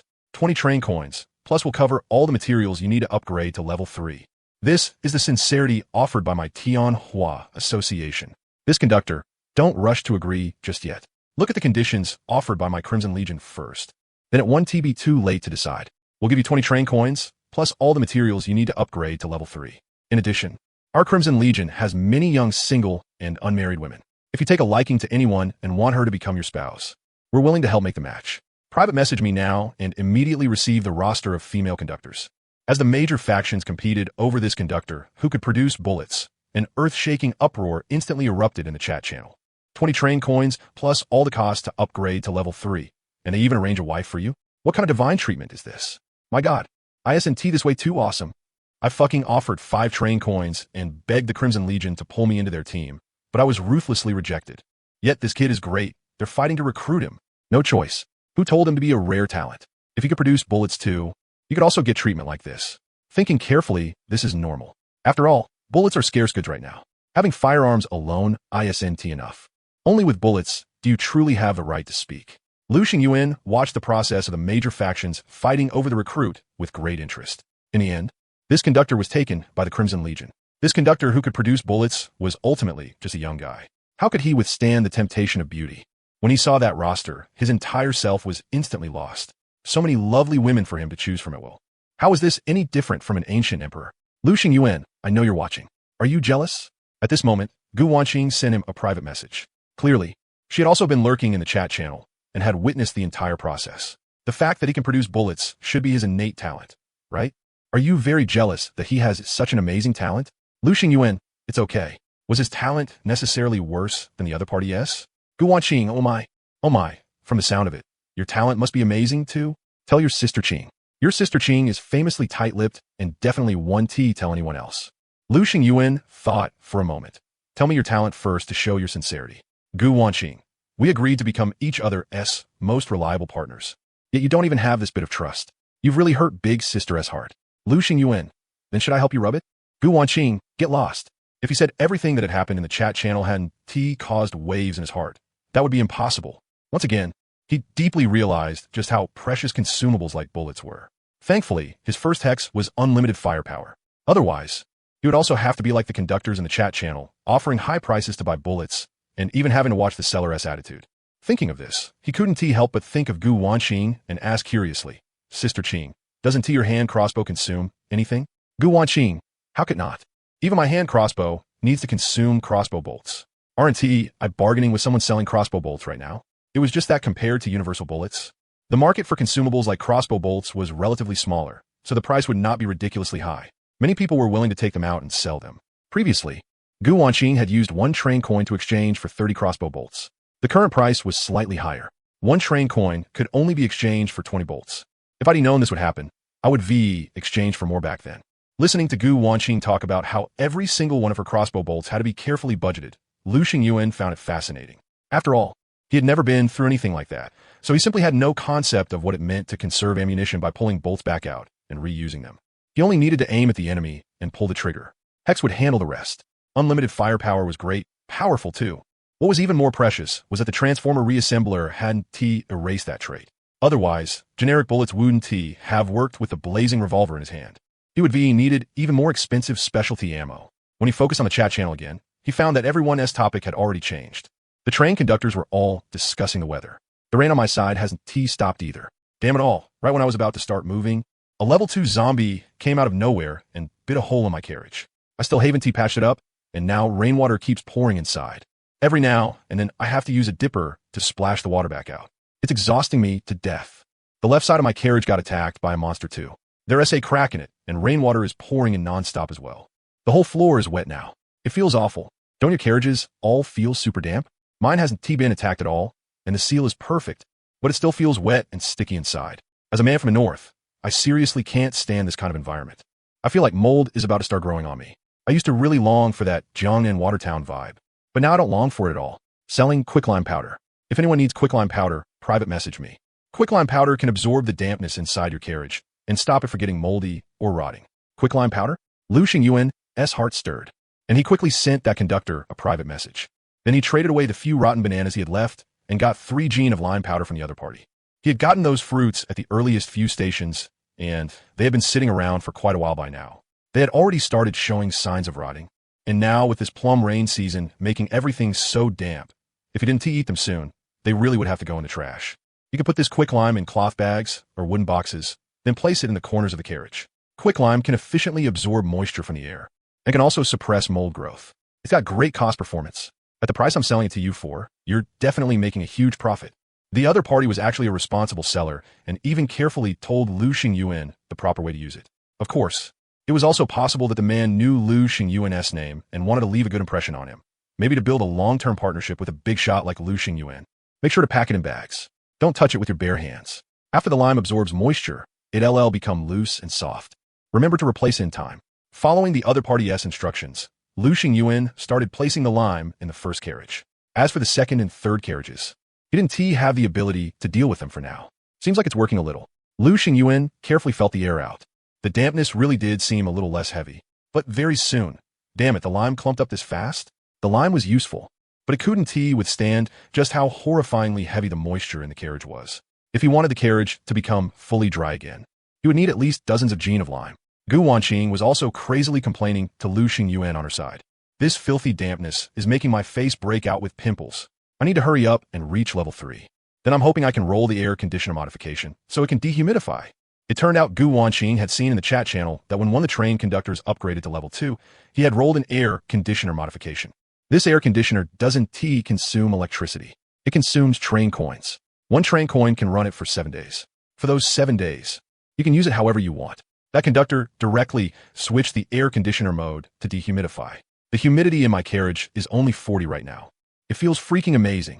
Holy crap, I'm so jealous I could die. The other train conductors were instantly red with envy. Anyone who had gone through it knew just how unbearable it was when the carriage environment had 100 humidity. I want the air conditioner modification too. I want it too. Through the screen, Lu Xingyuan could practically picture Gu Wanqing lying there with her bare little feet kicking around wildly in the air. You're already so old. Stop pretending to be a little girl. Okay. Big sis just turned 18 this year, alright? I'm a little girl. And you? What even is okay? Please stop talking with doubled up words, okay? It's seriously so gross. You're really that sure that after you reach level 3, you'll be able to roll the air conditioner modification? Lu Xingyuan glanced back at the chat log. That conductor had said it already. The air conditioner modification was only a white-gray modification. What if, just what if, Gu Wanxing's luck was still as ridiculously good as ever? And she started straight from green? Wouldn't that be a total waste? Just like Lu Xingyuan believed in his own luck. He also believed that Gu Wanxing really was that lucky. And why do I feel like you're hinting at something? Lu Xingyuan rubbed his chin, only now catching the deeper meaning behind it.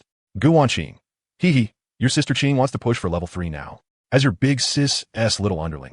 Should you contribute a little? Lu Xingyuan. I'll brave fire and water for you, sister Qing. Over here. After accepting by Xiao's friend request, Lu Xingyuan lay down and went to sleep. But his sleep quality that night was terrible. He slept in extreme discomfort, always feeling as if he had fallen into an icy river, his whole body cold and clammy. At 12 o'clock, he woke up once. At 2 o'clock, he woke up again. And when he woke up at 4 o'clock, he was shocked to discover that at some point, the carriage had actually been flooded. A full 3 centimeters deep. What the hell? Isn't my carriage supposed to have great ceiling? He was alarmed. Could it be that the train had been attacked by monsters while it was moving? He checked everything once and found that it hadn't. And the durability display was full. After his head cleared, he understood. It was because it was too damp. So damp that the carriage had directly flooded. That little bit of lime powder had long since stopped being useful. It was already soaking in the water. Damn it. Lu Xingyuan cursed under his breath, feeling like he had been cheated. If he had known it wouldn't work, he wouldn't have traded food for it. He quickly opened the carriage door and drained out all the accumulated water inside. Only then did Lu Xingyuan notice just how heavy the rain outside was. Rumble. It shook the heavens and earth like the yellow river roaring. No wonder the dampness had become so terrifying. Right after that, Lu Xingyuan checked the second and third carriages. The second carriage also had standing water in it, but since there were no items placed there for the time being, it wasn't affected. But the third carriage was different. He had converted it into a warehouse, and all kinds of materials were piled inside. The metal was fine, but the wood was already showing signs of rotting. Affected by dampness, would loses 1% per hour. The prompt popped up. Holy crap. Lu Xingyuan felt utterly miserable. Upgrading the train from level 3 to level 4 also required wood, and in huge amounts. Even though wood, as the most basic upgrade material, was easy to gather, it still couldn't stand 1% loss per hour. Plum rain season. I hate you. The powerless train conductor could only watch helplessly as the dampness continuously invaded his beloved wood, letting out a heart-rending wail. Take it easy, I'm begging you. For the next several hours, Lu Xingyuan barely slept at all.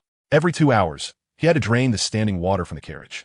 Thankfully, his body had already been modified by the gene enhancement serum, so he was exactly sluggish or listless. 8 o'clock in the morning.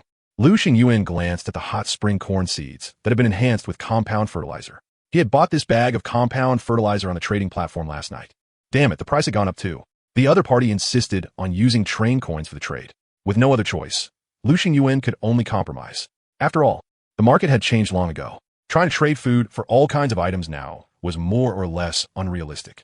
Train coins had returned to their status as the basic universal currency. At the moment, the hot spring corn was growing pretty fast. At this rate, it would even take 7 days. At most, he could harvest 1 batch in 3 days. Unlike the delicious mushrooms, hot spring corn could only be harvested twice at most. Grow up fast. When the time came, he'd see if he could sell it for a good price. Lu Xingyuan didn't mind listing it in the trade channel at all. Corn is tasty, and it could also replenish water, salt, and calories at the same time. Selling 1 ear for 1 train coin wasn't too much, right? The messages in the chat channel hadn't stopped since last night. He wasn't the only one who had run into the damp invasion and the issue of wood loss. The other conductors were all the same. It could only be said that, at the very least, the game was fair in this regard, mercilessly whipping every single conductor. This damn wood was what I got after chopping down several trees, okay? My hands are blistered from it, and now it's all moldy. Shitty game. Shitty devs. I'll fuck your ancestors. At first, I thought the rainy season would just be a little more humid, but looking at it now, I still underestimated the changes the season would bring. Brothers, whoever still has dehumidifying items, hurry up and save me. And don't buy lime from that guy selling quicklime powder. It's completely useless. Clearly, Lu Xingyuan was far from the only victim. But that guy obviously hadn't meant to scam anyone either. The lime powder did have some effect, but the situation was just too extreme. And when the other conductors saw that even those top-tier conductors were suffering from the dampness too and had no way to deal with it, they felt noticeably more balanced inside. In the chat channel, elite core members from groups such as the Mutual Aid Society, Tianhua Society, the Crimson Legion, and the Pure Mind Brotherhood were all offering huge rewards for any method of dehumidification. They had even deeper concerns. Wood could rot, so what about metal? And what about other more valuable materials? They could bear the loss of wood without feeling too much pain, but if other high-grade materials suffer damage, that would be no different from cutting flesh off their own bodies with a knife. Thankfully, I can put some valuable items into my spatial bracelet. Lu Xingyuan comforted himself like that. 9:30. Train operation notice. Next stop ahead, solo platform, Gujia Village. This station is white platform. Please prepare. Finally, a solo platform. A rare smile appeared on Lu Xingyuan's face. Several stations in a row had all been multiplayer platforms, leaving him mentally exhausted. If possible, he still preferred solo platforms. At the very least, he didn't have to split his focus to stay on guard against other conductors. A white platform was a white platform. Whatever. He could just treat it as a chance to catch his breath. After all, the previous few platforms had all been pretty difficult. Same as usual.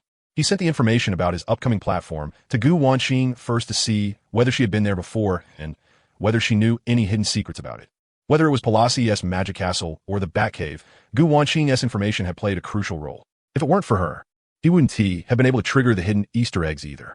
It was basically like having a strategy guide when you played a game.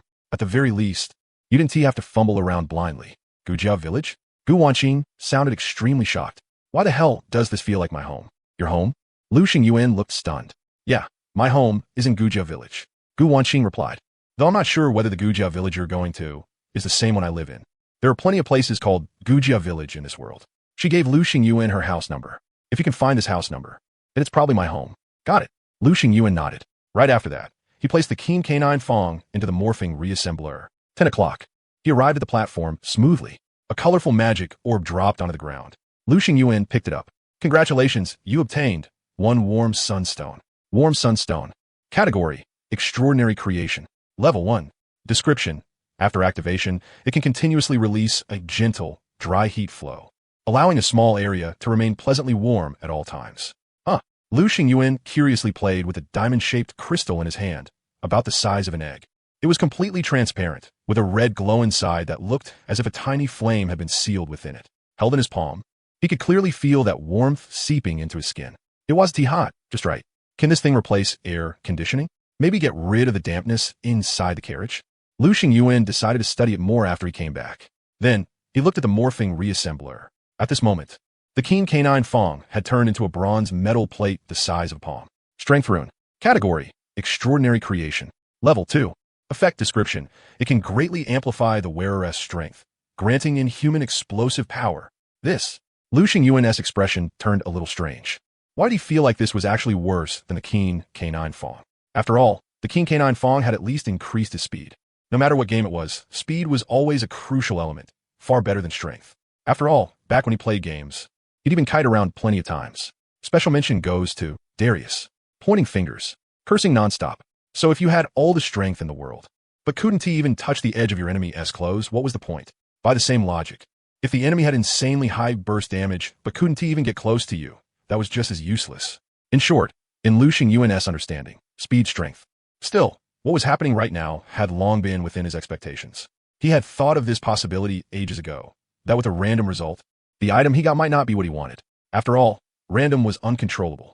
He could only wait until next time and see if he could change it back. Lu Xingyuan equipped the strength rune. He immediately felt that his arms had become much stronger. When he swung his fist, it even produced the sound of air being torn apart.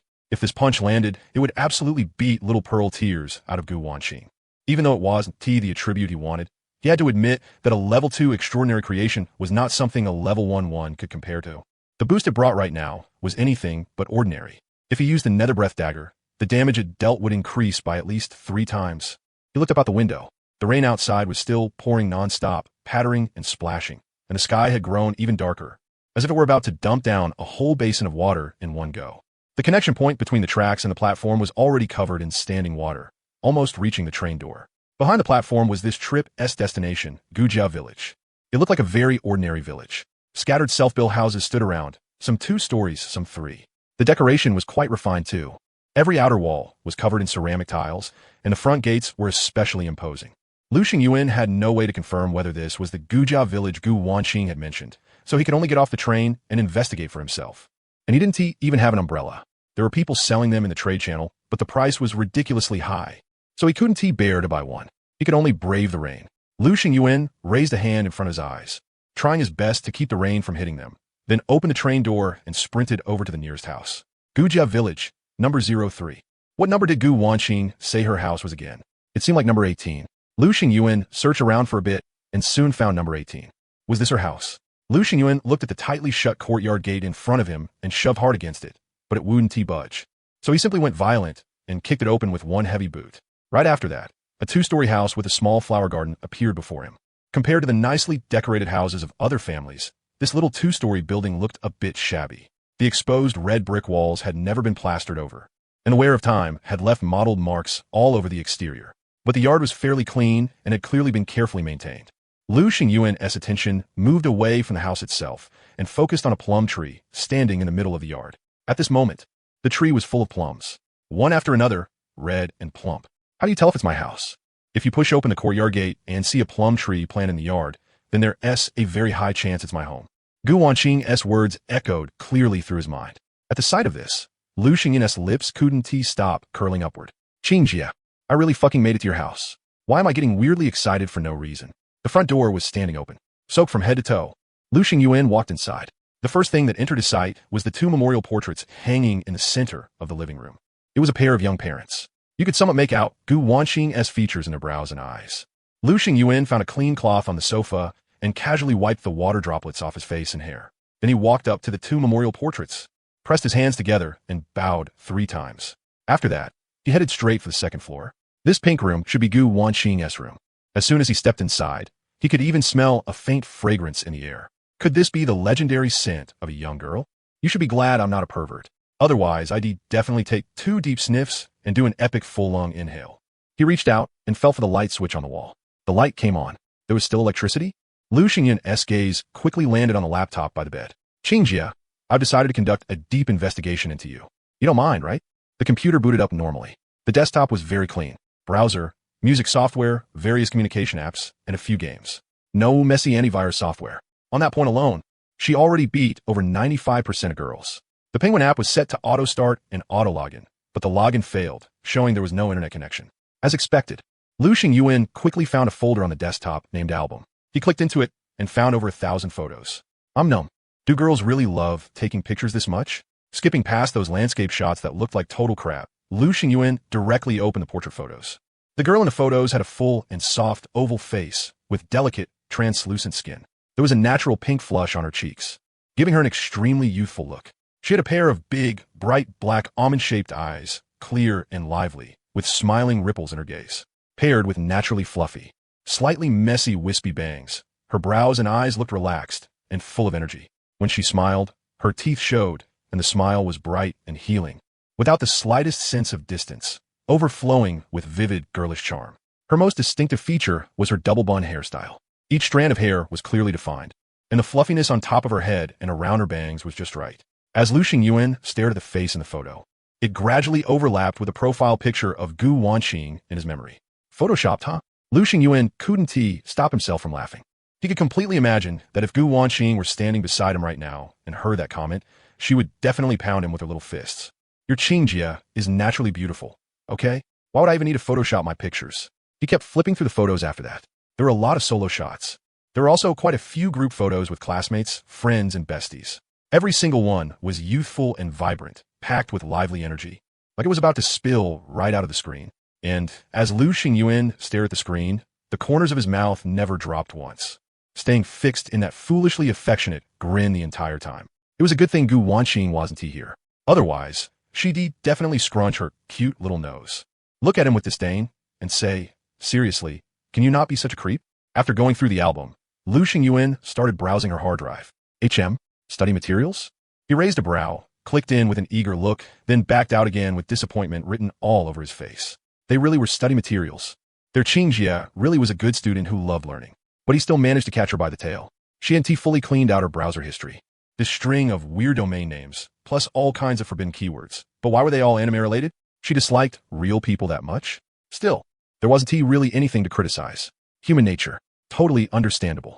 After cleaning out all those browser records, Lu Xingyuan snapped his fingers in satisfaction. This way, Qingjia being an egg 1T get exposed. Looking all clean and pure on the outside, but one cut through and the inside was all yellow. After shutting down the laptop, Lu Xingyuan quickly started rummaging through the room. There were plenty of snacks in the drawers. Cookies, potato chips, spicy strips, chicken feet, dried tofu. Take them, take all of them. He pulled open the wardrobe. All kinds of sweet little dresses were hanging inside in neat rows. Lu Xingyuan thought for a moment, then took all of them too. Next to the wardrobe was a set of drawers. The first drawer was packed full of Gu Wanqing bras. Aren't these styles way too plain? Lu Xingyuan shook his head. A little girl was still a little girl. That said, she was pretty well endowed. She actually wore a C cup.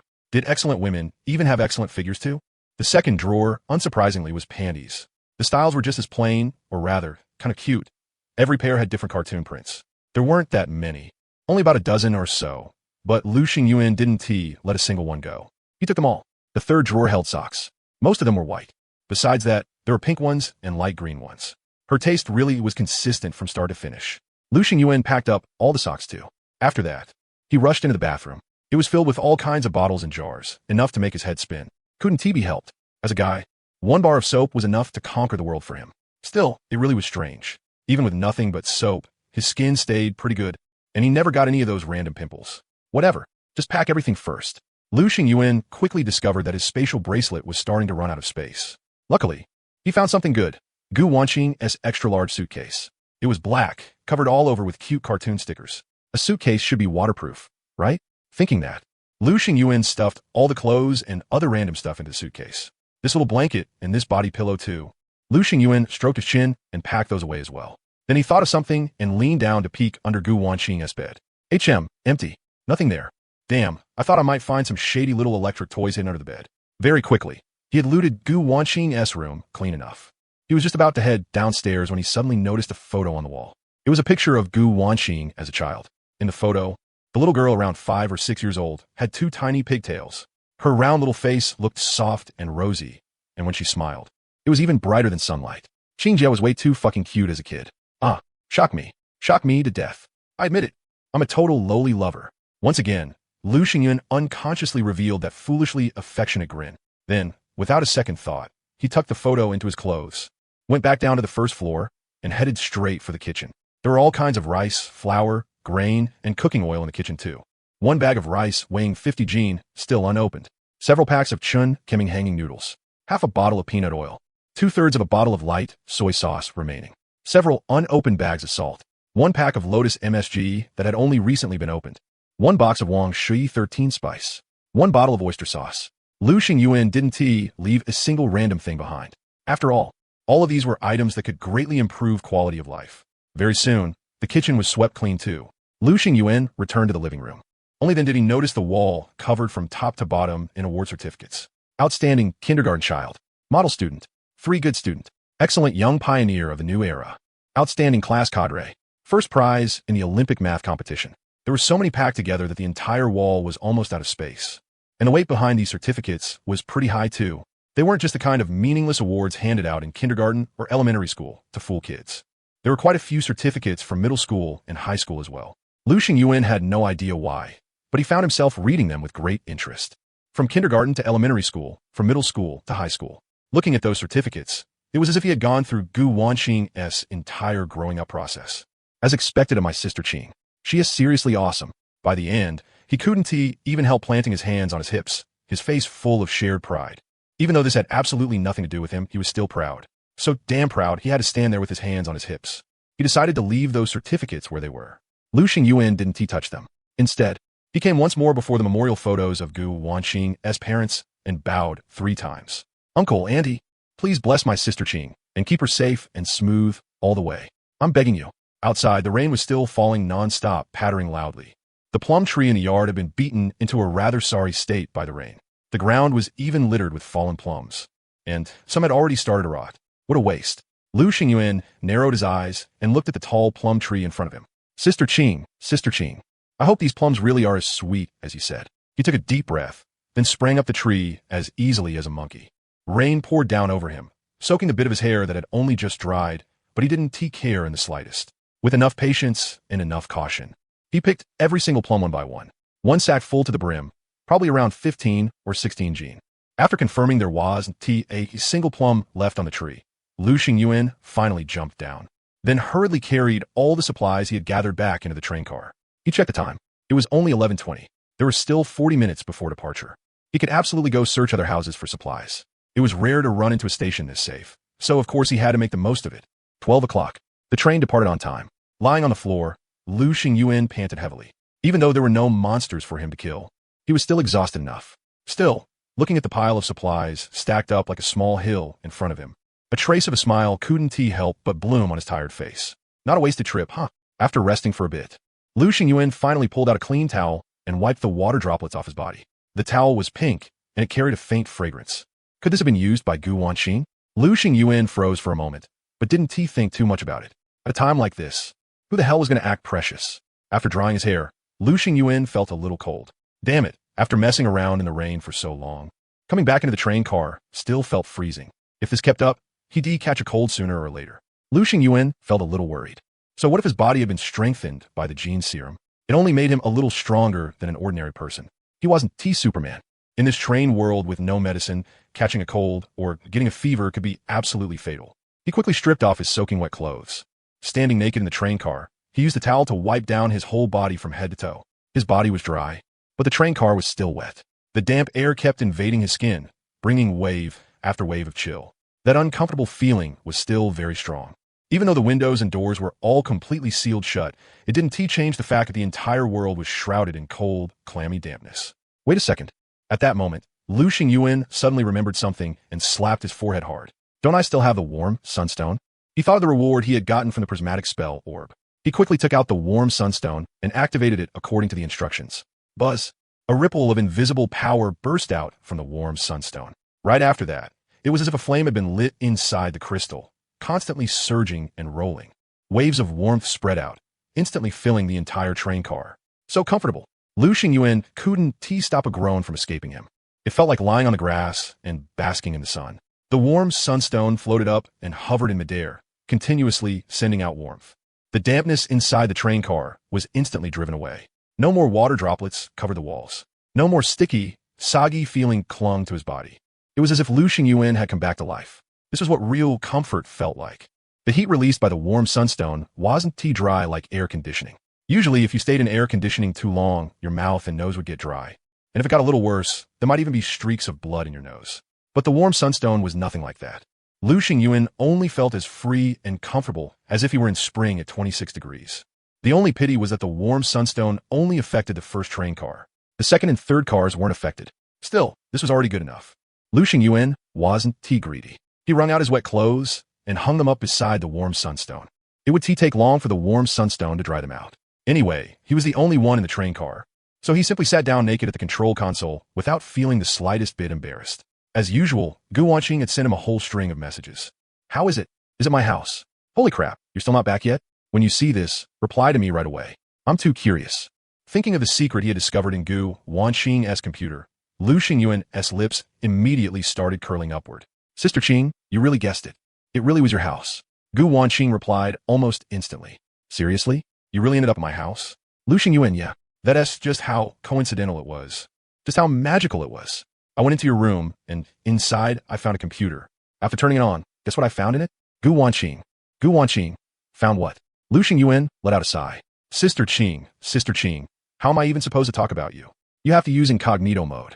How could you go onto those dirty websites so openly and leave traces behind? Good thing it was me. If someone else had found out, wouldn't you have died of social embarrassment on the spot? Right after that, he even specifically mentioned a few unspeakable keywords. You watched those a ridiculous number of times. You really do love them.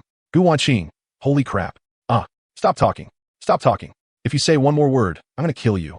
Then she immediately started trying to cover for herself again. No, wait. I wasn't the one watching that. The computer got a virus. It redirected on its own. It had nothing to do with me. I have never browsed this kind of dirty, unhealthy website. I'm a good kid, an absolutely good kid. Lu Xingyuan, you can just see for yourself whether I believe you or not. I brought the computer back for you. Do you want it? There are also a lot of your old photos inside. I figured you probably wouldn't be willing to part with them. Those should all be precious memories for you. Gu Wanqing, seriously? You even brought the computer back for me? Hurry, give it to me. Lu Xingyuan immediately teleported the laptop over. Gu Wanqing went silent. She was probably messing with the computer and flipping through the photos inside. After a long while, she finally said, where's my browsing history? Lu Xingyuan, of course I deleted it all for you. Gu Wanqing, oh thanks.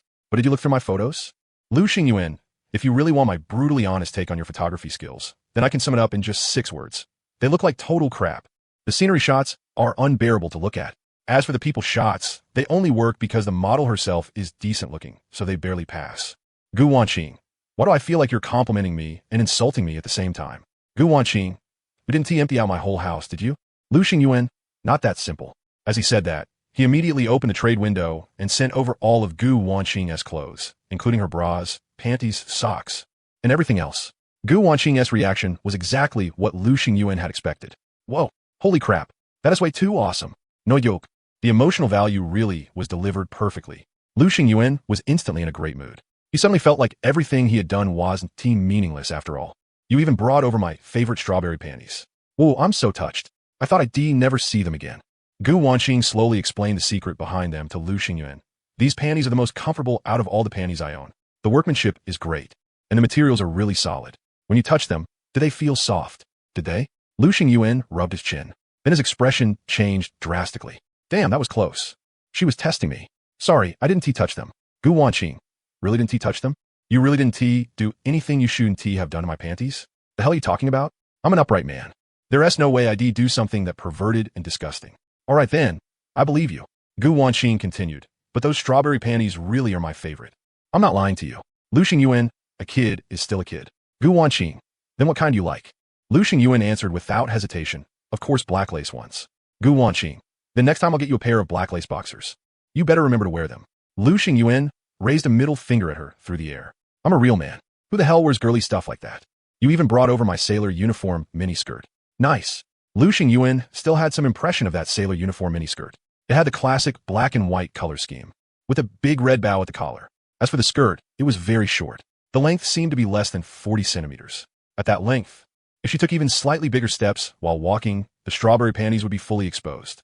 Still, with Gu Wanqing's usual style, safety shorts were definitely a must. No helping it. These days, even if you're a gentleman, you still have to be careful. You're an honor student every year, and you wear a skirt that short? Does your homeroom teacher know? Gu Wanqing. Can't help it. Every girl has a hot girl dream in her heart. Gu Wanqing, besides. I bought this skirt and haven't even worn it yet. I originally thought it was a shame, but I didn't expect you to bring it over for me. At least it won't go to waste. Hey, do you want to see me wear it? Lu Xingyuan. His gaze seemed to travel through time and space. Seeing a sweet-looking girl sitting in front of the console in a duck-sitting posture, typing as the corners of her mouth uncontrollably curled upward. It was a sly, playful, slightly wicked smile, filled with obvious teasing and provocation. Good thing I'm a man of principles, or I really would fallen for your trap. As for what kind of trap, whatever it was, there was no way it was anything proper and above board. I'm not that kind of person. Lu Xingyuan added, besides, you don't even have a decent pair of stockings, so what the hell are you wearing a sailor uniform for? That whole drawer of socks had been full of plain cotton ones. There wasn't a single pair of stockings. So Lu Xingyuan immediately concluded that Gu Wanqing's legs had to be thick. Otherwise, why wouldn't she even own a single pair of stockings? The hell do you know? Bare legs are the peak. Only people who aren't confident in their leg shape need stockings to make them look better. Lu Xingyuan. Oh really? I don't believe it. Gu Wanqing quickly sent over a photo. In the photo was a pair of long, slender, perfectly straight, jade-like legs. The lines were balanced to absolute perfection, as if an artist had drawn them with the finest and most delicate brushstrokes.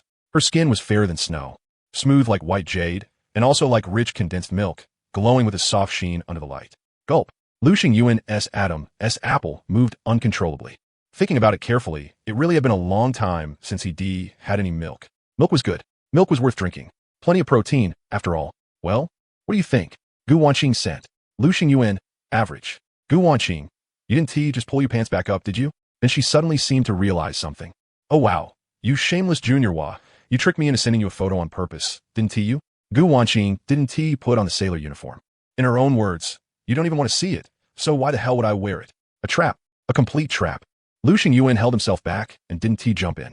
As for the supplies he had collected from Gu Wanqing's house, Lu Xingyuan had no intention of returning them to her.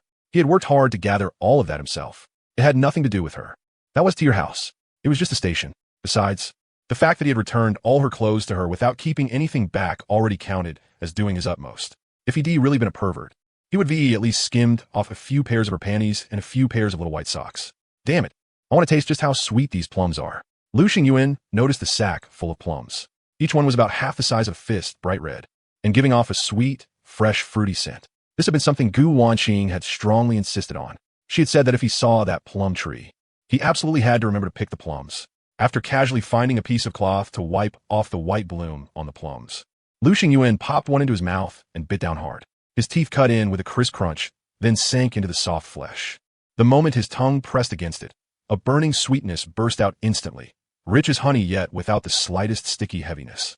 That clean sweetness melted quickly and spread from the root of his tongue through his entire body, leaving behind only a mouthful of rich fruit fragrance. What the hell? This sweet? Lu Xingyun's eyes widened in shock. It was his first time ever eating such sweet plums. Even his earlier complaints about Gu Wanqing vanished completely at that moment. Well, sweet, right? Gu Wanqing sent to ask. Sweet. Then that's right. Gu Wanqing sent a voice message. It was still that distinctive, pleasant, goat-like voice of hers, carrying a bit of childishness along with a tiny hint of smug pride. I planted that tree myself when I was little. How could it not be sweet? At that moment, Lu Xingyuan felt like his soul had been struck. His mind automatically pictured a little girl with twin pigtails struggling to dig into the dirt in the courtyard. Tiny her carefully planted the tiny sapling into the ground. After finishing all that, she squatted beside the little tree, cupping her small face in her hands. Her gaze crossed the boundaries of time and space and met his now. Lu Xingyuan felt his throat go dry, like 1,000 words were about to pour out of his mouth. But in the end, Sister Qing is freaking amazing. Obviously. Is Kai Kai around? After ending his conversation with Gu Wanqing, Lu Xingyuan immediately contacted another girl without pause. He rubbed his chin. Why did this weirdly give off the feeling of a scumbag? I'm here. What orders does Boss Lu have for me? I've got a gas tank here. Do you want it? The gas tank had, of course, also been swiped from Gu Wanqing's house. It was pretty heavy and should still be full, so using it for a while wouldn't be a problem. What Lu Xingyuan was thinking was that with a gas tank, cooking would probably become a lot more convenient for Kai Kai. That's great. I was just worrying about how the damp firewood wouldn't light. Along with them, he also traded over some rice and Chinese sausage. Kai Kai said she'd make him a delicious plate of Chinese sausage fried rice. Naturally, Lu Xingyuan didn't forget about Gu Wanqing. 2 portions, both with scallions. 1 mildly spicy, 1 medium spicy. The supplies sent over were enough for 3 people anyway. He couldn't just let Kai Kai work for nothing, right? Lu Xingyuan wasn't that much of a beast. 2 portions? Yeah, I've got another friend. Probably a woman. Mind your own business. Oh, very quickly, Kai Kai finished making the Chinese sausage fried rice. The rice grains were distinct and separate. The sausage was glossy and reddish, and bright green scallions were sprinkled throughout. Just looking at it made his appetite soar. Nice. Lu Xingyuan sincerely admired people who could make food this good. Same ingredients, so why'd they turn into dark cuisine in his hands? He sent one of the portions, the medium spicy one, to Gu Wanqing. It seemed like girls were usually pretty good with spicy food. So good. A little while later, Gu Wanqing finally replied. She was probably busy eating and had no time to bother with him. Did you make this? Lu Xingyuan replied without the slightest guilt. What? I can't have skills this good. Gu Wanqing. Liars have to swallow 1,000 dicks. Lu Xingyuan. A friend made it. See? I knew it. Were women's instincts really this sharp? Gu Wanqing. A woman, right? Lu Xingyuan. Mind your own business. After eating, Lu Xingyuan habitually entered the chat channel to quietly observe. At this point, the number of people in the chat had dropped to just over 87,000. Ever since the rainy season began, the number of conductors getting eliminated had shot up in a straight line. All the conductors were suffering from the rain. Not a single one had escaped it. Lu Xingyuan couldn't help thinking of his third carriage, the one he had converted into a warehouse. By now, the wood in there had probably already rotted badly. Unfortunately, he only had 1 warm sunstone, and it could only protect the first carriage. As for the wood being worn down and damaged, he could only stare helplessly. Holy shit, my air conditioner stopped working. Just then, he saw that lucky conductor who had gotten the air conditioner upgrade, crying nonstop in the chat. Wasn't I always using the dehumidify function? But guess what happened? Mushrooms actually grew out of the air vent. Yeah, that's right, mushrooms. This shit pissed me off so hard I started laughing. Lu Xingyuan quickly forwarded the chat log to Gu Wanqing. She had kept talking about getting to level 3, so she could roll the air conditioner upgrade and use it to dehumidify her carriage. See? The upgraded air conditioner is useless. Fuck. Then what am I supposed to do? Gu Wanqing was obviously breaking down. There's water everywhere now. On the walls. On the floor, everywhere. Looking at his own dry and pleasant carriage, Lu Xingyuan felt deeply moved. He had experienced it before, so he knew just how amazing his current situation was. Thinking of that, he took a photo of the warm sunstone and sent it to Gu Wanqing. Holy shit. You actually have something this good. I'm so jealous. Unfortunately, once the warm sunstone was activated, it automatically fixed itself to the ceiling of the carriage and couldn't be moved again. Otherwise, he really would want to send it to Gu Wanqing. Let her dry out all the moisture in her carriage, then send it back to himself. Maximum resource efficiency. Just as he was feeling regretful, the trade window suddenly popped up. It was from Gu Wanqing. Lu Xingyuan looked closely and saw that Gu Wanqing had listed 3 pairs of underwear. His pupils instantly shrank. What do you mean? I'm telling you, I'm a man of principle. What kind of nonsense are you thinking? These are the underwear I washed the day before yesterday, and they still haven't tea-dried. I'm afraid they get moldy if this keeps up, so I'm sending them to your place to dry for a while. Oh, so that's what this is. I thought it was something else. Lu Xingyuan gave a light cough, then accepted the trade request. After receiving them, he casually wrung them out for her. To his shock, he actually squeezed out a huge puddle of water. Forget mold. If this kept up, mushrooms might really grow on them. He found a pole and hung the wrung-out underwear next to the warm sunstone. At this rate, they'd probably be completely dry in less than half a day. Still in a grown man-esque carriage, with 3 pairs of women-esque underwear hanging up, it really did feel like people would mistake him for a pervert. Did you get a notification saying you entered a damp status? At that moment, Gu Wanqing sent another flustered message. Damp? Yeah, just now. A game prompt popped up saying I was affected by the environment and entered damp status. Damp 1. Movement speed reduced, stamina consumption for running and climbing greatly increased. What does the 1 mean? Can the status stack too? Yeah. People who entered the status can apparently see more detailed info. Damp 2. Recovery effects from potions and food greatly reduced. Damp 3. Continuous loss of body heat and health. Unable to naturally recover stamina. Lu Xingyuan's heart skipped a beat. If damp stacked to 3 layers, wouldn't that mean death wasn't far off? So the damp carriage and endless rain were only the tip of the iceberg in the rainy season. The real killing move was hidden behind it. And the reason he was completely unaffected was because of the warm sunstone. It had been helping dispel the dampness from his body. How are you feeling right now? Lu Xingyuan immediately asked. I just feel really heavy, really tired, weak, don't want to move. Kind of like I'm on my period. Gu Wanqing replied. It was only 1 layer of damp, so the effect wasn't too severe yet. At the same time, the entire chat channel exploded because of the appearance of damp status. Guys, who gets it? I was totally fine just now.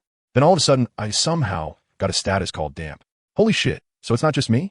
Then I'm relieved. What is going on? Why don't I have it? Holy shit, am I the only one who's damp stacked to 2 layers? I'm dead. I'm dead. I'm dead.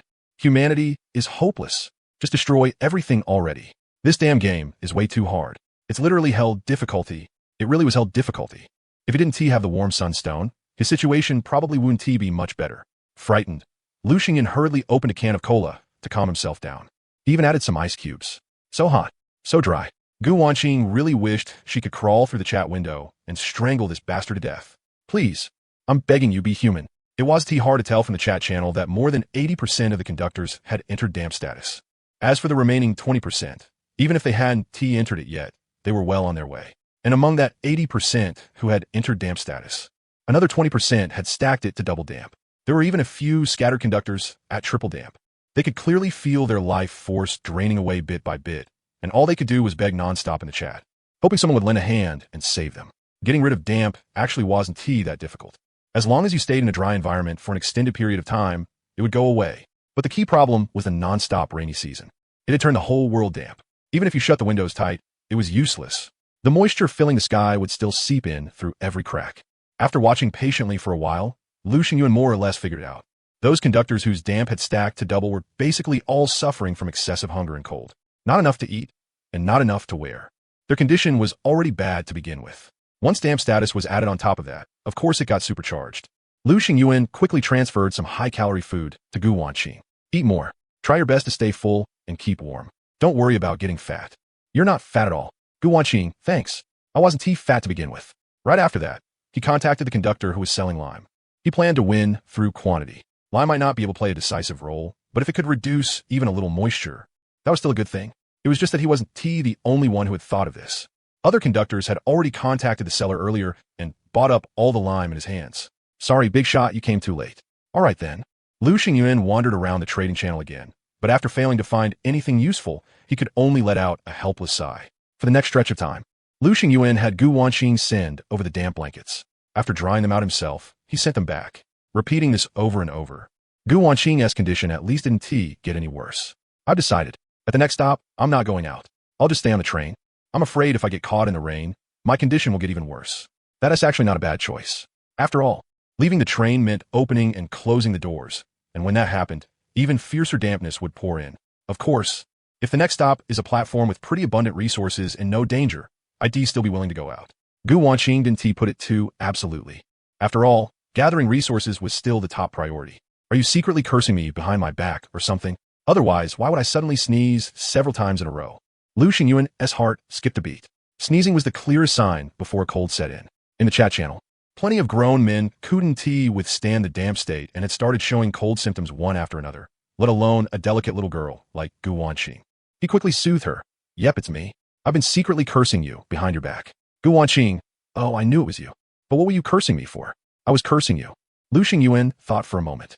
Big boobs, no brains. Gu Wanqing, you touch my underwear? Lu Xingyuan, no. Gu Wanqing, with me already like this, can I ask you about stuff in society? Lu Xingyuan, she really was just an ordinary leopard print girl. Gu Wanqing, 6. 10 o'clock at night. Gu Wanqing, my nose is stuffed up. 11 o'clock at night. Gu Wanqing, my throat feels a little uncomfortable. 12 o'clock at night. Gu Wanqing, my head hurts a bit. Lu Xingyuan, he pressed his face against the dried blanket, making sure there wasn't even the slightest trace of dampness left before sending it over to Gu Wanqing. Didn't you take the beginner gene enhancement potion I gave you? How is your physical condition this bad? How are you this useless? Gu Wanqing, sorry. Actually, there's one more thing I've been hiding from you. A strong sense of unease suddenly rose in Lu Xingyuan's heart. I entered dampness too. Lu Xingyuan took a deep breath. When did that happen? Just now. She was probably finding even typing exhausting. So most of Gu Wanqing's messages after there were voice messages. Her voice carried weakness, but also the faintest trace of grievance. Go ahead and scold me. Lu Xingyuan rubbed his swelling brow. He had already tried this hard, and he still hadn't been able to stop Gu Wanqing's condition from worsening. Damn it. I can't get off. He tried to pry off the warm sunstone, but unfortunately failed. Lu Xingyuan regretted using the warm sunstone so hastily. No matter what, he was still a fierce man who could do 30 squats in one go. His physical fitness was solid. This bit of dampness was nothing to him. As for Gu Wanqing, she was a delicate little girl. One punch, and she'd probably drop a whole floor of tiny pearls. Weak as hell. No matter how he thought about it, she was clearly the one who needed this warm sunstone more than he did. What a blunder. Since that's the case, then start preparing for the funeral arrangements. Sigh, before you die, remember to transfer all the supplies on your train to me. Don't let them go to waste. Gu Wanqing, 00. Lu Xingyuan, alright, go to sleep. Maybe after one night's sleep, you'll be better by tomorrow. If you still feel uncomfortable, remember to message me immediately. Sigh, honestly speaking, even if she messaged him, what could he actually do to help? Other than worrying himself sick and staring helplessly, he was good for nothing. Lu Xingyuan didn't lie down on that soft big bed. Instead, he stayed in front of the console the whole time, so he could receive Gu Wanqing's messages at the first moment. But that whole night, Gu Wanqing didn't send a single message. She didn't really croak, did she? The next day, leaning against the wall in a half-awake, half-asleep state the whole time, Lu Xingyuan was suddenly jolted awake.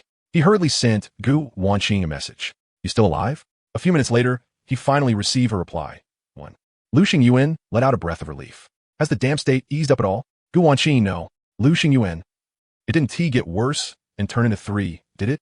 Gu Wanqing, can you hope for something good for me? Lu Xingyuan cooked some mushroom soup for Gu Wanqing.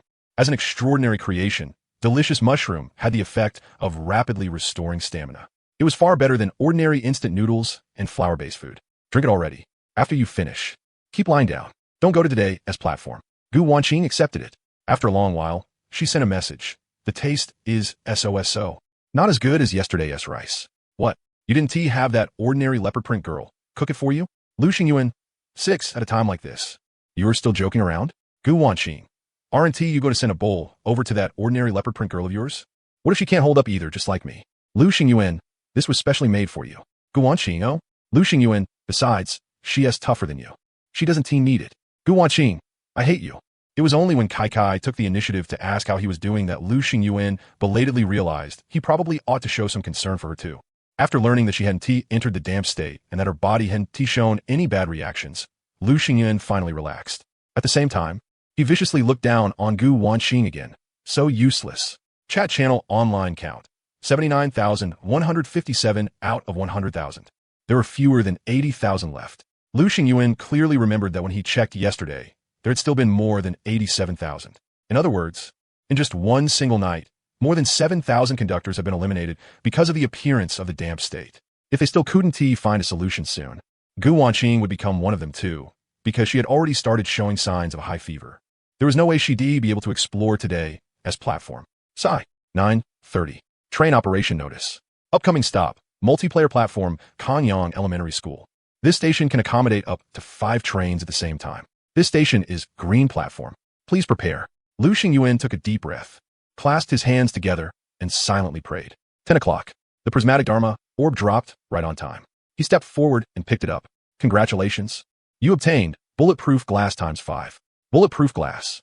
Level 2. Category. Foundational creation. Description. One of the essential high-level materials required for train upgrades. Lu Xingyuan let out a sigh. What he really wanted was a warm sunstone. That way, he could give it to Gu Wanqing and help her get rid of the torment of dampness. But clearly, luck wasn't on his side. After putting away the bulletproof glass, Lu Xingyuan focused his attention on the transformation reassembler. This time, he chose the silent breath dagger. He had originally considered placing the dust-scattering smoke pouch into it, but after thinking it over, he decided to forget it. After all, the dust-scattering smoke pouch's effect was pretty strong. At critical moments, it could save his life. No one could be sure that the new item produced by the transformation and reassembly would be more useful than the dust-scattering smoke pouch. A higher level didn't necessarily mean better. The best one was the one that suited you, along with a flash of light. Very quickly, a long saber appeared in front of him. Purple lightning. Category, extraordinary creation. Level 3. Description. When the blade enters the body, a burst of paralyzing lightning force will surge out and spread along the blood vessels, causing the struck target's limbs to stiffen and reactions to slow. If hit multiple times, the lightning force will briefly remain inside the body, continuously causing stinging pain and numbness, as if snakes were drilling through the muscles and bones. Lingering for a long time, the blade was a dark purple color, its surface covered in fine pale patterns. Like countless miniature bolts of lightning had struck into the steel and left behind cracks. The hilt was wrapped in charred black leather that looked as if it had been struck by lightning, and a faint burnt smell could vaguely be detected. With a test swing, a sharp series of air-splitting sounds immediately rang out. Good blade. Lu Xingyuan nodded in great satisfaction. The silent breath dagger was really a bit too short, and using it felt rather restrictive. But purple lightning was different. It was a full 80 centimeters long. As the saying went, an extra inch meant extra strength. Paired with the strength rune, with one slash, he could easily insta-kill a level 2 zombie. After putting purple lightning into the spatial bracelet, the moment Lu Xingyuan opened the car door, the rain outside came crashing down over his head and face. And very quickly, the damp status appeared on him as well. Damp 1. Movement speed decreased. Stamina consumption for running and climbing greatly increased. Lu Xingyuan felt it out for a moment and found that his body did indeed feel somewhat heavier. But this was, after all, a body enhanced by genetic medicine. This level of effect could be completely ignored. Braving the rain, he arrived at the platform and found that the other 4 conductors had already arrived. 2 male conductors and 2 female conductors. One of them looked very familiar. Just so happened that the other party was also staring at him fixedly, looking both surprised and delighted. Lu Xingyuan narrowed his eyes, scratched his head, and pretended to think. Who was that? Didn't he know him? Bullshit. How could you not know me? The other party flew into a rage, so angry he nearly jumped up. I'm Wang Tianhua, the president of Tianhua Association. Wang Tianhua, you're fucking pretending not to know me? You did that on purpose, didn't you? Another level 3 conductor. This was great. This platform exploration was definitely going to go very smoothly, a young female conductor said excitedly. The train dragging 3 carriages was obviously Wang Tianhua's. As for the remaining 3 conductors, every one of them had only a single carriage. As a weakling with combat power of only 5, the first thing she naturally thought of was finding a thigh to cling to. What this female conductor had not expected, however, was that the other 2 conductors were both members of Tianhua Association. President, I'm Lu Wei from Tianhua Association. Number 0132. Do you still remember me? President, my number is 0044. I was one of the earliest members to join Tianhua Association, an old-timer. The other female conductor also hurriedly spoke up. Wang Tianhua nodded. I remember you too. You're Lu Wei, and you're Huang Hui, right? The 2 of them both looked extremely excited and nodded repeatedly. I didn't expect President to still remember us. We're so touched. Wang Tianhua smiled. Not only do I remember your names, I also remember your talents. Lu Wei, your talent is sonic detection. You can actively release sound waves toward a certain area to survey the terrain. If there are monsters present, you'll sense all of them too, right? Lu Wei cried out in surprise. President, you even remember that? You're absolutely right. My talent is sonic detection. And Huang Hui, your talent is climbing specialization. Its effect is maxed out climbing ability. Nearly vertical cliffs, rock walls, and trees can all be climbed easily. And you can move flexibly at great heights as if walking on flat ground, right? Huang Hui scratched her head somewhat embarrassedly. President, my talent doesn't seem all that impressive, but I never expected that back then you'd still allow me to join Tianhua Association. I'm super touched, okay. Wang Tianhua patted Huang Hui on the shoulder. My Tianhua Association will never discriminate against any family member. No matter whether your talent is strong or weak. I'll treat everyone equally and do everything I can to nurture you, so you can level up as soon as possible and become even stronger conductors. Lu Xingyuan let out a sneer. He sure had one line after another when it came to bluffing people. Huang Hui was number 0042, one of the earliest batches to join Tianhua Association. But what about now? Her train was still level 1. Wasn't that enough to prove the problem? The three of them were actually all members of Tianhua Association. The other young girl instinctively moved closer to Lu Xingyuan. Hello, my name is Fong Ling. I haven't joined any faction yet. You're boss Lu Xingyuan, right? Can I move together with you later? I'm afraid they exclude me. Before Lu Xingyuan could speak, Wang Tianhua's gaze landed on the girl. What's your name? What's your talent? Introduce yourself. That way it'll be easier for us to work together. Fong Ling's face reddened, but she still honestly explained everything. My talent is dryland duck physique. I'm completely unable to swim. If I touch water, I'll sink and I'll drown even in shallow water. After getting wet, my movement speed and agility drop by 70%. Wang Tianhua, Lu Wei, Wang Yu. Even Lu Xingyuan fell silent from what the girl had said. What the hell kind of bullshit talent was that? That was way too useless. Fong Ling seemed to know her talent was trash too. The shame on her face grew even heavier, and she quickly added, but on land, my movement speed and endurance are doubled. My adaptability to land terrain is maxed out, and my running, climbing, and jumping abilities are all greatly increased. Everyone still remained silent. It couldn't be helped. This was the plum rain season right now. Ever since the start of the rainy season, the rain had been falling nonstop until now. Saying you wouldn't get wet was impossible. So this talent was still trash among trash. Woo. Fong Ling suddenly couldn't help softly sobbing. Wang Tianhua forced a smile onto his face. It's okay. Your talent still has great potential on a bright sunny day. The only problem right now is that the overall environment is bad. Just wait a little longer. Once the rainy season passes, it'll be your time to shine. The overall environment was bad? That did seem to be the case. But was Wang Tianhua really such a gentle person? That completely didn't fit his style. At least in Lu Xingyuan's understanding, Wang Tianhua was extremely tyrannical and arrogant. There was no way he was this kind-hearted. Ahem. At this moment, Wang Tianhua's gaze shifted onto Lu Xingyuan. After lightly coughing twice, he spoke. Lu Xingyuan, I admit there was quite a big misunderstanding between us before. But you can see the current situation too. He pointed at Lu Wei beside him. Just now, in order to show off a little in front of Wang Tianhua. Lu Wei had already used his talent once. At this moment, his face was pale, and his whole body looked like he had been drained dry. But it wasn't as if there had been no gains. Through sonic detection, he had discovered that the elementary school in front of them contained a large number of zombies. Not only were there level 2 zombies, there were even level 3 zombies.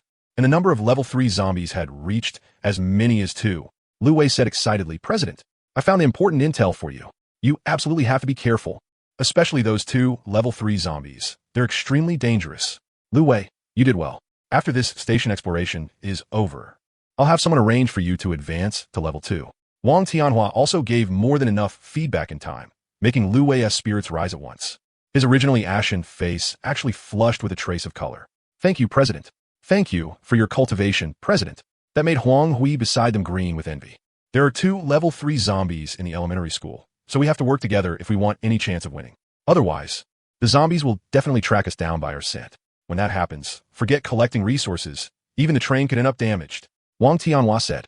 Lu Wei, who had just gained Wang Tianhua's approval, looked a little puffed up. He actually dared to bark orders at Lu Xingyuan, a level 3 train conductor. Our president already made himself very clear. Hurry up and explain your talent from start to finish. That way, we can arrange things better and let you bring out your proper value. Lu Xingyuan's expression didn't change as he looked at Wang Tianhua. You first. What is your talent? Me? Wang Tianhua smiled. There is nothing much for me to hide from you.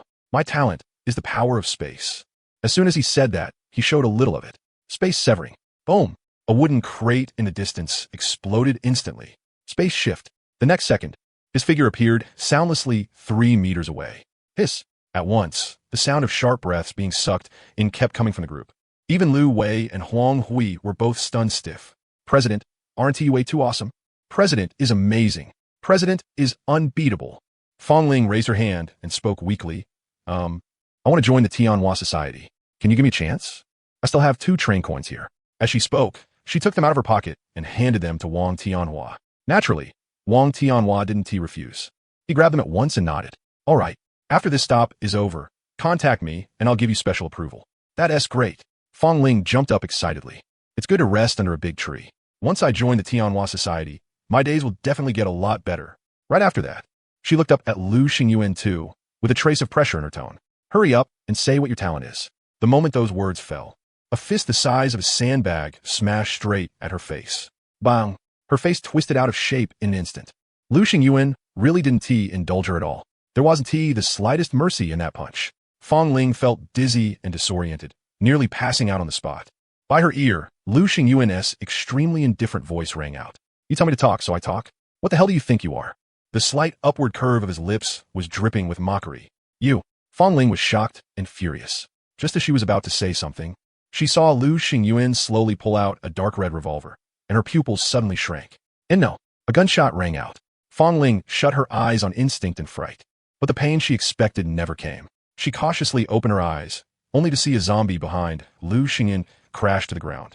At the same time, Wang Tianhua also made his move. Slash. On his side, a zombie had appeared as well. Space was suddenly cut apart, and that zombie was instantly chopped into pieces. Both of them had instantly killed a zombie, but in Fong Ling's eyes, Wang Tianhua was still the stronger one, having sensed the presence of humans. The zombies were continuously gathering toward their location. Wang Tianhua made a prompt decision. Into the school. The platform is too small and not convenient for fighting. If we get drenched in the rain, the damp status will worsen. Even he couldn't avoid it and had been inflicted with the damp status. Naturally, Fong Ling and the others obeyed Wang Tianhua's orders and immediately followed behind him. As for Lu Xingyuan, he had already started moving and headed into the elementary school. He had come here to collect resources and find treasure chests. The elementary school, drowned in the curtain of rain, looked even more dilapidated. The paint on the walls had long since peeled away, leaving patches of white and gray. Rainwater ran down along characters carved into the wall who knew how many years ago, streaking it with dark trails. The iron gate leaned crookedly, hanging there half open. Past the entrance was a cement playground, full of pits and puddles. The ping-pong table was also out in the rain. Cracks had split the cement tabletop, and a few skinny blades of grass had grown out from the gaps. The rain was loud, but the zombies' roars still pierced through it. Through the rain curtain, he could vaguely make out 3 to 5 figures stumbling this way. The rain made them glisten. Their rotten clothes clung to their bodies. One of them had its head tilted as if it were broken off, and it let out a roar with every step. The moment they saw Lu Xingyuan in front of them, their pace clearly sped up as they charged over impatiently. Lu Xingyuan gave them no chance to get close. He pulled the trigger again and again, ruthlessly blasting them into chunks of flesh. He kicked open the door to the first classroom, and a zombie that had long been waiting pounced at Lu Xingyuan with claws bared and fangs out. Bang! Lu Xingyuan pulled the trigger expressionlessly and blew it away. Naturally, Fong Ling and the others following behind saw this scene too, and all of them were shocked, especially Fong Ling and Lu Wei. A wave of regret rose in both their hearts. This Lu Xingyuan was actually this ruthless. If they had known earlier, they never should have shown off in front of Lu Xingyuan just now. But luckily, they still had Wang Tianhua. The president definitely wouldn't just stand by and do nothing. Forcing his gaze away from Lu Xingyuan, Wang Tianhua took a deep breath. An unreadable light flickered in his eyes. Find treasure chests. Find supplies. Hurry up, don't waste time. Lu Wei and the others quickly got moving. As for Lu Xingyuan, who had been on guard against Wang Tianhua the whole time, seeing that he hadn't made a move, he still didn't loosen his grip on the dust-scattering smoke pouch in his hand. How could he dare not take the other man seriously? That guy controlled the power of space. How could someone like that be easy to deal with? And that guy was strange too. It always felt like he was putting on an act. He definitely had some scheme in mind. The classroom was filled with a rotten, moldy smell. It was filthy and messy inside, with desks and chairs piled together in a chaotic heap. Lu Xingyuan swept his gaze around once and didn't find any sign of a treasure chest. Just as he was about to leave, the stacked desks and chairs suddenly collapsed with a crash, and a small zombie lunged at him at astonishing speed. It was a zombie that had evolved from a little girl. She was still wearing the school uniform and looked only 12 or 13 years old. But that face had long since lost all youthful innocence and had rotted beyond recognition. Lu Xingyuan pulled the trigger in his hand and expressionlessly blew her head apart. After doing all that, Lu Xingyuan didn't pause in the slightest and hurried to another classroom. He had to find a treasure chest before Wang Tianhua did. Every classroom had zombies in it to some extent. Most of them had formed from infected students in the school. One of them had been a 6th grade PE committee member. A full 1 meter 80 tall, broad-backed, and sturdy, and had actually evolved into a level 2 strength-type zombie. Do elementary schoolers develop this well now? Lu Xingyuan ended it with a single shot. He remembered that when he was in 6th grade, he was still just a skinny bean sprout. Stop right there. A figure flashed past him. Lu Xingyuan grabbed her at once. Found the treasure chest yet? Fong Ling's face turned red as she tried to break free. But Lu Xingyuan's grip was too strong, like a hydraulic clamp. Not yet. The three of you still haven't found a treasure chest. That's way too useless. Fong Ling's face flushed even redder. It's mainly because Lu Wei's damp status doubled. He looks weak and drained all over, so he slowed down our exploration. Lu Xingyuan let out a scoff. Serve him right for showing off. Using a talent consumed a huge amount of mental and physical energy. Just now, in order to show off in front of Wang Tianhua, Lu Wei had seriously overdrawn his body, and now he'd gotten soaked by the rain all over again. So of course his condition had upgraded to damp too. But then again, you and that Huang Hui are both useless too. Lu Xingyuan sneered. The three of you are a perfect example of what it means to be good for nothing and only make things worse. If I were Wang Tianhua, I would have kicked the three of you aside ages ago. Fong Ling was so angry that she clenched her fists, but the moment she thought of Lu Xingyuan's combat power, she immediately calmed down. If that's how you think of the president, then you're seriously underestimating him. He's a really, really good person. How could someone like you possibly understand? Lu Xingyuan forcibly held back the urge to laugh. Wang Tianhua, a good person? Come on, don't make your bro laugh. So, do you want to join our Tianhua Association? Fong Ling asked, actually trying to recruit Lu Xingyuan. Because if she managed that, it would count as making a contribution to the team. When the time came, Wang Tianhua would definitely reward her generously. And then she could smoothly rise to level 2 or even level 3. The president said that as long as you're willing to join, he can give you the serial number 0002. 0001 naturally belonged to Wang Tianhua himself. As for 0002, that was second only to Wang Tianhua himself, firmly one man below and above 10,000. You haven't even officially joined the Tianhua Association yet. The mockery at the corner of Lu Xingyuan's mouth deepened. At best, you're just a reserve member. Have some shame, okay?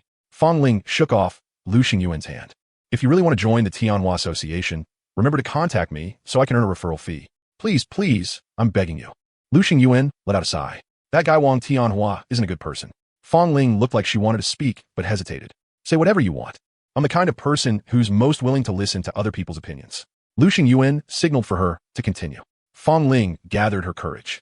You're even less of a good person. Smack. A slap landed directly across her face. You. Fong Ling was both shocked and terrified, her body trembling like a leaf. I get it now.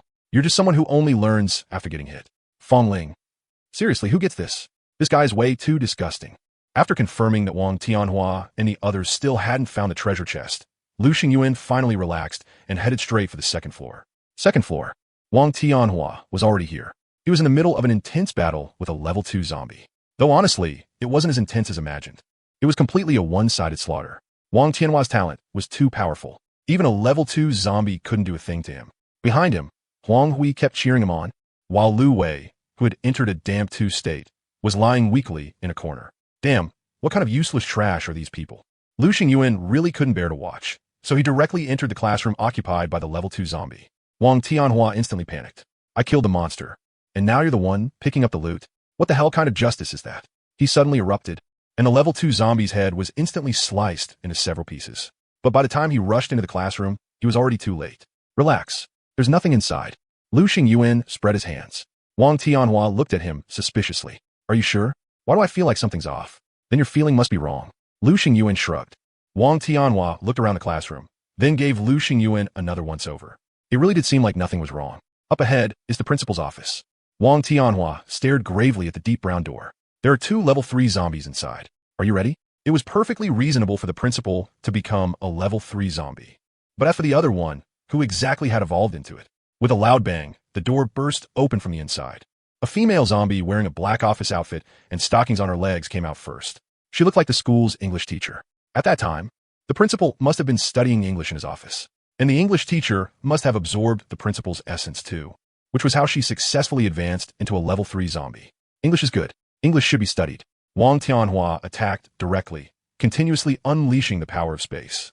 But unfortunately, the results were minimal. It couldn't be helped. This was a fusion-type zombie. It had both the strength of a power-type zombie and the speed of a speed-type zombie, with an incomparably powerful body. Right after that, the pot-bellied principal walked out of the office. Every step was incredibly heavy, and the entire building trembled. Roar. That roar came wrapped in endless bloody wind, and the pressure it brought was far stronger than that female level 3 zombies. Huang Hui, who had still been cheering for Wang Tianhua from the back, instantly turned pale and said in a trembling voice, "President, how about we run?" Too late. The level 3 zombie, evolved from the principal, had already charged over and sent Wang Tianhua flying with a single slap. Wang Tianhua slammed heavily onto the floor and coughed up blood wildly. "Don't panic. I still have a move left. That's the situation. Everyone can see it now. These two level 3 zombies are this vicious, so we have to unite and work together if we want to break through and fight for a way to live." Wang Tianhua spoke rapidly while coughing blood. At this moment, they were being covered by a faint golden membrane. The level 3 zombies evolved from the principal, and the English teacher were blocked outside, roaring nonstop. This extraordinary creation was naturally something from Wang Tianhua's hand. Everyone present, whether it was Lu Wei or Huang Hui and Fang Ling, had never come into contact with an extraordinary creation before. So when they saw those two level 3 zombies being blocked outside by that thin film, utterly helpless, every one of them was amazed. President is freaking awesome. At first, when they saw Wang Tianhua get ruthlessly smashed away, their hearts had gone ice cold, thinking it was over for real, and that this time they were definitely dead. But who would have thought Wang Tianhua would casually pull out such a magical item in return? As expected of a big shot, he really wasn't someone small fries like them could compare to. His methods just kept coming one after another. The only thing they couldn't quite figure out was why Wang Tianhua had protected Lu Xingyuan too. Weren't their relations pretty tense? If it were them, they couldn't care less whether Lu Xingyuan lived or died. The president was still too righteous. This broad-mindedness was far beyond anything they possessed. "Wait until we get through this crisis completely before you call me awesome." Wang Tianhua interrupted Lu Wei and the others' flattery and said bluntly, "This membrane isn't invincible. Once its energy runs out, it'll become as fragile as paper and break with a single poke." Lu Wei and the others instantly went pale. Only then did they realize that their situation was still extremely dangerous, and they hurriedly asked how they were supposed to break out of it. The way to break the deadlock is very simple. It lies with this magic box. Wang Tianhua took a deep breath, as if he wanted to swallow even the darkness around him into his lungs. Then he reached into his clothes and slowly took out a 6-sided box. At the bottom of his eyes, a trace of heat that was hard to catch quietly flashed past. "This is a treasure I obtained in the early stages of the game. Its name is the Void Magic Box. It possesses unbelievable divine power. Once activated, forget level 3 zombies. Even level 4 and level 5 zombies would still be instantly killed." Lu Wei and the others were stunned, as if looking at something divine, each of them cautiously examining the magic box before them. The entire box was dark purple, its surface engraved with strange runes. Its material was impossible to identify, and all one could feel was an extraordinary aura of mystery rushing at them. Lu Wei subconsciously reached out to touch it, but Wang Tianhua blocked him. However, Wang Tianhua quickly realized that his reaction seemed a little too extreme. So he hurriedly held the magic box out in front of Lu Wei and let him inspect it carefully. "President, then what are you waiting for? Hurry up and use the magic box to kill these two level 3 zombies in front of us." Fang Ling hurriedly spoke before Huang Hui could. "That's right, President," Fang Ling said. "You just said it yourself. Once it's activated, forget level 3 zombies. Even level 4 and level 5 zombies can still be instantly killed." Huang Hui used her elbow to shove Fang Ling aside, a trace of disdain flashing through her eyes. "You idiot. The president didn't activate it right away because it obviously isn't that easy to activate. Do you really think the president would just stand by and watch us die for nothing?" A trace of approval flashed through Wang Tianhua's eyes. Huang Hui was right. This magic box was not so easy to activate. It required gathering the power of all of them. Huang Hui couldn't help shooting Fang Ling a smug look. "President, just say it. How do we activate this magic box? No matter what price we have to pay, we're willing." She raised her hand, showing that she wanted to be the first. The gloom deep in Wang Tianhua's eyes vanished in an instant. "There's no need to pay any price. You only need to place your hands on a magic box one by one, keep sincerity in your hearts, and do not resist the power it releases. That way, you'll be able to activate it smoothly. I already said it. I'll go first." Having just been praised, Huang Hui still wanted to show off in front of Wang Tianhua. She beat Fang Ling to it, putting her hand down first, while shooting the other woman a smug glance. "Oomph." The strange rune mark on the magic box immediately burst with light, continuously giving off evil black smoke. It was as if the rune mark had come alive, following the hand resting on the magic box. It kept spreading up the arm until it covered Huang Hui's entire body. That scene directly made Lu Wei and Fang Ling beside her shudder in fright. This. Is this right? Huang Hui herself had also noticed something was wrong. She tried to open her eyes. "President." Wang Tianhua immediately reminded her in a stern voice, "Take deep breaths. Dizziness is normal. Did you forget what I said? Don't resist this power. Keep a devout heart, and take the initiative to accept it." Huang Hui opened her mouth, wanting to say something, but after sensing Fong Ling's gaze behind her, she immediately shut it again. Not long after, the runes that had spread across Huang Hui's whole body withdrew. Huang Hui's body then went limp, and she crashed heavily onto the ground, motionless, as if she had stopped breathing. Lu Wei swallowed. President, she's okay, right? She's fine. She's just too tired and fell asleep. Wang Tianhua tried his best to keep his tone calm. In a bit, I'll send her back to her train, then start preparing the materials for her upgrade. I'll do my best to get her to level 3 before the next stop. After all, she saved all our lives. Didn't she? Level 3. Lu Wei's breathing immediately became rapid and uncontrolled. He hurriedly copied Huang Hui's actions and placed his hand on the magic box. Very quickly, the same thing happened to him. But with Huang Hui's example from before, he didn't make a sound. Instead, he went along with that power, accepted it, embraced it, and offered no resistance at all. Thud. Very soon, his body also went limp and hit the ground. Wang Tianhua looked at Fong Ling. Your turn. Aye. Fong Ling felt an inexplicable unease in her heart. She turned back and glanced at Lu Xingyuan. Boss Lu. Aye. Help me think of something. Lu Xingyuan, who had been standing to the side and silently watching everything, met her gaze and expressionlessly spat out 4 words. None of my damn business. Fong Ling couldn't help feeling a little wronged. He was already a big shot. So did he really have to be this petty and hold grudges like this? Fine. Since that was how it was, then I'd do the opposite of what you wanted. In a fit of spite, she stretched out her hand. Thud. Very soon, there was one more person lying soundlessly on the ground. Wang Tianhua took a slight breath, then carefully looked at Lu Xingyuan and held out the magic box in his hand. Using an extremely low voice tinged with suppression and temptation, he said, Come. It's your turn. Wang Tianhua had prepared a whole draft in his mind, thinking about how to persuade Lu Xingyuan. But what he never expected was that Lu Xingyuan would be this cooperative and directly reach out his hand. Wang Tianhua had already tried his best to control his emotions, but excitement still surfaced on his face. He knew this might let Lu Xingyuan notice something was wrong, but this really wasn't something he could control. Yet just as that hand was about to land on the magic box, Lu Xingyuan suddenly changed moves and viciously slammed Wang Tianhua's hand onto the box instead. Wang Tianhua's face changed in shock. Instinctively, he tried to pull his hand back, but it was already too late. It was as if the magic box had a huge suction force. It clamped tightly onto his palm and refused to let him break free. After doing all this, Lu Xingyuan thought to himself, the strength rune really isn't as trash as I imagined. If the strength rune hadn't given him that powerful burst of force, there was no way he could have done all this in that split second. A man had to be fast, and he had to be strong. That was how miracles happened. What he hadn't expected, though, was that Wang Tianhua's methods were even more ruthless than he had imagined. He saw him pull out a dagger from the side of his thigh and, without the slightest hesitation, chop off his own hand. Slash! Blood instantly sprayed everywhere. Wang Tianhua's expression twisted violently, and the veins on his forehead writhed wildly like worms underground. The rune mark that had been about to spread toward him instantly lost its target and had no choice but to shrink back. You bitch. Wouldn't it have been fine to honestly become nourishment for opening the magic box? Why did you have to struggle to the bitter end? Lu Xingyuan's gaze swept over Lu Wei and the other 2. More accurately, 3 corpses. They had such high hope for you as their president. They thought that if they were loyal enough, they'd earn your favor and be valued by you. But what happened? You deceived them and made them pay with their lives. Can you really say you haven't failed them? They were nothing more than sacrifices on my path to becoming strong. When I ascend to the peak in the future, I'll erect a monument for them. Wang Tianhua had already taken a healing potion. The wound was no longer bleeding, and his whole state had eased somewhat. It was just that reattaching the severed hand would not be easy. Your goal from the very beginning was this magic box, wasn't it? You put on that harmless, warm-hearted act because you wanted them to sacrifice themselves willingly and become nourishment for the box, right? My acting was really that poor? You noticed something was wrong from the very start and stayed on guard against me the whole time. Actually, your acting was pretty good. The only unfortunate thing is that we dealt with each other before. I know what kind of person you are. The you in the chat channel and the you in front of me were way too inconsistent. Wang Tianhua nodded thoughtfully.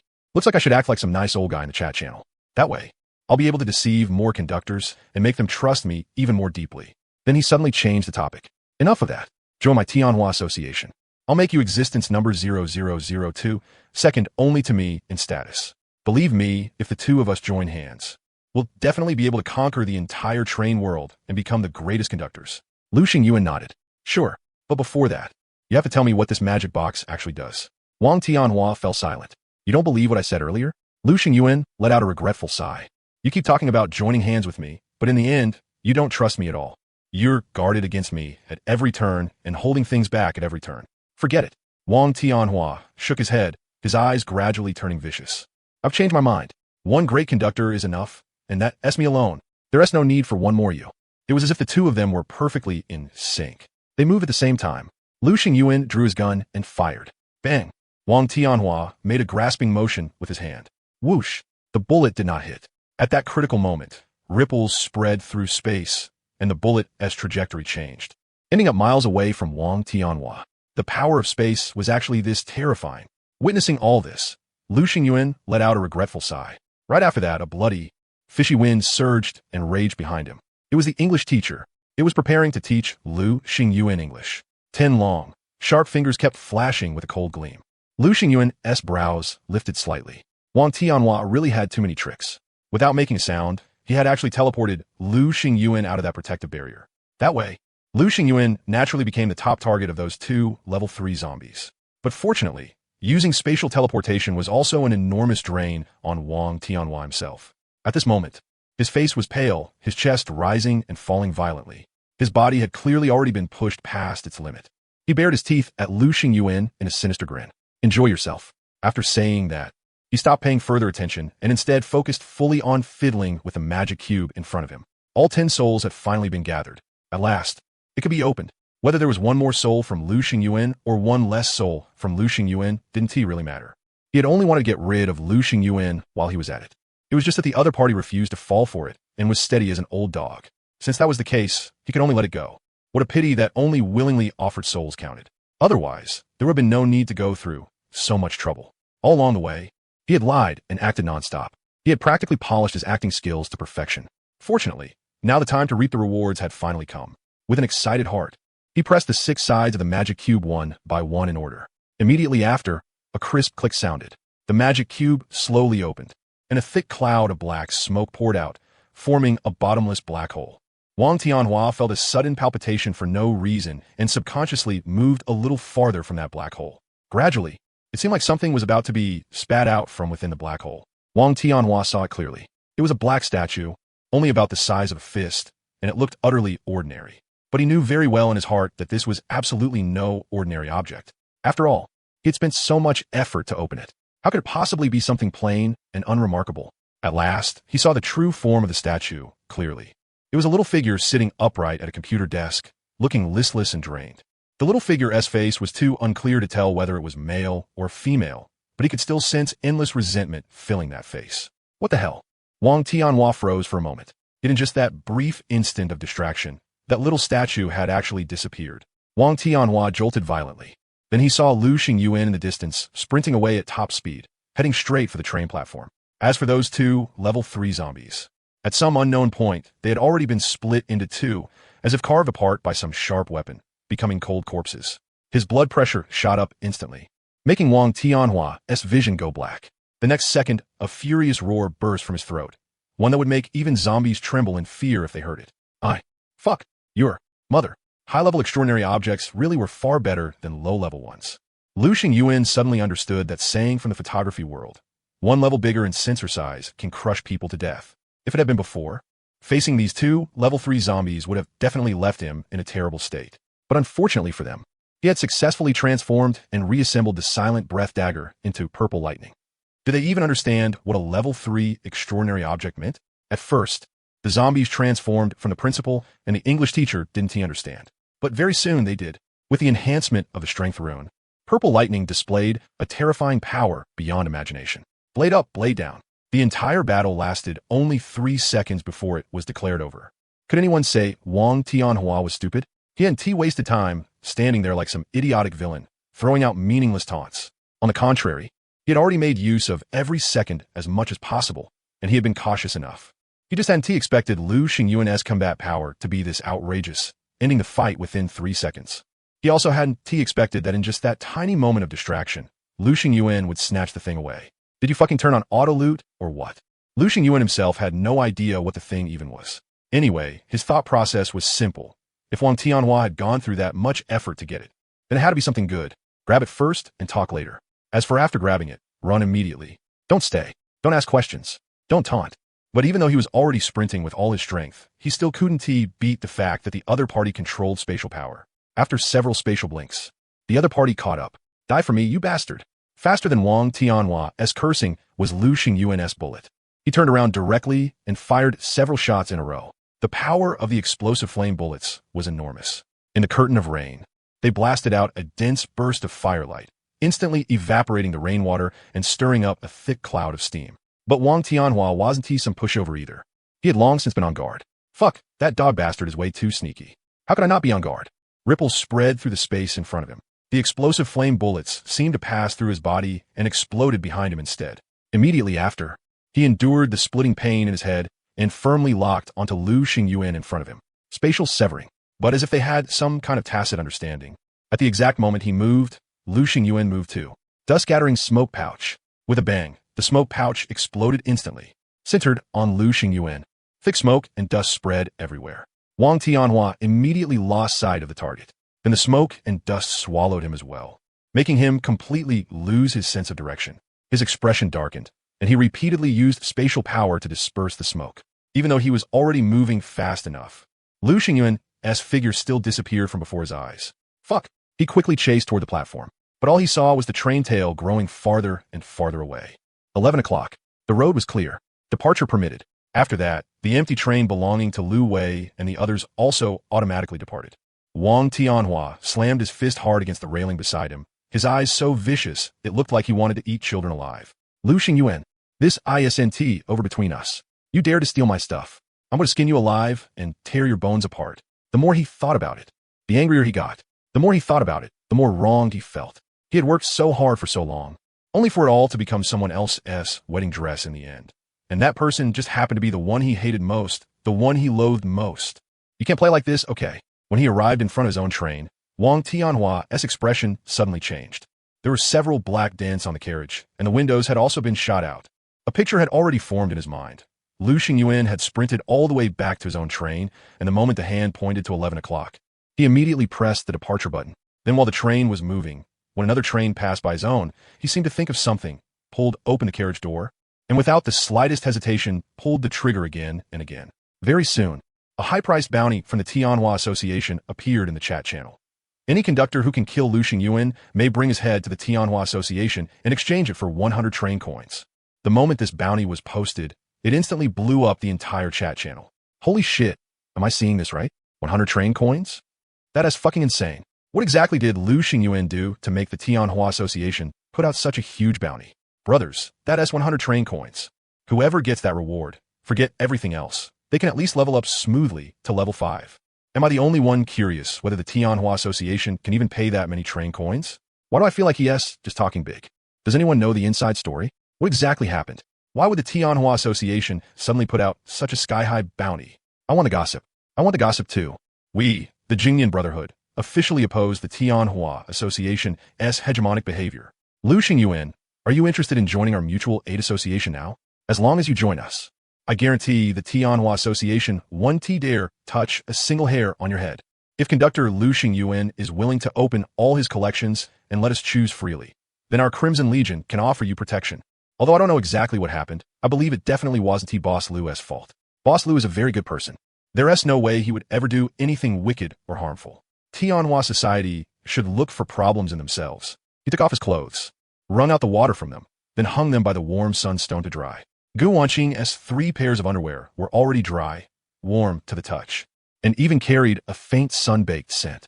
It was time to put them away and return them to her. After wiping all the water off his body, Lu Xingyuan lay naked on the bed. He closed his eyes and rested for a bit, and only then did his pounding heart finally calm down.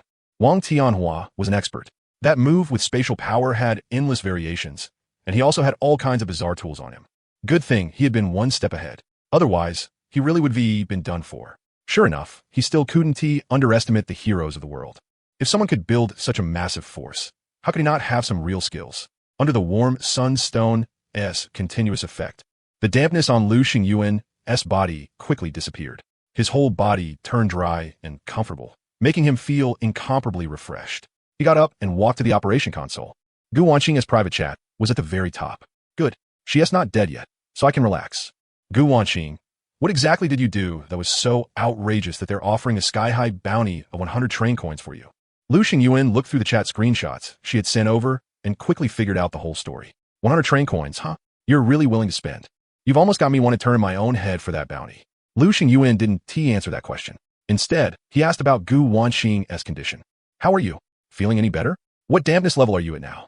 Gu Wanqing, still dampness level 2. I didn't get off at the station today. I stayed curled up in bed the whole time, and I feel a bit better. She was actually pretty lucky. The station she arrived at was a solo white platform, and she didn't run into any danger, so she got to lie comfortably in bed and rest for 1 whole hour. Send the blanket over. I'll dry it for you. Lu Xingyuan. Also, do you want to change into another pair of underwear? Your underwear is already dry. Right after that, he opened Kai's chat window. She had also sent him a private message earlier, asking whether he was okay. Lu Xingyuan gave a brief reply, then sent over 1 serving of delicious mushroom. Help me make a mushroom soup. Make it tasty. The fragrant mushroom soup was prepared very quickly. Lu Xingyuan took a sniff and nodded. That smells amazing. Here, hurry up and drink the mushroom soup. Warm yourself up. Gu Wanqing accepted it, quickly drank it all, then sent a message. This was definitely made by that unusual leopard print girl. So this joke is never going away, huh? Lu Xingyuan was both annoyed and amused. Her body was already in such bad shape, yet she still hadn't forgotten to joke around. And besides, how was he supposed to know whether Kai wore leopard print or not? It wasn't like he'd seen it. Thinking about it, talking about her like that behind her back really was kind of lame. Sigh, if I'd known, I would watched fewer short videos before. Now, my head is full of trash memes. After sending the dried underwear over to Gu Wanqing, Lu Xingyuan started drying her blanket. The blanket was already soaked through, for the most part. If she covered herself with that, wouldn't she catch a serious cold? You still haven't answered my question. How did you end up offending Manhwa society? Someone in the know said you slept with their boss's wife, and that's why they put a high bounty of 100 train coins on your head. Lu Xingyuan was furious. I'm offering 101 train coins for the bastard who started that rumor about me. Oh, then just give the 101 train coins directly to me. So you're the bastard who started it? Lu Xingyuan was so angry he laughed. Do I look like the kind of man who covets someone else's wife? For you men, someone else's wife is always the best. Kill her. Hurry up and kill Gu Wanqing. Damn it, she understands men too well. Lu Xingyuan briefly explained what had happened. What you did is even worse than sleeping with his wife. What is it like? It's like someone paid $388,000 in betrothal gifts, finally managed to marry a wife, and was just about to enter the wedding chamber. Then you come along and directly snatch the wife away.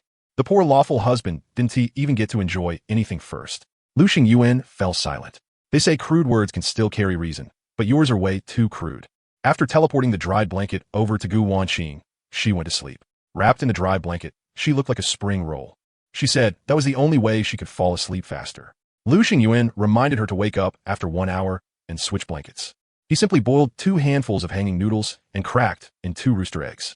After barely filling his stomach, Lu Xingyuan finally started studying today's gains. First was a level 2 treasure chest taken out of the spatial bracelet. Thanks to how fast his hands had been, Wang Tianhua never noticed. The first reward was train coins. It only gave the guaranteed minimum of 3. My luck really isn't great. Lu Xingyuan muttered under his breath. Including the 3 he had just gotten, he now had a total of 18 train coins in hand. That amount of train coins should put him far ahead of the vast majority of conductors. After all, it was hard to tell from the chat channel that right now, most conductors only had 1 train coin. There were even plenty who didn't have a single one. Miserable as hell, which is exactly why even I only have 18 train coins. How could Wang Tianhua possibly take out 100 train coins? Hopefully no foolish conductor actually believed his nonsense and became hostile toward him. If possible, he naturally didn't want too much blood of his own kind on his hands.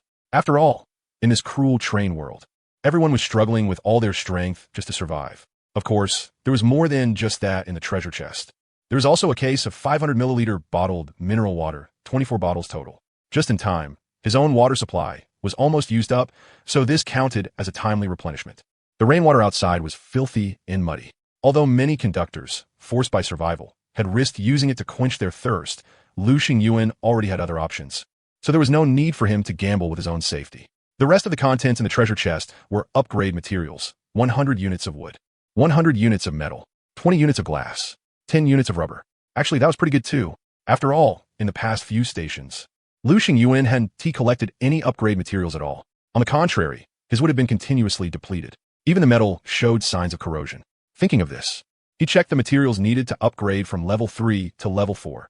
2,500 units of wood, 2,500 units of metal, 500 units of glass, 300 units of rubber, 150 sets of simple circuit boards, 80 units of titanium alloy steel, 30 units of bulletproof glass, 10 train coins.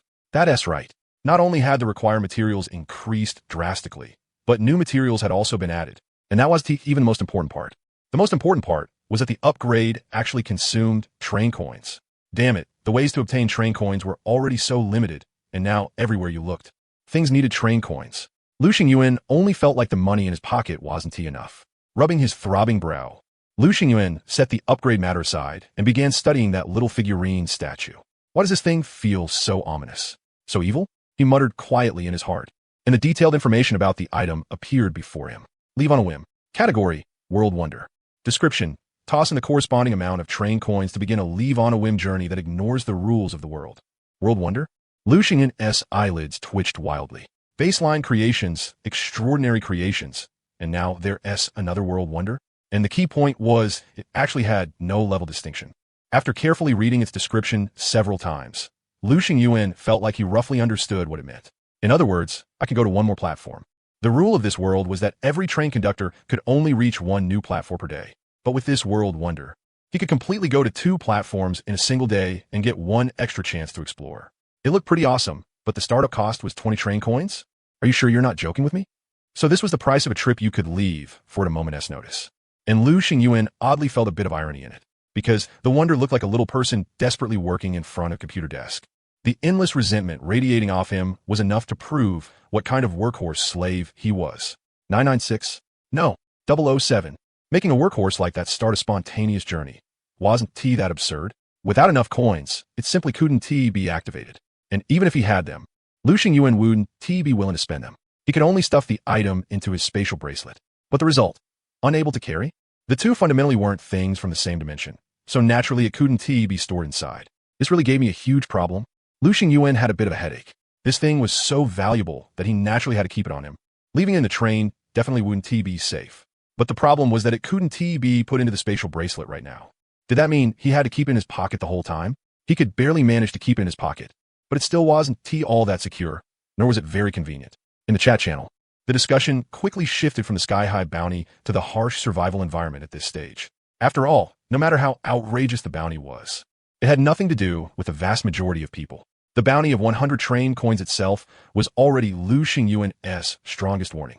This wasn't a game ordinary people could interfere with. But the survival crisis was right in front of them now, troubling every single train conductor. No one could avoid it. If I'd known, I should have gone down to explore at that last stop. Now, my damp status got even worse. I'm already at damp 3. I feel like I've already seen my great-grandma. Is anyone selling fever medicine? I'll buy it at a high price. Damn it. I'm so pissed. Back then, I never should listed all the medicine I had in the trade channel. At that time, I never thought the rainy season would be this damn brutal. Now I'm willing to buy my medicine back at double the price. I hope the conductor who bought the medicine from me cheap sees this message and contacts me ASAP. Holy crap, someone listed medicine in the trade channel. 1 ibuprofen pill is actually priced at 5 train coins. Has he gone insane? Lu Xingyuan's heart jumped, and he quickly opened the trade channel. At 5 train coins, it wasn't like he absolutely couldn't afford it. After all, ibuprofen was now a crucial life-saving item. But the moment he entered the trade channel, the trade had already been completed. That listed ibuprofen pill had been instantly bought out. Are you freaking crazy? 5 train coins? At a price this outrageous, you people still snatched it up? Lu Xingyuan cursed under his breath. The other train conductors in the trade channel were just as shocked. It got instantly bought. Freaking animals. Are all of you this rich? Even if I emptied out everything I own right now, I still couldn't scrape together 5 train coins. I'm so jealous of this guy. His luck is seriously insane.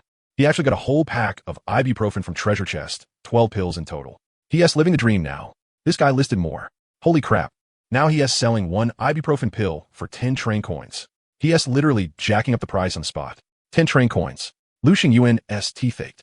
That was freaking ruthless. He could actually ask for a price like that. He tried contacting the other party, but unfortunately, he was too late. Sorry, boss. The medicine in my hands was just all bought out by the Tianhua Association. Why don't you try contacting them? Contact the Tianhua Association? Forget it. If Wang Tianhua found out, wouldn't he seized the chance to act smug as hell, unable to buy the medicine he wanted. Lu Xingyuan could only buy 2 sets of raincoats and 2 umbrellas to comfort himself a little. These things obviously weren't as important as life-saving ibuprofen, but their prices weren't low either. To get them, Lu Xingyuan haggled with the seller for quite a while. In the end, he successfully traded 100 units of metal, 100 units of wood, plus 2 sets of simple circuit boards for them. Fortunately, the raincoats and umbrellas were both fairly thick. That way, he wouldn't end up soaked from head to toe every single time. I can't really sleep. Maybe I'm just too anxious. Gu Wanqing's condition still wasn't improving. The rain outside hadn't stopped, the price of medicine had been driven through the roof. And the wood had been steadily deteriorating too. Lu Xingyuan got up and went to the third carriage. He checked the wood loss and threw all the moldy wood out through the window. He originally had more than 800 units of wood, but after constant decay, he was now left with only a little over 700 units. And it would keep dropping tomorrow. A strange wave of irritation rose in his heart. Returning to the first carriage, Lu Xingyuan drew Zidian and continuously slashed at the air. After a period of real combat, his spear technique had long reached a masterful level. But this blade technique was still somewhat unfamiliar to him. In order to bring out as much of the power this level 3 extraordinary creation should have, he felt it was necessary to train diligently. He couldn't keep wasting time like this. At 9 o'clock, feeling sleepy, Lu Xingyuan lay on the bed and drifted into a deep sleep. Forget it. Things had already come to this, so he might as well sleep first. When he woke up the next day, Lu Xingyuan felt completely refreshed. He opened his private messages and sent Gu Wanqing a message, asking how she was doing. Very bad. Feels like I have a fever. My head is all hot and stuff. Looks like the situation really is bad. She is even talking nonsense now. 9:30. Train operation notice. Upcoming stop. Solo platform, Sunset Forest. This station is white platform. Please prepare. As usual, he sent the platform information to Gu Wanqing. But this time the message sank like a stone into the sea, with no reply at all. Lu Xingyuan's heart skipped a beat, and he quickly opened the back-end messages. He hadn't received any material transfer from Gu Wanqing, which made him let out a slight sigh of relief. After all, Gu Wanqing had promised him that if she really couldn't hold on anymore, she would transfer all her supplies to him immediately. Since he didn't transfer anything, I'll take that as you being fine. 10 o'clock. The train arrived at the station. The Prismatic Orb dropped. Lu Xingyuan took a deep breath, silently prayed, then picked it up. Congratulations, you have obtained 2 beginner gene enhancement potions. Damn, this isn't what I wanted. Lu Xingyuan let out a sigh. He wanted a warm sunstone, a warm sunstone. Then he looked at the transformation reassembler. What he had placed inside was the dust-scattering smoke pouch. Light escape in dire straits. Category: Extraordinary creation. Level: 3. Description: Automatically triggers upon receiving fatal critical damage. Instantly erupts with a blinding flash, blinding enemies within 15 meters for 4 seconds, while simultaneously teleporting you to a safe location within 30 meters and removing all purifiable negative marks. Can trigger up to 3 times per day. After each trigger, train coins must be consumed to recharge and unlock the next use. Teleportation cannot be used inside spatial lockdown barriers, and higher-tier units may be immune to the blinding effect. What appeared in Lu Xingyuan's palm was a palm-sized, flat silver-gray metal plate. Its edges had been polished smooth and rounded, and the whole thing had a matte, frosted texture. It was plain and spotless from top to bottom, without any complicated carvings, with only a narrow, faint golden hidden line running straight across the center. After reading its description, Lu Xingyuan's eyes instantly lit up. This was way better than the dust-scattering smoke pouch. After all, the dust-scattering smoke pouch needed to be triggered manually, which meant your timing had to be absolutely perfect. A little too early or a little too late, and the result might not be ideal. But this desperate light escape was different. It triggered automatically. There was no need to split off even a sliver of attention to calculate the timing. And it could even teleport you to a safe location and remove your negative statuses. This was basically a combination of flash and cleanse. Its only drawback was that it could only trigger once per day at most. And what did it mean that it needed train coins to recharge? Lu Xingyuan's heart skipped a beat, and a bad feeling instantly rose in his chest. Sure enough, after each activation, it needed 1 train coin to recharge before it could function normally again the next day. Damn, what a scam. Can you give me back my dust-scattering smoke pouch instead? Lu Xingyuan still preferred getting things for free. The rain outside the train window hadn't let up at all. It was still pouring. The forest behind the platform was covered by a curtain of rain, making it look a little gloomy. Fortunately, this was a single-person platform, so he didn't have to worry about other conductors showing up. Lu Xingyuan put on his raincoat and stepped out of the carriage. The raindrops as big as beans were all blocked outside the raincoat. His clothes didn't get soaked, so the damp status never appeared. Lu Xingyuan nodded in satisfaction. At least all those materials he spent in trade hadn't gone to waste. The path through the forest had been soaked into a muddy mess by the rain. The soles of his shoes were already caked with a thick layer of mud, making it very inconvenient to walk. So this was what they meant by that stepping in shit feeling. Before he could think further, a black shadow flashed through the forest ahead. Lu Xingyuan drew his gun and fired. Bang! The gunshot rang out. A dense burst of fire instantly blasted a big tree into fragments. As the tree crashed to the ground, it was accompanied by the whimper of a beast. That shot had hit. Lu Xingyuan's aim was pretty solid. That was all experience he'd built up from killing zombies. Holding his gun, he slowly approached. It didn't take long before Lu Xingyuan saw the shadow clearly. It was a wild wolf with gray fur.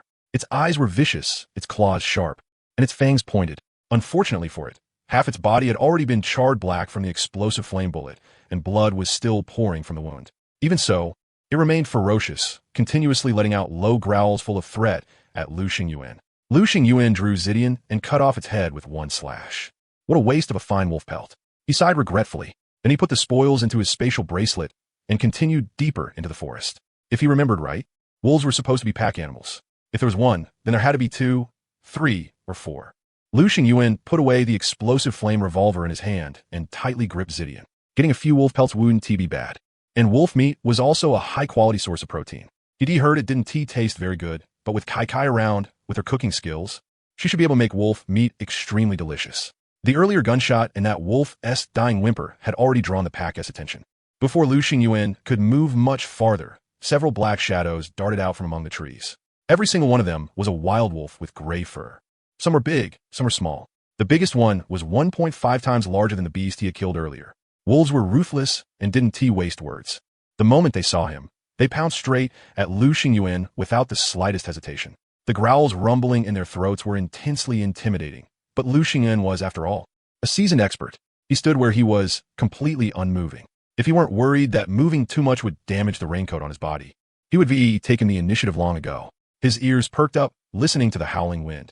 Then he raised his hand and swung his blade in a clean, decisive slash. Poochie! Along with the spray of blood came a painful whimper. One wild wolf died on the spot. My blade skills still aren't polished enough. Lu Xingyuan could feel that the strike could been much easier. And in the instant that thought passed through his mind, another wild wolf lunged at him. Another slash. Another instant kill. Lu Xingyuan's technique might be crude, but the weapon in his hand was simply too sharp. A level 3 extraordinary creation. Sharp enough to cut through iron like mud. The remaining wolves had clearly realized that Lu Xingyuan was no ordinary human, so they shamelessly switched to ganging up on him. Within the rain curtain, blade light flashed, and lightning flickered in an instant. Zidian's trait had triggered. The largest wild wolf had a deep blade wound across its neck. The moment blood dripped down, a trace of lightning power began spreading through its limbs. Its body had obviously become stiff, and its reactions had clearly slowed. Run. Without a moment's hesitation, it decisively chose to retreat. The wind's too strong. Time to bail. This human in front of me is no ordinary opponent. I'll avoid his edge for now. Lu Xingyuan took out the explosive flame revolver, thought about it, then put it away again. The power of lightning had a strong paralyzing effect. As time passed, its movement would only become more inconvenient. The advantage is mine. Chase. Sure enough, Lu Xingyuan's judgment was correct. The wolf's figure gradually became clearer in front of him. Its staggering steps showed that it had clearly reached its limit. It turned back to look at the pursuing Lu Xingyuan and let out an unwilling whimper before collapsing heavily into the mud. Lu Xingyuan brought his blade down without hesitation, giving it no chance at all. Poochie! Scalding blood splattered across his face. The wild wolf struggled briefly, then fell completely silent.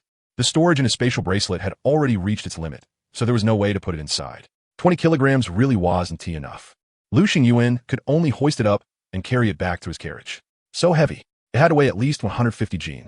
Too bad his electric scooter had long since run out of power. And in an environment like this, it really wasn't easy to drive anyway. So he had kept throwing it into the third carriage. He had no idea whether moisture had already corroded it and short-circuited it. But Lu Xingyuan was afraid of getting electrocuted and didn't dare ride it recklessly. He made several trips back and forth before finally moving all the wolves he had killed into the carriage. Good thing he had taken the basic gene enhancement potion. His physical condition was far beyond ordinary people. Otherwise, he would collapse from exhaustion long ago. What is this? Just then, Lu Xingyuan made a new discovery. That familiar glow looked a lot like a treasure chest.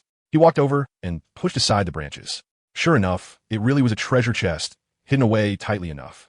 Lu Xingyuan cursed under his breath. He had almost missed it, even though it was only a level 1 treasure chest. Having one was still better than having none, right? After tossing the treasure chest into the carriage as well, Lu Xingyuan looked at the old trees in front of him and stroked his chin. These trees were all high-quality timber. Any random one of them could be worth dozens of units. The wood he had stored was constantly being consumed, so he might as well replenish some while he had the chance. Lu Xingyuan checked the time. It was only 10:30 now, which meant only half an hour had passed. It was still far from departure time. He immediately transformed in a bald Chong, picked up Zidian, and started chopping wildly at the trees in front of him. Before long, he was panting like a dog with his tongue hanging out. Zidian was great for killing monsters, but when it came to chopping trees, it just felt awkward and hard to use properly. Damn it, am I an idiot? Lu Xingyuan suddenly remembered the explosive flame revolver. That last shot had snapped a tree in half outright, so why would he bother chopping so hard? Wouldn't it be enough to just shoot it directly? Bang, bang, bang, bang, bang, bang. Gunshots rang out nonstop. One giant tree after another crashed to the ground. The efficiency was unbelievably high. Lu Xingyuan nodded in great satisfaction. But getting all these trees loaded into the carriage wasn't exactly easy either. He still had to trim them a little first so they could be stacked more neatly. 11 o'clock. Lu Xingyuan pressed the departure button. It's not that I'm tired, and it's not that I'm lazy. I'm just worried about Gu Wanqing's safety. That was what he said. He opened the chat interface and found that Gu Wanqing still hadn't replied to his messages. Holy shit, she lost contact? Lu Xingyuan's heart jolted. He hurriedly sent a long string of messages over. But those messages vanished like stones sinking into the sea, with no reply at all. It's over, it's over. It's really over this time. You didn't even have time to transfer the supplies to me yet. Lu Xingyuan cursed under his breath. How can you be this useless? I already gave you the primary gene enhancement serum, and your body is still weaker than a dog. Huh. Even a dog is stronger than you. But her profile picture was still lit up, which meant she wasn't dead yet. There was still a chance. Sister Qing, weren't you supposed to be pretty awesome? If you just die like this now, wouldn't that make you a complete joke? Your intelligence-type talent is absolutely a god-tier talent in the train world. You've got huge potential ahead of you.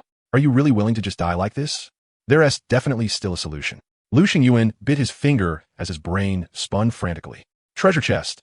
Right, I still have one level 1 treasure chest. Maybe I can get something useful out of it. Congratulations, you obtained 3 train coins. That's it?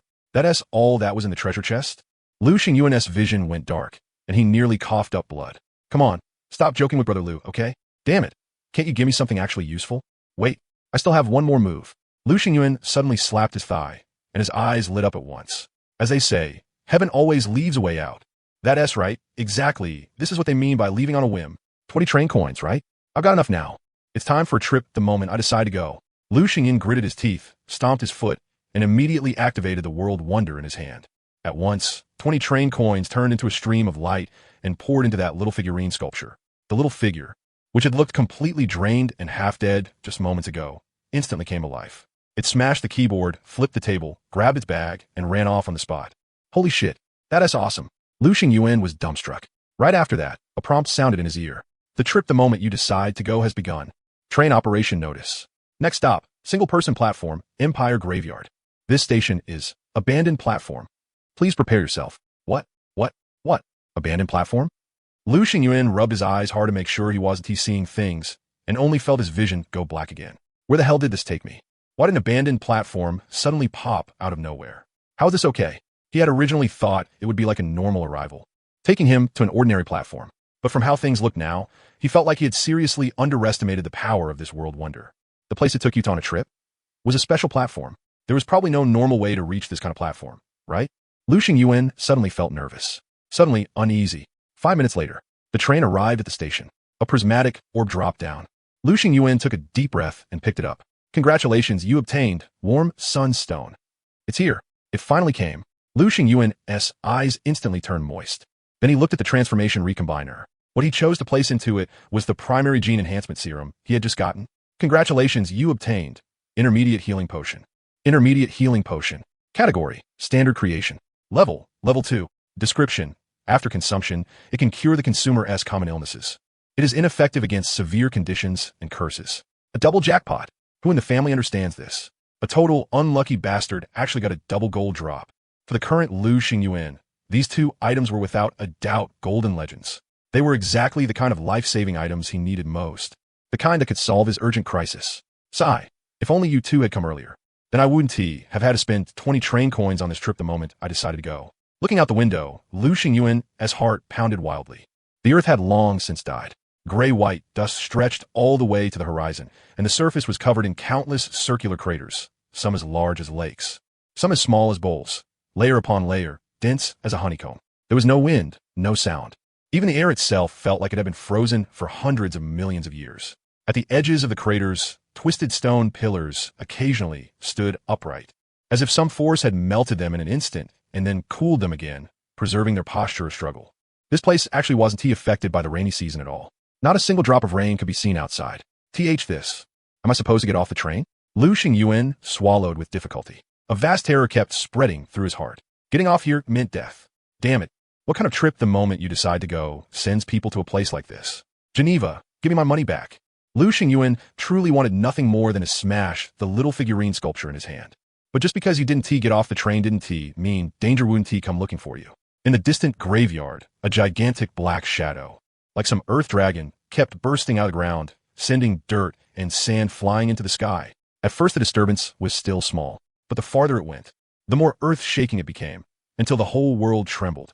Lu Xingyuan could clearly see just how enormous that black shadow was. In front of it, the train looked like nothing more than a pencil. And for some reason, he could clearly and distinctly feel a kind of excited frenzy coming from that black shadow. At the same time, countless murmuring whispers rang out inside his mind. Some he could understand, some he couldn't. Weird laughter, weird screams, weird crying. He felt like his mind was about to be contaminated. A miserable scream burst out. Both eyes, both ears, both nostrils, and even his mouth all started spurting blood. Fuck! Lu Xingyuan was incomparably weak, his body swaying as if he might collapse at any moment. At least departure still followed the previous rule. It required 1 hour before leaving. But now not even 1 minute had passed yet. Wait for 1 hour? By then I'd already be shat out from this thing's ass. Good thing I still have one more move. Facing that gigantic black shadow, charging straight at him, Lu Xingyuan raised a middle finger in salute. Depart immediately. Once activated, your train can ignore the platform stop rules and depart at once. The card instantly turned into golden dust and fell over the entire train. The previously silent train immediately let out a wailing whistle. Then the wheels started turning, and it sped away along a dreamlike track that kept laying itself out ahead of it. The world before his eyes was pitch black, but in the distance there was a brilliant light. The gigantic figure that kept chasing from behind was obviously panicking at this sight and burst out with even more astonishing speed. Unfortunately, even though it was very close, it was still always left behind by the train, kept at a fixed distance away. Through the train window, Lu Xingyuan finally got a clear look at the appearance of that gigantic black shadow. It was an enormous worm. It had a skin so horrifying it made one shudder. Those weren't scales or a shell, but a living mosaic pieced together from countless densely packed faces. Some are human faces, their eyes wide open, their mouths frozen in silent screams. Some are beast heads, manes bristling, fangs bared. There were even more grotesque facial features from unknown creatures that couldn't be identified at all, twisting and twitching along with the writhing of its body. Between those faces, countless arms, thick, slender, covered in fuzz, coated in scales, jutted out wildly like nightmare weeds, their fingers scratching at the air unconsciously, as if every single one of them wanted to break free from that enormous shell. Ugh, Lu Xingyuan thought, when its mom first sensed its existence. Her reaction was probably the same as mine. She puked. Wait, no, it doesn't have a mom. Thankfully, the darkness was finally thrown far behind him. The familiar rain kept pattering against the train window, and the scene before his eyes returned to that gray, hazy view once more. The rainy season he hated most now made Lu Xingyuan feel unbelievably at ease. He turned back to look, only to see the darkness behind him gradually shrink into a single point before vanishing completely. And the overwhelming terror that had been spreading through his heart the whole time also faded away with it. Lu Xingyuan wiped the cold sweat off his forehead and collapsed weakly onto the floor. That was F-King thrilling. He looked at the little figurine in his hand again. He discovered that it had already returned to its ox-and-horse worker form, sitting in front of a computer desk with a listless look on its face. If this is what a spontaneous trip is like, then I'd rather be a corporate slave for the rest of my life and never go anywhere. FCK. That was deadly. Good thing I've got a few tricks on my sleeve. Otherwise, what? If I want to go on another spontaneous trip next time, I need 50 train coins? Lu Xingyuan angrily opened the train window. Believe it or not, I'll F-King throw you out. Not only had this trip cost him 20 train coins, he hadn't gotten a single thing out of it. Normally, when going to a platform, you should be gotten at least some kind of gain, but after this whole trip, he hadn't gotten so much as a single hair. This world wonder really wasn't necessarily a good thing. Lu Xingyuan let out a sigh and grabbed a hand beside him to wipe the sweat off his forehead. Wait, where the hell did this hand come from? Lu Xingyuan instantly broke out in a cold sweat. He looked at his own hand, then looked at the hand he was holding. What the hell? What kind of normal person has 3 hands? And just look at this hand, slender, fair like jade. Even more like creamy white suet jade. Tell me, what grown man-s hand is this delicate? A hand this beautiful? Is some hand fetishiside? Well, there probably are freaks like that, right? I mean, foot fetishists exist too. Anyway, if those weirdos saw it, they'd definitely be utterly stunned. How could there be such a perfect creation in this world? But you know, Ailu, a man who reads the spring and autumn annals. So not only was he not the slightest bit pleasantly surprised, he instead felt like he was about to piss himself from fright. Don't you think this is creepy? In a perfectly normal train, a hand suddenly appears out of nowhere, and it's a woman's hand. Where the FCK did this thing even come from? Lu Xingyuan's brain started spinning at top speed. Very quickly, he thought of something. The Empire Graveyard. It had to be that place. Only that bizarre place could have caused something this bizarre to happen to his train. But when had it climbed onto his train, Lu Xingyuan swallowed with difficulty, his heart crawling with dread. Anyway, this was definitely not something clean. Amen, Amitba, Jade Emperor, Great Sage equal to heaven, Belial. Anyway, get the hell out of here.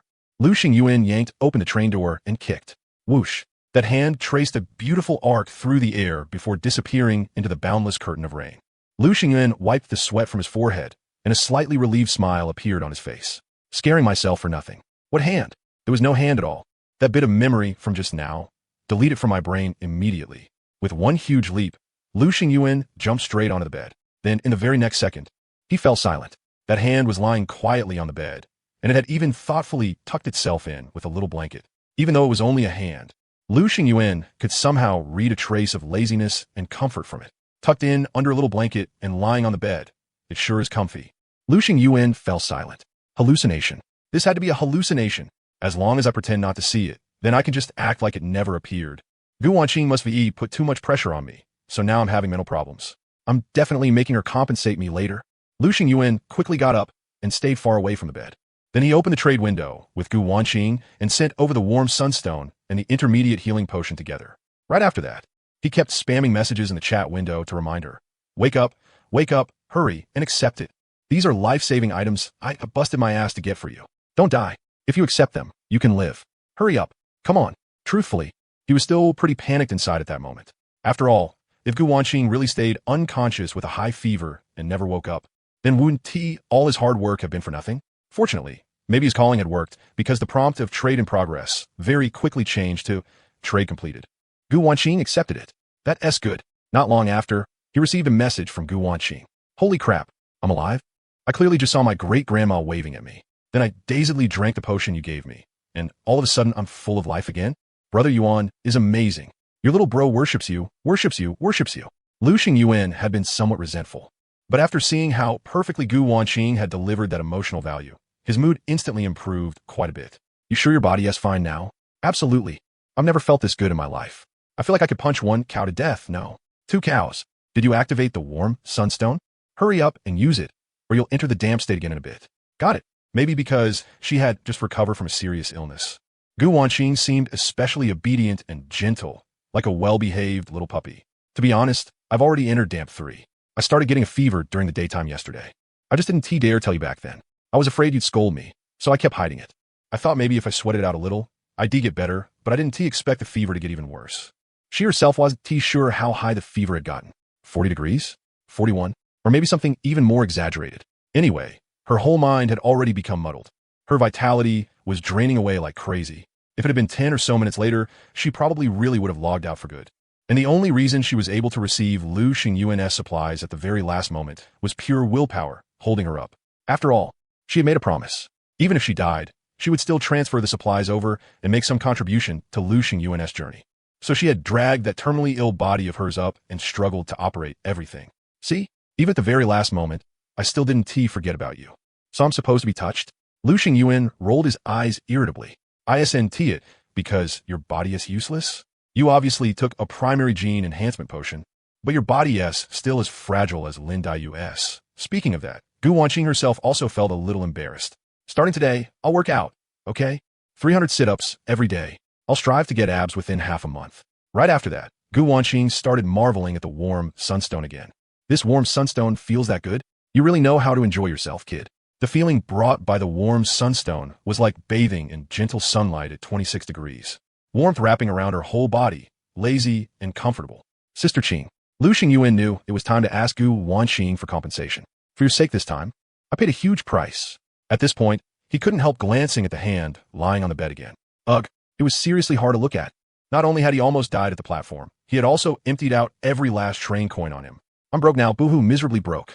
You know how it is for a man. If he can't even pull out a bit of money, people will look down on him. He won't even be able to stand up straight. Lu Xingyuan had deliberately sent a voice message. That way, his utterly tragic sobbing could clearly reach Gu Wanqing's ears. There was only emotion in it, not a single bit of technique. Gu Wanqing, stop talking, and stop crying too. I'll give you all the coins I have on me, okay? Only 8 coins? Lu Xingyuan was a little dumbfounded. 8 is already a lot. You come to my place every so often to scam me for a round. The fact that I even have this many is already amazing, okay? Ahem, really? Am I, Lu, that excessive? Fine, let's just take 8 for now. What do you mean, just take 8 for now? Isn't Sister Qing planning to give me all the train coins you get later too? Was I planning that? Wasn't that the case? Maybe it was. Inside another train, the girl with a smooth, jade-like face sat barefoot, her delicate feet bare, looking at the highly suggestive message Lu Xingyuan had sent. Her face was both annoyed and amused. Fine, fine, fine. Isn't it just train coins? I'll give them all to you, okay? Who told me I'm spoiling you? But then again, if it weren't for him, I probably would have been eliminated already. Her watery eyes stayed fixed on Lu Xingyuan's profile picture. Only after long, while did she come back to herself and softly murmur, I wonder, is this guy's real appearance very different from his photo? She had never looked forward to meeting someone this much before. Who knows how many stations we'll have to go through before we can meet. After getting Gu Wanqing's positive reply, Lu Xingyuan finally nodded in satisfaction. Then he lurked in the chat channel for a while longer. He didn't get any useful information. The chat was still the same old 3 things. Begging for survival supplies. Begging for medical supplies. Begging for upgrade materials. Still, the overall mood had become even more desperate. What happened at the last platform had sharply reduced the number of people online yet again. Now, there were fewer than 60,000 left. The game was still ramping up the difficulty, still constantly applying pressure. After closing the chat screen, Lu Xingyuan glanced at the bed. He thought about it. But in the end, he still couldn't work up the nerve to lie down on it. Instead, he pulled out Zidian to the side and kept swinging and chopping with the blade. I train. He had never been this diligent in his life. Only when every last bit of strength had left his body did he lean half against the corner of the wall, gasping for air. He had always had a feeling that the hand was watching him. Fortunately, that feeling had weakened quite a bit now. Maybe it thought him mindlessly swinging his blade was too boring, so it stopped paying so much attention. In that case, screw you. The train door opened. He kicked hard and sent it flying out, then shut the train door. The whole sequence was smooth as hell. But when he turned back, the hand was still lying quietly on the bed, looking even more lazy now. Lu Xingyuan, guys, this isn't fun. This game isn't fun at all. Still, he had also confirmed that this hand didn't seem to hold much hostility toward him for the time being. So Lu Xingyuan wasn't as tense and uneasy anymore. He even moved closer to it and examined it carefully. To be precise, this was a woman's arm. It had been severed at the shoulder. It hadn't been chopped off. It looked more like it had been violently torn off while the owner was still alive. You could tell a bit of that just from the wound. He leaned in close and carefully inspected the entire arm from beginning to end. Not a single hair on it. Then he stared at the elbow for a long time. Normally, when a person's arm is straight, the elbow tends to look dark. That's because the skin there gets stretched, the folds spread open, and the thickened, dead skin and pigmentation become more noticeable. But this one was still pale and tender, like a block of white tofu. Lu Xingyuan leaned in and gave it a sniff. As everyone knew, he studied the spring and autumn annals. So there was absolutely no way he could be some kind of pervert. The reason he leaned in to smell, it was simply to judge whether it had the stench of a corpse. In the end, there wasn't even the slightest bad smell. Instead, it carried a faint feminine fragrance. He could basically conclude that the owner of this hand was a girl, and a pretty girl at that. Sigh. At this point, he'd better just sleep first. Lu Xingyuan rubbed his swollen brow. Too many things had happened today, and the impact on him had been way too great. Right now, he was exhausted both physically and mentally. Who cares about all that? Sleeping was what mattered most. Lu Xingyuan lay down on the bed and quickly fell fast asleep, drifting into dreamland. As for that hand, it slightly shifted its position, as if it were looking at Lu Xingyuan in front of it. The next day, Lu Xingyuan woke up on time. When he opened his eyes, the first thing he saw was still that arm. It lay quietly in front of him. Lu Xingyuan blinked. Should I say good morning? Better not. We're not close, and I'm not really the type to make the first move.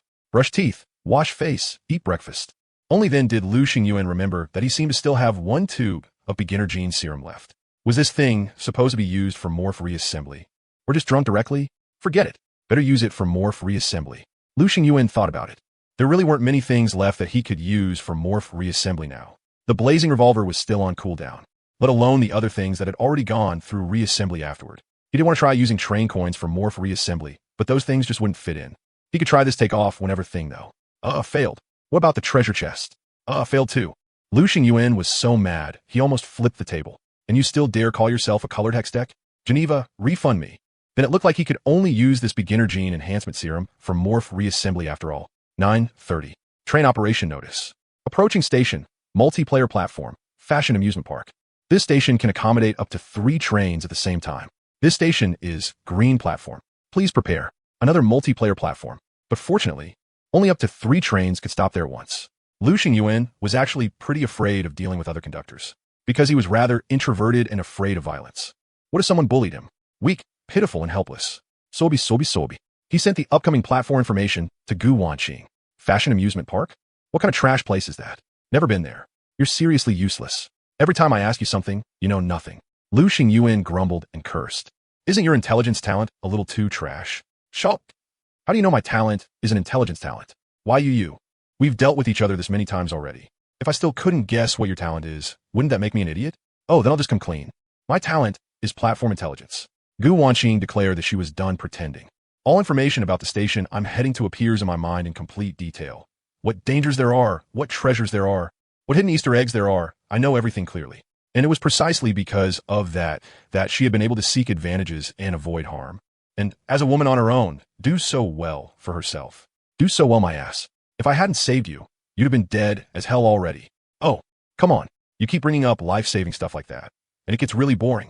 Worst case, I could just give myself to you, okay? But you have to give back the 8 train coins I gave you. After all, if I'm already giving myself to you, that's repaying kindness with hostility. But there was one thing Gu Wanqing had gotten right. If you kept bringing up the fact that you saved someone else's life, it really did get pretty boring. It gave people the feeling that you were using that favor to demand repayment. What else more, when he saved Gu Wanqing's life? He hadn't done it because he wanted her gratitude. He was just simply kind. Besides, this little one was actually pretty fun to keep around. This stop, I'm definitely going all out. I'm going to make up for all the resources I didn't collect in the last 2 stops. Brave little Gu. Fear no hardship. Let us go. Then o'clock. The train arrived at the station. A prismatic Dharma orb dropped. 3 tubes of basic gene enhancement serum. Not bad. Lu Xingyuan nodded in satisfaction. After all, the basic gene enhancement serum still had a very obvious effect on him. He just didn't know what the maximum dosage limit was for each train conductor. 5 tubes? 10 tubes? Lu Xingyuan remembered that he seemed to have only taken 2 tubes. Inside the transformative reassembler, the basic gene enhancement serum he had inserted had now turned into a new tube of medicine. Cell regeneration serum. Category, standard creation. Level 2. Description, accelerates cell division and tissue repair. Can rapidly heal moderate injuries, close deep wounds with exposed bone, and is also notably effective on internal organ damage. However, because it accelerates cell division, it will slightly shorten the user's lifespan, and it is ineffective on lost limbs. The dark green viscous liquid swayed gently inside the test tube, ripples spreading across its surface. Lu Xingyuan was very satisfied with this gain. After all, this was also something that could save his life at a critical moment. Carefully storing it in his spatial bracelet, Lu Xingyuan gave his belongings a quick once-over. Valuable items like train coins were all inside the spatial bracelet. The world wonder that could leave at any moment was tucked against his chest. Even if the thing was a bit eerie, he had to admit that it had played a crucial role. As for that arm, it could stay here. Lu Xingyuan wasn't that bold. There was no way he'd carry it against his chest. Once everything was ready, Lu Xingyuan put on his raincoat and went outside. At this moment, 2 train conductors were already hiding under the station platform rain shelter. 1 man and 1 woman. The man looked about 25 or 26, with completely average features. The woman was in her early 20s, youthful and pretty. The trains they were riding had 1 car and 2 cars respectively. In other words, one of them was a level 2 train conductor. When she saw Lu Xingyuan's 3-car train, the young woman let out a cry of surprise. Look, 3 cars. That's a level 3 train conductor. A real big shot. This is great. We don't have to worry anymore. But compared to the girl's excitement, the man looked a little displeased and muttered under his breath. What level 3 train conductor? P.S. just lucky, that's all. After being strengthened by the gene serum, Lu Xingyuan's hearing had become especially sharp, even though the male train conductor's voice was very faint, and he didn't dare speak too loudly for fear Lu Xingyuan would hear him and get offended. Lu Xingyuan still heard every word clearly, but he didn't care. His calm gaze swept over the 2 of them. Which one of you is the level 2 train conductor? Me, it's me. The girl quickly raised her hand. That actually surprised Lu Xingyuan a little. He had thought it was the guy. He expected him to be this useless, getting outdone even by a girl. Just a tiny level 1 train conductor. And he still dared to badmouth others behind their backs? You really are arrogant for no reason. Hello, big shot. My name is Deng Jiejia. The girl walked up to Lu Xingyuan with great enthusiasm and extended her fair, delicate hand. She was wearing a thin white shirt, and it had already been soaked quite a bit by the rain. The fabric clung to her skin, faintly revealing a hint of flesh beneath, while the black lace-trimmed bra she wore underneath stood out even more clearly. With this kind of soaked temptation, plus a face that was at least 7 out of 10, Lu Xingyuan suddenly understood why that guy was so unhappy with him. So the big head was being controlled by the little head. To be honest, a man like that was only ever going to amount to this much in his life. Hopeless. Lu Xingyuan even dared to make a bold claim. He'd decover all the costs for this guy to reach level 9 train conductor in the future. And the facts soon proved that Lu Xingyuan's judgment wasn't wrong in the slightest. The moment that guy saw how warmly Deng Jiejia was treating Lu Xingyuan, his expression immediately darkened. Jiejia, he's a level 3 train conductor, a big shot way above us. Why would someone like him care about small fry like us? We should just do what I said before and stick together, the two of us. Some circles just aren't meant for people like us to force our way into. As he spoke, he even slapped his chest hard. Besides, my talent is berserk transformation. I can randomly transform into 3 kinds of powerful beasts, a tiger, a leopard, or a bear, and unleash unbelievable strength. If we really run into danger, I can definitely protect you. As he said this, his eyes kept sneaking glances at Lu Xingyuan, as if he were observing Lu Xingyuan's reaction. But when he saw that Lu Xingyuan wasn't moved at all and wasn't the slightest bit shocked by his powerful talent, a trace of embarrassment and anger clearly flashed across his face. Level 3 train conductor? What was so great about that? If he had just a little more time, forget level 3. Even level 4 would be no big deal. It wasn't that he couldn't level up. He just hadn't been serious. Just like back when he was in school, it wasn't that he couldn't score well. He just hadn't given it his all. When he got serious, even he thought he was terrifying. Wang Ji, don't say that. If we can stay close behind the big shot, this stop will definitely go really smoothly. After saying that, she looked at Lu Xingyuan pitifully. The fullness at her chest, under her intentional squeeze, formed a deep cleavage. Please, big shot. We definitely won't cause you any trouble. Lu Xingyuan's gaze swept over the male train conductor named Wang Ji, then landed on Deng Jiejia's face. The corner of his mouth lifted as he nodded. You can follow me, but I want to take care of you. Yay. Thank you, big shot, for letting us move together with you. You don't need to worry about us. We'll take care of ourselves. It's just that when we run into supplies later. Deng Jiejia fiddled with her fingers and spoke a little shyly. As for basic supplies, whoever collects them gets to keep them. That's great. Big shot. You're seriously such an amazing, good person. You're already so strong, and you're this warm-hearted too. And Deng Jiejia swayed lightly, her face full of bashfulness as she said, and you're so handsome too. You're basically the dream guy that makes my heart race. Male God, can I call you that? I feel like calling you big shot sound a little distant. Male God feels much more intimate. At the side, Wang Ji was practically grinding his back teeth to pieces. Male God, can I share an umbrella with you? Not stand too close. Okay. Male God, don't you think the amusement park in front of us looks kind of creepy? What about it looks fashionable? It's all broken down like some horror amusement park. Male God, look, what is that? It seems like someone else walking toward us. Shut up. Okay. The amusement park before them was cast in gray-white tones, giving off an eerie and sinister feeling. It looked old, and the facilities inside had long since decayed. Only the Ferris wheel was still turning with great difficulty, creaking as it went. But of the gondolas hanging below it, only a scattered few remained, and those had long since rotted and fallen apart. At the entrance to the amusement park hung a rusted signboard, and on it were 5 striking characters: Fashion Amusement Park. But Lu Xingyuan felt it would be more fitting to read it the other way around: Zombie Amusement Park. The figure Deng Jiejia was talking about was none other than zombies. There were quite a lot of them. In just a few moments, 50 or 60 had already gathered. Their skin was ashen white, their bodies horribly rotten. Savage wounds exposed ghastly white bones. Pus oozed everywhere, and maggots wriggled through the flesh. Their hollow, vacant eyes were enough to make anyone's scalp go numb. Their gaping, bloody mouths were split all the way to the ears, fangs bared, their mouths full of blood. Their movements were stiff and slow, carrying a bizarre sense of distortion. Deng Jiejia quickly saw what those figures really were, and instantly let out a shrill scream. Ah, zombies! They're zombies! Hearing that, Wang Ji hurriedly moved in front of her. Jiejia, don't be scared. I'm here. I'll protect you. Open your eyes and watch carefully. In a moment, I'll activate my talent and crush these zombies one punch at a time. He cracked his knuckles, hopping around the rain while throwing boxing poses, then said fiercely on purpose, Don't come any closer. If you do, then don't blame me for getting rough. I'm telling you, I'm not someone to mess with. Faced with these horrifying zombies, he was naturally scared too. But the moment he thought about Dang Jia behind him, he immediately toughened up. His powerful urge to protect a woman completely overwhelmed the fear in his heart, making him feel an almost uncontrollable impulse to charge forward and slaughter everything in sight. But the gunshot was faster than he was. Bang! Standing under an umbrella in the curtain of rain, Lu Xingyan slowly pulled the trigger in his hand. The bursting flame round exploded instantly, blooming into a dense mass of firelight. In an instant, several zombies were blasted into chunks. These were only first-level zombies, fragile to begin with. On top of that, the weapon he possessed was a second-level extraordinary creation. So, of course, it could create such a spectacular scene. Wow, male god, you're amazing. Dang Jia clapped excitedly. Her eyes were filled with admiration, but she paid no attention at all to how her behavior made Wang Ji beside her go red-eyed.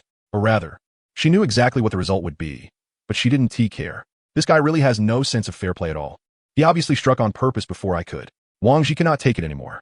With a roar, his whole body instantly transformed into a bear-shaped monster and charged at the zombies ahead. His original build had already been sturdy, standing at 1 meter 80 and weighing 200 Jin. But after activating his talent, he became even more outrageous. Not only did his height break through 3 meters, his weight also reached an astonishing 500 Jin. His whole body was covered in thick gray-black fur, and his hands had turned into claws. He possessed unbelievable strength. The moment one slap landed, several zombies were sent flying. Ha ha! Wang Ji could not help but laugh loudly. Jia, did you see that? This is the power of a bear. Isn't it incredible? That's right, I'm just this strong. I said long ago that the only reason I'm still a first-level train conductor is because I've never been serious. Once I really get serious, all those highly ranked train conductors will have no choice but to submit beneath my feet. At that point, he suddenly became a little awkward and shy. Jia, actually, I liked you from the first moment I saw you. If I can kill all these zombies, would you be willing to give me a chance to be with you? But before Deng Jia could answer, Wang Ji let out a scream. Because while he was distracted, a zombie dog had somehow appeared behind him and viciously bit down on his calf.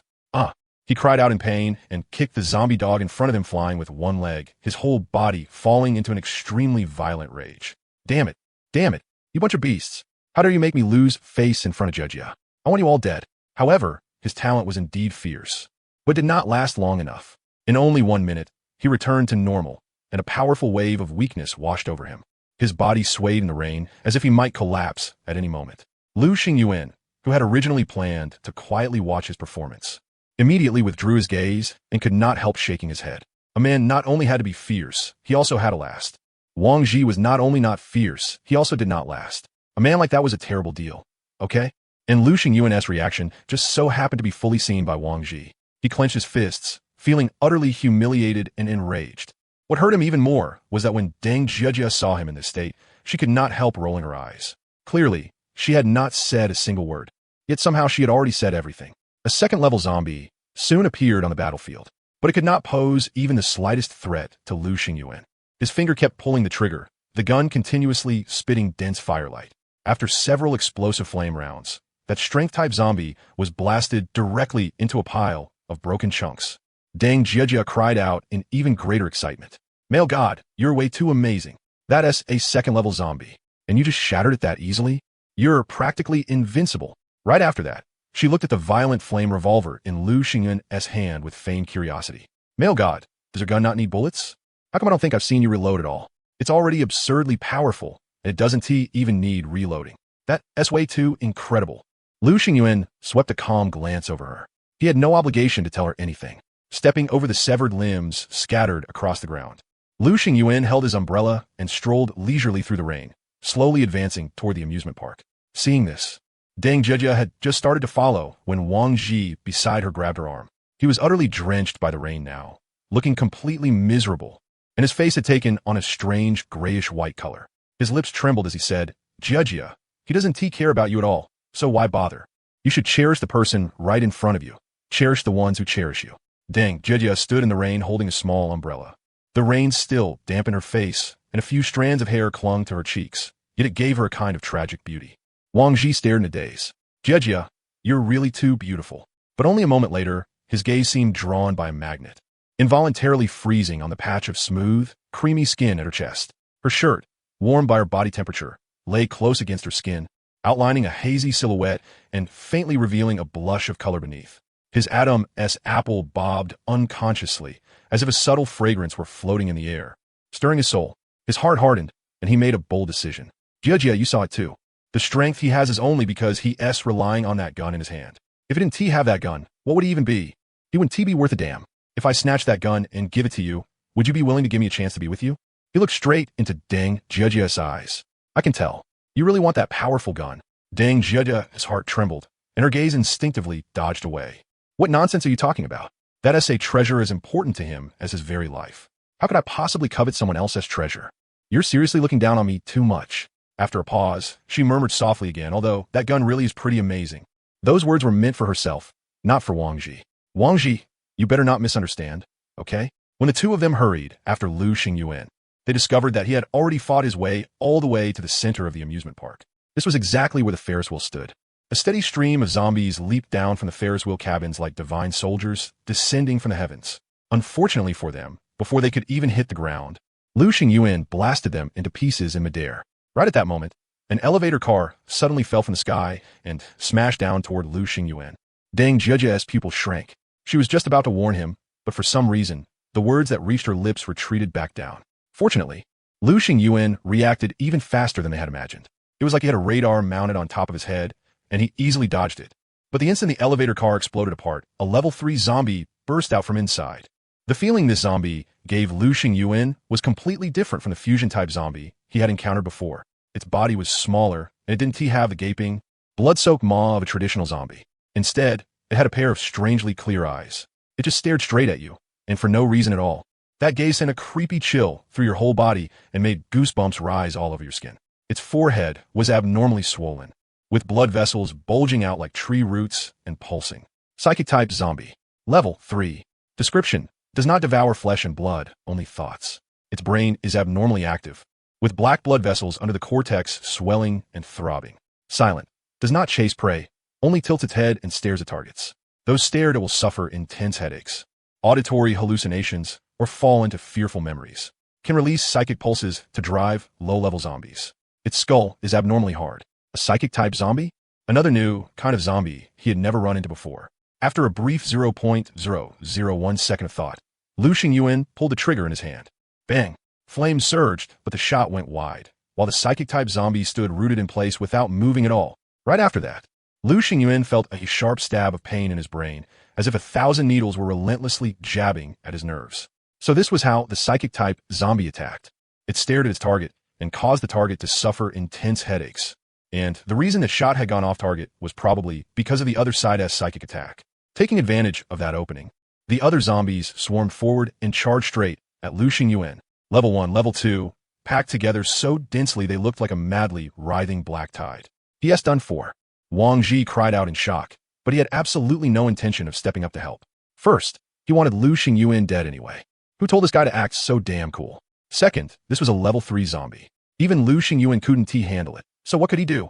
Even if he rushed forward, he would just be throwing his life away for nothing. But at that very moment, a streak of purple lightning flashed by. In an instant, the zombies that had lunged at Lu Xingyuan were all cut clean in half at the waist. Thud, thud. They dropped one after another into the standing water, splashing up fine sprays of droplets. Lu Xingyuan held a blade in one hand. The blade was dark purple, covered with fine pale patterns, as if countless bolts of lightning had been condensed into it. Deng Jiajia and Wang Ji were instantly struck dumb, as if hit by lightning. They stood frozen on the spot, the demonic gleam of that dark purple blade reflected in their pupils. This blade was absolutely no ordinary weapon. The purple glow flowing across its body seemed almost alive, and the chill it exhaled felt like it could freeze the air itself. Not to mention that overbearing aura that seemed born with it. Forget men being unable to resist it. Even women couldn't control themselves in front of it either. More importantly, the power of this blade was truly astonishing. Deng Jiajia could tell at a glance that this blade was in existence on a higher level than that revolver. Where'd he gotten so many powerful weapons from? Deng Jiajia couldn't understand it. Lu Xingyuan's luck was just way too good.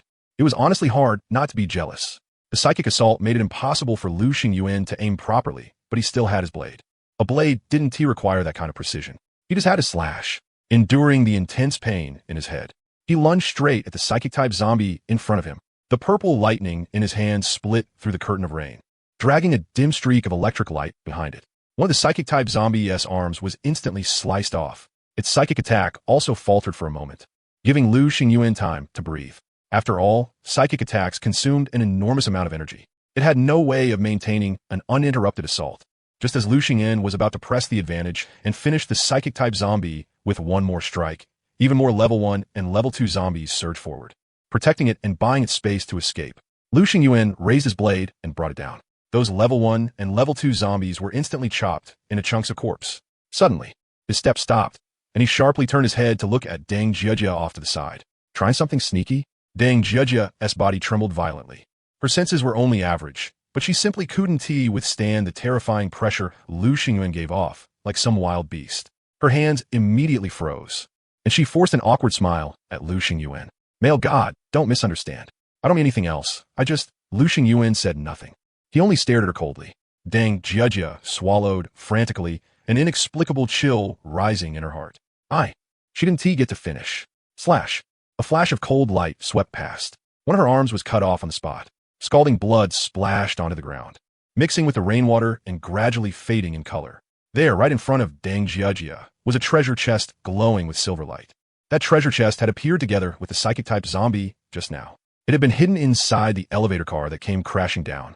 Deng Jiejia had thought Lu Xingyuan's attention was completely focused on that level 3 zombie and that he hadn't noticed this level 3 treasure chest at all. So she had planned to fish in troubled waters. But what she never could have imagined was that Lu Xingyuan had already seen through everything. Every little move was under his control. Trying to pull tricks in front of him, you'd have to have a death wish. After storing away the treasure chest, Lu Xingyuan didn't even look back as he chased after that level 3 zombie, leaving only Deng Jiejia and Wang Ji standing in the rain. A gust of wind blew through, and Deng Jiejia's mind gradually became clear again. The pain from her severed arm surged into her brain like a tidal wave, making her let out a shrill scream. It hurts. It hurts so much. That guy's practically a devil. Too vicious. Too brutal. I didn't even do anything. And he chopped off one of my arms. He is completely inhuman. The rain quickly soaked through her body, chilling her to the bone. Beside her, Wang Ji hurriedly raised a hand over her head to shield her from the falling rain. But gentleness was always hurt by ruthlessness. Deng Jiejia slapped his hand away. Get lost. You're useless too. If you were any use at all, you and Tia just stood there and watched him bully me. After saying that, she ran wildly into the rain. Wang Ji could clearly see that what was flowing down her face was not just rainwater, but also burning hot tears. Because he was crying too. Yeah, if I were a useful man, I wouldn't have just stood there and watched her get bullied. With a useless man like me. What right do I have to be her friend? He didn't chase after Deng Jiejia. Instead, he headed toward Lu Xingyuan. He had to get justice for Deng Jiejia. That pitiful, lovable girl should never have been treated like that. What happened with Deng Jiejia didn't stir much in Lu Xingyuan's heart. He focused all his attention on clearing out the zombies. As the explosive flame revolver continuously spat fire, the surroundings gradually grew quiet. But that stabbing pain in his brain soon surged up again, this time accompanied by auditory hallucinations. All kinds of laughter, curses, and crying voices endlessly drilled into his ears. Damn it, this psychic-type zombie is way more troublesome than the fusion-type zombie. Lu Xingyuan held his throbbing head with his left hand and gripped his blade with his right. That psychic-type zombie was hiding somewhere nearby. Find it, then kill it. The area he was currently in was the carousel zone.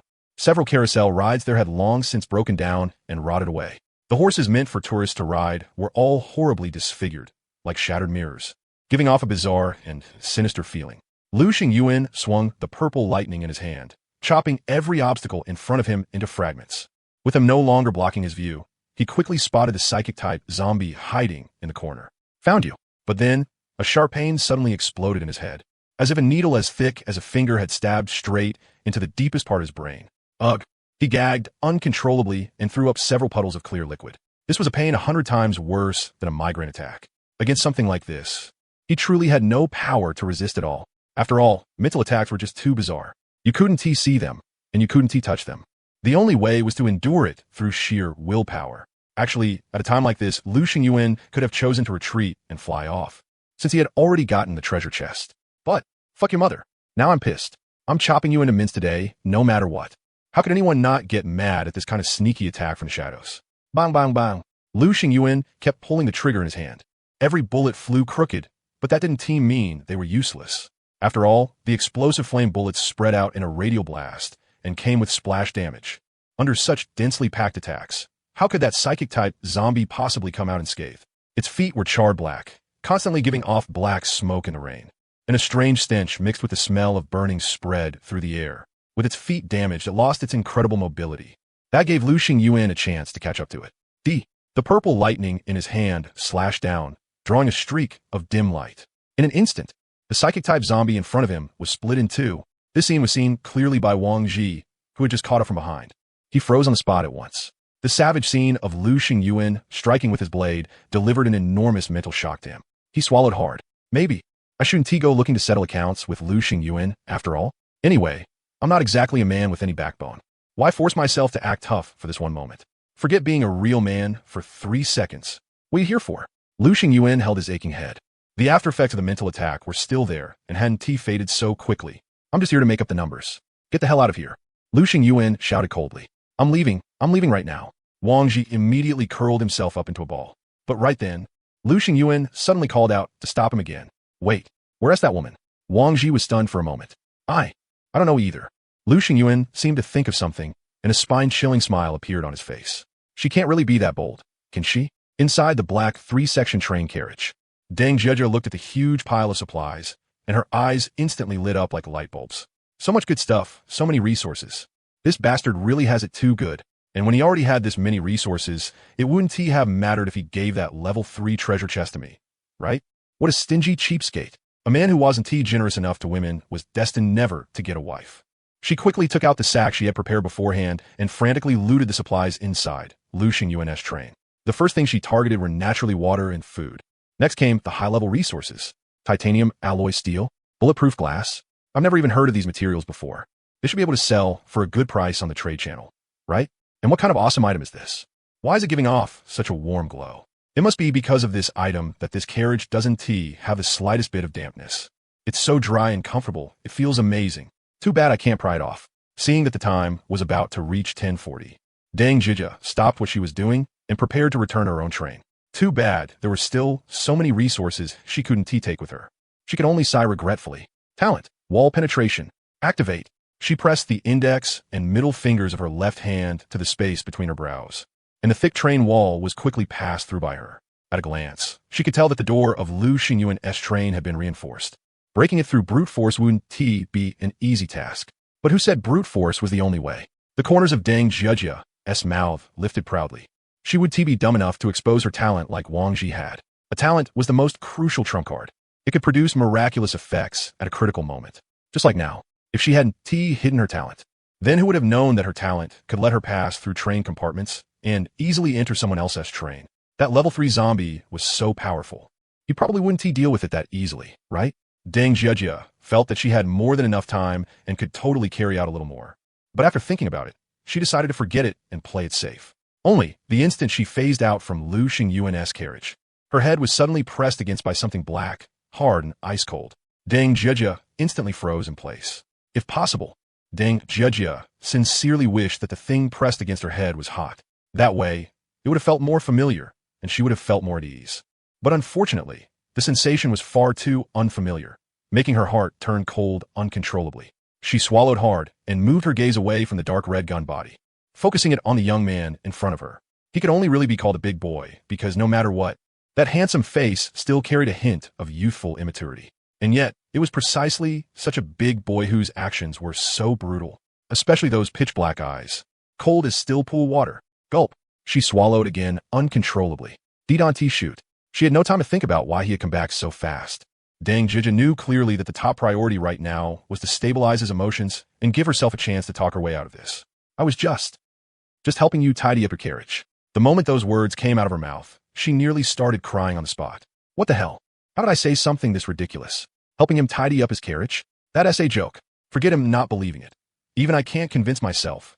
A mocking smile appeared on Lu Xingyuan's handsome face, as if it were telling her just how stupid she was. She could clearly feel that his finger had moved. That was the sign before pulling the trigger. Fortunately, at that moment, Wang Ji came panting after them. When he saw this scene, he nearly jumped out of his skin in panic. What are you doing? What are you doing? Deng Zheja truly admired his courage. He actually reached out and grabbed Lu Xingyuan's arm, but the muzzle of the gun didn't shift in the slightest. Lu Xingyuan's arm strength was astonishing. We're all miserable survivors here. Is there really any need to make things this tense? Even if we don't help each other, at the very least we shouldn't be killing each other, right? What exactly did she do to make you this angry? Lu Xingyuan glanced at him and said flatly. She said she was helping me tidy up my carriage. Deng Zhejia's face instantly flushed red with shame. But, isn't it possible that she really was helping you tidy up your carriage? Wang Ji answered with complete seriousness. Deng Zhejia was dumbfounded. Huh, someone actually believes that. Lu Xingyuan fell silent. A long while later, he finally spoke. You mean to say that she secretly snuck into my carriage and moved all my supplies out? And that was her helping me organize my carriage? Only then did Wang Ji react. He froze for a moment and looked toward Deng Zhejia. Deng Zhejia seized the chance to pull him in front of her, hunching her neck and putting on a pitiful look that would stir anyone's sympathy. My talent is wall passing. I can pass through any solid object. Hearing that, Wang Ji finally reacted. Lu Xingyuan really hadn't slandered her. Deng Zhejia really was a thief with a crooked heart. But looking at her small, delicate pink face, he truly couldn't bear to blame her. So he hurriedly comforted her in a gentle voice. It's okay, Zhejia. I'll protect you. You don't need to be afraid. Deng Zhejia went with the flow and quickly said, I'm sorry, I was wrong. I admit it, I was just momentarily possessed and did something stupid. Please forgive me. Okay, at worst, I'll kowtow to you. The moment Wang Ji heard that, he panicked. Zhejia, you're such a pretty girl. How can you kowtow to someone else? It's fine. I told you, as long as I'm here, he won't dare do anything to you. As he spoke, he actually stiffly pressed his head right against that pitch-black gun barrel. Zhejia already apologized to you. What more do you want? She just had a moment of madness. That's all. Do you really have to blow this so out of proportion? And besides, didn't you catch in time? You didn't suffer any loss at all. If you keep clinging to this and refusing to let her go, it really makes you look not very manly. Seeing Wang Ji speak up for her so righteously, the unease in Deng Zhejia's heart instantly lessened by several degrees. She thought, Wang Ji is protecting me this much already. No matter what, Lu Xingyuan can't possibly do anything to me, right? When Wang Ji finished speaking, Lu Xingyuan immediately fell silent again. Only after a long while did he softly chuckle and shake his head. I was wrong. Oh, he actually admitted he was wrong? Deng Zhejia's heart leaped with joy. Looks like she would be able to land this safely. It's good that you know you were wrong. Picking at every little thing with a girl like me. Aren't you ashamed? And besides, the reason I made this mistake was because of you. Wasn't it? If you hadn't yelled at me and refused to let me touch that treasure chest, I wouldn't have tried to get back at you. Wang Ji also let out a slight sigh of relief. The scene of Lu Xingyuan killing that level 3 zombie was still vivid in his mind. How could he not fear such an extremely ruthless man? But as the saying went, love could conquer everything. He could be considered to have acted like a real man in front of Deng Zhejia for once. Maybe Deng Zhejia would see him in a new light. And from then on, the two of them would live a shamelessly intimate life together. Crap, I've fallen in love. Since you know you were wrong. Then hurry up and apologize to Zhejia. Halfway through Wang Ji's smug speech, a bang suddenly rang out. The bullet instantly exploded in the center of his brow, and raging flames churned wildly. This scene instantly stunned Deng Zhejia in front of him. The smile on her face froze on the spot. Her heart was swallowed whole by endless fear. Just 1 second ago, she had still been calculating how to make Lu Xingyuan compensate her. You bullied a weak girl like me this much, leaving everything else aside, asking for 5 train coins isn't too much, right? But the next second, a burst of fire instantly bloomed before her eyes. The man she had regarded as a complete idiot ended up without even bones left behind. The mistake I made was wasting so much breath on an idiot like you. A cold voice slowly came from behind the flames, not carrying even the slightest trace of emotion. With a thud, Deng Zhejia dropped to her knees. Snot and tears streamed down her face, and her voice trembled uncontrollably. I was wrong. Don't kill me. Please don't kill me. I don't want to die. Lu Xingyuan waved the gun in his hand. I'll fire when I count to 3. Deng Zhejia instantly reacted. She scrambled to her feet with all her strength, then madly ran toward her own carriage. At this distance, 3 seconds was more than enough. But 3. Deng Zhejia, do you think you're funny? She turned back in horror and saw Lu Xingyuan pulling the trigger. The bullet shot toward her back at incredible speed. Boom! The surging flames instantly swallowed her whole. Her entire body was blown into pieces. I gave you a chance. Too bad you didn't seize it yourself. Lu Xingyuan spread his hands helplessly. That can't be blamed on me, right? Compared to Deng Zhejia, who had been blown into pieces, Wang Ji looked a little more intact, because he had already been gradually turning into a zombie. After being viciously bitten by the zombie dog, the zombie virus had already invaded his body. Of course, that wasn't the main reason he had done something this absurd. In the end, it all came down to not going to the club enough. Buy fewer gifts for girls and go get your feet soaked a few more times, and you and T having it up like this. A woman like that, no matter how hard you simp for her, she still won't fall in love with you. Lu Xingyuan couldn't help shaking his head. Don't you know warm guys rank below dogs? There were still 5 minutes left before the 11 o'clock departure. Lu Xingyuan quickly got moving, transferring the supplies from the 2 trains before dismantling both trains. Obtained 500 units of wood. Obtained 500 units of metal. Obtained 200 units of glass. The 3rd carriage, which had been modified and upgraded into a storage compartment, immediately became packed full. As expected, robbery is the fastest way to get rich. Lu Xingyuan clicked his tongue twice. No wonder so many conductors were willing to become bandits. Even he was getting a little tempted. At 11 o'clock, the train departed on time and left the platform. Lu Xingyuan first reorganized the supplies Deng Jiejia had already packed up. It can only be said that luckily he had reacted in time. Otherwise, Deng Jiejia really would have pulled it off. That woman had actually upgraded early departure. Early departure green, 5 train coins you can leave the current station platform 10 minutes early. In other words, she could have started the train and run off at 10:50. And that was exactly where her boldness had come from. She had figured that Lu Xingyuan probably wouldn't be able to kill that level 3 zombie so quickly. No matter what, he would only come back close to departure time. By the time Lu Xingyuan returned, she would have already taken the pack supplies and driven off long ago. Even if Lu Xingyuan flew into a rage, all he could do was curse her a couple times in the chat channel, then helplessly face cruel reality. What she had never expected, though, was that the level 3 zombie was so easy to cut down and that Lu Xingyuan would deal with it so quickly, which led to her being caught red-handed right before she could fully succeed. Caught with both the person and the stolen goods, she had no room to argue at all. Good thing I kept all the valuable stuff on me. Lu Xingyuan sighed, including that wonder item that let him leave whenever he wanted. Even though it couldn't be stored in the spatial bracelet, he had kept it tucked in his pocket the whole time. Who would have thought that a woman's awakened talent would actually be something as lowly as wall passing? Impossible to guard against. It really was impossible to guard against. So the question was there any way to eliminate this hidden danger and make the resources inside the train as stable as a rock?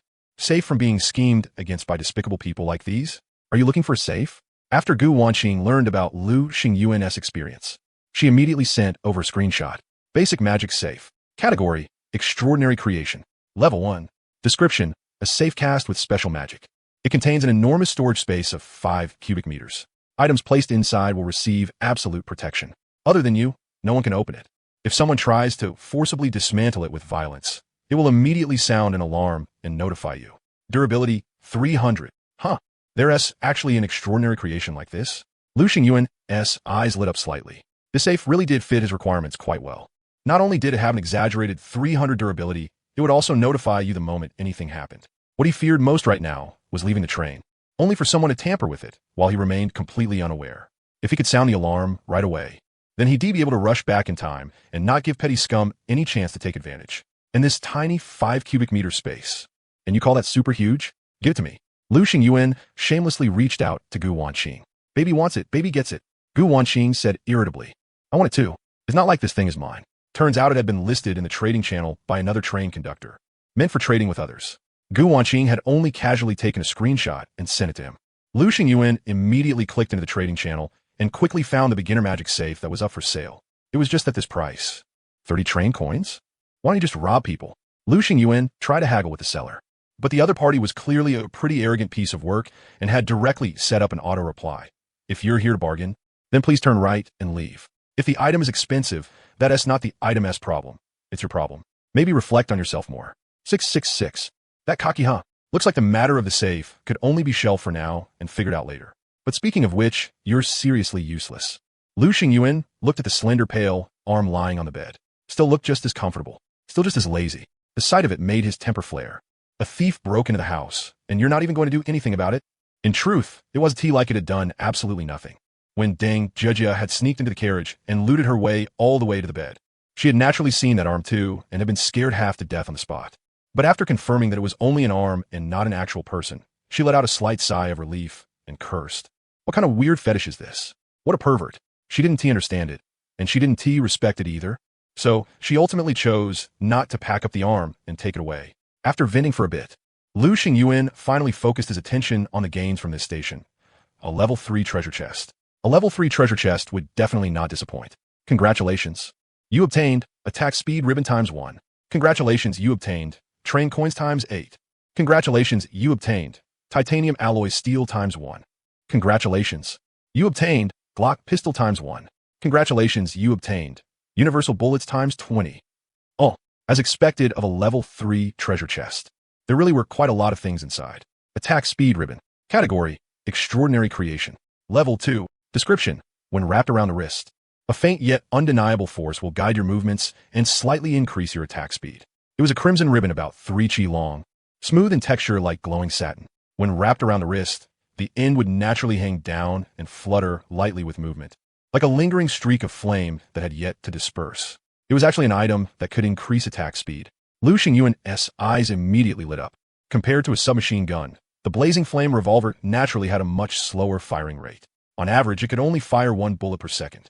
As for that attack frequency, Lu Xingyuan could only say it was barely acceptable, but definitely not especially satisfying. After all, as an outstanding shooter, it wasn't enough to shoot hard, you also had to shoot fast. Now that he had this ribbon, his attack frequency should improve quite a bit. After wrapping the ribbon around his right hand, Lu Xingyuan could clearly feel his arm becoming much lighter. Just as the description had said, there was a faint force guiding him. Not daring to fire a gun inside the carriage, he took out the purple lightning and tried a few slashes. Whoosh, whoosh, whoosh. A sharp series of air-cutting sounds rang out. It was obviously much faster. Nice. This attack speed ribbon was good stuff. As for the other rewards in the treasure chest, only this pistol was worth talking about in detail. He had long since stopped finding the rest surprising. Glock pistol. Level 1. Category, Standard Creation. Description, an utterly ordinary Glock 17 pistol with a magazine capacity of 17 rounds. No magic enhancement, no special effects. Pull the trigger, and a bullet will fly out of the barrel, dealing a certain amount of damage. To be honest, for Lu Xingyuan, who already possessed such a wide variety of extraordinary creations, a pistol that was only a standard creation really had a hard time sparking his interest. It didn't even qualify to be turned into a transformed heavy weapon. It would just be a waste of an opportunity. No matter how a standard creation was transformed and reassembled, it would still only be a standard creation. There would be no miracle. But to other train conductors, it was absolutely a precious treasure worth cherishing. After all, a lot of train conductors had made it this far without even getting a decent weapon. In the trading channel, aside from food and water, the most sought-after goods were all kinds of weapons. Many young girls, in order to get an effective weapon that could ensure their safety, were even willing to engage in certain unspeakable transactions with other train conductors. Lu Xingyuan still vividly remembered how shocked he had been the first time Gu Wanqing told him about this. How exactly were these unspeakable transactions supposed to happen? After all, station travel was completely random. Even if they agreed in advance to carry out some unspeakable transaction, there was no guarantee they would meet at the next station. Take him and Gu Wanqing, for example. They had traveled through so many stations, yet they still hadn't run into each other even once. What is so hard about that? According to Sugar Daddy-S requirements, you take photos in all kinds of poses, then deeply cooperate with whatever roleplay the other person wants, satisfying every need until that peak moment lasting 3 whole seconds arrives. Then the unspeakable transaction is complete. That was what Gu Wanqing had said. Lu Xingyuan, I'm always out of place with you people because I'm just not perverted enough. All right then, now that he had a weapon he could sell, would some young and pretty little sister take the initiative to message him and say she wanted to do an unspeakable transaction with him? So should I play the patient or the student? What hard choice. A private message notification really did sound right at that moment. But it wasn't anyone else. It was Gu Wanqing. If it's Sister Qing, then making her play an avatar isn't too much, right? That is what I want. An avatar. Naturally, Gu Wanqing hadn't come to him for any kind of unspeakable transaction. After all, with her station intel talent, her days had been going extremely well. As far as Lu Xingyuan knew, the number of extraordinary creations she possessed had already exceeded 5. It was only because the rainy season had arrived too suddenly and caught her off guard that she had ended up in such a miserable state. Otherwise, she definitely would have made it to the end with elegance and composure. Huge news. Huge news, family. Speak. Someone found a way to remove the damp status. Lu Xingyuan's heart jolted. Seriously? For the vast majority of train conductors, the damp status at this stage was practically unsolvable. Once you enter that status, all you could do was pray it wouldn't worsen and enter the next stage. As for removing it, don't even dream about it. After all, so many people had already tried all kinds of different methods, yet the results were always just as disappointing. Only an extremely small number of train conductors had managed to do it by sheer coincidence, but there was no way to replicate it. And yet now, Gu Wanqing was saying that someone had found a way to remove the damp status. If that was true, then he was absolutely going to strike it rich, get filthy rich, and harvest a massive wave of resources. After all, the damp status could kill people. In order to stay alive, Other train conductors would naturally be willing to hand over their entire fortune in exchange. In fact, there had long been train conductors shouting in the trading platform that if anyone could save their life, they were willing to give up all their resources. Lu Xingyuan clearly remembered one train conductor offering the sky-high price of 8 train coins. I'm currently at damp level 3. I'm about to die. Whoever can save me, these 8 train coins are all yours. 8 train coins, forget everyone else. Even Lu Xingyuan was tempted. But unfortunately, there was nothing he could do. In the very end, that conductor still failed to find anyone who could save him, and could only be buried together with those 8 train coins. Quite a few people felt it was a pity, especially the Mutual Aid Society. Since he was going to die either way, why not donate those 8 train coins and make a contribution to humanity's future? Lu Xingyuan also thought it was a shame, but he couldn't say something that's shameless. The train coins belonged to that man, even if he threw them into a ditch. That was still his business and had nothing to do with anyone else. Lu Xingyuan tapped into the chat channel. At this moment, the messages were like a flood, densely packed and refreshing madly, enough to make anyone dizzy. From the looks of it, the news was most likely real. Conductor Li Ling, I only meant to give it a try at first, but I never expected it to be that miraculous. It instantly stripped me out of my damp status. I've never felt this good before. Conductor Zhang Bin, holy crap. It really works. My dump status is Hone. I'm back to normal now, and it even came with a buff. For the next 2 hours, moisture is completely ineffective against me. Conductor Qian Duo. Seriously? The 2 people above aren't shills, are they? You're making it sound so ridiculous that it's hard not to be suspicious. Conductor Su Kuan, is the guy above an idiot? Don't you know how to check the item description yourself? Conductors can lie, but item descriptions can't. Conductor Hu Benwei, I'm willing to be the test subject, but I'm still 1 train coin short. Is there any kind person willing to lend me one? I'll definitely repay it generously in the future. Conductor Lin Lei, if you can't even come up with 3 train coins, then even if you somehow survive this round, you probably won't amount to anything later anyway. So stop wasting resources, okay?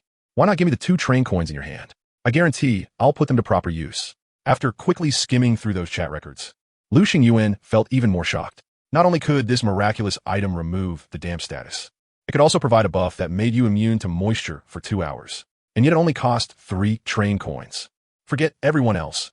Even Lu Xingyuan was a little tempted. He hurriedly scrolled upward.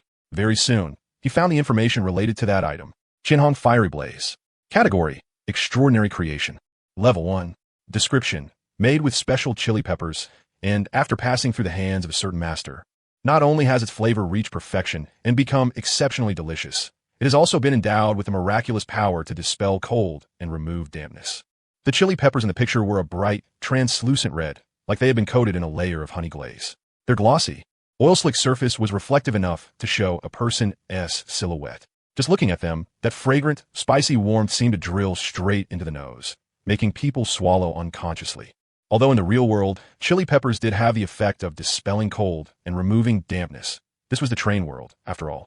You couldn't treat the two as the same.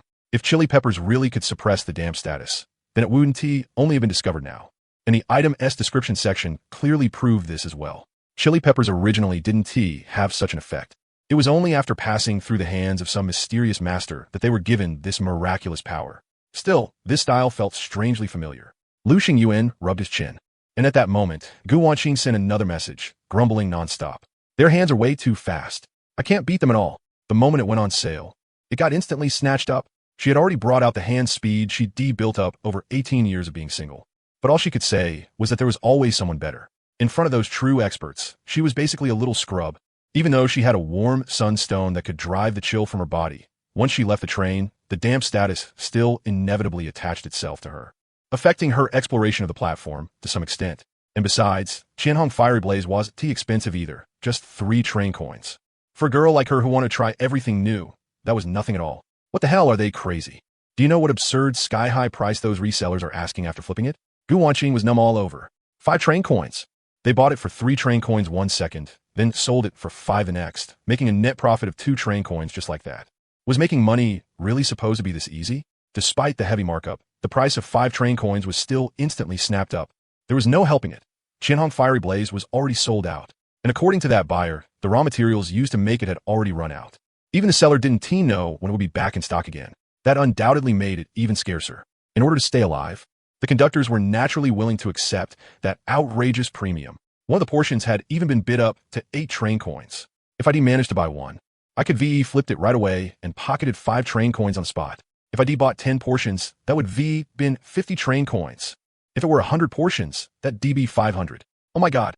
I transform on the spot into a rich lady. Lu Xingyuan's face darkened. Can we not indulge in this kind of unrealistic fantasy? You couldn't even grab a single portion, so what makes you think you get 10? 100? Just then, another private message popped up. It was from Kai. Only then did Lu Xingyuan realize that she had already sent him more than a dozen messages. But he had been too busy chatting with Gu Wanxin to notice any of them. Boss Lu, remember to check the trade window in time. Trade window. Lu Xingyuan froze for a moment, then opened it. At some unknown point, Kai had actually initiated a trade with him, and the content of the trade was astonishingly 30 train coins. This was a one-way trade, a free gift. Lu Xingyuan was completely stunned. 30 train coins? Where had that girl Kai gotten so many train coins from? Could it be? His heart stirred. And only then did he notice that there were several more trade requests, all from Kai. Conductor Kai has sent you a trade request. Trade content. Qianhong Fiery Blaze ×1. Conductor Kai has sent you a trade request. Trade content. Qianhong Fiery Blaze ×1. Conductor Kai has sent you a trade request. Trade content. Qianhong Fiery Blaze ×1.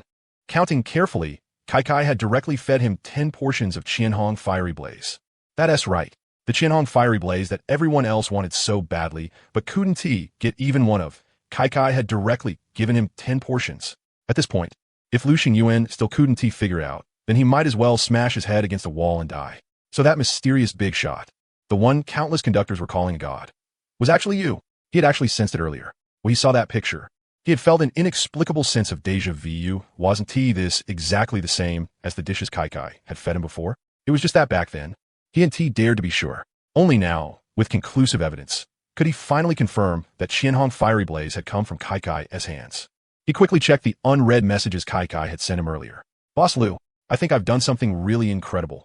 I actually cooked an extraordinary creation. Boss Lu, this dish seems to have a magical effect. It says on it that it can dispel cold. Do you think that means it can remove the damp status? Why don't you try it? I can send you one portion. Boss, are you there? Boss, are you that busy? Boss, did I bother you? Boss, I just tried it, and the damp status on me is gone. It really can be used to dispel cold. Boss, what do you think would be a good name for this dish? How about Qianhong Fiery Blaze? If you don't say anything, I'm just going to decide, okay? Big shot. I'm planning to sell the dry red flame I cooked in the trading channel in exchange for train coins. And then I'll give all the train coins I earned to you, okay? Not for anything else, just to repay you. Looking at those messages one after another, deep shame appeared on Lu Xingyuan's face. He'd been so busy chatting with Gu Wanxin that he had completely neglected Kai. Thinking of that, he decisively sent Gu Wanxin a message. Bad woman. It's all your fault. Gu Wanxin. Only after collecting all 30 train coins and all 10 portions of dry red flame did Lu Xingyuan reply to Kai. Kai, you're really too amazing, too incredible. You're practically a god. You actually managed to cook such a miraculous dish. It's unbelievable. Compared to Lu Xingyuan taking forever to reply, Kai replied almost instantly. Big shot, don't praise me like that. I'll get embarrassed. Don't call me Big Shot anymore. Call me Big Brother instead. Calling me Big Shot feels a little distant. Actually, I want to call you Big Brother for a long time. I also felt like calling you Big Shot made things seem a little distant. I was just afraid you'd think I had no sense of boundaries. Sigh. To be honest, in my heart, you've always held a very important place. At that point, Lu Xingyuan added another sentence. Of course, just so you don't get the wrong idea, it's not because you can cook a miraculous dish like dry red flame that I'm trying to get closer to you. You know me. I've always been loyal and righteous. I read spring and autumn. After all, Kai, I've never thought that way about you, Brother Lu.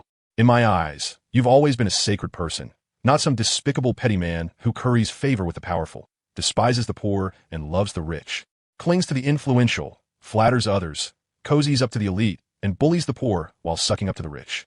Lu Xingyuan, with all those rhymes, are you preparing for the postgraduate entrance exam, or what? Even so, Lu Xingyuan was still very curious how Kai had actually managed to do it. According to Kai herself, her talent was only supposed to make dishes taste better. A talent like that shouldn't have had the power to turn something rotten into something miraculous. Actually, I don't know what happened either. I just suddenly remembered what Brother Lu said before. Heaven gave birth to my talents for a reason. There are no useless talents, only useless trained conductors. And then for some reason, in that instant, I entered some kind of mysterious state. And then dry red flame was just naturally cooked by me. Lu Xingyuan was stunned as if seeing a miracle. Did I raise a god? Holy crap. As expected of me. So freaking awesome. 666. Then in the future, will you be able to cook other dishes with special effects too? I think so. Little sister Kai. I suddenly felt like calling you that. I even want to hug you and pat you. Brother Lu, when you say that, it makes my heart beat really fast. That's good. That's a little deer crashing around. Then Lu Xingyuan thought of something else and asked, has anyone added you as a friend? Yes, a whole bunch. It's packed. Kai had gotten to experience what it felt like to be a celebrity for once. In the past, she had only been an unnoticed little nobody. Other than Lu Xingyuan, not a single person in her friends list had ever been willing to add her. They're not good people. Only you, Brother Lu. Am I a good person? Lu Xingyuan said with a serious face. So, clear them all out. Don't pay attention to them. Okay, I'll listen to you, Brother Lu. Such a good girl. Here, Brother Lu S. giving you something good. Lu Xingyuan took out that Glock pistol. Originally, he had planned to throw it into the trading channel and sell it for money. But now he had changed his mind. I got this from a level 3 treasure chest. The first person I thought of was you. I think you need it. Brother Lu. Kai sent a voice message, her voice carrying a hint of tears. Can you not be so good to me? You made me wet again. No way. By wet, she meant crying, right? You're saying it in a way that's way too easy to misunderstand. Brother Lu, then can I ask you about things in society now? Ahem. Lu Xingyuan coughed awkwardly twice. As for her, she is just a perfectly ordinary strawberry girl. Oh, the chat with Kai came to a temporary end, and Lu Xingyuan seamlessly switched over to Gu Wanqing. Call me Brother Yuan. Are you sick or what? Lu Xingyuan directly sent over a group photo of the dry red flame. 10 portions of dry red flame. It was enough to make anyone drool. Brother Yuan. Voice cracking, arrogant before and respectful after. Thinking about it is truly laughable. Lu Xingyuan ruthlessly humiliated her. Where do you get that? Gu Wanqing really did deserve her title as a top student who won the 3 Good Student Award every year. She immediately realized something. Don't tell me it was that perfectly ordinary leopard print girl? Ahem. Lu Xingyuan immediately sent Kai a private message. Do you wear leopard print? Kai, do you like leopard print? Lu Xingyuan, I guess I do. Kai, then I guess I wear it. After confirming he hadn't slandered her, Lu Xingyuan felt a little more justified. How dare you? Who gave you permission to talk about my good little sister like that? Oh wow, now she is your good little sister again? Gu Wanqing fired back without holding back, arrogant before and respectful after. Thinking about is truly laughable. Still, mockery was mockery. She also clearly understood how important Kai was, and quickly told Lu Xingyuan to win her over. If she can cook a miraculous dish like this, then she can definitely cook other miraculous dishes with special attributes too. Hurry up and suck up to her. Use every bit of strength in your body. Make sure you flatter her until she is happy. You absolutely can't let her fall into someone else's hands. She directly threw over several screenshots. They were all attempts by various factions like the Mutual Aid Society and the Tianhua Society to recruit Kai. Conductor Kai. A conductor as outstanding as you should join our Mutual Aid Society. Our Mutual Aid Society will offer you the most generous conditions, safeguard your train journey, and provide all-around support. Our Tianhua Society is willing to offer you a high salary of 50 train coins per month, and we'll immediately send you 3 powerful extraordinary creations as support. As long as you're willing to join, all of the above promises will be fulfilled at once. Kai, you're also a girl, so you know how hard and difficult life is for girls in the train world. Instead of trusting those stinky men, why not huddle together with your sisters for warmth? In this world, only women can help women, and only women can truly empathize with women. The chips offered by all those factions were unbelievably generous. Compared to them, the Glock pistol Lu Xingyuan gave Kai was practically a joke. Even Lu Xingyuan himself blushed with an old face. But aside from the blazing revolver, purple lightning, strength rune, desperate situation light escape, attack speed ribbon, and space wristband, he really couldn't come up with a single decent item. Sigh. In the end, it all came down to one thing. He was too poor. Little sister Kai. Don't rush. Wait for me. Once I get my hands on some decent extraordinary creations, I'll definitely give them to you. When the time comes, I'll make sure everything on you, even your underwear, is badass extraordinary gear. Faced with the huge, empty promise Lu Xingyuan painted for her, Kai happily chose to swallow it whole. Thank you, Brother Lu, but you have to remember, it has to be leopard print style, okay? No problem at all. After thinking about it, he even felt that Brother Lu could no longer express the closeness of their relationship. You should call me Little Brother Lu from now on. Blurg. Gu Wanqing gagged dramatically twice. Little Brother Lu? Can you stop being so freaking sleazy? She agreed to it. What has it got to do with you? Lu Xingyuan rolled his eyes. At that moment, Gu Wanqing sent over a voice message. He tapped to listen. It was a cutesy, overly affected voice to the absolute limit. Little Brother Lu Xingyuan suddenly shivered, and his whole body felt wrong. Gu Wanqing obviously had an ulterior motive. Since I called you Little Brother Lu, give me a dry red blaze, okay? I knew you weren't holding in anything good. Lu Xingyuan wasn't that stingy of a person. Although you're a complete deadweight, and compared to Kai Kai, you're ridiculously weak. But who told me I'm such a good person? He directly sent over 2 copies. Gu Wanqing accepted them, but she still had to defend herself a little. My talent is freaking amazing. Okay, if you can make sure every stop you go to is one I've been to before, I could carry you straight to the sky. You can't just toss me in the trash, because Kai Kai is meta right now. You used to call me your little sweetheart, and now I'm Madam Yo? Lu Xingyuan just smiled and said nothing. There was no doubt that Gu Wanqing was strong. Even if Kai Kai was the current meta pick, that didn't mean he could deny all the help Gu Wanqing had given him. In short, whether it was Gu Wanqing or Kai Kai, both of them were important allies to him. One was the strawberry girl, the other was the leopard print girl. Yes, that was exactly it. At that moment, Lu Xingyuan received a private message from an unfamiliar train conductor. Taking a closer look, it was actually that train conductor from before, the one who sold the safe and acted arrogant as hell. I heard you still have dry red blaze here? Huh? Who told him that? The first person Lu Xingyuan thought of was Gu Wanqing. That kind of crafty move was way too much like her style. The corners of Lu Xingyuan's mouth immediately curled up, and he arrogantly typed 3 words onto the light screen. So what? He still clearly remembered just how arrogant and high and mighty this guy had been back then. You want to buy the safe in my hands? Then lower your head and behave. If you're a dragon, curl up for me. If you're a tiger, lie down for me. But now the whole situation had reversed. Now you're the one begging me to sell you something. Lu Xingyuan made no attempt to hide that he was exactly this petty. His whole thing was holding grudges. The way you treated me, I de-treat you the same way back, and double it. The dry red blaze on the market had long since been bought out. Even Kai Kai didn't have much left. According to her, she kept 5 copies for herself, but left 10 for her little brother Lu. In other words, out of all the survivors, he had the most dry red blaze in his hands. Other than begging him, the other party had no other choice. I want 1 dry red blaze. The other party got straight to the point. I'll give you 5 train coins.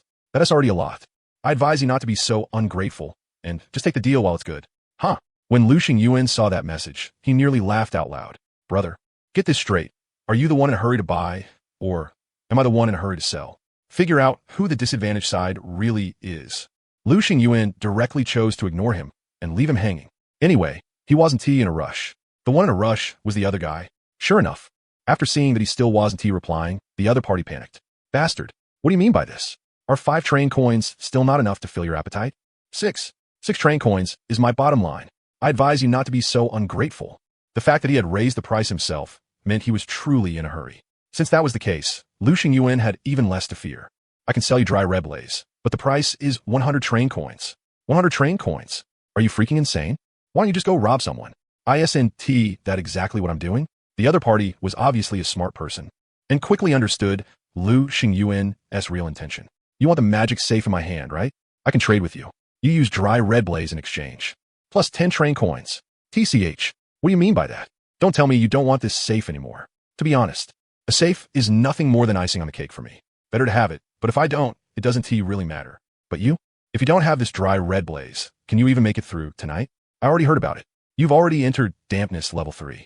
In your current state, you probably don't have many days left to live. That feeling of your vitality rapidly draining away nonstop probably doesn't feel too good, right? Of course, Lu Xingyuan had no idea what the other party's actual condition was, and had no clue whether he had really entered dampness level 3. He was purely gambling. Being in such a rush was one thing, but he was even willing to bring out a trump card treasure like the safe for trade. That could only mean one thing, dampness level 3. It could only be said that Lu Xingyuan had guessed right. Originally, he had only been inflicted with dampness level 1, and it was precisely because of that he hadn't cared all that much about dry red blaze. But who could have expected the situation to take a sharp turn in an instant? 3 minutes later, his status updated to dampness level 2.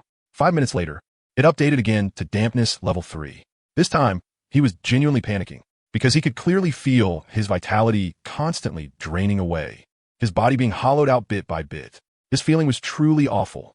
That was exactly why he had become so desperate to get dry red blaze, constantly trying to buy it in the chat channel, until a train conductor named Gu Wanqing took the initiative to contact him and said she knew who had some. Lu Xingyuan? He clearly remembered that this guy had contacted him before, wanted to get that safe. If that was the case, then there was a high chance he could get dry red blaze. After all, the other side needed something from him. But he had been a little too naive and optimistic. Just like Lu Xingyuan said, the safe was only icing on the cake, something optional. It couldn't save his life. It couldn't compare to dry red blaze at all. The one who needed something from the other party was him, not Lu Xingyuan. At the very least, he had absolutely no right to put on airs in front of Lu Xingyuan. Name your price. He forcibly held down the anger in his heart. The safe, plus 12 train coins. Go die. And who can guarantee you're not lying? What if you don't even have any dry red blaze over there? Before he could finish speaking, Lu Xingyuan sent over a picture. 8 bright red portions of dry red blaze were stacked together, dazzling and dreamlike, leaving him completely stunned. That many. But he still put on an act and ended the chat with Lu Xingyuan. Right after that, he offered a high price in the chat channel to buy dry red blaze. He refused to believe that in this whole world, only Lu Xingyuan had it. He even directly went to the original seller, Kai Kai. But, why did she block me? I don't think I ever offended her, did I? Damn, it's Lu Xingyuan. He asked the one pulling strings behind the scenes. In the end, even though he had offered the high price of 10 train coins, he still failed to buy a single portion of dry red blaze. After all, for a life-saving key item like this, who would be willing to hand it over just for 10 train coins? 10 train coins was no small amount, but you still needed to be alive to spend it, right? And as his rapidly draining vitality made his face grow paler and paler, he looked like a corpse that had been soaking in water for a long time. In the end, he compromised. Fine, you can have it. I've changed my mind now. You, the safe, plus 12 train coins. I'll fuck your ancestors. He kept slamming his fist against the control panel to vent the raging fury in his heart. How badly he wanted to tough it out and refuse Lu Xingyuan's extortion. But unfortunately, he was a coward. Fine, take it, damn it. His heart was bleeding nonstop. If he had known it would turn out like this, he should have agreed to Lu Xingyuan's request right from the start.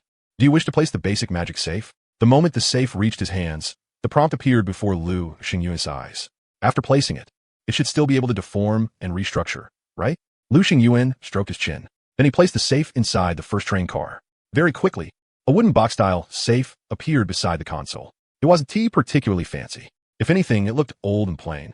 Lu Xingyuan could clearly sense the faint magic radiating from it. It was precisely because of that layer of magic that it had been given as much as 300 points of durability. Lu Xingyuan opened it. Inside was a separate space with a full 5 cubic meters of capacity, enough to store quite a lot of resources. He quickly stuffed high-grade upgrade materials like titanium alloy steel and bulletproof glass inside. These two materials were both scarce goods in the trading channel. The moment they were listed, they would be instantly bought out. It couldn't be helped. Whether it was titanium alloy steel or bulletproof glass, both were just too rare. You couldn't get them from level 1 treasure chests at all. Level 2 treasure chests only had an extremely tiny chance of dropping them. Only level 3 treasure chests had a relatively decent chance of containing them. But level 3 treasure chests were incredibly rare. Out of all these train conductors, the number who had ever opened a level 3 treasure chest definitely wouldn't exceed 100. And because of that, the scarcity of titanium alloy steel and bulletproof glass was pushed even further. All the major factions were secretly competing with each other. Every one of them wanted to become the first train conductor to upgrade to level 4. So they were all offering sky-high prices to buy these two materials. Price negotiable. Long-term trade request valid. I'm probably the train conductor with the most of these two materials right now. Aren't I? It can only be said that the Prismatic Orb had contributed tremendously. Lu Xingyuan immediately checked his current upgrade progress. Wood, 3,000, 2,500. Metal, 2,700, 2,500. Glass, 900, 500. Rubber, 275, 300. Simple circuit board, 1150. Titanium alloy steel, 980. Bulletproof glass, 730. Train coins, 4,310. The three most basic materials had already been gathered. What he lacked now were rubber, simple circuit boards, titanium alloy steel, and bulletproof glass. But out of these four, only rubber was slightly easier to get. The other three were still far from enough. At this rate, who knew what year and month it would be before he could upgrade to level 4? Lu Xingyuan felt pretty awful about it. After all, only by upgrading to level 4 could he unlock new hex deck and gain all-around enhancement. Hopefully the next few platforms will let me collect more upgrade materials. The next day, 9:30. Train operation notice. Upcoming station, multiplayer platform Wangjia Village. This station can accommodate up to 2 trains at the same time. Station grade, white platform. Please be prepared. A white platform. Lu Xingyuan twitched at the corner of his mouth. Looks like his luck wasn't that great today. Wangjia Village? He'd never been there before.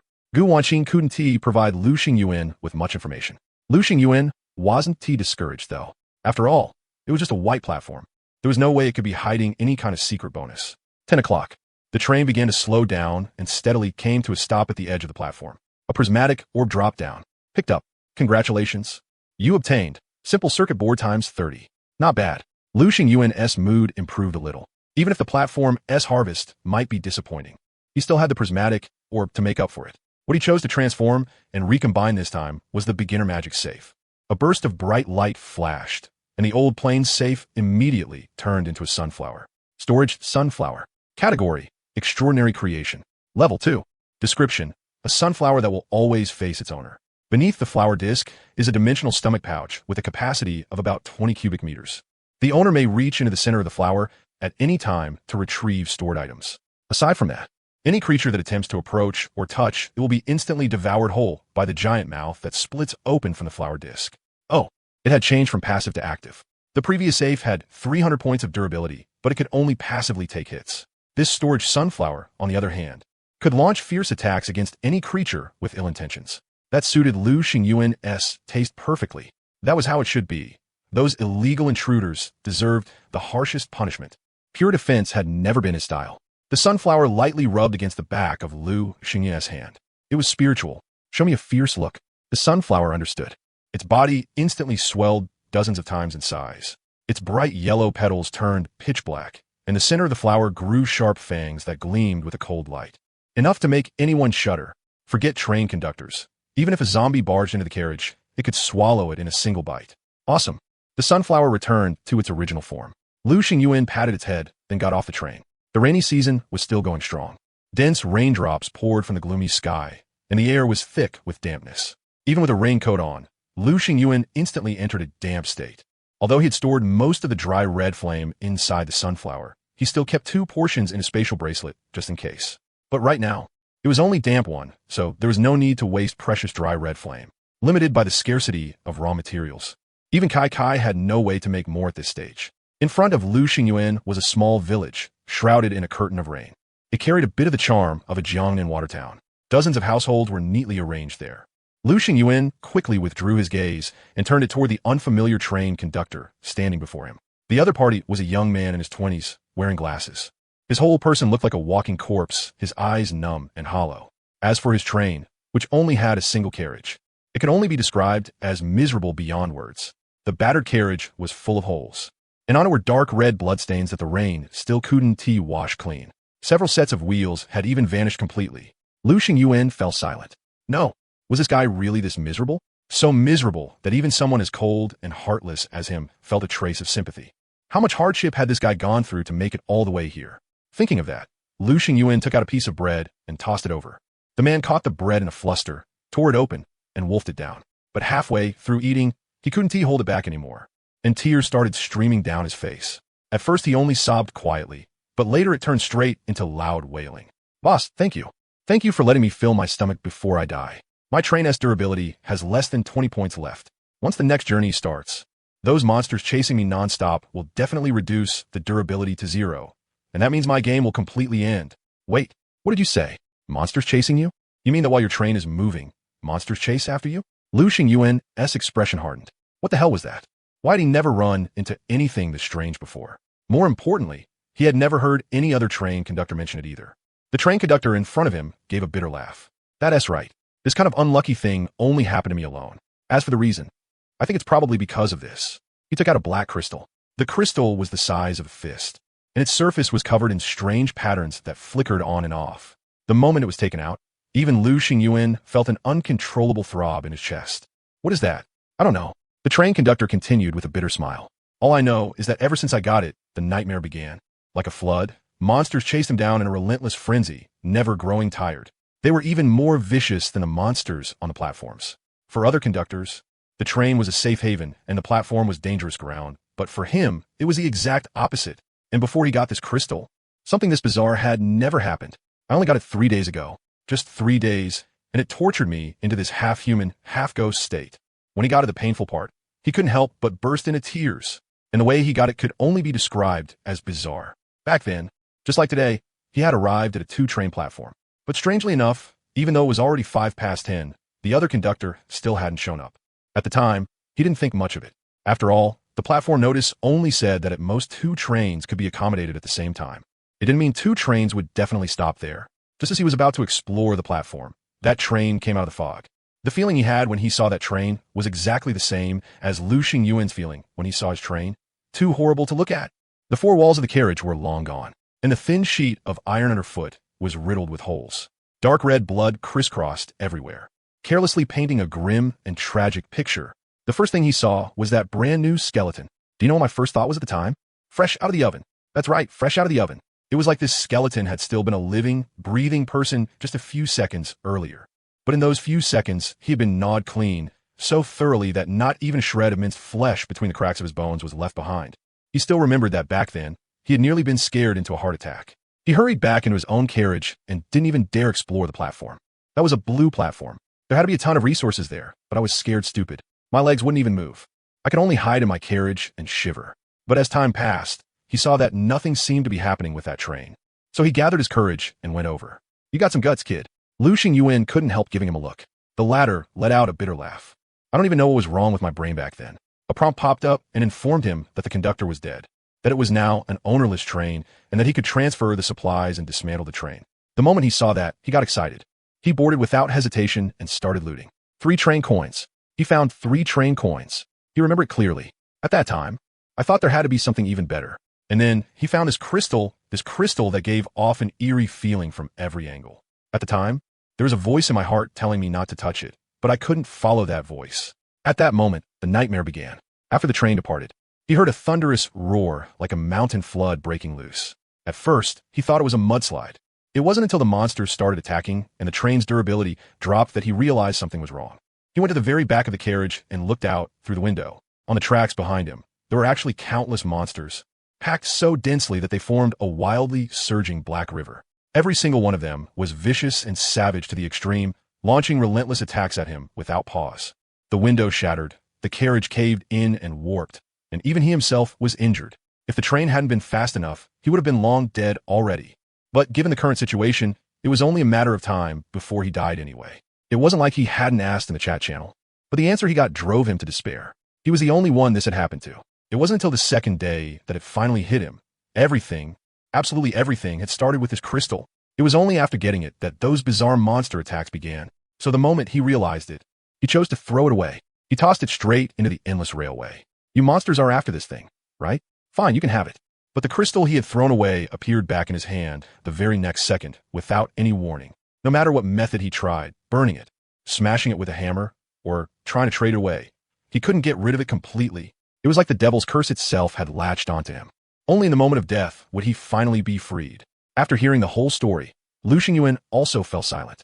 By the sound of it, this crystal was more like a curse. Then is there any way to avoid it? Yes. As long as you don't touch it, it won't latch onto you. The conductor said, I just couldn't resist that one moment back then. And that's how I fell into this endless abyss. At this point, he looked at Lu Xingyuan with a face full of hope, his eyes carrying a trace of hatred for this horrible world. Boss, can you do me a favor? Lu Xingyuan fell silent. He already more or less knew what the other man wanted. I don't want to end up like that person. I don't want to be gnawed apart by those monsters. So please, give me a quick death. End me. As he spoke, he dropped to his knees with a thud right in front of Lu Xingyuan. He had already felt the malice of this world, but he refused to submit. Damned world, you want me to be eaten clean by monsters? Like hell, I'll give you what you want. He had already worked up the courage to kill himself, but if possible, he would rather die by someone else's hand. Maybe that way, it would be quicker. After a brief silence, Lu Xingyuan nodded. All right. How could he refuse the final request of a desperate man? Thank you so much. What appeared on the conductor's face was a relieved smile. There was not the slightest fear of death, as if a huge weight had finally been lifted from his heart.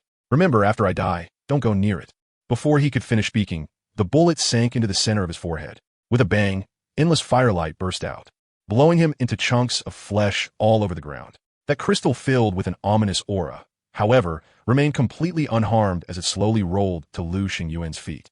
There weren't many resources at Wangjia village platform. Lu Xingyuan spent less than half an hour looting it clean for the most part.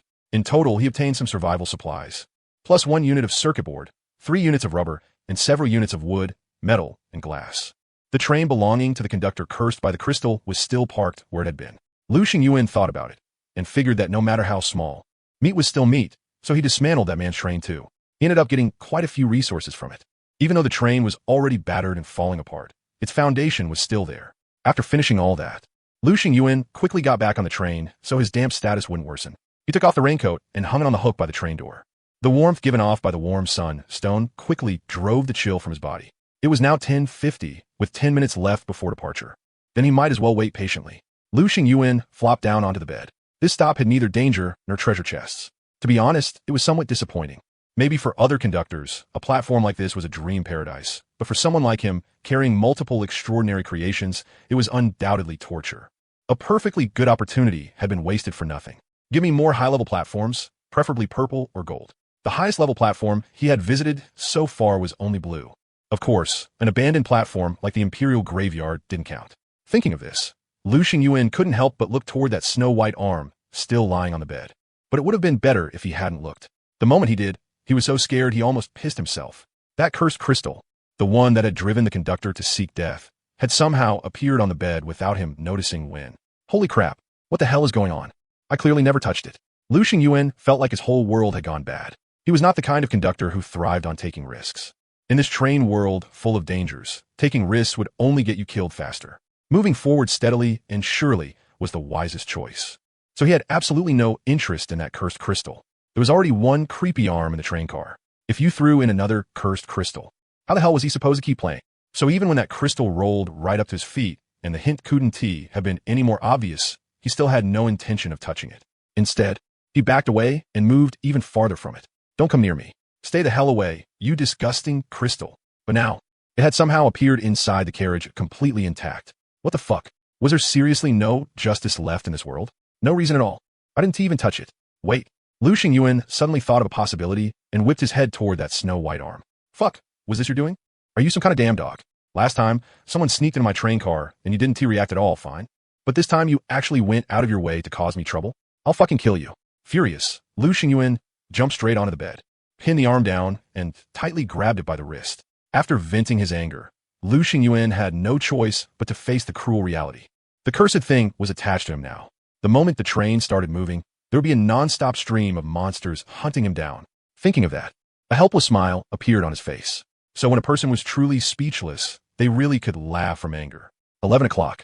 The train had notified him that it was ready to depart, but he had modified it with delayed departure, so he could choose whether to leave now or remain stopped. After thinking about it, Lu Xingyuan didn't hesitate for long. At the end of the day, it was just the difference between facing it sooner or facing it later. The train started moving. The whistle let out a long woo-woo cry, and the wheels began to turn, quickly braking past 30 kilometers per hour. When he reached the third carriage and looked through the glass, Lu Xingyuan clearly saw the black torrent behind him. It was an army made up of countless monsters, packed so densely that they were impossible to number. Some were zombies, some were beasts, some were goblins, some were werewolves, some were vampires. Among them were even many monsters Lu Xingyuan didn't recognize at all. But fortunately, they weren't as invincible as he had imagined. At the very least, among the zombies he had dealt with most often, even the strongest hadn't surpassed level 3. Lu Xingyuan fell into thought. Could it be because my train is only level 3, so the monsters sent to hunt me can only go up to level 3 too? If that's the case, then maybe they're not unbeatable after all. But before he could make a move, the monsters had already launched a fierce assault. One of the goblins hurled the spear in its hand. The spear tore through the air and slammed into the train carriage with perfect accuracy, instantly smashing a huge dent into it. Durability -10. Lu Xingyuan's face turned green on the spot. Motherfucker.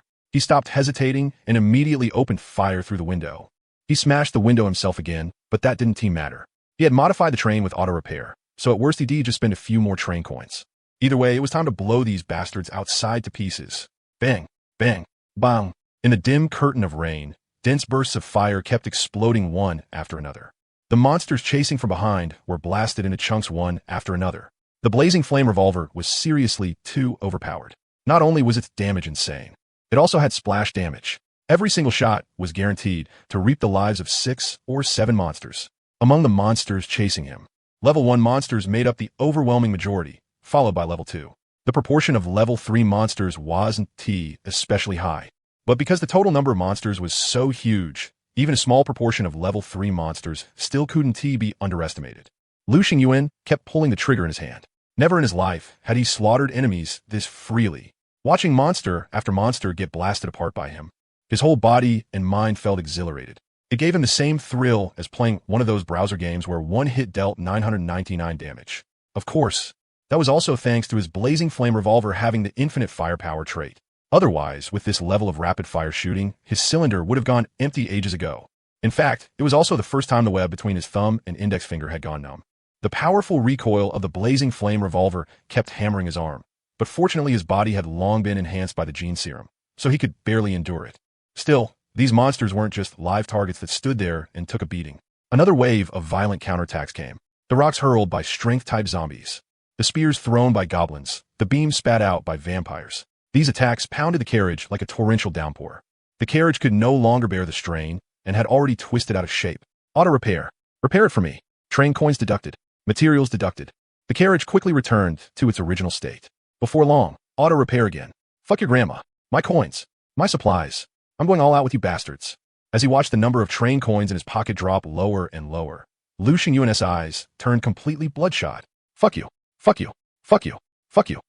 Fuck you. Fuck you. Fuck you. Fuck you. Fuck you. Fuck you. Fuck you. Fuck you. The rain kept falling, but the number of monsters chasing behind the train was steadily decreasing. At first, they had looked like a surging black flood, but as the firelight kept erupting, the mass of black began to shrink little by little. By the end, there were actually fewer than 1,000 left, enough to count with the naked eye. They weren't endless. They weren't inexhaustible. As long as the firepower output was fierce enough, they could be wiped out completely.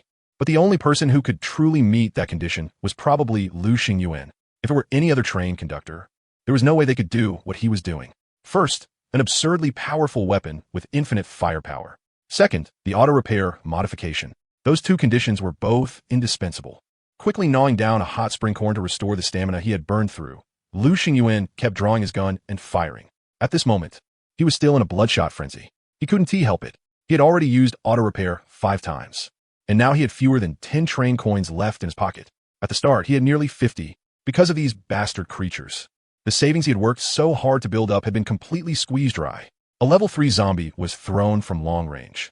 Those zombies actually knew how to cooperate. 2 strength-type zombies lifted up that fusion-type zombie together, then hurled it with all their might. The fusion-type zombie flew through the air like a cannonball, tracing a beautiful arc. Its eyes shone with excitement, clearly ready to unleash a massive round of destruction. Only die for me. Purple lightning split the rain curtain, creating a vacuum of 3 seconds. Before that fusion-type zombie could even land, it was cut cleanly in 2, turning into a cold corpse that crashed onto the tracks. Another half-hour passed. Finally, Lu Xingyuan sent off the very last monster as well. The tracks behind the train returned to their former stillness, without the slightest movement in sight. Is that it? No more. Lu Xingyuan collapsed onto the floor on his ass, gasping violently for breath. I'm fucking amazing. He forced out a smile. With a battle record this savage, who besides him could have pulled it off? However, perhaps his arrogance had provoked whatever lurked in the darkness, because 2 scarlet beams suddenly shot out. Lu Xingyuan's heart instantly skipped a beat, and he swallowed hard. Then he saw the figure slowly walking out from the darkness. It was a zombie 5 meters tall. In front of it, a strength-type zombie was basically a little brother. The muscles in its legs bulged violently, and thick veins stood out like little snakes. Connected to those thick, powerful arms were 2 bone blades flashing with a chilling cold light. In front of them, even solid steel plating was as fragile as papier-mâché. Of course, what made it most different from ordinary zombies was its face. It actually wore a creepy, human-like smile. Tyrant Zombie. Level 4. Description: the ultimate evolved form a zombie reaches after devouring more than 300 living bodies. Its intelligence has already recovered to the average human level. It knows how to set ambushes, disguise itself, and command low-level zombies to form tactical encirclements. Both of its arms have evolved into freely extendable bone blades, capable of piercing targets up to 10 meters away. A second auxiliary brain is hidden near the heart. Even if its head is destroyed, it can continue fighting. Lu Xingyuan. Holy shit. Does this count as the final boss? A level 4 zombie? How the hell am I supposed to play this? While Lu Xingyuan was cursing like mad, that tyrant zombie had already erupted with full power, its speed easily breaking past 100 kilometers per hour. In the blink of an eye, it caught up to the train. It stretched out that massive hand and viciously grabbed toward Lu Xingyuan. A sense of death instantly shrouded Lu Xingyuan's heart. But after freezing for a brief 0.001 seconds, Lu Xingyuan drew his blade. He swung Zidian in his hand and slashed at the palm in front of him with all his strength. At the same time, an extremely ferocious expression appeared on his face. No honor at all, huh? Pulling a dimensionality strike on me, huh? Even if I die, I'm not letting you have it easy. Raise his hands and surrender? Give up struggling? Impossible. He simply could not do that. However, right at that moment, he suddenly saw that pale arm appear before him, floating in midair. Then, the index finger lightly tapped forward. In an instant, an invisible ripple of force spread out. The level 4 zombie that had been lunging at him in a savage frenzy instantly turned to dust and scattered between heaven and earth, as if it had never existed at all. Lu Xingyuan was completely dumbfounded. Damn, This was the real dimensionality strike. So this arm wasn't T some useless freeloader that only knew how to sleep all day and do nothing. So he had misunderstood it. So the reason it hadn't T attacked Deng Jia last time was because Deng Jia simply wasn't T worthy of making it act. You should VE said so earlier. Sister hand. Wouldn't T that have cleared up the misunderstanding immediately? Lu Xingyuan collapsed onto the floor and burst into laughter. There shouldn't T be any more danger now, right? Sure enough, after waiting a long while, there was still not the slightest movement on the tracks behind the train. This time, it was truly over. He spent another 2 train coins to repair the train, and only then did Lu Xingyuan drag his heavy body over and flop onto the floor. Tired. So tired that even moving a finger felt exhausting. He directly drifted off into a groggy sleep. When the pale arm saw this, it pulled the blanket off the bed and gently covered Lu Xingyuan's stomach with it. Wouldn't he do to let him catch a chill? Who knew how much time had passed before Lu Xingyuan finally woke up from his sleep? First, the very first thing he felt was hunger. The kind of hunger that felt like it was about to explode. Second was soreness. The kind of soreness where every single muscle in his body ached so badly it couldn't possibly ache anymore. He quickly took out the hot spring corn. As an extraordinary creation, this hot spring corn could greatly replenish the water, nutrients, and calories lacking in the human body. Normally speaking, eating one would keep a person from feeling hungry for an entire day. But Lu Xingyuan wolfed down 3 in a row. Only then did the emptiness in his stomach ease quite a bit. He sat blankly on the floor in a daze for a while, then patted his head. What the hell even was this? What kind of magic did this crystal have to make so many monsters go crazy trying to hunt him down? He had really only survived because he was different from ordinary people and because Sister Hand had his back. Otherwise, he probably would VE actually GGD today. At that thought, he couldn't help but look toward the crystal. And then he discovered that the crystal had shattered. That's right. Shattered. Holy crap. Lu Xingyuan jolted and hurriedly got to his feet. At the same time, his mind reacted to something. In other words, the monster pursuit had actually been a hidden quest. As long as he dealt with all the monsters chasing him, he would be able to hatch this bizarre crystal. Then I definitely want to see what came out of it. All kinds of possibilities flashed through his mind. An angel? A succubus? A dragon girl? No matter what, it shouldn't be anything bad, considering how ridiculously hard the conditions to hatch it were. But when he finally saw it clearly, he was utterly stunned. Holy crap. Are you freaking kidding me? This dropped out of the crystal? Not some angel or succubus, and definitely not some dragon girl. It wasn't even a living thing. It was a palm-sized sculpture. At the center of the iron-gray base stood a pitch-black lever, with a ring of brass wrapped around the top. The lever was not completely fixed in place, but could be freely tilted left or right.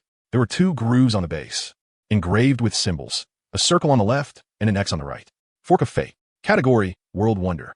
Description. The only item capable of breaking the train's preset single route of travel, splitting a 1-track destiny into 2 separate branch rails. The holder gains absolute freedom of choice and can freely decide the direction forward, no longer being forcibly bound by a fixed trajectory, thus taking control of their own path. Each activation consumes 1 train coin. Lu Xingyuan was stunned. Another world wonder? Including Say Go and Go from before. He now had 2 world wonders in his possession, and this world wonder's ability was just as heaven-defying. It could actually give him more arrival station choices. The platform everyone else arrived at each day was fixed, but he could choose. If he was not satisfied with the original platform, he could simply move the lever and choose to go to another platform. This really greatly increased his autonomy. If a white platform like today is ever refreshed again, he could completely skip it and go to another platform of a higher level. Of course, if the other option was also a white platform, then forget he said anything. No matter how unlucky a person was, there was no way he'd de-roll 2 white platforms at the same time. Right? If this cursed crystal was actually a world wonder, then all he could say was that the misunderstanding was resolved. This damn thing was not a curse at all, but an opportunity. It was just that the opportunity was too great, and most people simply couldn't seize it. Sister Hand, I really need to thank you. If it weren't for you, I probably would died here today. And I also have to thank you for letting me seize this opportunity. Otherwise, I really would thrown it away back in Wangjia village. So Sister Hand had already seen through everything long ago, knew just how extraordinary it was. And that was why it had taken the initiative to bring it onto the train. Woo-woo, misunderstanding resolved. Sister Hand is one of us, not a bad person. Even though it was only an arm, Lu Xingyuan somehow seemed to read a trace of thunder emotion from it, as if it were saying, "Humph. Only now do you realize I'm a good person? Aya, don't be mad." Gimeo Kish. Lu Xingyuan directly kissed the back of the hand. It was even softer and more fragrant than he had imagined, and it even carried a faint trace of body warmth, which meant that the owner of this arm was still alive in this world, right? What exactly had the owner of this arm gone through to end up like this? That arm had clearly not expected Lu Xingyuan to do something so perverted. After freezing for 2 seconds, it began frantically rubbing itself against the blanket. Ah, saliva. That is saliva. So disgusting. Only after walking over to the control panel did Lu Xingyuan notice that it was already 8 in the evening. Good lord. All that chaos had actually taken up so much time. His private messages had long since exploded. Gu Wanqing alone had sent 99 messages. Kai Kai had sent 100 messages. Both of them were showing extreme anxiety over his sudden disappearance. Gu Wanqing, hey, damn it. Are you pulling another disappearing act? Say something. Talk. Where are you? What do you mean by deliberately ignoring your sister Qing and not replying to your sister Qing's messages? Playing hard to get? Wait. Don't tell me you really croaked, right? Did you forget what you promised me? If you really croaked, you had to drag your injured, broken body along and transfer all the supplies on the train to me first. Kai Kai. Little brother Lu, the pistol you gave me is amazing.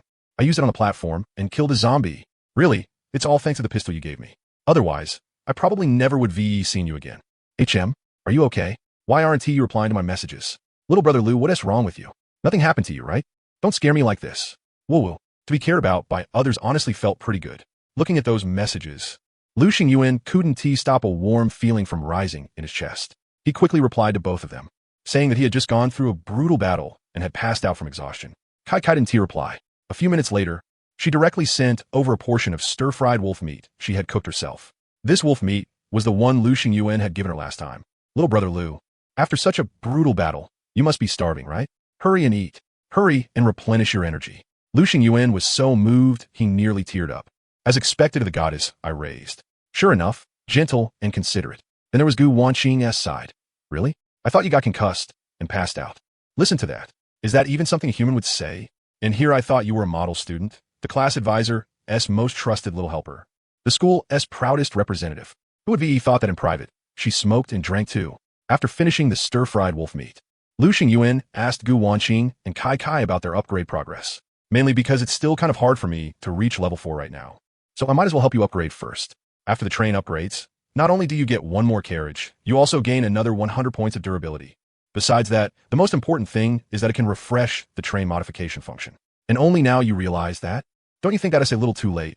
Gu Wanqing grumbled and cursed. So all that time, when she kept bringing up upgrade materials, she had actually been dropping hints, hinting that Lu Xingyuan could let the first rich help the later rich. Back when you upgraded to level 3, I contributed quite a lot of upgrade materials for you.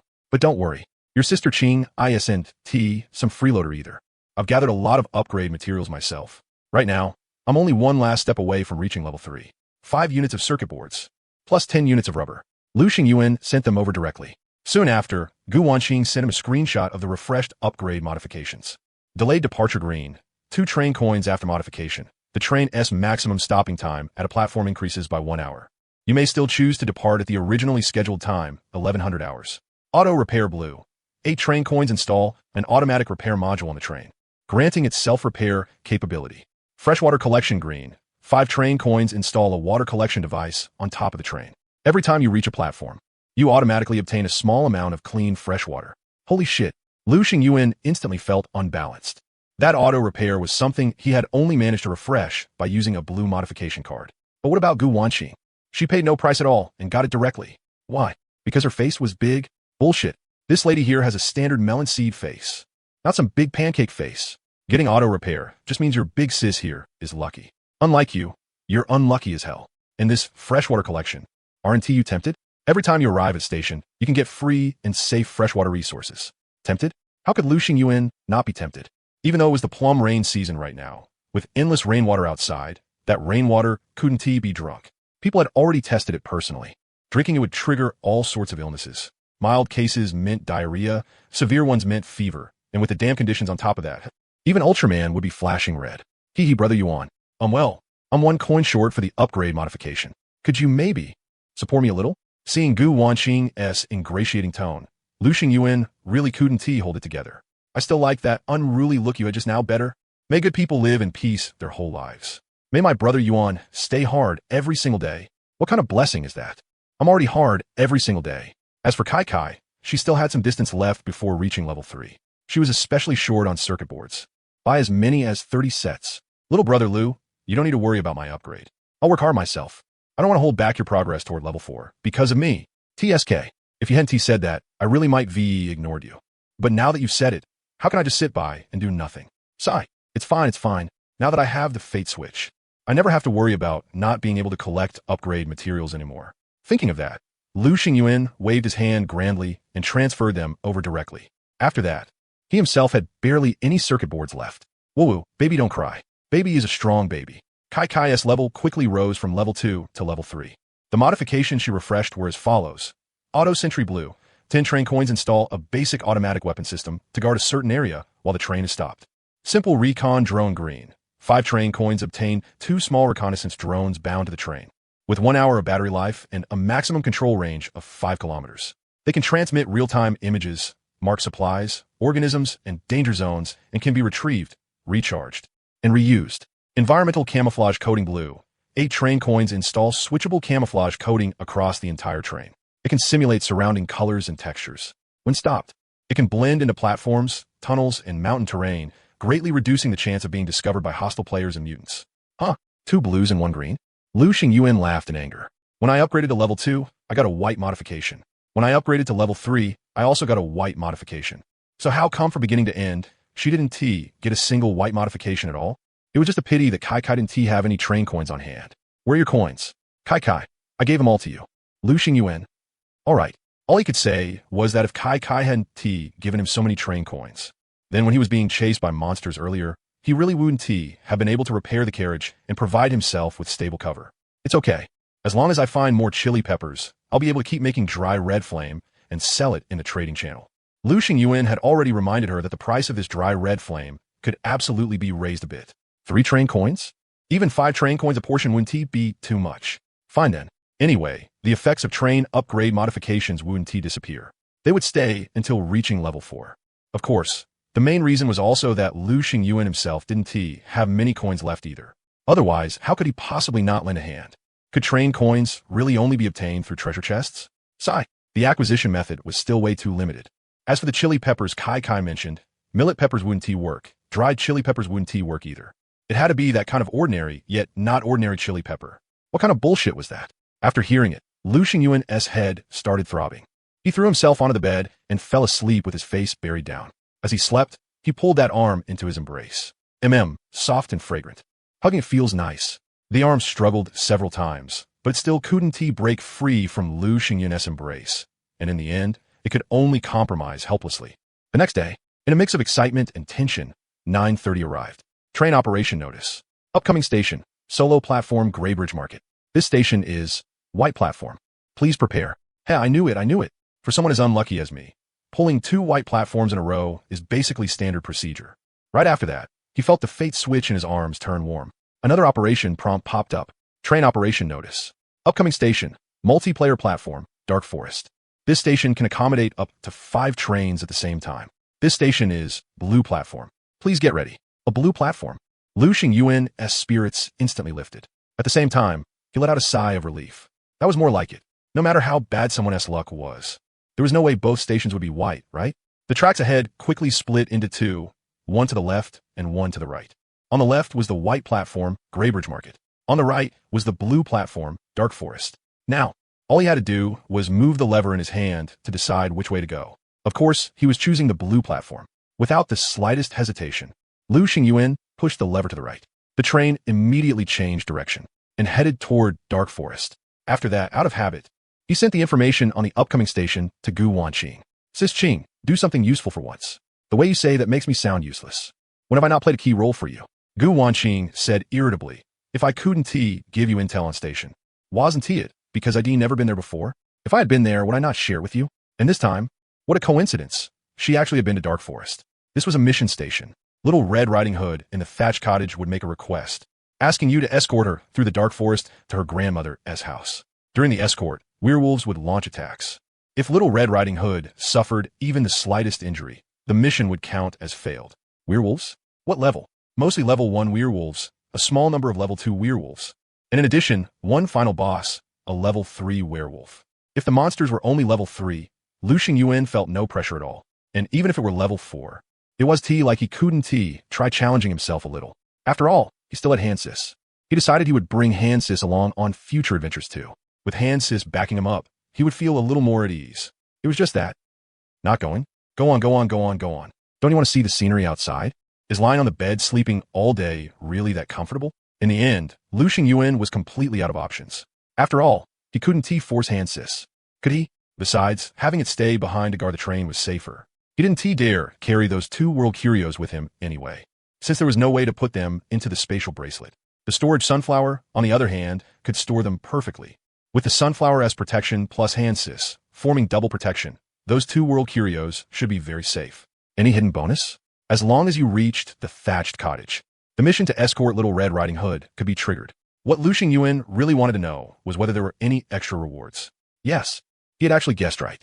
Time. Although Little Red Riding Hood wouldn't say it clearly, the faster the escort mission was completed, the better.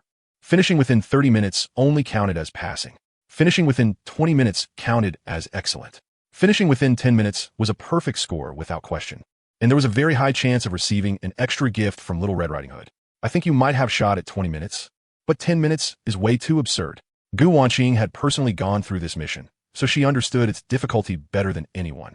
Just the travel time alone took 10 minutes. Not to mention dealing with the werewolves constantly attacking along the way. 10 minutes was simply impossible. Thinking back, she had almost failed to even make the 30-minute cutoff back then, and had nearly missed even the most basic reward. It was precisely because she knew Lu Xingyuan's strength that she gave the sincere suggestion of 20 minutes. Just because you can't do it doesn't mean I can't, little bro. Lu Xingyuan directly closed the conversation with Gu Wanqing. At that moment, the train was slowly decelerating. Through the window, he could see a lush forest. All of the trees grew in bizarre, twisted shapes, and their leaves were dark brown, giving off an ominous aura. 10 o'clock. The train stopped at the platform, right on time. A prismatic orb dropped. Lu Xingyuan picked it up. Congratulations. You obtained explosive chili pepper seeds times 10. His eyes lit up instantly. Explosive chili peppers? These should be usable for making dry red blaze, right? Good. Kai could finally go on another wild harvest of other people's train coins in the trading channel, even though 2 days had already passed. The train conductor's enthusiasm for dry red blaze had only grown stronger. There was no other reason for it. It was just too damn useful. Every train conductor who had used it had nothing but praise. Especially that buff that prevented you from being affected by dampness for 2 hours after consumption. It was insanely overpowered. It made searching through stations much easier for them. Before, under the effects of the damp status, they couldn't bring out their full strength against the monsters in the stations. It was frustrating as hell. Miserable as hell. Clearly, the monster could be defeated. But because of the dampness debuff, all they could do was passively take hits and flee in a panic, watching treasure chests right in front of them while being completely helpless. But now, with the dry red blaze buff, not only could they bring out 100% of their strength, sometimes they could even perform beyond their limits, and their attacks would carry the power of flames. How could they stay calm after that? Every single one of them was stunned. Then they went crazy in the trading channel trying to buy dry red blaze. And Kai-Kai's private messages were about to explode. But unfortunately, because Kai lacked the raw ingredients, there was nothing he could do even if he wanted to make dry red blaze to sell. But now, the problem was solved. He had gotten explosive chili pepper seeds. As long as he could get some rapid growth fertilizer, maybe he could harvest a batch today. Thinking of that, he quickly soaked the explosive chili pepper seeds in water so they would be easier to plant later. Right after that, Lu Xingyuan's gaze landed on the transformation reassembler. What he chose to transform and reassemble was attack speed ribbon. Even though he admitted this item was extremely useful, especially during yesterday's monster chase, where it had played a crucial role. If not for the attack speed it provided, there was no way he could have killed that monster so easily. But he still chose it. There was no other reason. He just really didn't have a better option. Fortunately, though, it was obvious he had gotten lucky this time. Grip of Time Flow. Category: Extraordinary Creation. Level 3. Description: after activation, generates an acceleration field that wraps around the arm, making the wearer's attacks as fast as phantom strikes. The ribbon had turned into a semi-transparent pale blue crystal bracelet. Its material looked like ice crystal and glazed glass at the same time, smooth and warm like jade, yet faintly visible inside were countless golden threads even finer than hair, slowly flowing. With a thought, Lu Xingyuan tried activating it. The golden threads inside the bracelet instantly became active, spinning and weaving at high speed, as if precise gears that had been asleep were suddenly wound tight. Immediately after, centered on the bracelet, an invisible field instantly enveloped his entire fist and forearm. It did not accelerate the body. Instead, it generated a localized zone of abnormal time flow around his hand. Inside this field, time flowed several times faster than in the outside world. To others, it might look like only an instant had passed. But in reality, he had already completed several attacks. He and T expected his luck to be this good this time. It had actually rolled the superior replacement for the attack speed ribbon. Lu Xingyuan was overjoyed. Attack speed was his favorite attribute, bar none. Whether it was the explosive flame revolver or violet lightning, both could unleash terrifying power 10 times. Even 100 times greater under the enhancement of attack speed. With this, he felt even more confident about the mission to escort Little Red Riding Hood. Hurrying off the train, Lu Xingyuan immediately spotted the other 4 train conductors waiting on the platform. For male train conductors, all young men. Boss. They all stepped forward together, respect in their eyes. At this station, we're willing to put you in charge and follow your command and arrangements. A train conductor with 3 carriages was, without question, a true big shot in their eyes. This blue platform was bound to be extremely dangerous. With their strength alone, there was absolutely no way they could clear it safely. The only key to breaking this deadlock was Lu Xingyuan right in front of them. So of course they had to act disrespectfully. Only with the right attitude could they latch onto a powerhouse. Lu Xingyuan's gaze swept over the 4 of them, and he nodded in satisfaction. Since you're willing to listen to my command, then come with me. No matter what, they could still contribute something and help push the mission forward. All 4 of them were excited. They followed closely behind Lu Xingyuan, and soon they saw the little thatched hut at the edge of the platform. They pushed the door open and entered. The blonde girl dressed like an exquisite porcelain doll had clearly been waiting for a long time. It was the classic Red Hood look. She seemed about 15 or 16 years old, her face still carrying a touch of youthful softness, yet her eyes were frighteningly bright, holding both vigilance and a flickering, flame-like vitality. She was the key figure at this station, Little Red Riding Hood. Great conductors, you finally arrived. I've been waiting for you for a long time. The basket for visiting Grandma had already been prepared. Little Red Riding Hood got straight to the point. I hope you can escort me through the dark forest to my grandma's house. During this time, you may encounter danger. But if you can complete the mission successfully, I'll prepare a gift for every one of you. Compared to Lu Xingyuan's calmness, the 4 conductors behind him looked somewhat surprised. Clearly, this was their first time encountering a mission platform. Still, they kept their promise and didn't make a fuss that would cause trouble for Lu Xingyuan. Lu Xingyuan glanced at them and nodded in satisfaction again. It was really not easy to come across a few normal people for once. Thinking back to the conductors he had met at previous platforms, every single one of them had seemed mentally ill. Even if he wanted to carry them, he wouldn't have known where to start. Lu Xingyuan didn't mind letting others cling to his thigh. After all, everyone here was a pitiful survivor. If he could help a little, then he would. But even clinging to a thigh required the right attitude. He didn't ask them to contribute much. But at the very least, they shouldn't cause trouble. And the 4 conductors behind him clearly understood that. The mission risk has already been made very clear. On the way there, monsters will attack. I'm only responsible for my own safety and Little Red Riding Hood's safety. As for your safety, that has nothing to do with me. Lu Xingyuan had to make the ugly truth clear first. So if anyone wants to quit now, there's still time. Hearing that, the hearts of the 4 of them tightened at once. They exchanged glances, but in the end, none of them chose to withdraw. After all, it was too easy to run into a big shot willing to lead the team. If they missed this chance, there might not be another one. Besides, the reward from a blue platform was worth taking the risk for. Good. Since none of you are withdrawing, then let us begin the mission. Lu Xingyuan nodded with a serious expression, then looked at Little Red Riding Hood. We'll leave right now. Little Red Riding Hood held up an umbrella, wore rain boots, and pushed the door open to walk out. Lu Xingyuan followed, right behind her. The other 4 conductors hurried to keep up. Only after stepping into the dark forest did they realize just how eerie and sinister it was. A cold aura slithered over the surface of their bodies like a poisonous snake, seeping in through every opening. Lu Xingyuan also raised his guard to the highest level and didn't dare show the slightest carelessness. He protected Little Red Riding Hood from the front and cleared the way for her, his pace steady yet fast. Naturally, he wanted to challenge the perfect mission achievement. But he hadn't expected the attack to come this quickly. The outline of the thatched hut behind them was still barely visible when a werewolf carrying a savage aura burst out from the forest. It turned into a blur of black shadow and lunged straight at Little Red Riding Hood. The hearts of the 4 conductors behind him tightened instinctively. But then they heard a heavy gunshot. Bang! Dense firelight exploded through the curtain of rain. The pitiful werewolf didn't even get close to Little Red Riding Hood before it was mercilessly blasted into pieces. So strong, the conductors all stared at the scene in shock. This was the strength of a big shot. One shot had directly killed that ferocious werewolf. Even though Lu Xingyuan looked very relaxed, they didn't dare let down their guard in the slightest. They definitely didn't think, if it were me, I could do that too. It wasn't that the werewolf was weak. It was that the big shot was too strong. And just while they were still in a daze, Lu Xingyuan fired several more shots in succession.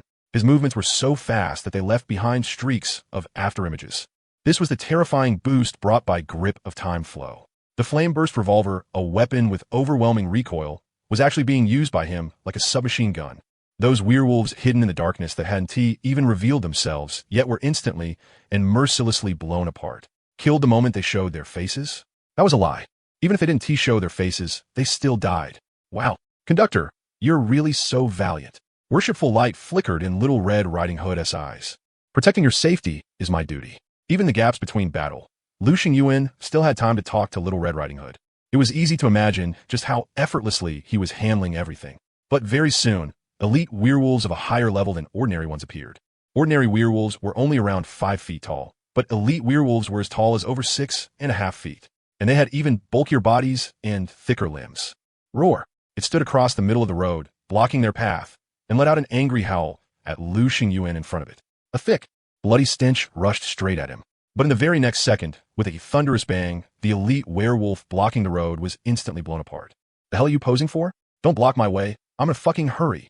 It could only be said that the Flame Burst Revolver was still way too overpowered. A level 2 monster couldn't even withstand a single shot in front of it. Lu Xingyuan's advancing steps didn't stop because of this in the slightest. He maintained his own rhythm the entire time. But more and more werewolves kept attacking, and the 4 conductors were forced to join the battle as well. Fortunately, they weren't the kind of deadweight who only knew how to hold others back. Using their talents and working together, they managed to kill quite a few ordinary werewolves. But just then, an elite werewolf charged in and grabbed one of the conductors by the shoulder. The violent force dragged his body, making him lose balance and fall to the ground before he was savagely dragged into the brush. Oh no, save him. The expressions of the remaining 3 male conductors changed drastically, and they hurried to help. But their strength was simply too weak. They were no match for that elite werewolf at all, and could only watch helplessly as the companion they had only just met was dragged into the forest. Fortunately, at this critical moment, a bullet accurately struck that elite werewolf. Boom! Firelight exploded, and its powerful body burst apart, turning into a rain of blood across the ground. The conductor who had been dragged was saved because of that. With the help of the other 3 conductors, he quickly returned to the group. Thank you. Thank you for saving me. The rescued conductor had tears running all over his face as he repeatedly thanked the other 3. If the Henti stepped in to help in time, he would probably have died here already. And naturally, he didn't forget the most important person, Lu Xingyuan. He dropped his knees on the spot and kowtowed repeatedly. Enough with the bullshit. Kill the enemy. Lu Xingyuan's expression remained unchanged. The second wave of attacks is here. It's gotten fiercer. The number of elite werewolves had obviously increased, but fortunately, his firepower was fierce enough that he still protected Little Red Riding Hood so well that not a single hair on her head was harmed. The admiration in Little Red Riding Hood's eyes grew even stronger. What incredible conductor! And right at that moment, a shrill wolf howl suddenly rang out from the distant forest. The werewolves surrounding them instantly became frenzied, and their assault clearly grew much fiercer. This is Little Red Riding Hood's expression changed slightly, and she shrank her neck back. The werewolf leader. The werewolf leader is here. It's very powerful. If we don't get rid of it, we probably won't be able to make it to Grandma's house. Lu Xingyuan's face was cold. Then we get rid of it. With a sharp sound, purple lightning was drawn by his hand and gripped tightly in it. The werewolf leader had gray-white fur, and its body was even a size bigger than an elite werewolf. Its eyes were scarlet, and its long sharp claws glinted with a cold light. The 4 conductors all looked over at it and swallowed uncontrollably. Just standing there, it was already terrifyingly strong. Was this the powerful aura of a level 3 monster? Could Lu Xingyuan really defeat it? They couldn't help but break out in a cold sweat for him. And just as they were still frozen in shock, Lu Xingyuan made a move that sent their scalps tingling. His bent knees were like compressed springs, storing terrifying power. In the next second, his rear leg suddenly kicked straight out, and the explosive force blew the ground apart directly. His figure turned into an afterimage, cutting through the rain curtain as he charged straight at the werewolf leader before him. The dark purple long blade in his hand tore through everything, slashing toward the werewolf leader with unstoppable momentum. Too crazy. Facing a savage and violent monster, Lu Xingyuan not only didn't retreat, he advanced instead. So this was what a true powerhouse was like. In fact, it wasn't just the 4 of them who hadn't expected this. Even the werewolf leader hadn't expected it either. A lowly human, and instead of fleeing at the sight of him, actually dared to take the initiative and swing a blade at him. This was completely outrageous. But in the very next second, Poochie, a streak of blood sprayed into the rain curtain, mixing with the cold rainwater. Its massive body gradually stiffened, then finally fell straight down. Plop! Water splashed up from the pooled ground, then quickly gathered into a new puddle. Only this puddle had been dyed red with blood, and even in the dim sky, it was shockingly glaring. Instant kill. The four people behind him all stared at the scene before them, dumbfounded. In their eyes, the werewolf leader was undoubtedly an unbeatable existence. And in their expectations, even Lu Xingyuan would have had to pay a heavy price to claim victory. But Lu Xingyuan had directly one-shot the werewolf leader with a single slash. This combat power was simply off the charts. Invincible. The instant death of the werewolf leader greatly lifted their spirits, so much so that when facing the werewolf monsters that followed, they burst out with unprecedented potential. And Lu Xingyuan did not stop his attacks just because he had killed the werewolf leader. He continued firing non-stop to clear the field. There wasn't even the slightest hint of fatigue on his resolute face. As they continued pushing forward, fewer and fewer werewolves came at them. And soon they saw the destination of this trip, a small wooden house emitting a soft glow. "It's Grandma's house," Little Red Riding Hood said excitedly. "Mr. Conductor, that's my grandma's house." Lu Xingyuan lowered his head and glanced at the time. It was an ordinary electronic watch. He had traded for it in the trading channel, and it had cost him a full 1 train coin. The moment this mission began, he had started the timer. By now, 9 minutes and 45 seconds had already passed. Only 15 seconds left. The final 15 seconds. Thinking of that, he looked at Little Red Riding Hood.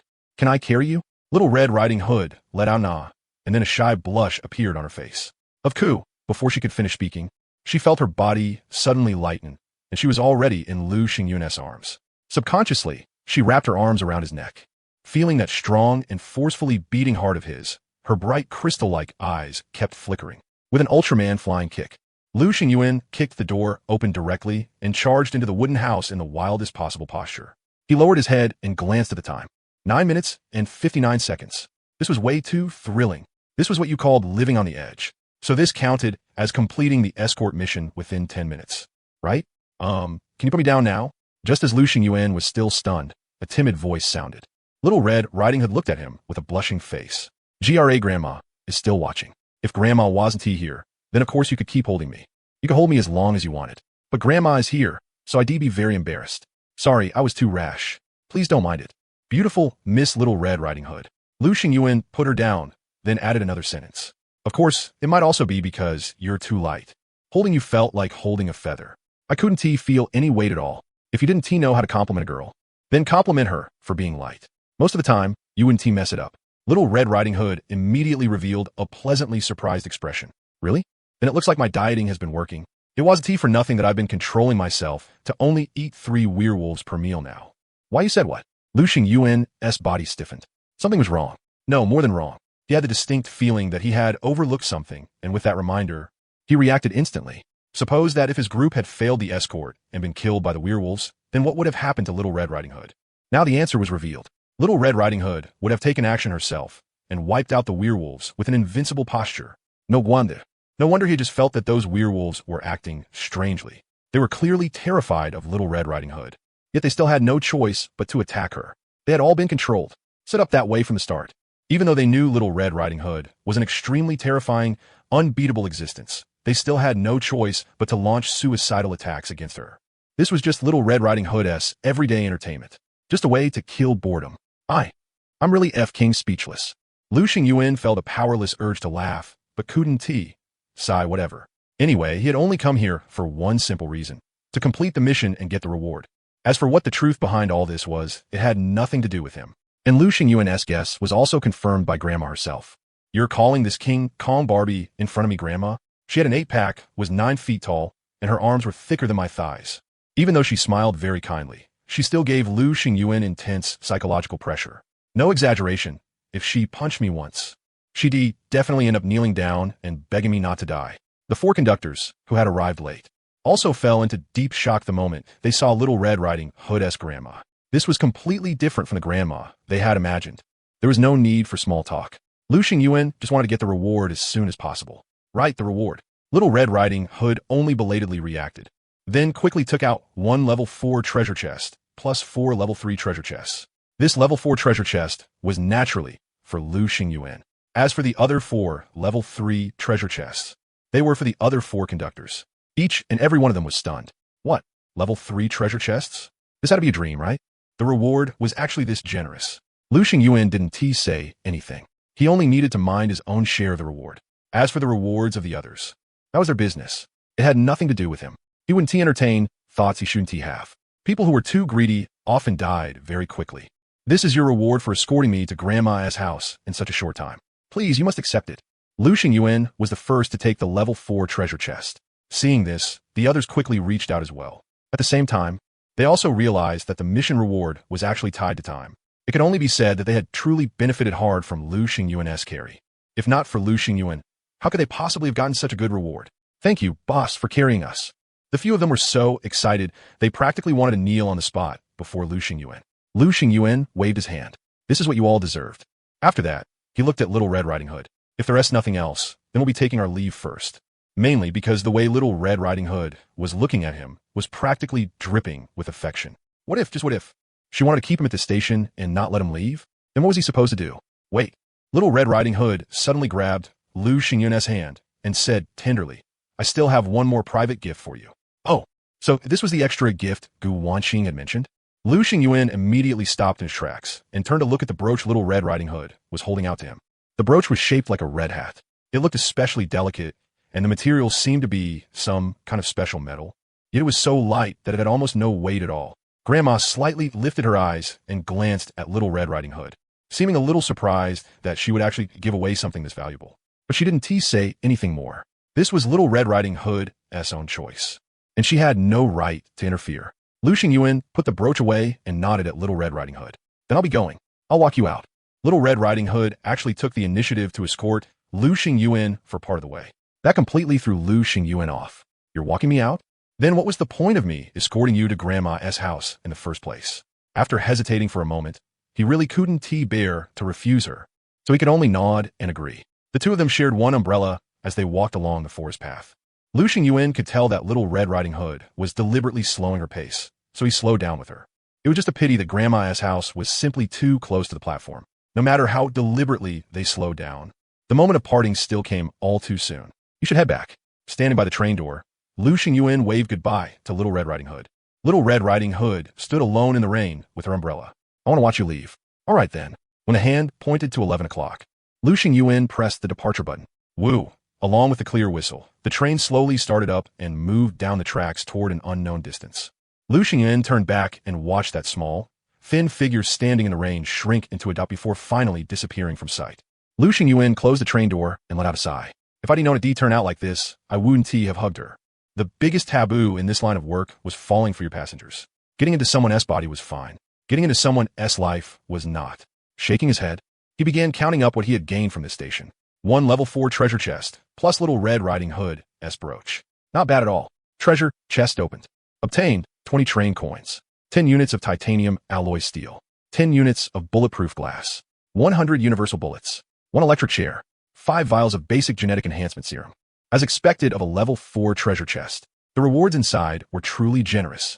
Lu Xingyuan couldn't help but cheer. First was the train coins, a full 20 of them. After all, last time, in order to drive back those monsters chasing along the tracks, he had spent most of the train coins he had on him. He had been poor as hell, and now he had suddenly gotten 20 all at once, greatly filling the gap. A man really did need money in his pocket. Otherwise, it was too easy to become some rich woman-esque toy. As for the titanium alloy steel and bulletproof glass, there was no need to say much. These were key materials for upgrading the train to level 4, hot commodities in the trading channel.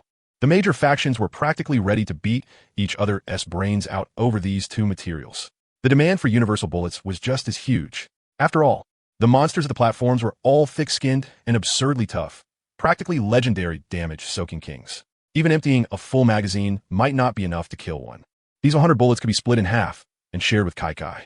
As for the remaining half, if he threw them into the trading channel, they should sell for a very good price. As for what exactly this electric chair thing was, Lu Xingyuan really had no clue. Electric chair. Category: Extraordinary creation. Level 4. Description: This is a chair capable of releasing high-voltage current. When a person sits on it, the current will pass through the body and comprehensively raise physical constitution through intense stimulation. If used together with genetic medicine, the effect will be even more astonishing. What appeared before Lu Xingyuan was a pitch-black metal chair. Its backrest was tall, and several exposed metal contact points were embedded in the armrests. The backrest and seat cushion were made of dark conductive leather, while thick cables extended from the bottoms of the chair legs, converging on the floor like blood vessels. The whole chair gave off an oppressive aura that could not be resisted, making Lu Xingyun's eyelids twitch wildly. What the hell? Electrocute yourself to get an all-around physical boost? What kind of sick lunatic would use something like this to torture himself? Especially those thick cables. They made Lu Xingyun's brain cramp just looking at them. This was probably going to hurt a little, but this thing was actually a level 7 extraordinary creation. Lu Xingyun felt that if it could be a level 4 extraordinary creation, then it definitely had to have something special going for it. Why not give it a try? Lu Xingyun set it to first gear, then set the duration to 1 minute. Then he sat down in the chair and pressed the activation button. Metal chains instantly shot out, firmly binding both his hands, both his legs and his waist, pinning him tightly against the chair. A powerful sense of unease immediately rose in Lu Xingyun's heart. Something's wrong. This thing has a problem. Let me out now. But it was already too late. A violent electric current struck in an instant, forming a blazing white light that illuminated the entire train car in a snowy brightness. In that hazy moment, even Lu Xingyun's bones became visible. The effect was 100 times better than an X-ray.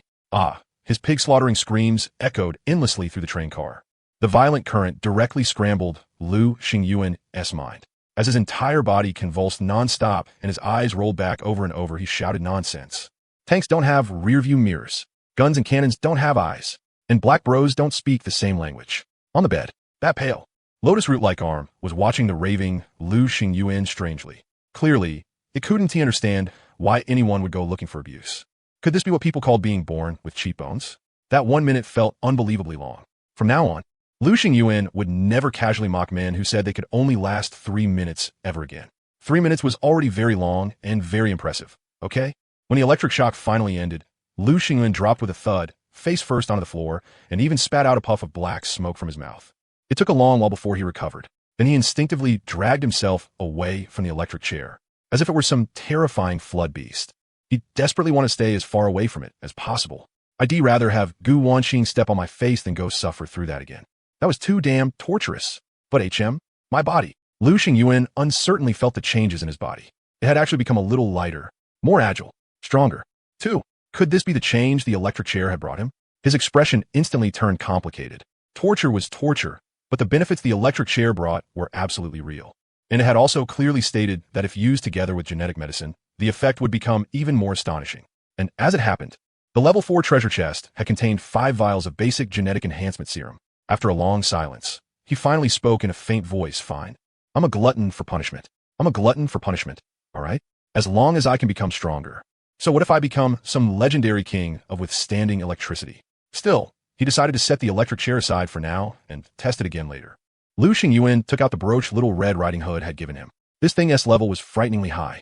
Little Red Riding Hood's lucky brooch. Category: Extraordinary Creation. Level: 7. Description: a treasured possession that Little Red Riding Hood values as much as her own life. This brooch carries a kind of luck that's hard to put into words. Its wearer always seems to get a gentle push from fate at just the right moment. Yes, that's right. Level 7. At first, Lu Xingyun thought he was seeing things too. After all, he was only a level 3 train conductor right now, no matter how you looked at it. A level 7 item was still far, far beyond his reach. But the truth was exactly that. This brooch was a level 7 item. Luck.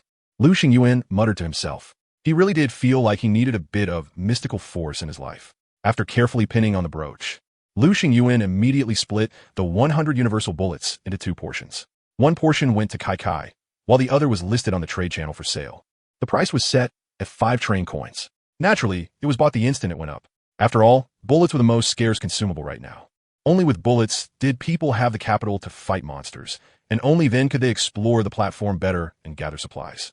Kai was naturally very touched. Brother Xiao Lu cares about me so much, but I don't have anything valuable enough to repay you with. Listen to that. Do I look like the kind of person who helps people just to demand repayment? Still, her words reminded Lu Xingyun of his explosive chili pepper seeds.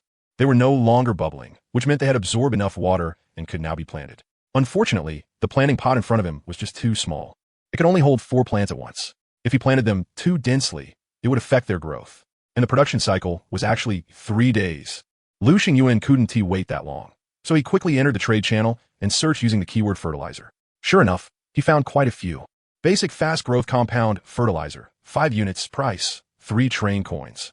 Intermediate fast growth compound fertilizer, 2 units, price, 5 train coins. The intermediate fast growth compound fertilizer was an upgraded version of the basic one.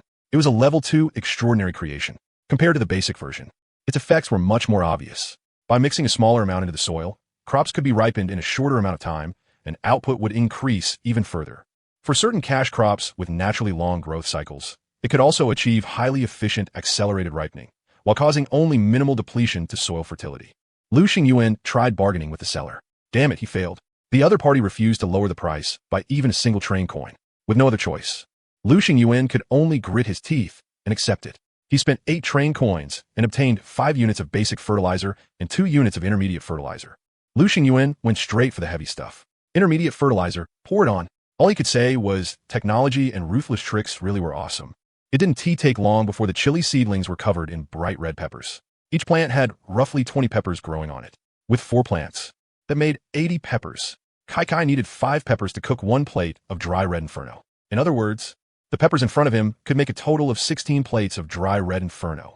At the current market price, selling 1 portion of dry red inferno for 5 train coins wasn't too much, right? If it was 16 plates, that meant 80 train coins. He was getting rich. Getting rich. Lu Xingyuan's eyes instantly turned into coin symbols. He hurriedly sent all the freshly picked peppers to Kai in one go. Kai was stunned. Brother Xiao Lu, where did you get so many peppers? I grew them myself. These peppers meet the requirements for making dry red inferno, right? They do. They absolutely do. These are even better than the peppers I used before. Maybe the dry red inferno made from them will have even stronger effects. What? The effects can get even stronger? Then I'll have to raise the price again. Lu Xingyuan had Kai hurry up and cook 1 portion as a test. Very soon, the dry red inferno, which didn't look much different in appearance, arrived in his hands. However, the buff it carried had changed. Originally, after consuming it, one would simply be unaffected by dampness for 2 hours. But now, the duration had been extended to 4 hours. This was basically dry red inferno plus 6 train coins. Lu Xingyuan immediately locked in the price, and he couldn't just dump all of it into the trade channel at once. He had to sell it slowly, little by little, in an orderly way. The whole point was hunger marketing. He was trying to earn the coins of those broke train conductors. How many coins could they even have? What he really wanted was the money from the wealthy train conductors. For example, the coins in the pockets of the Mutual Aid Society, Tianhua Society, Iron Revival Society, Pure Thought Brotherhood, and the Crimson Legion. Oh, of course. There was also my dear ally, Gu Wanqing. That girl definitely harvested quite a few train coins at the last station. How could he forget about her? What the hell? Are you even human? I'm your ally. How can you squeeze me like this? Gu Wanqing pointed and cursed nonstop. Oh, right. Hurry up and give me the contact info for that perfectly ordinary leopard print girl. I want to become good friends with her. I don't want to keep being exploited by you anymore. Trying to cut out the middleman? No way. I'm just worried she'll get tricked by you. You're not a good person at all. Of course, Lu Xingyuan was only teasing Gu Wanqing. After all, she was his good ally. How would he really be that heartless? After sending her 3 portions of dry red inferno for free, Lu Xingyuan shouted in the chat channel, Dry Red Inferno Plus version will be listed on the trade channel in 3 minutes. Limited quantity, first come, first served. The moment the message was sent, the chat channel instantly exploded. Holy shit, is Dry Red Inferno finally going back on sale? Woo, I finally waited for you. Good thing I didn't give up. What does plus version mean? Does that mean the effect is even stronger and more powerful than the regular version? I didn't get it last time, but this time I'm taking it no matter what. Why did the seller of Dry Red Inferno become Lu Xingyuan? I remember it was clearly a girl before. Did they reach some kind of partnership? I got a bad feeling about this. The price ISN going to change. Is it? Lu Xingyuan, if you have even a shred of humanity left, keep it at 3 train coins per portion. Lu Xingyuan felt it was necessary to give them a warning in advance, due to severe weather conditions. The price of the main ingredients used to make Dry Red Inferno has continued to rise, so the price may be adjusted upward just a tiny bit. How tiny is tiny? 6 train coins per portion. Fuck. The train conductors instantly erupted, one after another. They cursed Lu Xingyuan for being a profiteer with no conscience. They even warmly greeted all 18 generations of Lu Xingyuan's ancestors. I knew it. You dog bastard really are a damn dog. 6 train coins for 1 portion? How do you even have a nerve to say that? Brothers, let us unite. Nobody buys stuff. Let rot in his carriage. That's right. As long as all of us band together and refuse to buy, he naturally lower the price and beg us to buy it. 3 minutes later, the 5 portions of Dry Red Inferno that were listed sold out in an instant. From the start of the transaction to the end, it took less than 0.5 seconds. After a brief silence, the atmosphere in the trade channel became especially violent. What the hell? Didn't we all agree no one would buy it? How did it sell out in a second? I'm an idiot. I actually believed your bullshit. Every single one of you said you wouldn't buy it, but your hands were faster than anyone else's. It's because of selfish bastards like you that profiteers get the last laugh. If we had just been a little more united, would he really be acting this smug?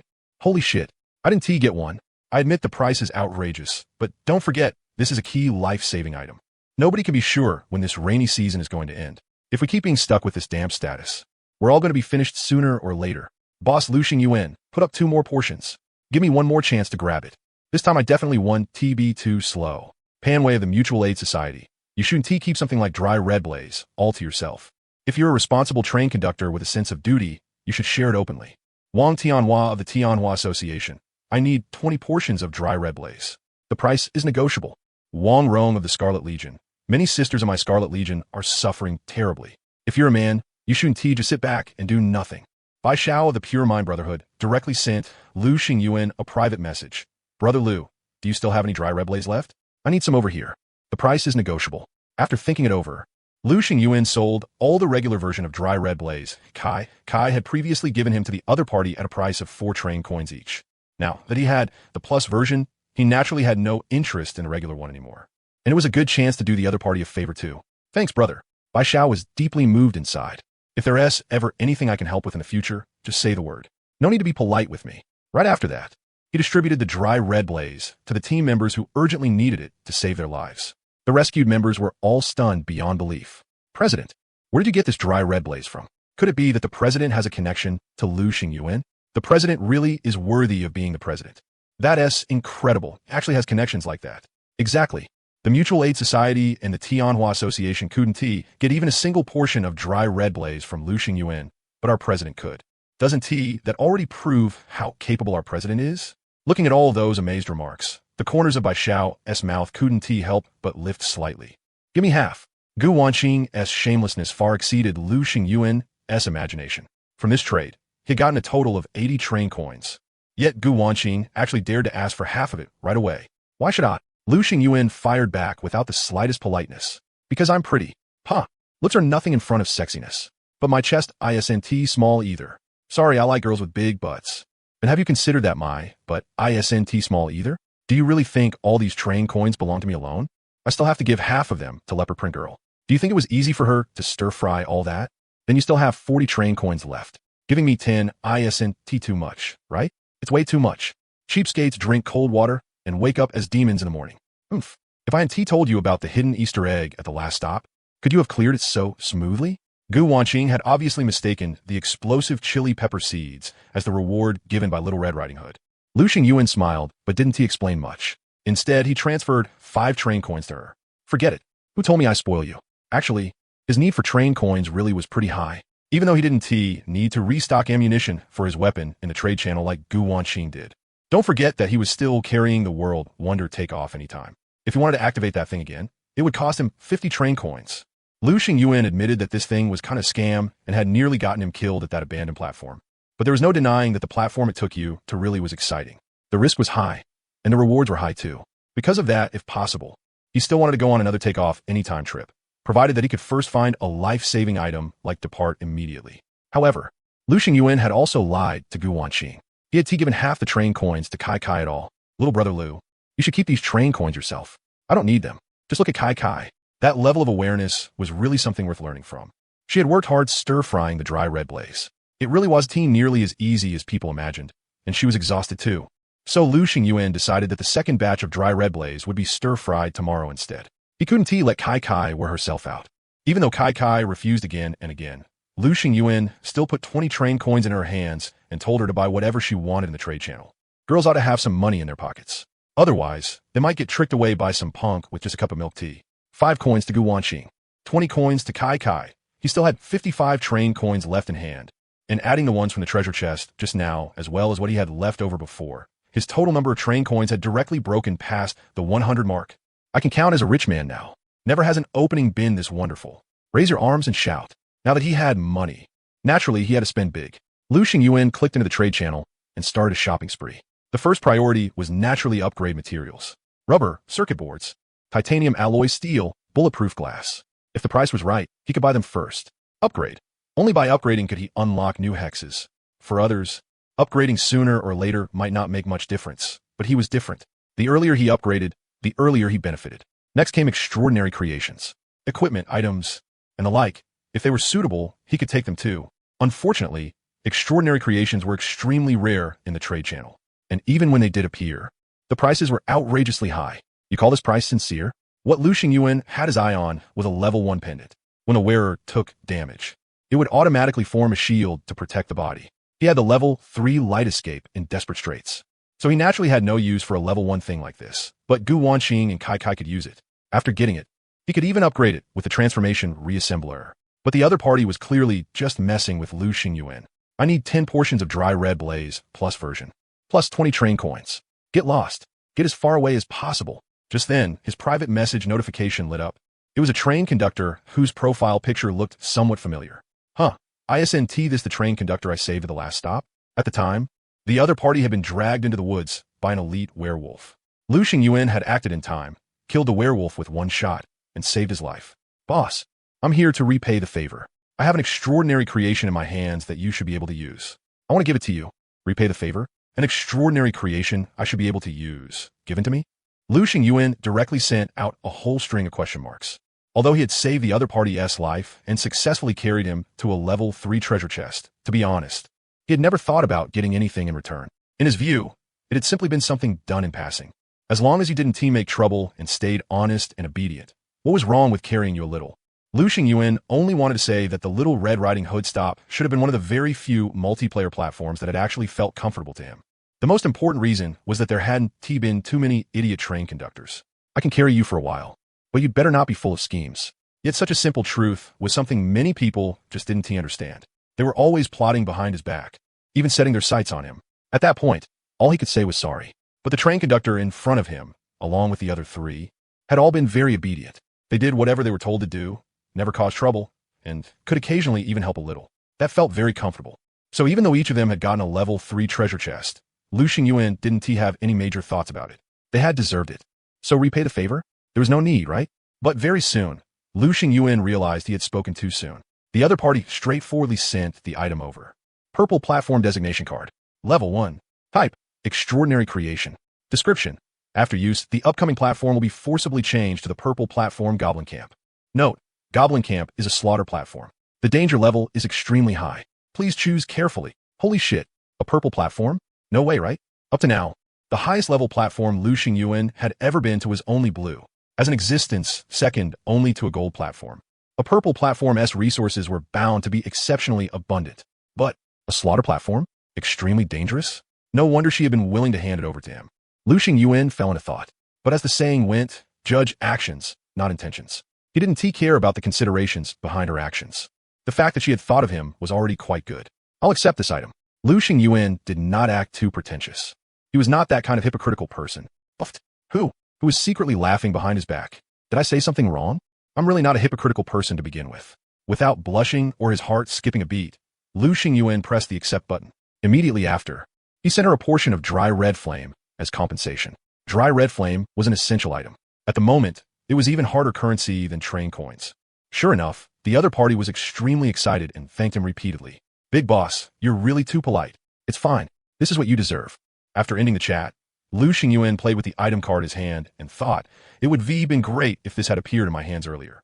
After all, I have the fate switch now. Even if a white platform refreshes, I still have an alternative.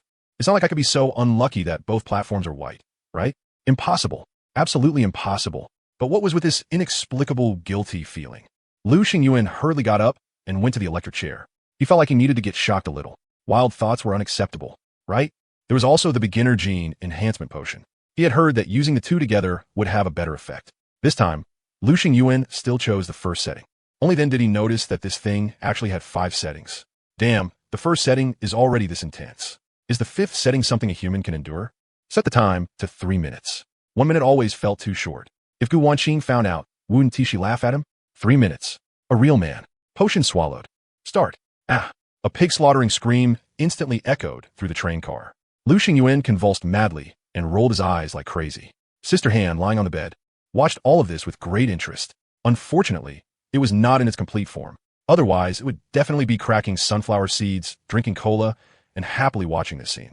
However, that being said, Lu Xingyuan had to admit that this electric chair was actually quite effective. especially after pairing it with the beginner gene enhancement potion. In just 3 minutes, he could clearly feel that his physical fitness had strengthened by more than just a tiny bit. As expected, technology and hardcore methods were the way to go. Doing push-ups, sit-ups, and squats in the train car was far inferior to getting shocked in the chair. It was just that the level of pain was somewhat hard to handle. But as the saying went, only by enduring the bitterest hardship could one become a man above man. 3 minutes? I'm a fierce man who is going to last 30 minutes without falling. Let the electric shocks come even harder. Lu Xingyan went back and forth, over and over, constantly tormenting himself. Once he rested enough, he continued the punishment. Once the punishment tired him out, he continued resting.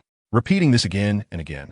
He went from only being able to endure 3 minutes at first to gradually being able to endure 5 minutes. See? I knew I could do it.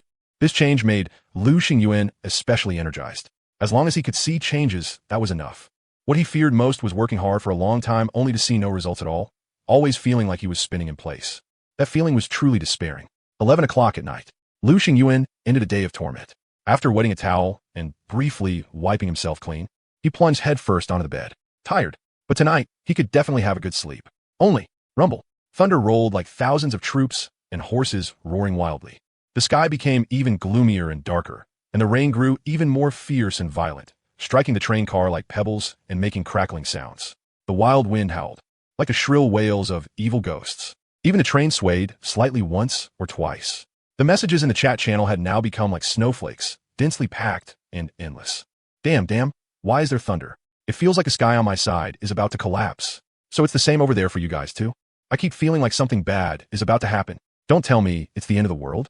I said long ago that humanity has no hope. The rain on my side has become especially heavy, and the dampness inside the train car has also become unusually strong. I've entered dampness 3. I've also entered dampness 3. Damn, it's over. Big boss Lu Xingyan, do you still have dry red flame? I'm willing to trade all my possessions for one portion. Please. Quite a few people were frantically tagging Lu Xingyan, but at this moment, his attention was completely drawn to the warm sunstone, which was sizzling. The warm sunstone continuously made crackling sounds, and the flame inside was swaying wildly, as if it might go out at any moment. The dampness inside the train car was too heavy. Lu Xingyan's heart suddenly skipped a beat. Before this, the warm sunstone had always been very stable. But today, this strange phenomenon had appeared. Could something bad really be about to happen? At that moment, a notification appeared before every conductor's eyes. The plum rain season will end in 3 days. What? The plum rain season was ending? So wasn't it a bad thing? It was a good thing. The messages in the chat channel instantly increased tenfold. Holy shit. Did I see that right? The plum rain season is about to end? This is truly amazing news. We can finally stop being tortured by dampness. So what's in front of us is nothing more than the darkness before dawn. Brothers, we've finally welcomed the light. Wait, does that mean the weather will be this abnormally violent for the 3 days before the plum rain season ends? Damn, if that's really the case. Don't tell me I'm going to freeze to death in the darkness before dawn. No way. No matter what, I have to hold on until the plum rain season ends. I absolutely want to die so easily. As a result, the conductor's demand for dry red flame instead skyrocketed. Previously, they could not see hope, so they were despairing and simply gave up. But now, hope was right in front of them. No matter what, they had to gamble. After the plum rain season ended, what awaited them would surely be a beautiful spring. At that time, they could harvest large amounts of supplies, find large numbers of treasure chests, upgrade and develop, making themselves stronger while also making their days more comfortable. Gu Wanqing immediately sent Lu Xingyan a private message. I think the price of dry red flame can be raised appropriately. Once the plum rain season ended, wouldn't dry red flame lose its market? And right now, demand had just skyrocketed. If they didn't raise the price now, when would they? Damn, you unscrupulous profiteer. Lu Xingyan cursed under his breath. How can a few train coins compare to reputation? Gu Wanqing, Lu Xingyan, However, this was only one of the heavy pieces of news. There was an even more explosive piece of news. After the plum rain season ends, the first settlement will begin. Every conductor will be ranked according to train level and will receive different degrees of rewards based on ranking. After a brief silence, earth-shaking discussion erupted once again in the chat channel. What? There's a settlement too? And we can get rewards? Damn, this is way too exciting. What kind of rewards will they be? I'm so looking forward to it. Does everyone get one? Even small fry like me can get one? Great. I like this game. Are you stupid upstairs? The rewards for conductors ranked near the bottom will naturally be trash. You don't need to hold too much hope. The truly good stuff will definitely be given to the top 100 conductors. I don't care anymore. I'm going to upgrade my train. I have to get a good ranking and fight for better rewards. I wonder who will be able to become first place. No need to think about it. The reward for first place is definitely insanely generous. That first place is obviously going to me. Wang Tianhua. You people can stop dreaming. Don't hold on to any unrealistic fantasies. Tianhua Society? Do you even qualify? Even my mutual aid society hasn't said anything yet. So who are you to start acting like you rule the world? Why can't first place belong to our Crimson Legion? Do you people always look down on women this much? I think at LLB Brother Xiao Lu. Brother Xiao Lu can definitely do it. He has the best. But that comment was quickly drowned in the endless flood of messages and didn't cause even the slightest ripple. Gu Wanqing sent Lu Xingyuan another message. Holy crap. Did you see that? There is going to be a ranking later, and first place gets a huge reward. I saw it. I'm not blind. So, how is it? Are you confident? If I want to take first place, I have to push to level 4 in the remaining 3 days. It's that hard? Then I think you should just give up struggling. You have that little confidence in your bro? Gu Wanqing was stunned. You're not actually planning to push for level 4, are you? Why not? Lu Xingyuan looked at the upgrade materials stored inside the storage sunflower. The most important ones were titanium alloy steel and bulletproof glass. Those 2 materials were the key to upgrading to level 4. A big reason why no level 4 train conductor had appeared so far was because those 2 materials were holding everyone back. Those 2 materials were just too hard to get, but he was different. Thanks to the Prism Orb, his collection progress wasn't any slower than the leaders of those major factions at all. So why should he fight for first place? Besides, if someone else can sit in first place, why can't I? Damn, I'm fired up now. Gu Wanqing's blood started boiling. She wished she could slam into a wall on the spot. I'll go through fire and water for you, Brother Yuan. Just tell me what materials you need, and I'll support you with everything I've got. Anyway, I'm already level 3 now, so my ranking probably won't look too bad. As for reaching level 4, she had absolutely no hope at all. Since that's the case, I might as well lend you my last bit of power. There was even less need to mention Kai Kai. She supported Lu Xingyuan without a second thought. I'm planning to make more dry red inferno. When the time comes, I'll see if I can trade it with other train conductors for the materials needed for the upgrade. Kai Kai directly posted a designated trade in the trading channel. 1 portion of dry red inferno plus edition in exchange for titanium alloy steel and bulletproof glass. This trade will remain valid long term. Meanwhile, the other factions were also frantically buying those 2 materials. Wang Tianhua, will spare no cost in pushing for level 4 and taking first place.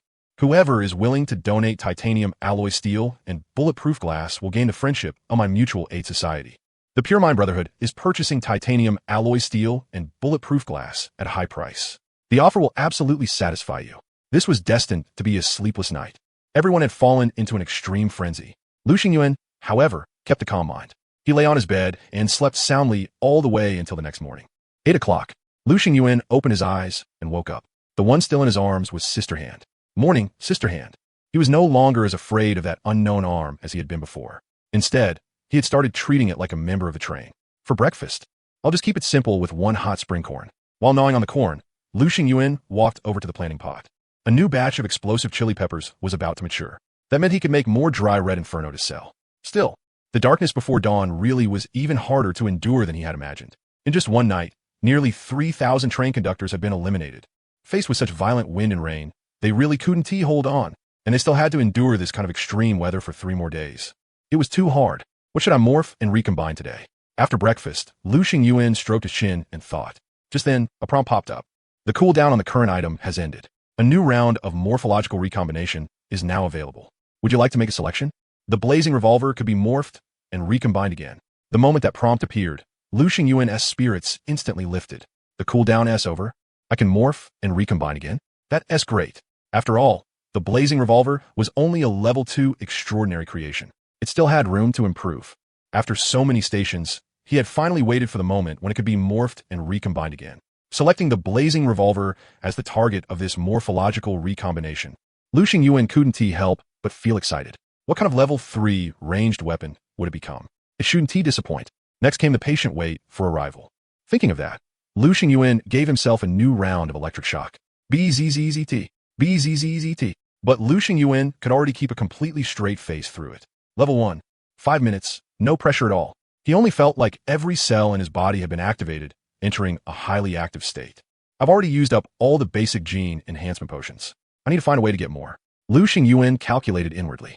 He had already taken 7 tubes, but his body's absorption of the potion still hadn't reached its limit. The cap should be 10. He felt his judgment was probably correct. 9:30. Train operation notice. Next stop ahead, single-person platform, Rustwater Station. This station is white platform. Please prepare. Damn it. Another white platform? I'm seriously done with this. Lu Xingyuan cursed under his breath. How can my luck be this bad? The fork of fate in front of him grew slightly warm. A new track appeared. Train operation notice. Next stop ahead, single-person platform, Flat Peach Park. This station is white platform. Please prepare. Damn it, give me my money back. How can both of them be white platforms? What kind of bullshit matching system is this? Lu Xingyuan had been wondering before when he would ever get a chance to use that purple platform designation card. Well, now is the time. He could use it immediately. Lu Xingyuan took a deep breath and adjusted his emotions. No need. Just treat it like I got screwed by a dog. Bah, no. Treat it like I screwed a dog. It's just a little hardship and rough weather. He took out the item card and activated it. Designate Flat Peach Park as Goblin Camp. A burst of intense light flashed. The track in front of him changed, yet somehow also seemed unchanged. But the operation notice updated, too. Train operation notice. Next stop ahead, single-person platform, Goblin Camp. This station is purple platform. Please prepare. Lu Xingyuan nodded in satisfaction. I've still got tricks. Even if both stations you refresh are white platforms, you still can't do a damn thing to me. As long as I want to walk, the road will be right beneath my feet. But purple platform, huh? And it was clearly marked as a slaughter platform. What did that mean? It meant a fierce battle was definitely coming next. Good. Very good. Excellent. I like going on a killing spree. Compared to all those twists and turns, he actually preferred this kind of straightforward approach. Goblin Camp? Never been there. Just as Lu Xingyuan had expected. Gu Wanqing had never been to a platform of this level before. It was normal for her not to know the situation there. Then o'clock. The train began to slow down and gradually came to a stop at the edge of the platform. A prism orb dropped. He picked it up. Obtained titanium alloy steel times 5, bulletproof glass times 5. He was one step closer to upgrading to level 4. Lu Xingyuan actually didn't have much emotional reaction, because all his attention was focused on the morphological recombiner. Accompanied by a burst of dazzling light, a silver 6-barrel machine gun appeared before him. Thunder Gatling. Category: Extraordinary Creation. Level 3. Description: a berserk firearm that retains the trait of infinite firepower. The Thunderburst rounds pouring out from its 6 barrels not only possess extremely fierce firepower, but each bullet also generates lightning upon impact, chaining to the next enemy target. The 6 barrels were arranged in a ring, with a metallic silver body and dark blue arcs of electricity flowing across its surface. The gun's body was rough and heavy, the barrel assembly capable of high-speed rotation. Its cooling fins had sharp, distinct edges, and the whole thing gave off an aura of savage, heavy firepower. Lu Xingyuan's spirits instantly lifted, and he was immediately drawn to the silver behemoth in front of him. Wild. It could only be described as too damn wild. This was the kind of weapon a real man should use. With those 6 pitch-black barrels shoved in someone's face, who wouldn't piss himself on the spot. And on top of that, it also retained the infinite firepower trait. He could fire as much as he wanted. There was absolutely no need to worry about running out of bullets. Thunderburst rounds? Every bullet generated lightning and chained to the next enemy target after impact. Lu Xingyuan was already itching to test its power. He had originally been a little worried about this goblin camp. But now, your grandpa here just want to howl. That saying was absolutely right. Every fear comes from insufficient firepower. When your firepower was strong enough, the one who should truly be afraid was your opponent. Still, this thing was kind of heavy. It was probably over 50 kilograms. Lu Xingyuan frowned slightly. After going through so many electric punishments, his physical condition had already improved tremendously. Lifting this Gatling with one hand was no problem at all. But a weight of 50 kilograms exceeded the carrying limit of the spatial bracelet, which meant there was no way to put it inside. He had to keep carrying it in his hand, and that was a bit inconvenient. When he opened the car door, the crackling rain hit his body like beans. The thin raincoat couldn't block it at all, and in a single second, he entered a damp state. No wonder so many conductors had been eliminated overnight last night. Extreme weather really was hard to deal with. He took out a portion of dry red flame and swallowed it directly. Lu Xingyuan immediately felt his whole body warming up, and the freezing rain could no longer make him feel bone-chillingly cold. Not far behind the platform was the goblin camp. A stretch of thatched huts lay submerged in the curtain of rain, looking sinister and eerie, filled with an ominous air. Through the haze, faint small figures could be seen swaying about. This was not Lu Xingyuan's first time dealing with goblins. Back when he had obtained the World Wonder Fate Fork, he had been hunted down by goblins before. Though individually weak, they were extremely cunning, especially when it came to cooperation and teamwork. He had no idea how many goblins were in the camp before him, or where the reward was located. After observing for a while, Lu Xingyuan still couldn't gather much useful information. In that case, he'd just kill his way straight in. His gaze turned cold. His super intelligence told him it was time to use super strength. Kill, kill, kill. Let blood flow into a river. Just as he was about to move, he suddenly heard a burst of footsteps, and his whole body instantly became alert. Turning around, he saw a tall figure not far away. Not a goblin, but a human. But wasn't this a single-person platform? How could there be someone else here? Without hesitation, Lu Xingyuan aimed his barrels at the other party. At the slightest sign of movement, he would pull the trigger without the least hesitation and let the man have a taste of his thunder fury gatling. You're the outsider who came from afar just to rescue the princess? In the rain curtain, the other party's figure gradually became clearer. A knight? Lu Xingyan narrowed his eyes and carefully sized up the man's outfit. Silver armor covered his entire body. His ornate helmet leaned more toward decoration than practicality, revealing beneath it a pair of arrogant blue eyes. A few strands of golden bangs had already been soaked by the rain and stuck to his scalp. Far from making him look graceful, it instead added a touch of awkward bedragglement. Still, Lu Xingyuan had to admit that the guy was indeed tall and broad. At about 1.8 meters tall, plus that burly and sturdy build, he did have a bit of a knightly bearing. But, rescue the princess? Lu Xingyuan's mind raced. In other words, a princess had been captured by goblins and was inside this camp? Then the princess, Lu Xingyuan's expression became strange. My name is Knight Kane. I am a noble silver knight. At the same time, I am also the legal heir of the Silverthorn family. At least for the moment, there didn't seem to be any danger. But Lu Xingyuan did not relax his guard because of that. Oof. Knight Kane stopped 10 steps away from Lu Xingyuan. A cold snort came from his nose, and the arrogance in his eyes grew even stronger. To rescue Princess Phyllis, I alone am enough. There is absolutely no need for some outsider from afar like you. So, leave. Don't stay here and get in my way. Lu Xingyuan's expression remained blank. He was about to get angry at some idiot. The princess has been trapped in this goblin camp for who knows how long already. She has probably long since, and you're still standing here foolishly talking about rescuing her, winning the princess's heart. I think you should use your head a little. I'm not interested in rescuing the princess. I'm only here to obtain a share of the reward that should belong to me. You. Those words only enraged Knight Kane even more. His eyes widened in fury. He clearly hadn't expected the outsider before him to show such blatant disrespect toward the princess. In your eyes, is the reward more important than the princess? Good that you know. Lu Xingyuan shifted his gaze back to the goblin camp before him. His stopping time was limited, even though he had modified the train for delayed departure. The time he could stay here was still no more than 2 hours in the end, and the number of goblins in the camp before him far exceeded expectations. So stop yapping here and wasting my time. Bastard. Someone like you has no right to rescue the princess. Knight Kane was furious. With a sharp shing, he drew the silver long sword at his waist. He glared angrily at Lu Xingyan, fire practically shooting from his eyes. Yet at that very moment, an arrow shot toward him with lightning speed. He failed to dodge in time. The left side of his cheek was cut open, blood flowing out as a burning pain spread across it. He cried out in shock, and the anger in his eyes instantly turned to panic. Clearly, he was a complete rookie. So a goblin scout had already secretly slipped nearby, noticed Kane's presence, and directly drew its bow to shoot, vicious and cunning to the core. This scout squad before them had a full 7 members, every single one of them a level 2 monster, goblin archer. The longbows in their hands looked somewhat crude, but their power was surprisingly great. After landing one hit, they immediately drew their bows again, preparing for a volley. Their target was Kane. Naturally, Kane noticed as well, and panic instantly rose in his heart. He was anxious, shocked, and enraged all at once. You dare. That previous arrow had already let him experience the goblin's brutality. These scrawny green-skinned creatures were far from as simple as he had imagined. Maybe he should have brought his shield. He should try to show off and act cool in front of the princess. Fortunately, Lu Xingyuan moved at that moment. He pulled the trigger in his hand, and the 6 barrels trembled lightly. Then a bullet was fired. Just one bullet, but it blasted toward that goblin scout squad with an unstoppable force. The bullet first blew apart the body of the leading goblin archer. With a pop, the green-skinned monster's body exploded into chunks. Immediately after that, the bullet burst open, and the chain lightning it triggered bounced back and forth among the remaining 6 goblin archers without stopping. They let out shrill wails, then died on the spot. A single bullet. Lu Xingyuan had used only a single bullet to wipe out an entire goblin scout squad.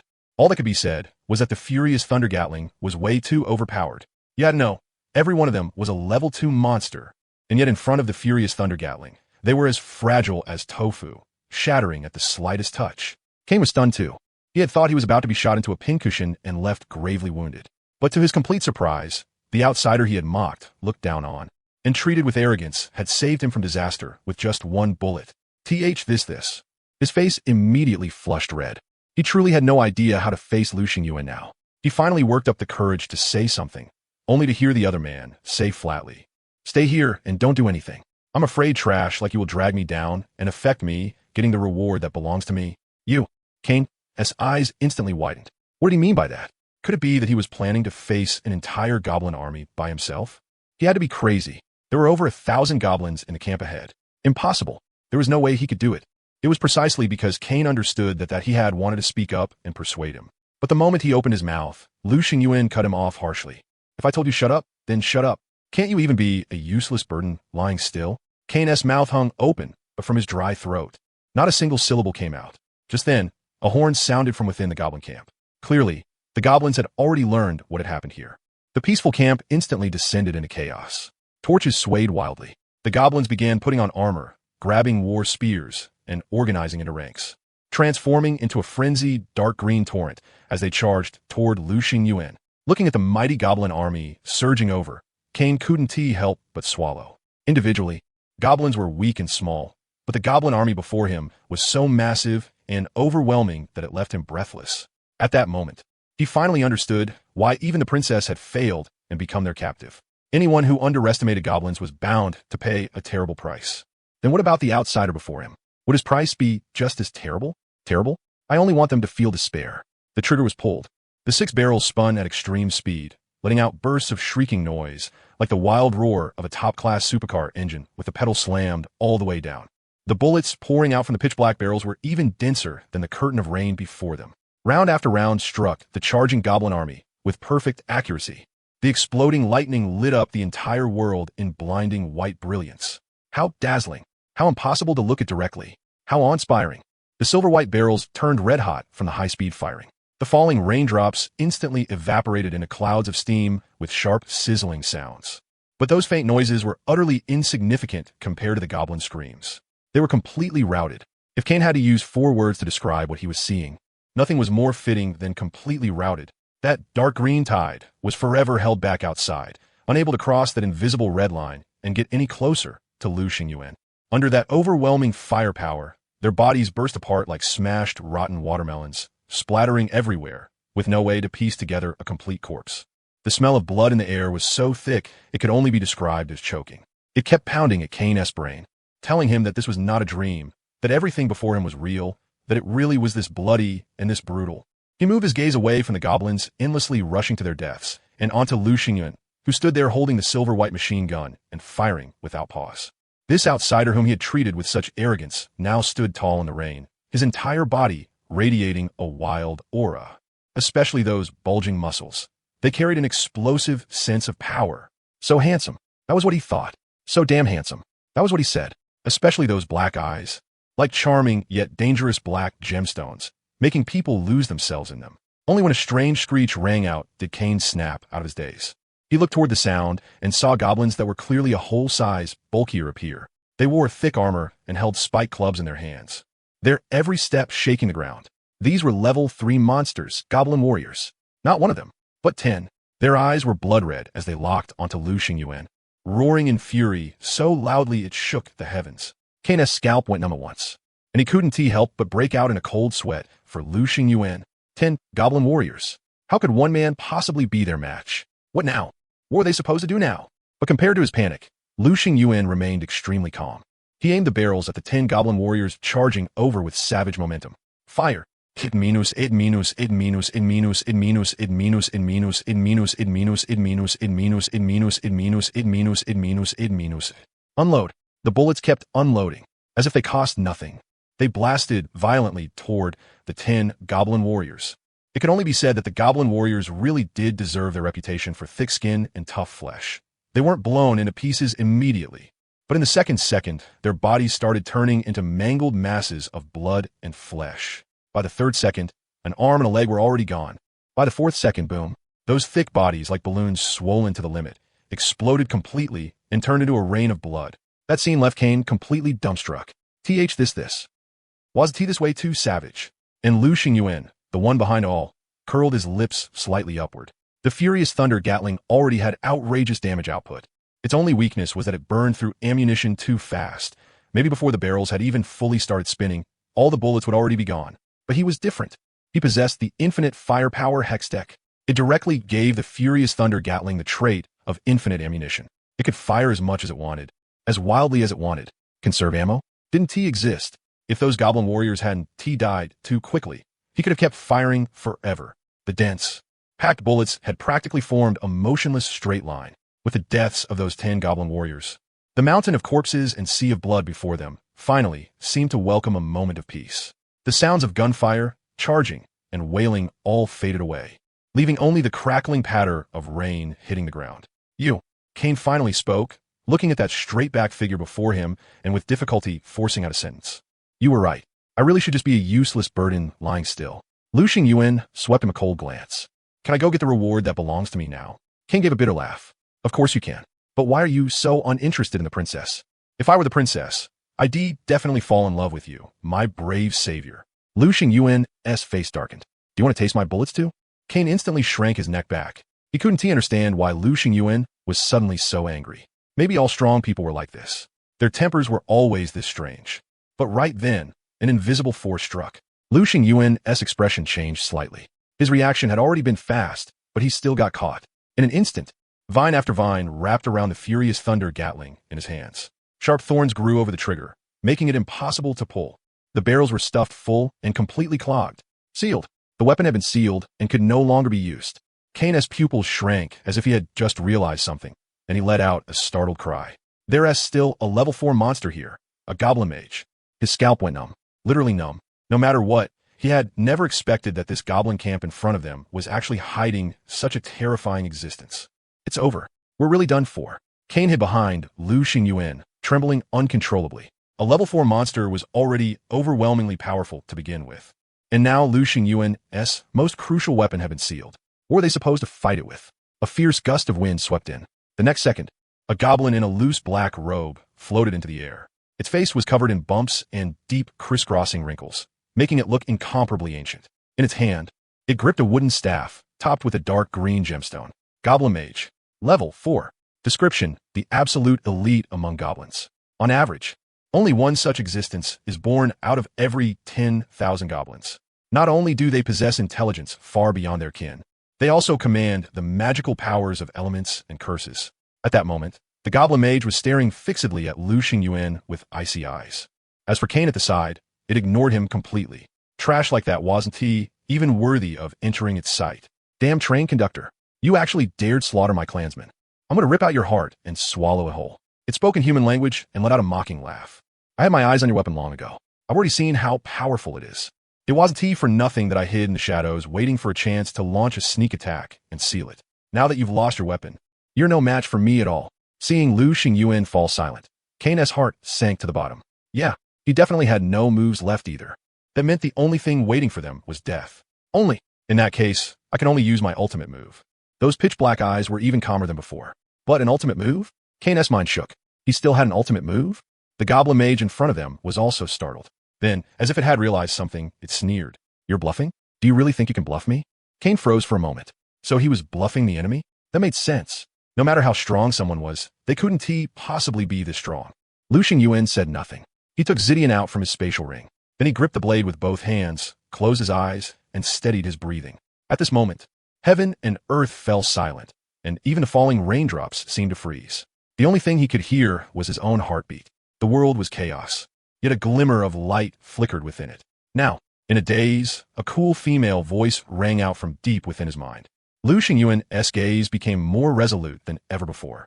Heaven split, life-severing slash. The long blade in his palm suddenly burst with cold light. There were no complicated movements, only a seemingly casual swing. In an instant, a silver-white blade light, so fast it reached the extreme, tore through the air. Like a fleeting flash, it vanished in the blink of an eye. At that very moment, the countless raindrops in the sky eerily hung, suspended in midair. It was as if the world had been frozen by that slash, and even the sound of the wind had completely died out. The instant the blade light fell, the Goblin Mage's movements abruptly stiffened. A smooth line of blood split open from the center of its brow down to its lower abdomen.